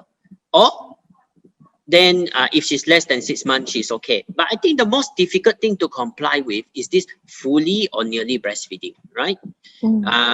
You know, because women have got, you know, they have got other things to do, and you know, and childcare is a problem. And also, of course, sometimes if they did have their period before 6 months, then you cannot rely on that anymore. So you do have to start, yeah?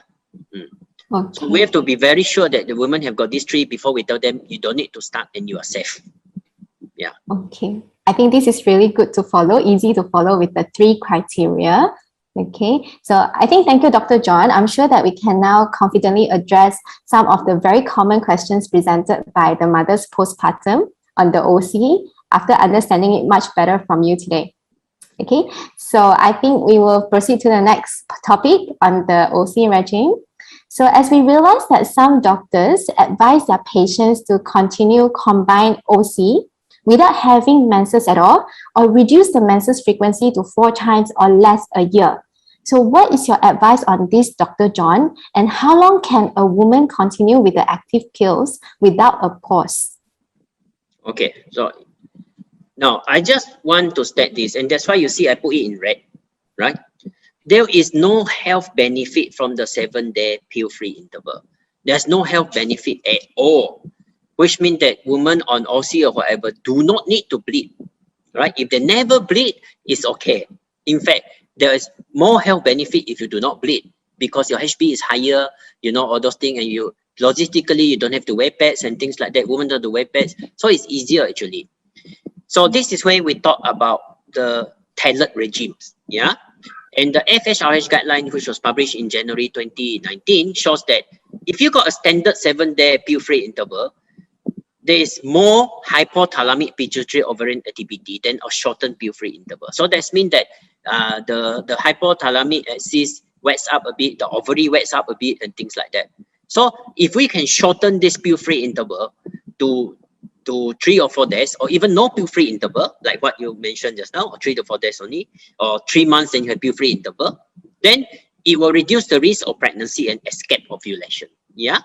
So this is very important. The only reason why the pill-free interval is there, and the only reason why the estrogen is there, is because to try to give a more regular bleed to women so that they may feel a bit more comfortable. The truth is that it serves not much function in terms of contraception.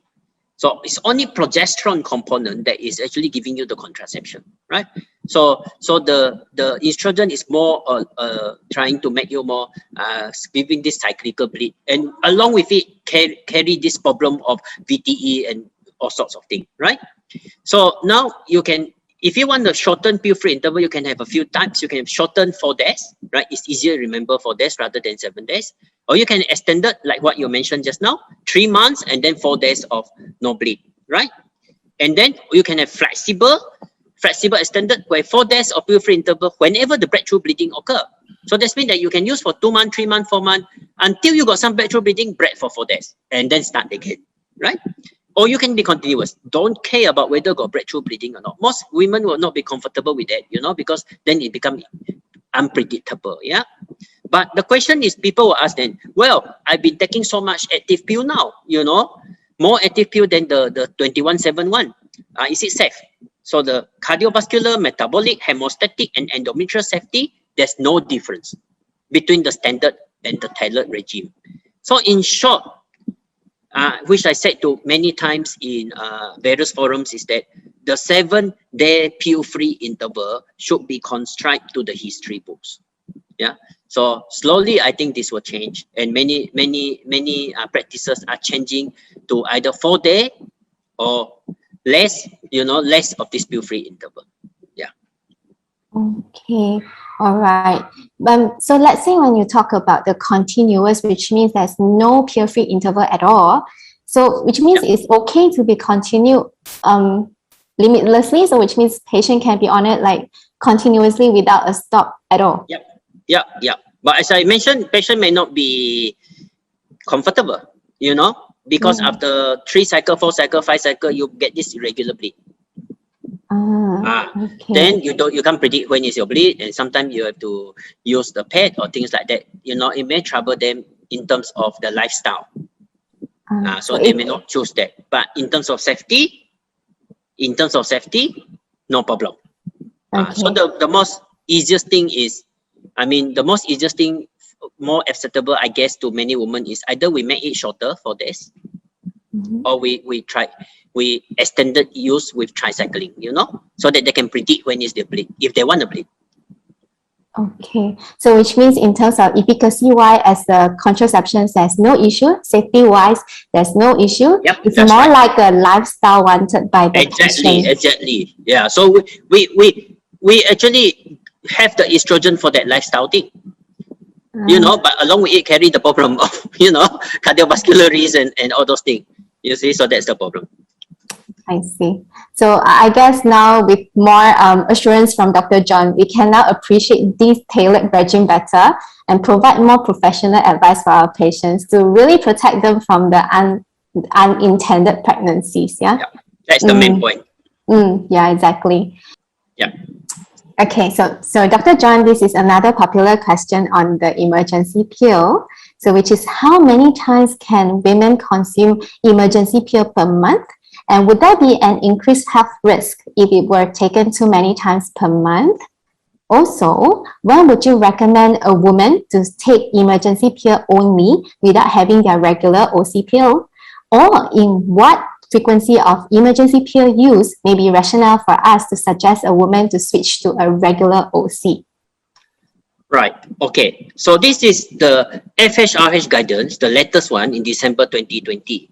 And basically, emergency contraception is only for emergency use, right?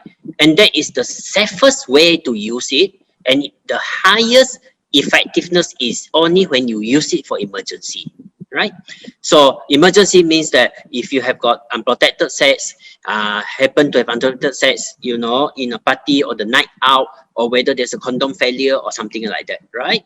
So EC can be used if you got unprotected sex that occur within the last 5 days, because you have got two types of EC, right? Levonorgestrel and uriprester acetate. One is 3 days, one is 5 days.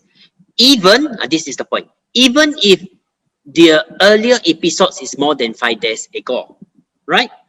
As LNG and uriprester doesn't disrupt earlier pregnancy or cause fetal abnormality. So let me take an example. So if she come to see you on day 10 of a period, and she have got 5 episodes of sexual intercourse over the last 10 days, 5 episodes, but the last one is 2 days ago, then you can still give her the EC to protect her from the last episode.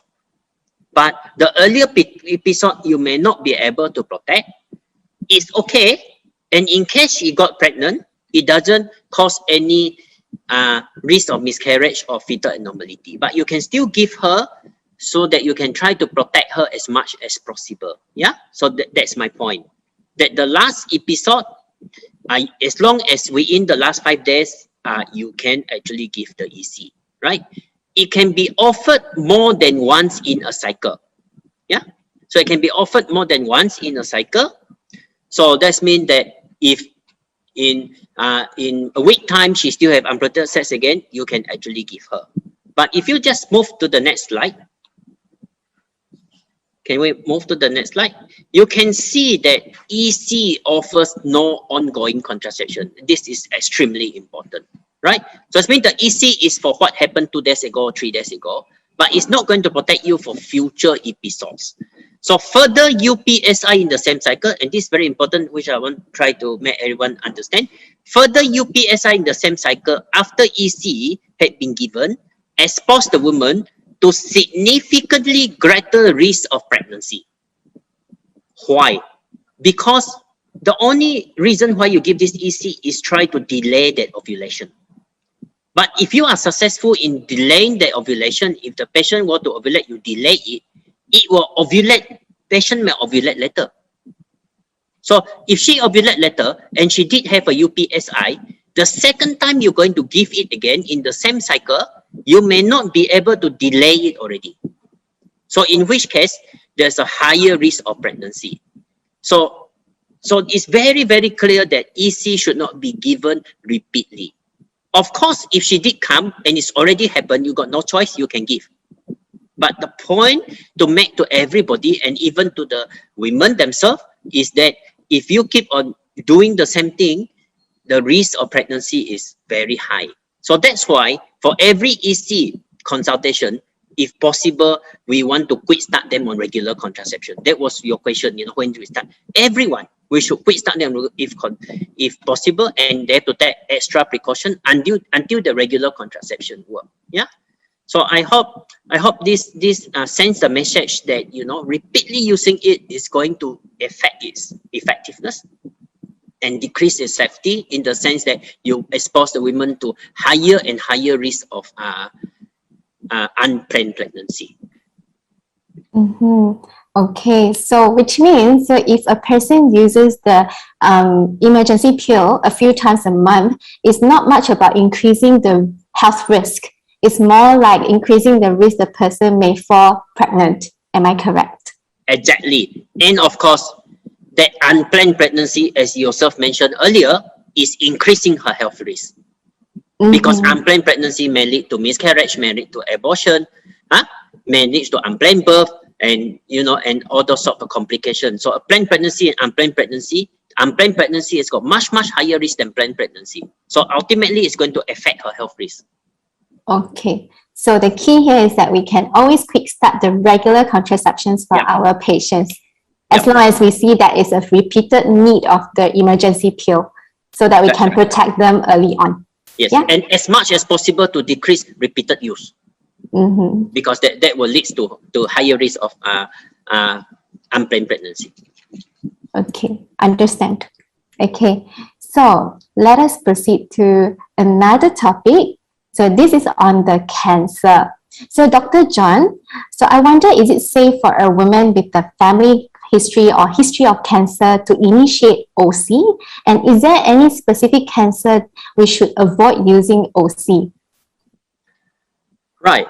Okay. So if you look at this chart, right, you can see that most cancer there are no problem, right?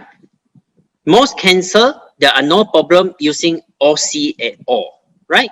And in particular, you asked just now family history. For example, if you go to family history, which is up there, down a bit, yeah, there, up a bit, sorry, there, family history of cancer, right? You look at COC, this one, right? So there's no issue at all of using COC for family history of, in fact, any cancer, right? But if you look at breast cancer, go down one, you see, if a woman has got current breast cancer, then of course you cannot use lah, right? Because breast cancer is estrogen dependent, is a 4. And if you got past history of breast cancer, you should not use as well. That is a 3, right? Other than that, all other cancer, in fact, that's okay. And if you just go down one, you see ovarian cancer there. Did you see that? Ovarian cancer, yeah, it's a 1, right? And in fact, we know that OC decreased the risk of ovarian cancer, and it also decreased the risk of endometrial cancer, yeah, and even colorectal cancer as well. So generally, anyone with history of cancer, in fact, there's more family history of cancer, for example, or even personal history, but not breast, right? Not breast. Then there's more benefit in using the COC than the risk, actually. So in short, it's not much of a problem. Okay, so not much of a problem, except the patients with the current or past history of breast cancers. Am I correct? Yes, that's right. Okay, all right. So I think that's pretty much all from us today. Okay, so thank you, Dr. John, for the very insightful sharing today. So I'm sure we are now having a clearer understanding of how to manage our patient expectations and questions on the health and safety risk of oral contraceptive pills. So especially on the topics that we have discussed today, 5 of them. So I'm sure there are a lot of questions from our audience now. So now we will open for the Q&A session. Hi, Dr. John. I have got one question here. So what are the side effects of long-term and frequent use of emergency pills?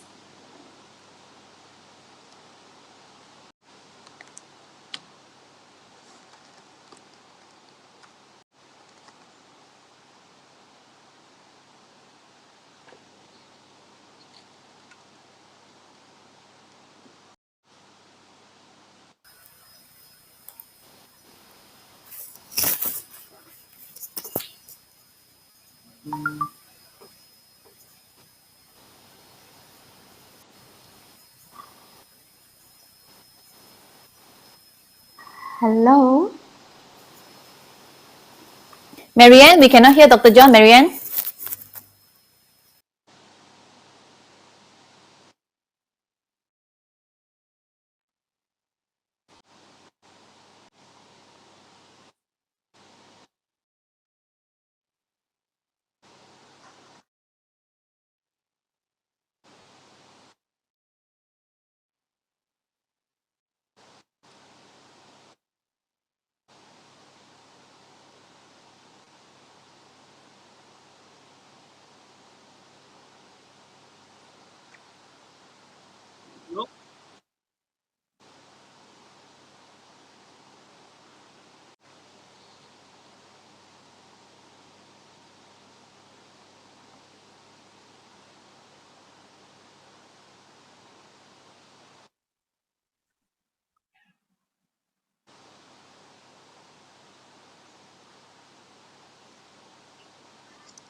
Hello, Dr. John.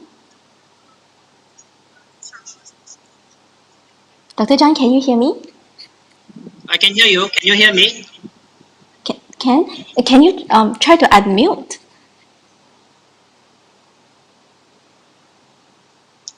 Yes.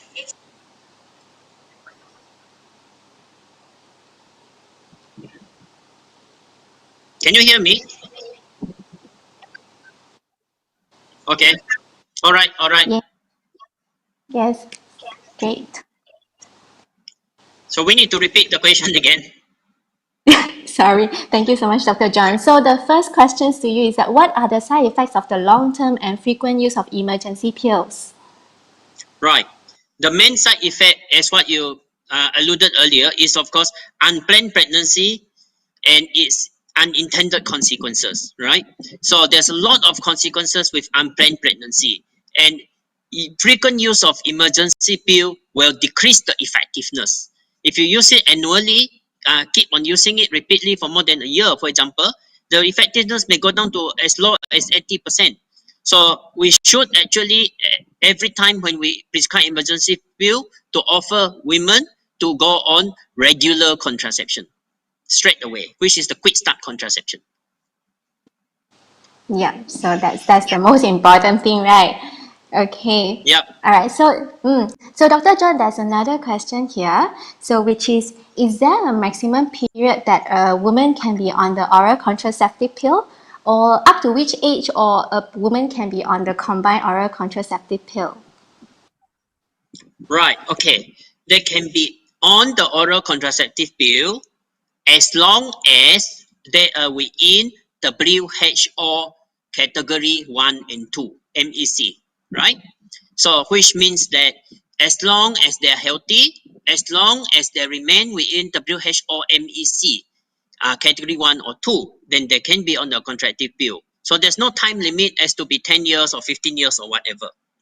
But as an example, if you take it for already 20 years or 15 years and you are 50 years old and above, you immediately become WHO 3, which means it's not suitable. Yeah. Or you start to develop hypertension, then it becomes not suitable. Yeah. So it's guided by the WHO MEC rather than a time frame.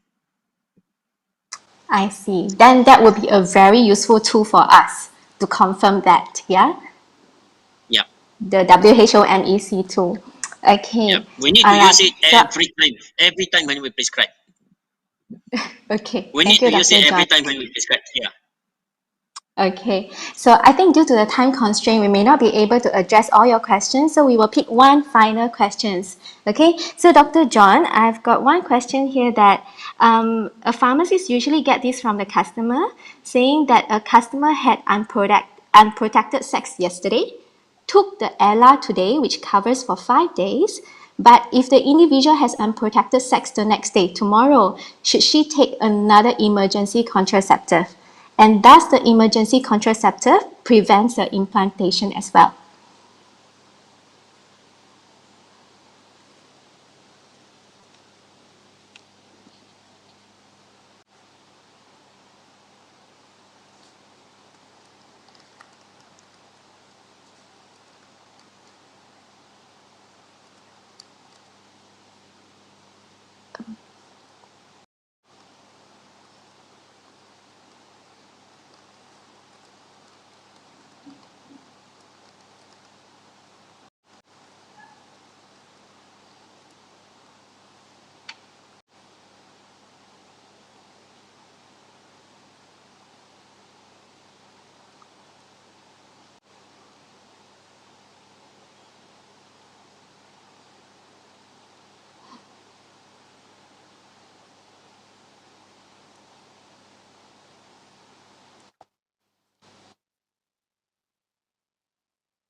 Hi, Dr. John.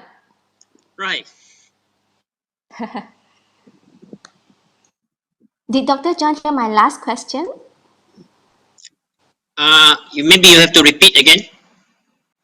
Okay, I'll quickly repeat that. So it's about a customer. So if a customer had unprotected sex yesterday and took the ELA today, all right, to cover for 5 days.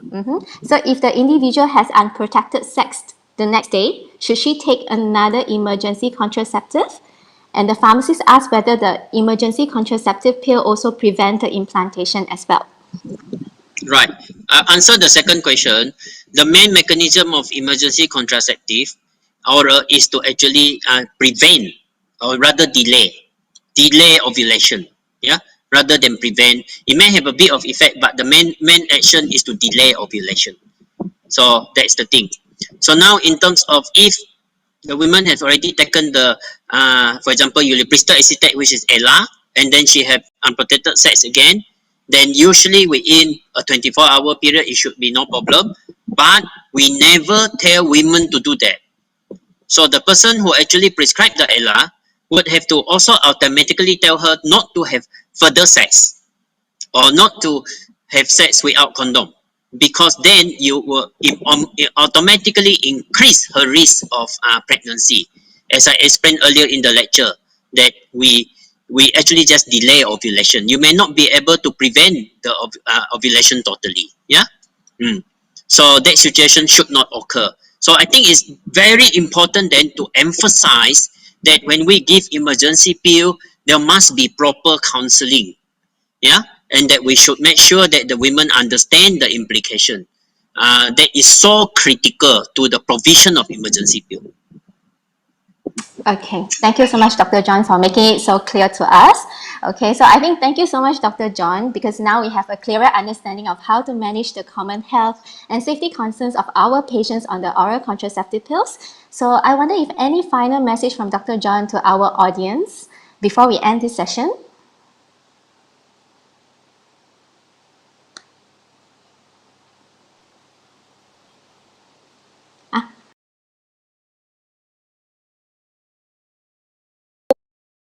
Later, Miss Teo Sin Yi. Thank you, both of you. Thank you.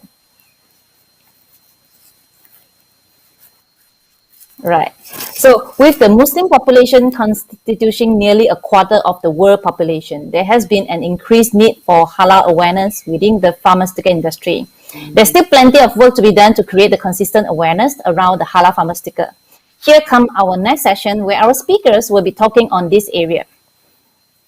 Let me introduce Professor Zahri Ismail, which is a professor at School of Pharmaceutical Sciences, University Science Malaysia, the Fellow of Academic Science Malaysia.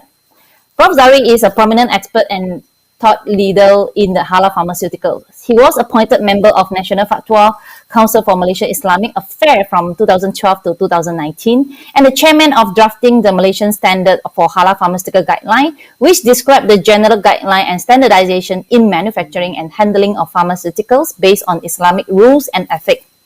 Today's topic will be delving more into the current status of halal pharmaceuticals in Malaysia and how it transformed to the market of Sharia compliant healthcare products.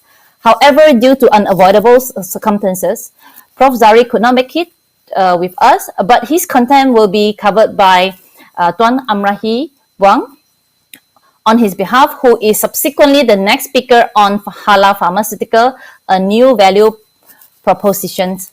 So Tuan Amrahi Buang, President Malaysians of Pharmacy Society, he is deeply passionate about halal pharmaceuticals and is considered one of the leading subject matter experts on this topic in Malaysia as well as abroad.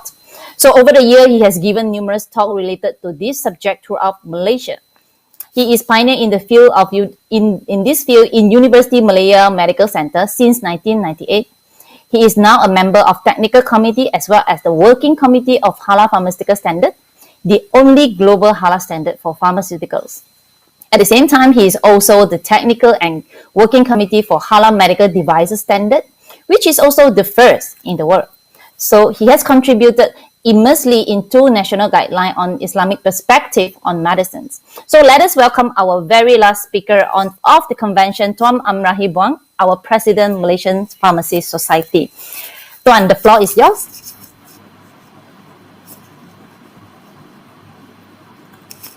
Thank you, Dr. Chan, for your kind introduction.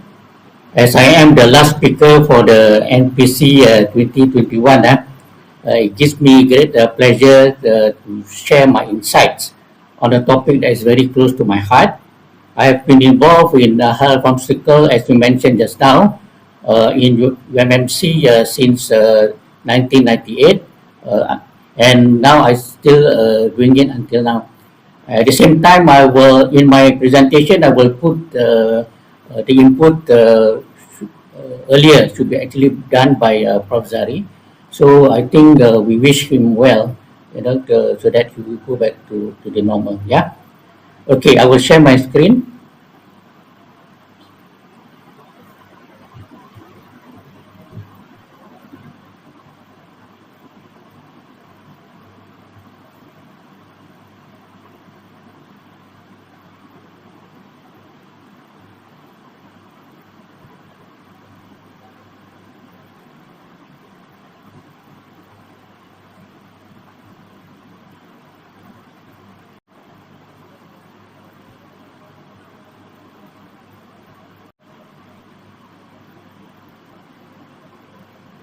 Is it okay?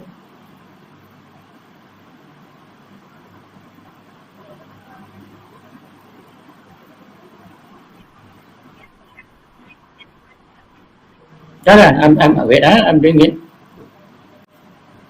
Okay. Okay. Okay. Okay. All right. Okay. So the title of my talk today is actually to talk about halal pharmaceutical, the new value proposition. Yeah, and as mentioned earlier, this is something that I have a strong passion about this. And so what I would try to share today, in terms of to share regarding what is halal, and also talking about the value proposition, and how it will actually, from the perspective of the consumer and the patient, also for pharmacy practitioner, for hospital and clinics, for community pharmacists, for industry, research and development, and so for the nation, and end up with the what you call the take-home message. Okay, so what is halal? So halal is just basically what you call an Arabic word, okay, which means permissible. So when we say permissible here, means permissible for human consumption. So halal is in fact is actually a new value, and halal is actually for all humans. So that is basically the meaning of halal. So I think at this moment this word has been widely accepted globally, and I think people really aware that halal is just a word with that definition. And then I will introduce to you another term, that is halalan thayyiban. So in this place, he's just talking about something that simply means halal and good, but also it has a larger meaning, as it provides something wholesome, pure, healthy, and safe. So we hope that with this characteristic, yeah, so we actually can provide a new value for everyone. So this is something that that I hope everyone will be able to understand it. Yeah. Okay. So I'm going to share with you about the halal paradigm. So when you talk about the halal paradigm, other than the halalan thayyiban, which I mentioned earlier, there is what you call a perspective regarding ethics. So when you talk about halal, it must involve ethics. Then the whole paradigm is complete. So this is something that is related to practitioner as value. Because we as pharmacy practitioner, okay, we want to see whether halal will bring us a value or whether it tallies with our practice. So if you compare to what we have in our practice, we are talking about the code of ethics. So as I mentioned earlier, I introduced the word halal, I introduced the word halal and toyiban, and then I put in ethics into the paradigm, and it tallies with this code of ethics. So this is in fact ready-made for pharmacy practitioner in Malaysia, because everything is there. So we must comply to our own code of ethics. And if you examine the whole code of ethics in terms of the 7 principles, so it's very clearly that we talk number 1 about patient-centric, and then the other part is basically about our professional ethics. So this is something that everyone knows. So I just want to relate that that ethics is part of halal. And if you want to move to another level in terms of practice, so let me introduce in terms of halal-centric pharmacy practice. Yeah, in pharmacy we already know about the good pharmacy practice, meaning that we are talking about quality, safe and ethical. So this is something that we hope that with the addition of halal, we will give to another dimension. So it will benefit the practitioner. So it is a value for the practitioner if you have this in our practice. So how about consumers? Okay, just now I talked about the consumer. About the practitioner. So now I move about the value proposition for pharmacy consumers and patient. So this is really what you call a relevant question, because patient will ask every practitioner if they want to know when we supply medicines. Even any time when we supply medicine, if the patient is going to ask or the consumer is going to ask, is my medicine halal? So what will be our answer without any doubt? So this is something that all practitioners must be able to answer when a consumer or a customer or a patient will ask this question, and it involves every part of the medicine spectra, whether it's control items, whether it's OTC or what you call traditional or nutrition, whatever. So all this has to be given the answer very clearly, without doubt, when a patient is going to ask. So rightly mentioned, if you look into the definition of quality, quality just simply means meeting the patient's requirement.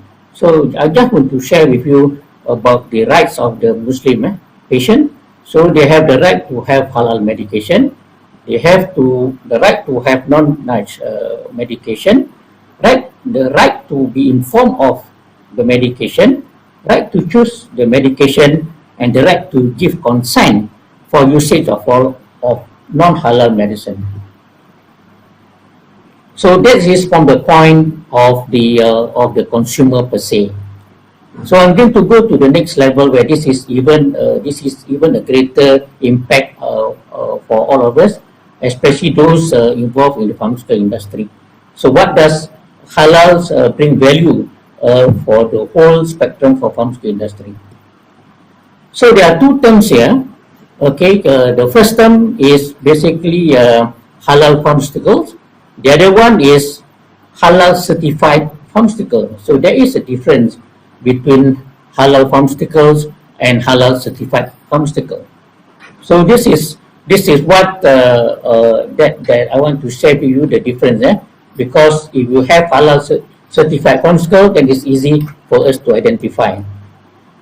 So in this aspect, when you talk about value, especially when you move into business, so when we talk about value proposition, okay, this is the definition or a statement.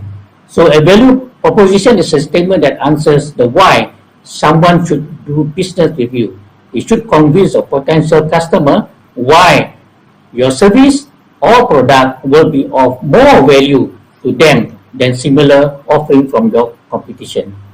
And then there are 4 types of value in terms of functional, monetary, social, and psychological. So if you look into the difference between value chain and supply chain, so you can see that so everyone will be able to understand the supply chain. Okay, the supply chain refers to the integration of all activities involved in the process of sourcing, procurement, conversion, and logistics. Whereas value chain, on the other hand, is a set of activities that focus on creating or adding value to the product. So this is something that the industry worth knowing the difference between value chain. So when you talk about halal as a value proposition, this is something that will add value to the company. All right. Who are the main players when you talk about the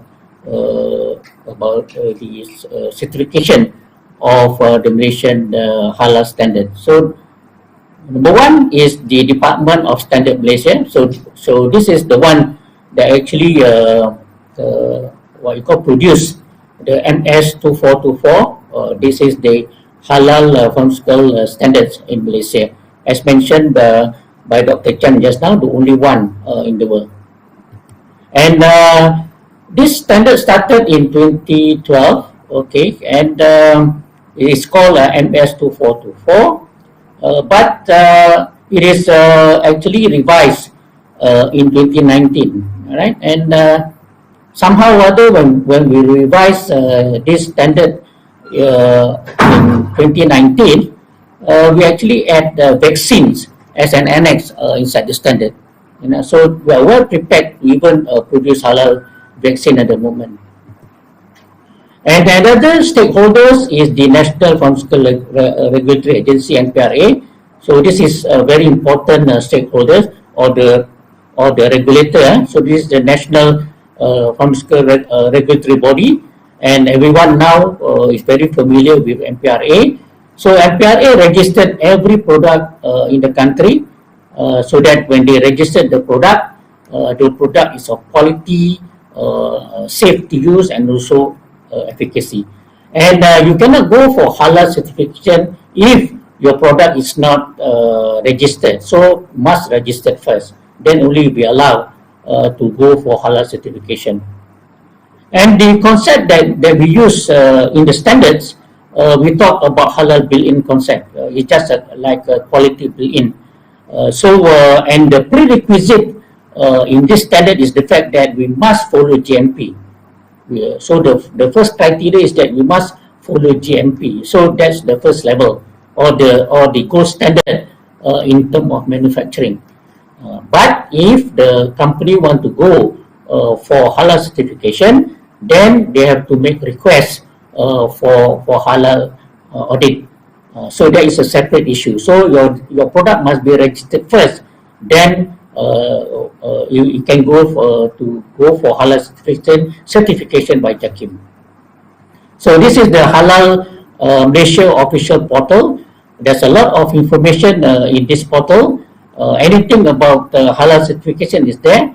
So I think this is a good resource for people to refer to talk about halal, to go for halal certification. So as I mentioned earlier, okay, it must be registered first. Okay, only then on voluntary service.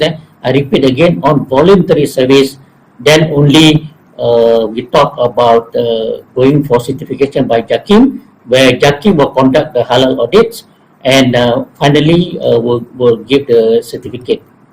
And if you look into the actual standards, okay, this is just to share with you. There are 7 levels, or if you go into the standards from in terms of the steps or the details of it. So we have scope, normative references, term and definition, requirement, compliant, halal certificate, and finally halal certification mark. And inside, if one is familiar with this, okay, it's actually involve quality management, management responsibility, halal assurance system, fundamental of halal pharmaceutical in GMP, halal quality control, personnel and responsibility, training, and personal hygiene. So it's actually a complete sort of system where people want to go for halal certification. And when you talk about the coverage, it covers everything. You talk about the premise, the equipment, the production and control areas, ancillary areas, documentation, production, materials, packaging materials, contact manufacture analysis. So it's really what you call the coverage is total, yeah. And so we also talk about the being self inspection and also follow legal requirements, and we have to comply to all this. And finally, if you go through this, you'll be able to be issued a halal certificate and also be able to get the halal certification mark. Yeah? And this is just the thing of common non-halal excipients in the industry, in the pharmaceutical industry. So there are issues with gelatin, stearic acid, glycerol, alcohol, and even enzymes. So I'm not going to dwell into the detail, but this is some of the common non-halal excipients in the manufacturing of pharmaceutical. And usually we are very familiar with all these pharmacopoeias. These are all the familiar tertiary references that industry can use. But I just want to point out to the last one regarding the halal index. Okay, this halal index is something that is Malaysian made. In terms of this is a work done by Prof. Zari, where under this publication you can have the whole knowledge about this study in terms of the pig-based pharmaceutical. So this is one of the things that Prof. Zari have done. Yeah? And we are also interested in terms of doing the halal pharmacopoeia project. Still a work in progress. Is really take what you call a long time to do this. But I think the concept is quite simple. We are not actually reinventing the wheel. It's just that if we are able to actually identify the red list, the grey list, and the green list, and this is something that is being, as I said, this been done earlier, way back by Prof. Zari and team, way back in 2012. All right, and I think this is still a work in progress. So we hope that we are able to go to the next step. And from this exercise in 2012, Prof. Zari actually has and team has identified 27 monographs for red list, 13 monographs for grey list, and so on and so forth, and also 55 monographs for various animal sources, all mammalian, including porcine and bovine. So all this been done in that exercise. And Prof. Zari also want to share another reference. I think this is a very important, fairly new in terms of the, if you want to know about medicine and pharmaceutical of animal origin, you can refer to this particular document, which is version 3.0, published in November 23. So it's still very new. So I hope we can use this reference, for get some information about what you call about animal base or animal sources. Yeah.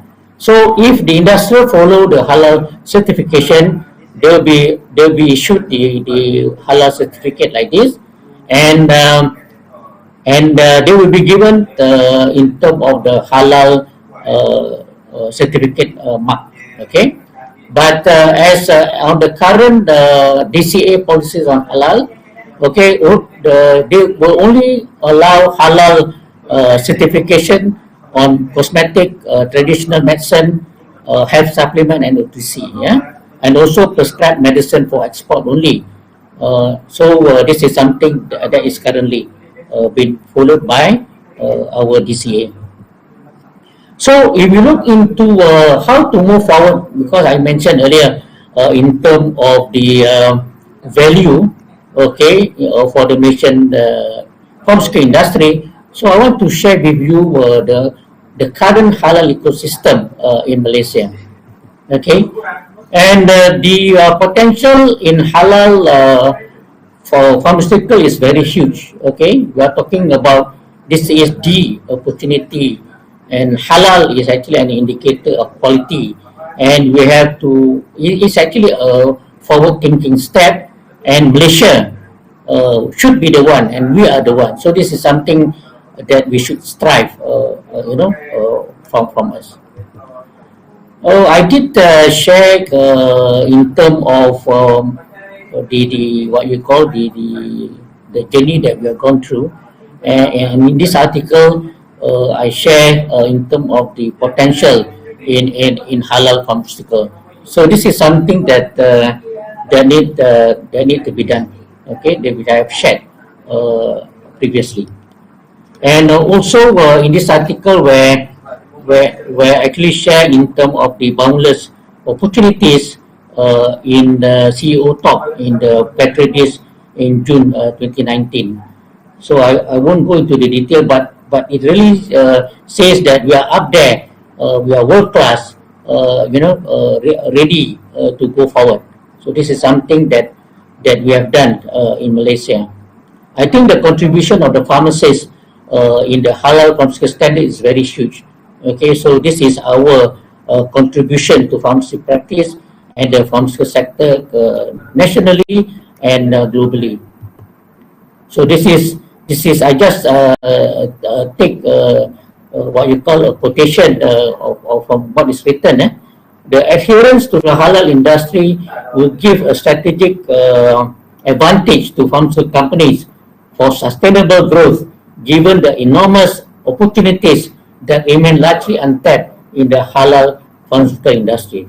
So how big is actually what I call this market? And so we move on to the next step in terms of the global halal pharmaceutical industry, where the Muslim population is about 1/4 of the world population. So you can see in terms of the trade value, USD 174.59 billion, and Malaysia is the trailblazer in certified halal pharmaceutical industry. So we are all up there, okay, and we've expanded role for biologic and halal vaccine. So I think this is something that I want to share with you. As Malaysian, I think we should, aware about this, and this really give us an opportunity, okay, for all of us in Malaysia. I want to share regarding the HDC, what you call what is actually HDC? HDC is the Halal Development Corporation Berhad, and this is the one that actually involved or responsible, okay, in terms of global halal trade. Yeah. So and we see how it fit in Halal Development Corporation HDC. In HDC, okay, they have this halal integrated platform where the data pool of halal products and services provide industry players with access to global halal players, giving your business the competitive edge to tap into the growing industry. So this is one of the things that they have in HDC. Yeah? And they also have the Halal Training Institute. So this is actually encompass the halal training for capacity building. So this is something that actually HDC provide. So if you want to have all this training, HDC will provide this sort of training, not only for Malaysia, but for all over the world. And they also provide halal consultancy and advisory. So if industry is not sure of how to move, I think you can actually go to HDC, and then they have all this halal consultancy and advisory, and you are able to move from there. So this is something that I want to share with you. And at the moment, we have, in terms of halal parks, we have 14 in the country. Okay, and so this is also as the halal hub for the nation. So this is something that HDC is part of, okay, in terms of our ecosystem, as I mentioned earlier. And one of the things that actually recently also they actually come forward is the Malaysian Halal Industry Development Council. So this is a very important what you call governance what you call body where we actually coordinate all the halal industry in Malaysia. So HDC is the secretariat for the Malaysian Halal Industry Development Council. So if you look into the what you call the information from them, actually they reported regarding the halal trade in 2020 on the 23rd of March 2021. And so it was noted that in 2020, neighboring Singapore emerged as nation's biggest importer of halal products after receiving 4.1 billion ringgit of halal goods from Malaysia. The state relegated China to second place with 3.4 billion ringgit, while the United States come in third with 1.7 billion ringgit. And from the statistic in 2020 also, the Malaysian top 5 halal export market in 2020 make up 39% of all halal shipments. So we can see that the amount Singapore 4.1, China 3.4, US 1.7, and then include also Thailand 1.4 and Indonesia 1.3 billion. So these are all something that's happened in 2020. Okay, so if you look into halal export, okay, the year before the emergence of the pandemic, at that time China and Singapore was actually jostling for the top position with 4.9 billion at that time, followed by Japan, America, Indonesia, etc., etc. So this is in 2019. So just as a comparison. So why is this happening? Is because of the impact of the COVID-19 pandemic. Okay, we are talking about the reduced halal export value, also corresponded to a 19% reduction in the number of Malaysian exporters from 1876 in 2019 to 1507 in 2020. So HDC attributed this shortfall to the effect of the lockdown and the time taken to upgrade the Malaysian halal certification process to follow for online renewal and virtual document submission. And in terms of if you want to compare the Malaysian halal export by sectors, so you can see that pharmaceutical is at 300 billion ringgit worth. So compared to the others, so this is something that I feel the contribution of halal pharmaceutical in the global export is something important for us. And then also we want to share regarding the World Halal Conference in 2020. So all this been shared. So if we look into that, Malaysia is actually the global leadership, and it's actually when you talk about the size of the global, we're talking about US 134 billion by 2024, and export also growth from 400 million in 2019 compared to 395 million in 2018. So and these are the things that was shared in the World Halal Conference last year. Let me share with you the current thing that what HDC have done because of the impact of the pandemic. So they have actually formed this halal sectoral roadmap implementation, SRI by halal development. So this is something that HDC actually has picked it, and pharmaceutical is actually included in the halal sectoral roadmap implementation, which I think is they recognize that halal pharmaceutical is one of the main thing in Malaysia.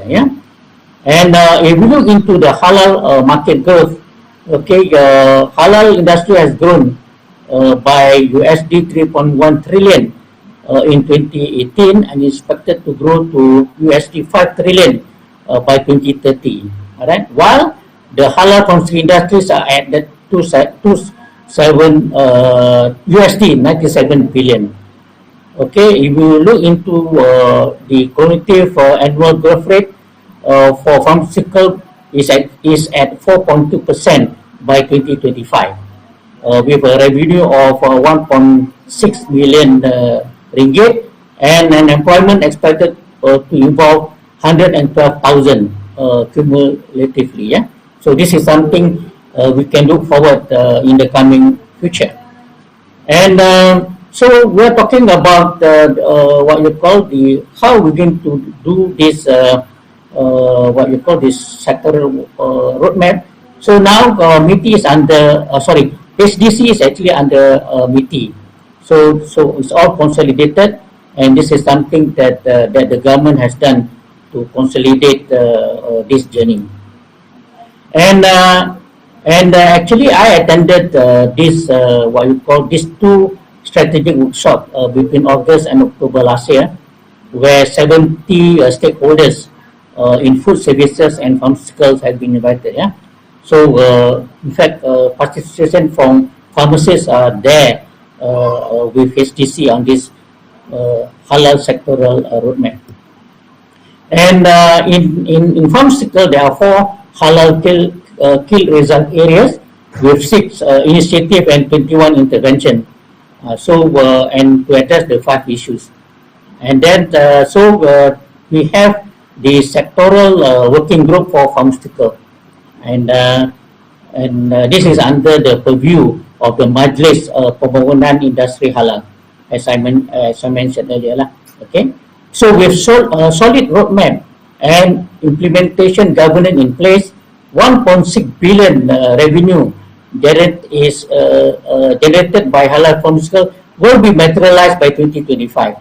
So this is what they have said. Yeah, and we are very proud that that the chairperson for the halal in terms of the halal sectorial roadmap implementation for halal pharmaceutical is none other than esteemed Yang Berbahagia Datuk Halim Haji Basari, our colleague. Yeah, so he is actually the chairperson of this.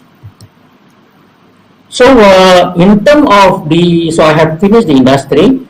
So let's talk into what value can bring to research and development. I think I have given a lot of input, so I'm sure the academicians and the universities are very excited about halal being a value for research and development. So a lot of things can be done under this, and I hope the academician, the university will take up all this research and development in halal. So I think this is the best opportunity for all of you, to be involved. And so we are saying to ourselves that if we look into the global picture, so we can see that that the halal pharmaceutical is actually a game changer. And our esteemed emeritus Professor Dr. Zari is actually the chairperson of the SMIIC Technical Committees on Halal Pharmaceutical Issues. Okay, under what you call under this lah. So we have the standard. So we have the MS 2424 2019. So we are now bringing to the global picture and see how it can be done at the global picture. Yeah, and but we have to be alert about what is going on with the other countries, especially Saudi Arabia. So they themselves actually has targeted to become a pharma hub. So we have to compete with the global players. All right. So this is something that I think the country have to look seriously into this aspect. So talking into the opportunity, I think a lot of now with the vaccines, coming in because of the pandemic. So all this shows that that we are there, to be able to help government and also the world to have this, to address this issue. So I think you're aware that we are going to produce our own COVID-19 vaccine, whether it's inactivated vaccine or the mRNA vaccine. So we work together with the researchers so that that we can address the issue of halal vaccine. So we want to become the world leader. So as mentioned was by YB Hairi, okay, Malaysia could become the hub for halal vaccine one day. So these are the things I want to say in the future. Okay, so the take home, the take home mentioned is that halal pharmaceutical is actually for all, and halal pharmaceutical bring value to various stakeholders, and also halal pharmaceutical as a niche area is important for Malaysia economy to face the post-pandemic pandemic COVID-19 NSA. So I end my talk and I will pass over to you, Dr. Chan. Thank you very much. I welcome any question. Thank you. Thank you, Tuan Mahi. Yeah. Right. We have quite a few questions from the floor. Okay, I will ask those who are very interesting. Will halal-centric pharmacy practice be confused for halal-centric pharmacy premise? So not really. Yeah. Sorry. Yeah, they do. So,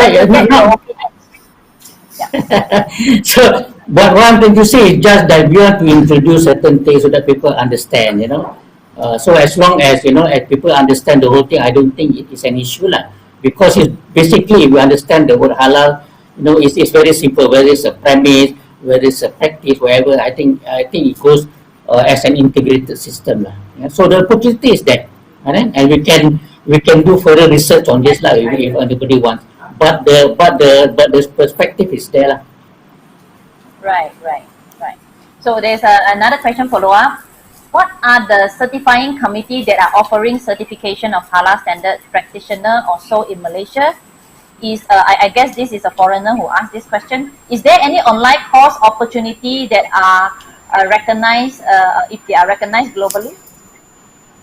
If you talk about certification and you want to go into become halal certification and so on, it's all under JAKIM and also under HDC. Right? So they have all this training where you will be certified. As I mentioned, HDC contract the training, and everyone all over the world actually can go through all their online and to become halal certified.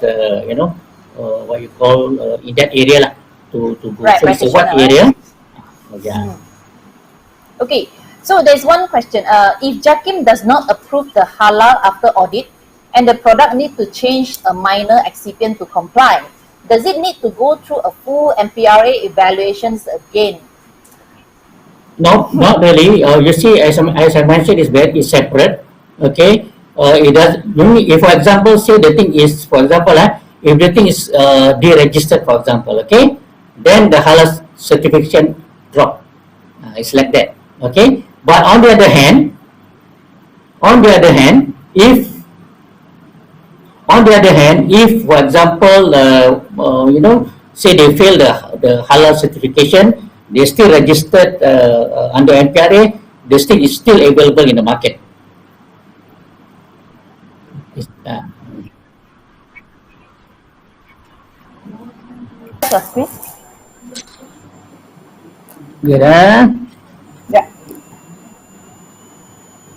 Is it okay? Not okay? Just a moment. I can't see yet.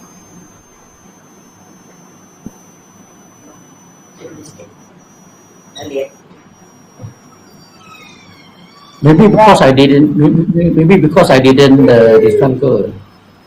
Right. You can also stop sharing your screen. Yeah. You can stop sharing your screen. Yeah. I've stopped sharing already, isn't it? I see your screen with myself inside your screen. I can't hear you. Yeah. Is it okay? No. No. F5. Maybe you can press F5. F5. No, I pressed already. Right. Only in the screen. F5. Screen. Right. Okay, maybe I will just ask one more last question before we end the session. Is that okay, Tuan? Okay, yeah. Right, we see you. Good. Right. I can't Okay. hear the voice. Yes. Can you hear me now, Tuan? I can't hear you. No. Right. Technical. Okay, can you okay. please solve? Right. No, Okay, thank you. Is it okay now? Is it okay now? Okay, fine. All right. Yes. You look great. Okay. Okay. So one more question. Okay, for Sure, young pharmacy who are looking to become proficient in halal pharmaceutical, okay, what is the pathway to becoming an expert? I mean, for the young pharmacy. So yeah, yep. I think most important thing is the fact that we have to have some knowledge on this, because in terms of practice, it covers every part of the practice. You want to go into industry, you can go into industry and so on and so on, even in practice, So all these are all very detailed sort of thing. What exactly do you want? So as far as, I think there's a lot of, we have our halal pharmaceutical chapter in MPS.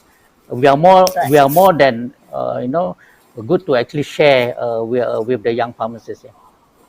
I want to work with universities.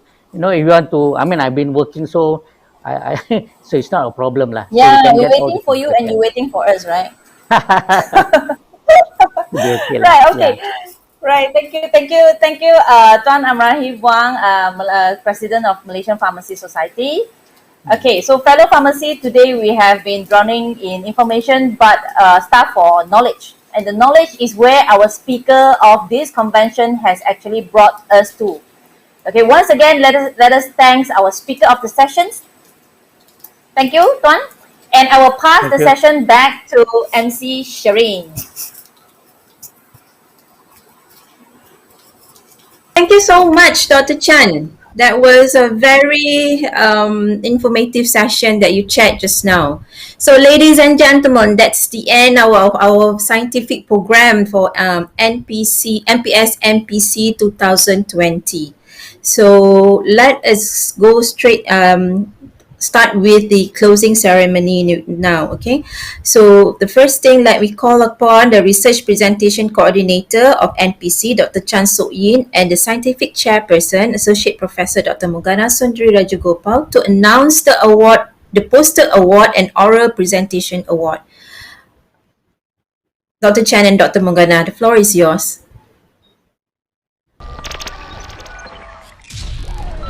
Ladies and gentlemen, now is the time that we have been waiting for. The MPS NPC 2021 Research Presentation Award. This year, a total of 48 research abstracts have been received, and these research findings have been reviewed and accepted by at least 2 peer reviewers. Selected oral presentation completed yesterday in Lecture 20, which have been scrutinized and accessed by our expert of oral presentation judges. MPS NPC 2021 would like to recognize the dedication of pharmacists in sharing their valuable findings and keep the profession informed of the current knowledge through the research poster despite their busy schedule. The elegant posters that could be found in our exhibition halls have also been going through double-blind judging process by at least 2 judges who are different from the reviewers. Here comes our Outstanding Research Poster Award.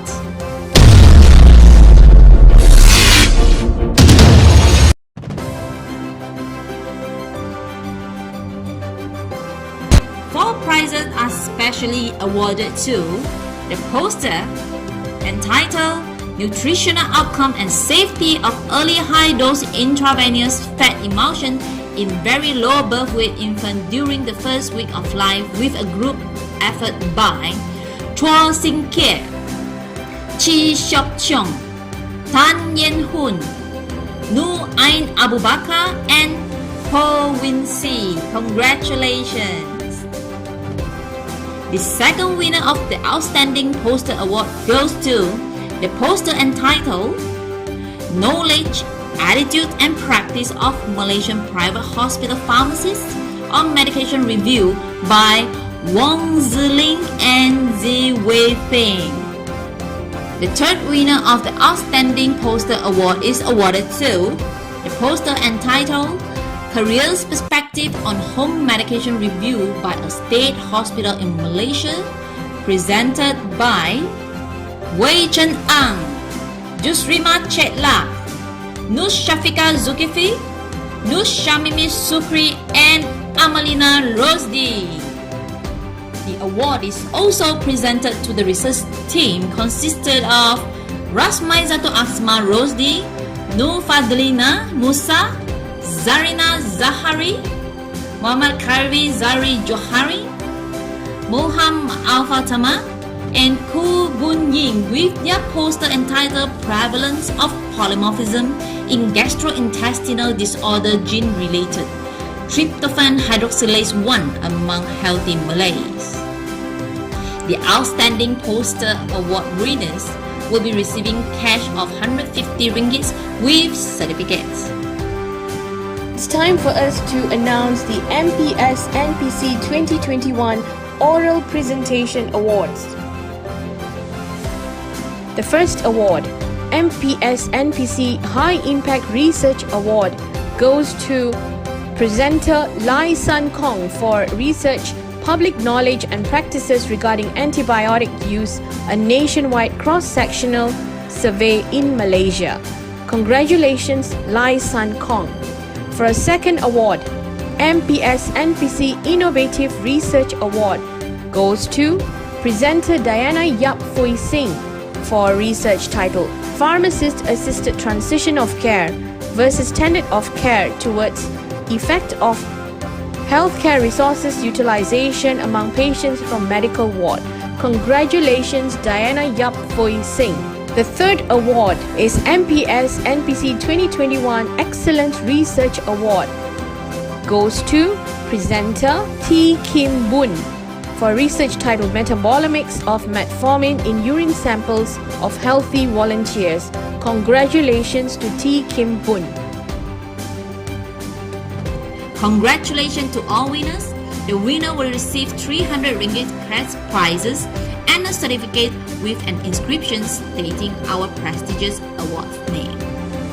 And last but not least, congratulations to all of our authors. Your accepted abstract has now been published on Malaysian Journal of Pharmacy, June issue 2021.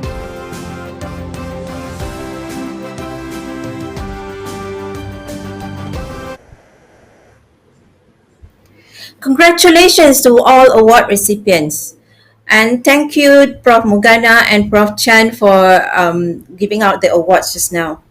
Now now is the time of the day where we have our grand lucky prizes. So we have about 8 grand lucky prizes that we are going to give out today.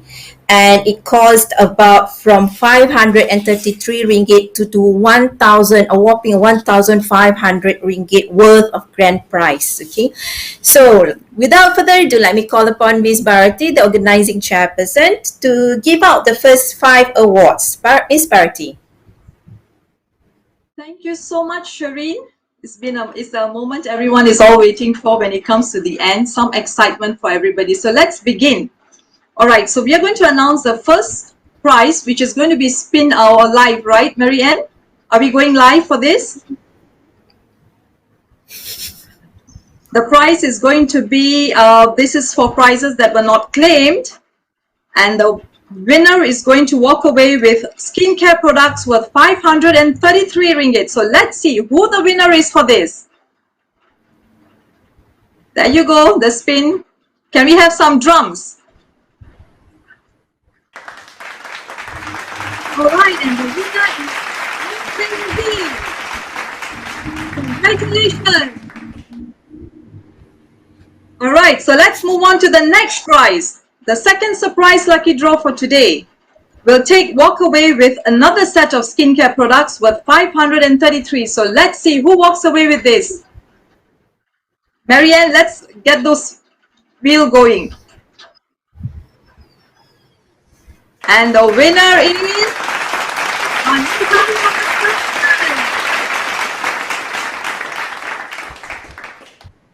now the third bonus prize. I hope I see my name. Okay, let's pray, yeah? I'm not usually very lucky, but let's see today. This winner is going to walk away with a Samsung Galaxy Tab worth 599. Oh God! Can we start the wheel, please?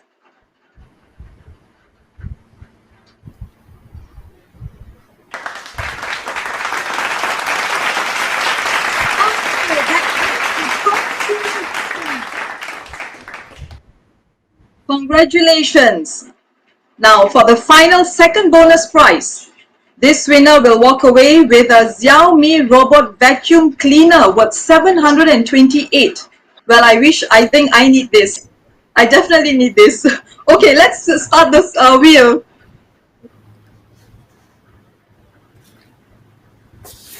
Marianne,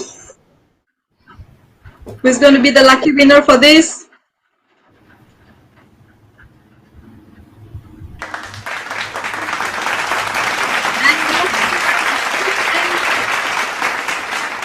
Congratulations, too. You have an additional work now. Keep cleaning the house, yeah? That's great. All right, and I'm going to announce one more winner, which is the grand final first bonus prize. Hold back, sit back, ladies and gentlemen. Let's see who wins this. And you know what it is? A Nintendo Switch worth 1,400 ringgit. Oh my God! The lucky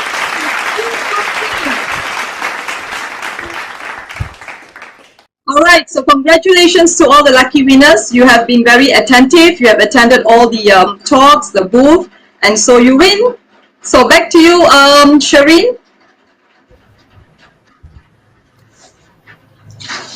Thank you, Ms. Bharati. So congratulations to all lucky winner recipients. So for those who have not received anything yet,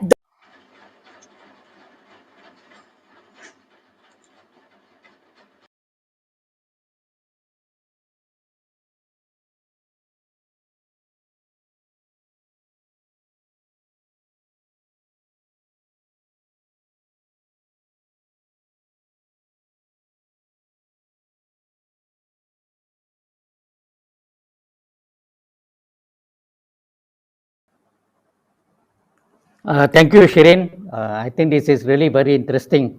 I think when I saw what you call Miss Bharati did it, so now it's my turn to actually we have to spin the wheel for the third grand final lucky prize, and the winner will actually get the prize worth 533 ringgit. So Marianne, let's spin the wheel.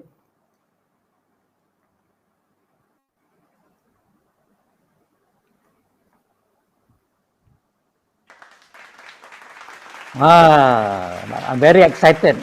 Sorry lah, Bharati, you didn't get the prize. So I announced Mumi as the winner. Mentioned. So the next one is the second grand final lucky prize. The winner will get a Garmin smartwatch worth 732 ringgit. So Marianne spins the wheel again. See who is the lucky winner. So Bharati, you pray hard. So the winner is so it's mentioned there. So the final one, this is I take a bit of time lah, yeah. Okay, the first grand final lucky prize. Okay, 42-inch LED TV worth 1,500. So Bharati, are you ready? Shirin, are you ready? Okay, Marianne, let's have the final spin the wheel, and we'll see the winner.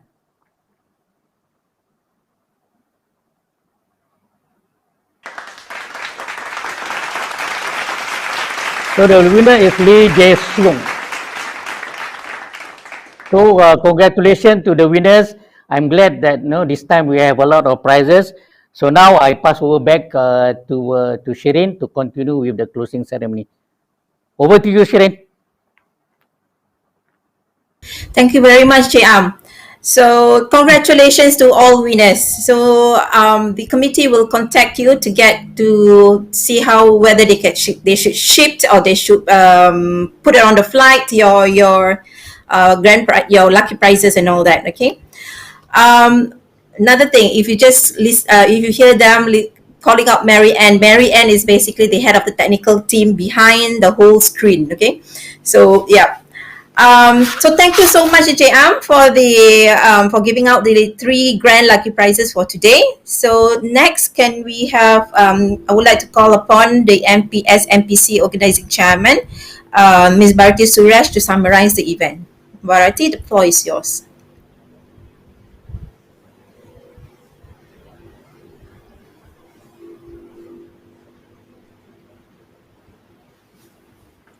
I always have a volume issue here. Okay, can you hear me? I'm always muted somehow. Okay, may the force be with me today. Okay, a very good evening. Insyam Rahib Wang, President of the Malaysian Pharmacy Society and the advisor of the National Pharmacy Convention 2021. My MPS Council members, participants, distinguished speakers, sponsors, and each and every one of you who are here today for the closing ceremony. It's time to say goodbye. It has been a marathon for the last 4 days with a back-to-back program and activities lined up, and we are finally here to end the program of National Pharmacists Convention 2021. Big dreams, small steps. This is one thing that I learned from a session that Susan Pan was moderating the other day. It was mentioned by Renato Santos. And true enough, the NPC Organizing Committee has taken small steps to make this very, very big dream a reality, to bring this virtual experience to each and every one of you. And we have put in a lot of hard work. It started 6 months ago in January. And I'd like to share with you, there are 2 circles in life we have, the circle of influence and the circle of concerns. Now, circle of influence are the things that we have in control of ourselves, that we can influence, and it's within our means. And I can tell you, the organizing committee has gone far and beyond to make sure every single detail was taken care of. And let me just highlight very briefly and quickly, what have we done for you?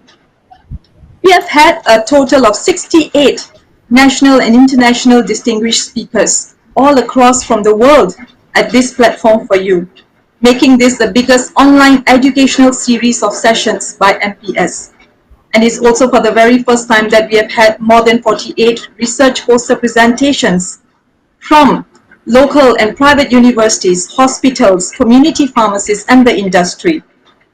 A big shout out to all our sponsors out there. I take this opportunity to pen my heartfelt thank you to each and every one of you. And today I am going to take that special time to acknowledge each and every one of you have come forward and supported MPS to make this event a reality for you and me.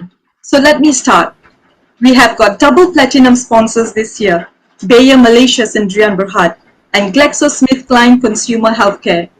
We have triple gold sponsors, A. Menarini Singapore Private Limited, Blackmores Institute, and DKSH Holdings Berhad. Our double silver sponsors, Bayer Malaysia Sendirian Berhad and Geo Pharma Marketing. We have various bronze sponsors. Allow me to recognize each and every one of you here today.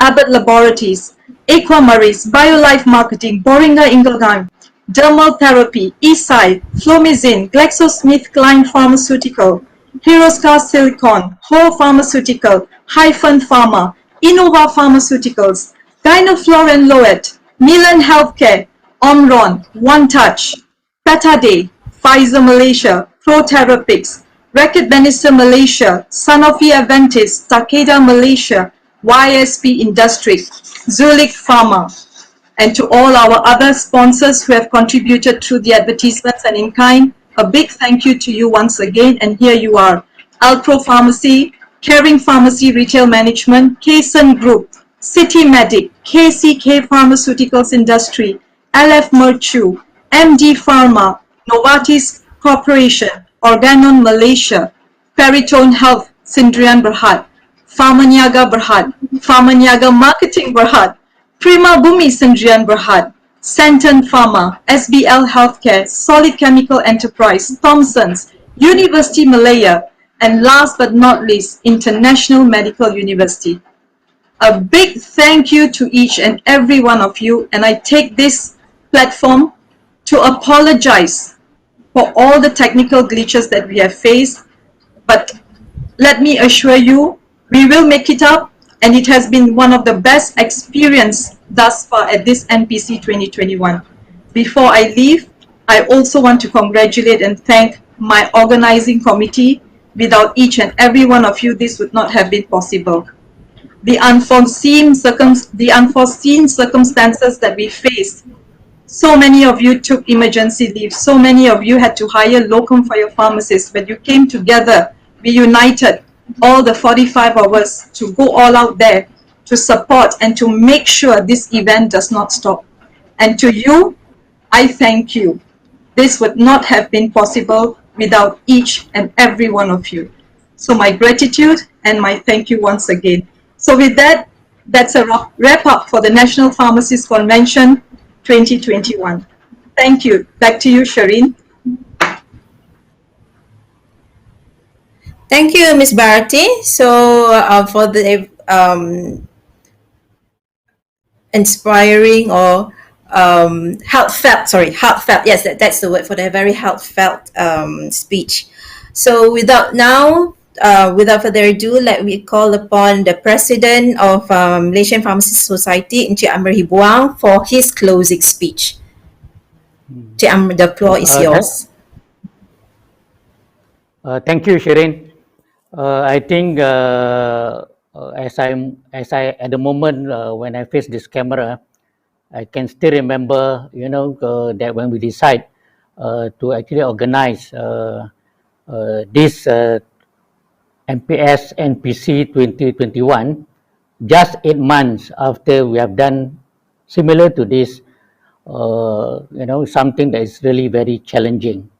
So I expected, things to be what we are actually facing in reality. So I think I have to say many thank you to everyone. I think the first one that I want to say thank will be, of course, Ms. Bharati Suresh Chan, as the chairperson of the MPS NPC 2021. I think you have done a splendid job, with all the limitation that we have, and I think overall kudos to you, and we should be very satisfied with the achievement of the organizing committee, and of course with your team. So as you mentioned just now, your team actually gone through this and actually supported you, and this is very, very important. So another big thank you to you, Ms. Bharati. Of course, the next one will be the sponsors. I think Ms. Bharati actually lists down, the so many sponsors that we have, and I'm glad that the support from the sponsors are really good this time, and we hope that that they will still sponsor us in the future. All right. So very, very thankful to all the sponsors. Very, very thankful. The next one, I'll take this opportunity to, of course, I think the whole pharmacists, what you call sectors, in terms of the participants. We, when we look into the numbers, it's really something that is historic, to have 1,500 packs, 1,500 packs, entering, and this is really a challenge for us, and I think this is something that MPS deserve the credit for actually organizing this big event, and I would say that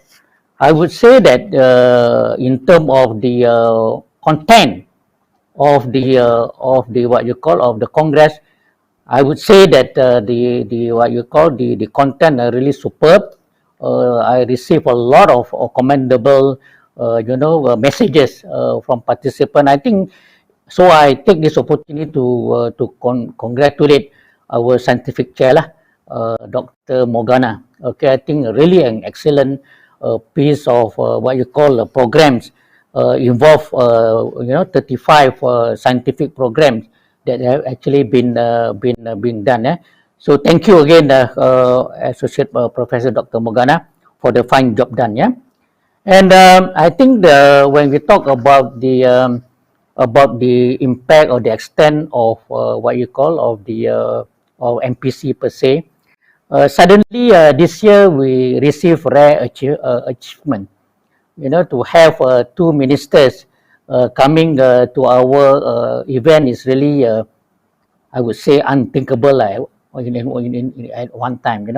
So sometimes they say they want to come, sometimes they say they don't want to come, sometimes they say they want to have a voiceover, etc., etc. But finally, after all been done, they actually present themselves with us. They want to know what we have done, and I think the health minister, we should thank him for making his time available, to say thank you to all the pharmacists that actually served the nation throughout the pandemic. So that is actually rectified. I mean, something that have been done. So I'm sure we cannot run away from the fact that we have another. We are on in the limelight when the minister, when the meeting minister actually being a panelist in our vaccine advocacy forum.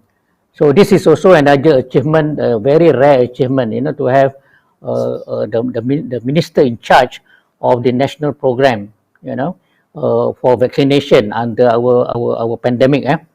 And this is something that I really feel that this is really a what you call a rare achievement, and from the point of the from the what you call the minister YB Kadi Jamaluddin, I think without doubt that the pharmacists are ready, to vaccinate, under the national immunization COVID-19 program. So yes, we hear certain noise from other party, but I feel that if we are given the opportunity, we'll be able to do that. I'm sure pharmacy, after all, like what YBKJ says, is not rocket science. To actually inoculate just a vaccine to the intramuscular is not. It's not rocket science, it's easily been done. But joke aside, I just want to say that that the pharmacists are ready to serve the nation. Again, I will say the pharmacists are ready to serve the nation. And with the today we look into the current state of the pandemic where I'm living at the moment. It's really really scary. All right, so I think it's high time to recognize pharmacists' role in this country. I have said enough in the media. That's something that the country got to recognize pharmacists. And again, as any thing that I expect in terms of the online technology, and online technology is very new, so we will face all these problems. So all the problem that we have faced is nothing new. We have actually experienced this last year, and this year, so we still face the same thing. So I hope with the two experiences that we have, in organizing this, we hope for next year, we'll be able to go to the next step. Meaning that we'll be able to do a better job. So I hope, so I apologize for all that happened in terms of the technical glitches. So on behalf of MPS, I again apologize, to participants. Also apologize to the contributors, the sponsors and so on, and to everyone. So make sure that we'll take the next step to make sure that nobody lose. Meaning that wherever it is, nobody will lose. So this is something that we want. So finally, as I say, the pandemic still hasn't finished. It's really around us at the moment. The situation is sporadic, and we do not know who actually has the virus. So I hope within this limitation we stay together, okay, and we stay healthy to make sure that we are strong. We remain strong. We remain steadfast in this really challenging pandemic era. Yeah. So I hope everyone stay safe and stay healthy. So thank you very much. So over to you, Shirin.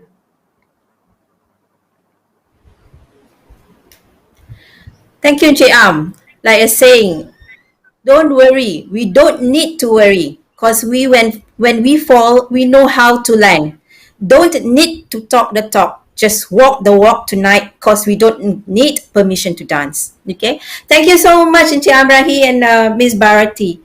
And thank you also for the participants who have been here diligently for the 3.5 days, watching and listening to all the scientific talks that we have, participating in the booth and the chats, take some pictures and all that. I hope that you bring all the good things back in your memories. We will see you again in NPC 2022 and FAPA 2022. So without further ado, please let me call upon. Sorry, we had a video, a compilation video that we recorded what we have gone throughout these 3.5 days for you. And with that, thank you so much.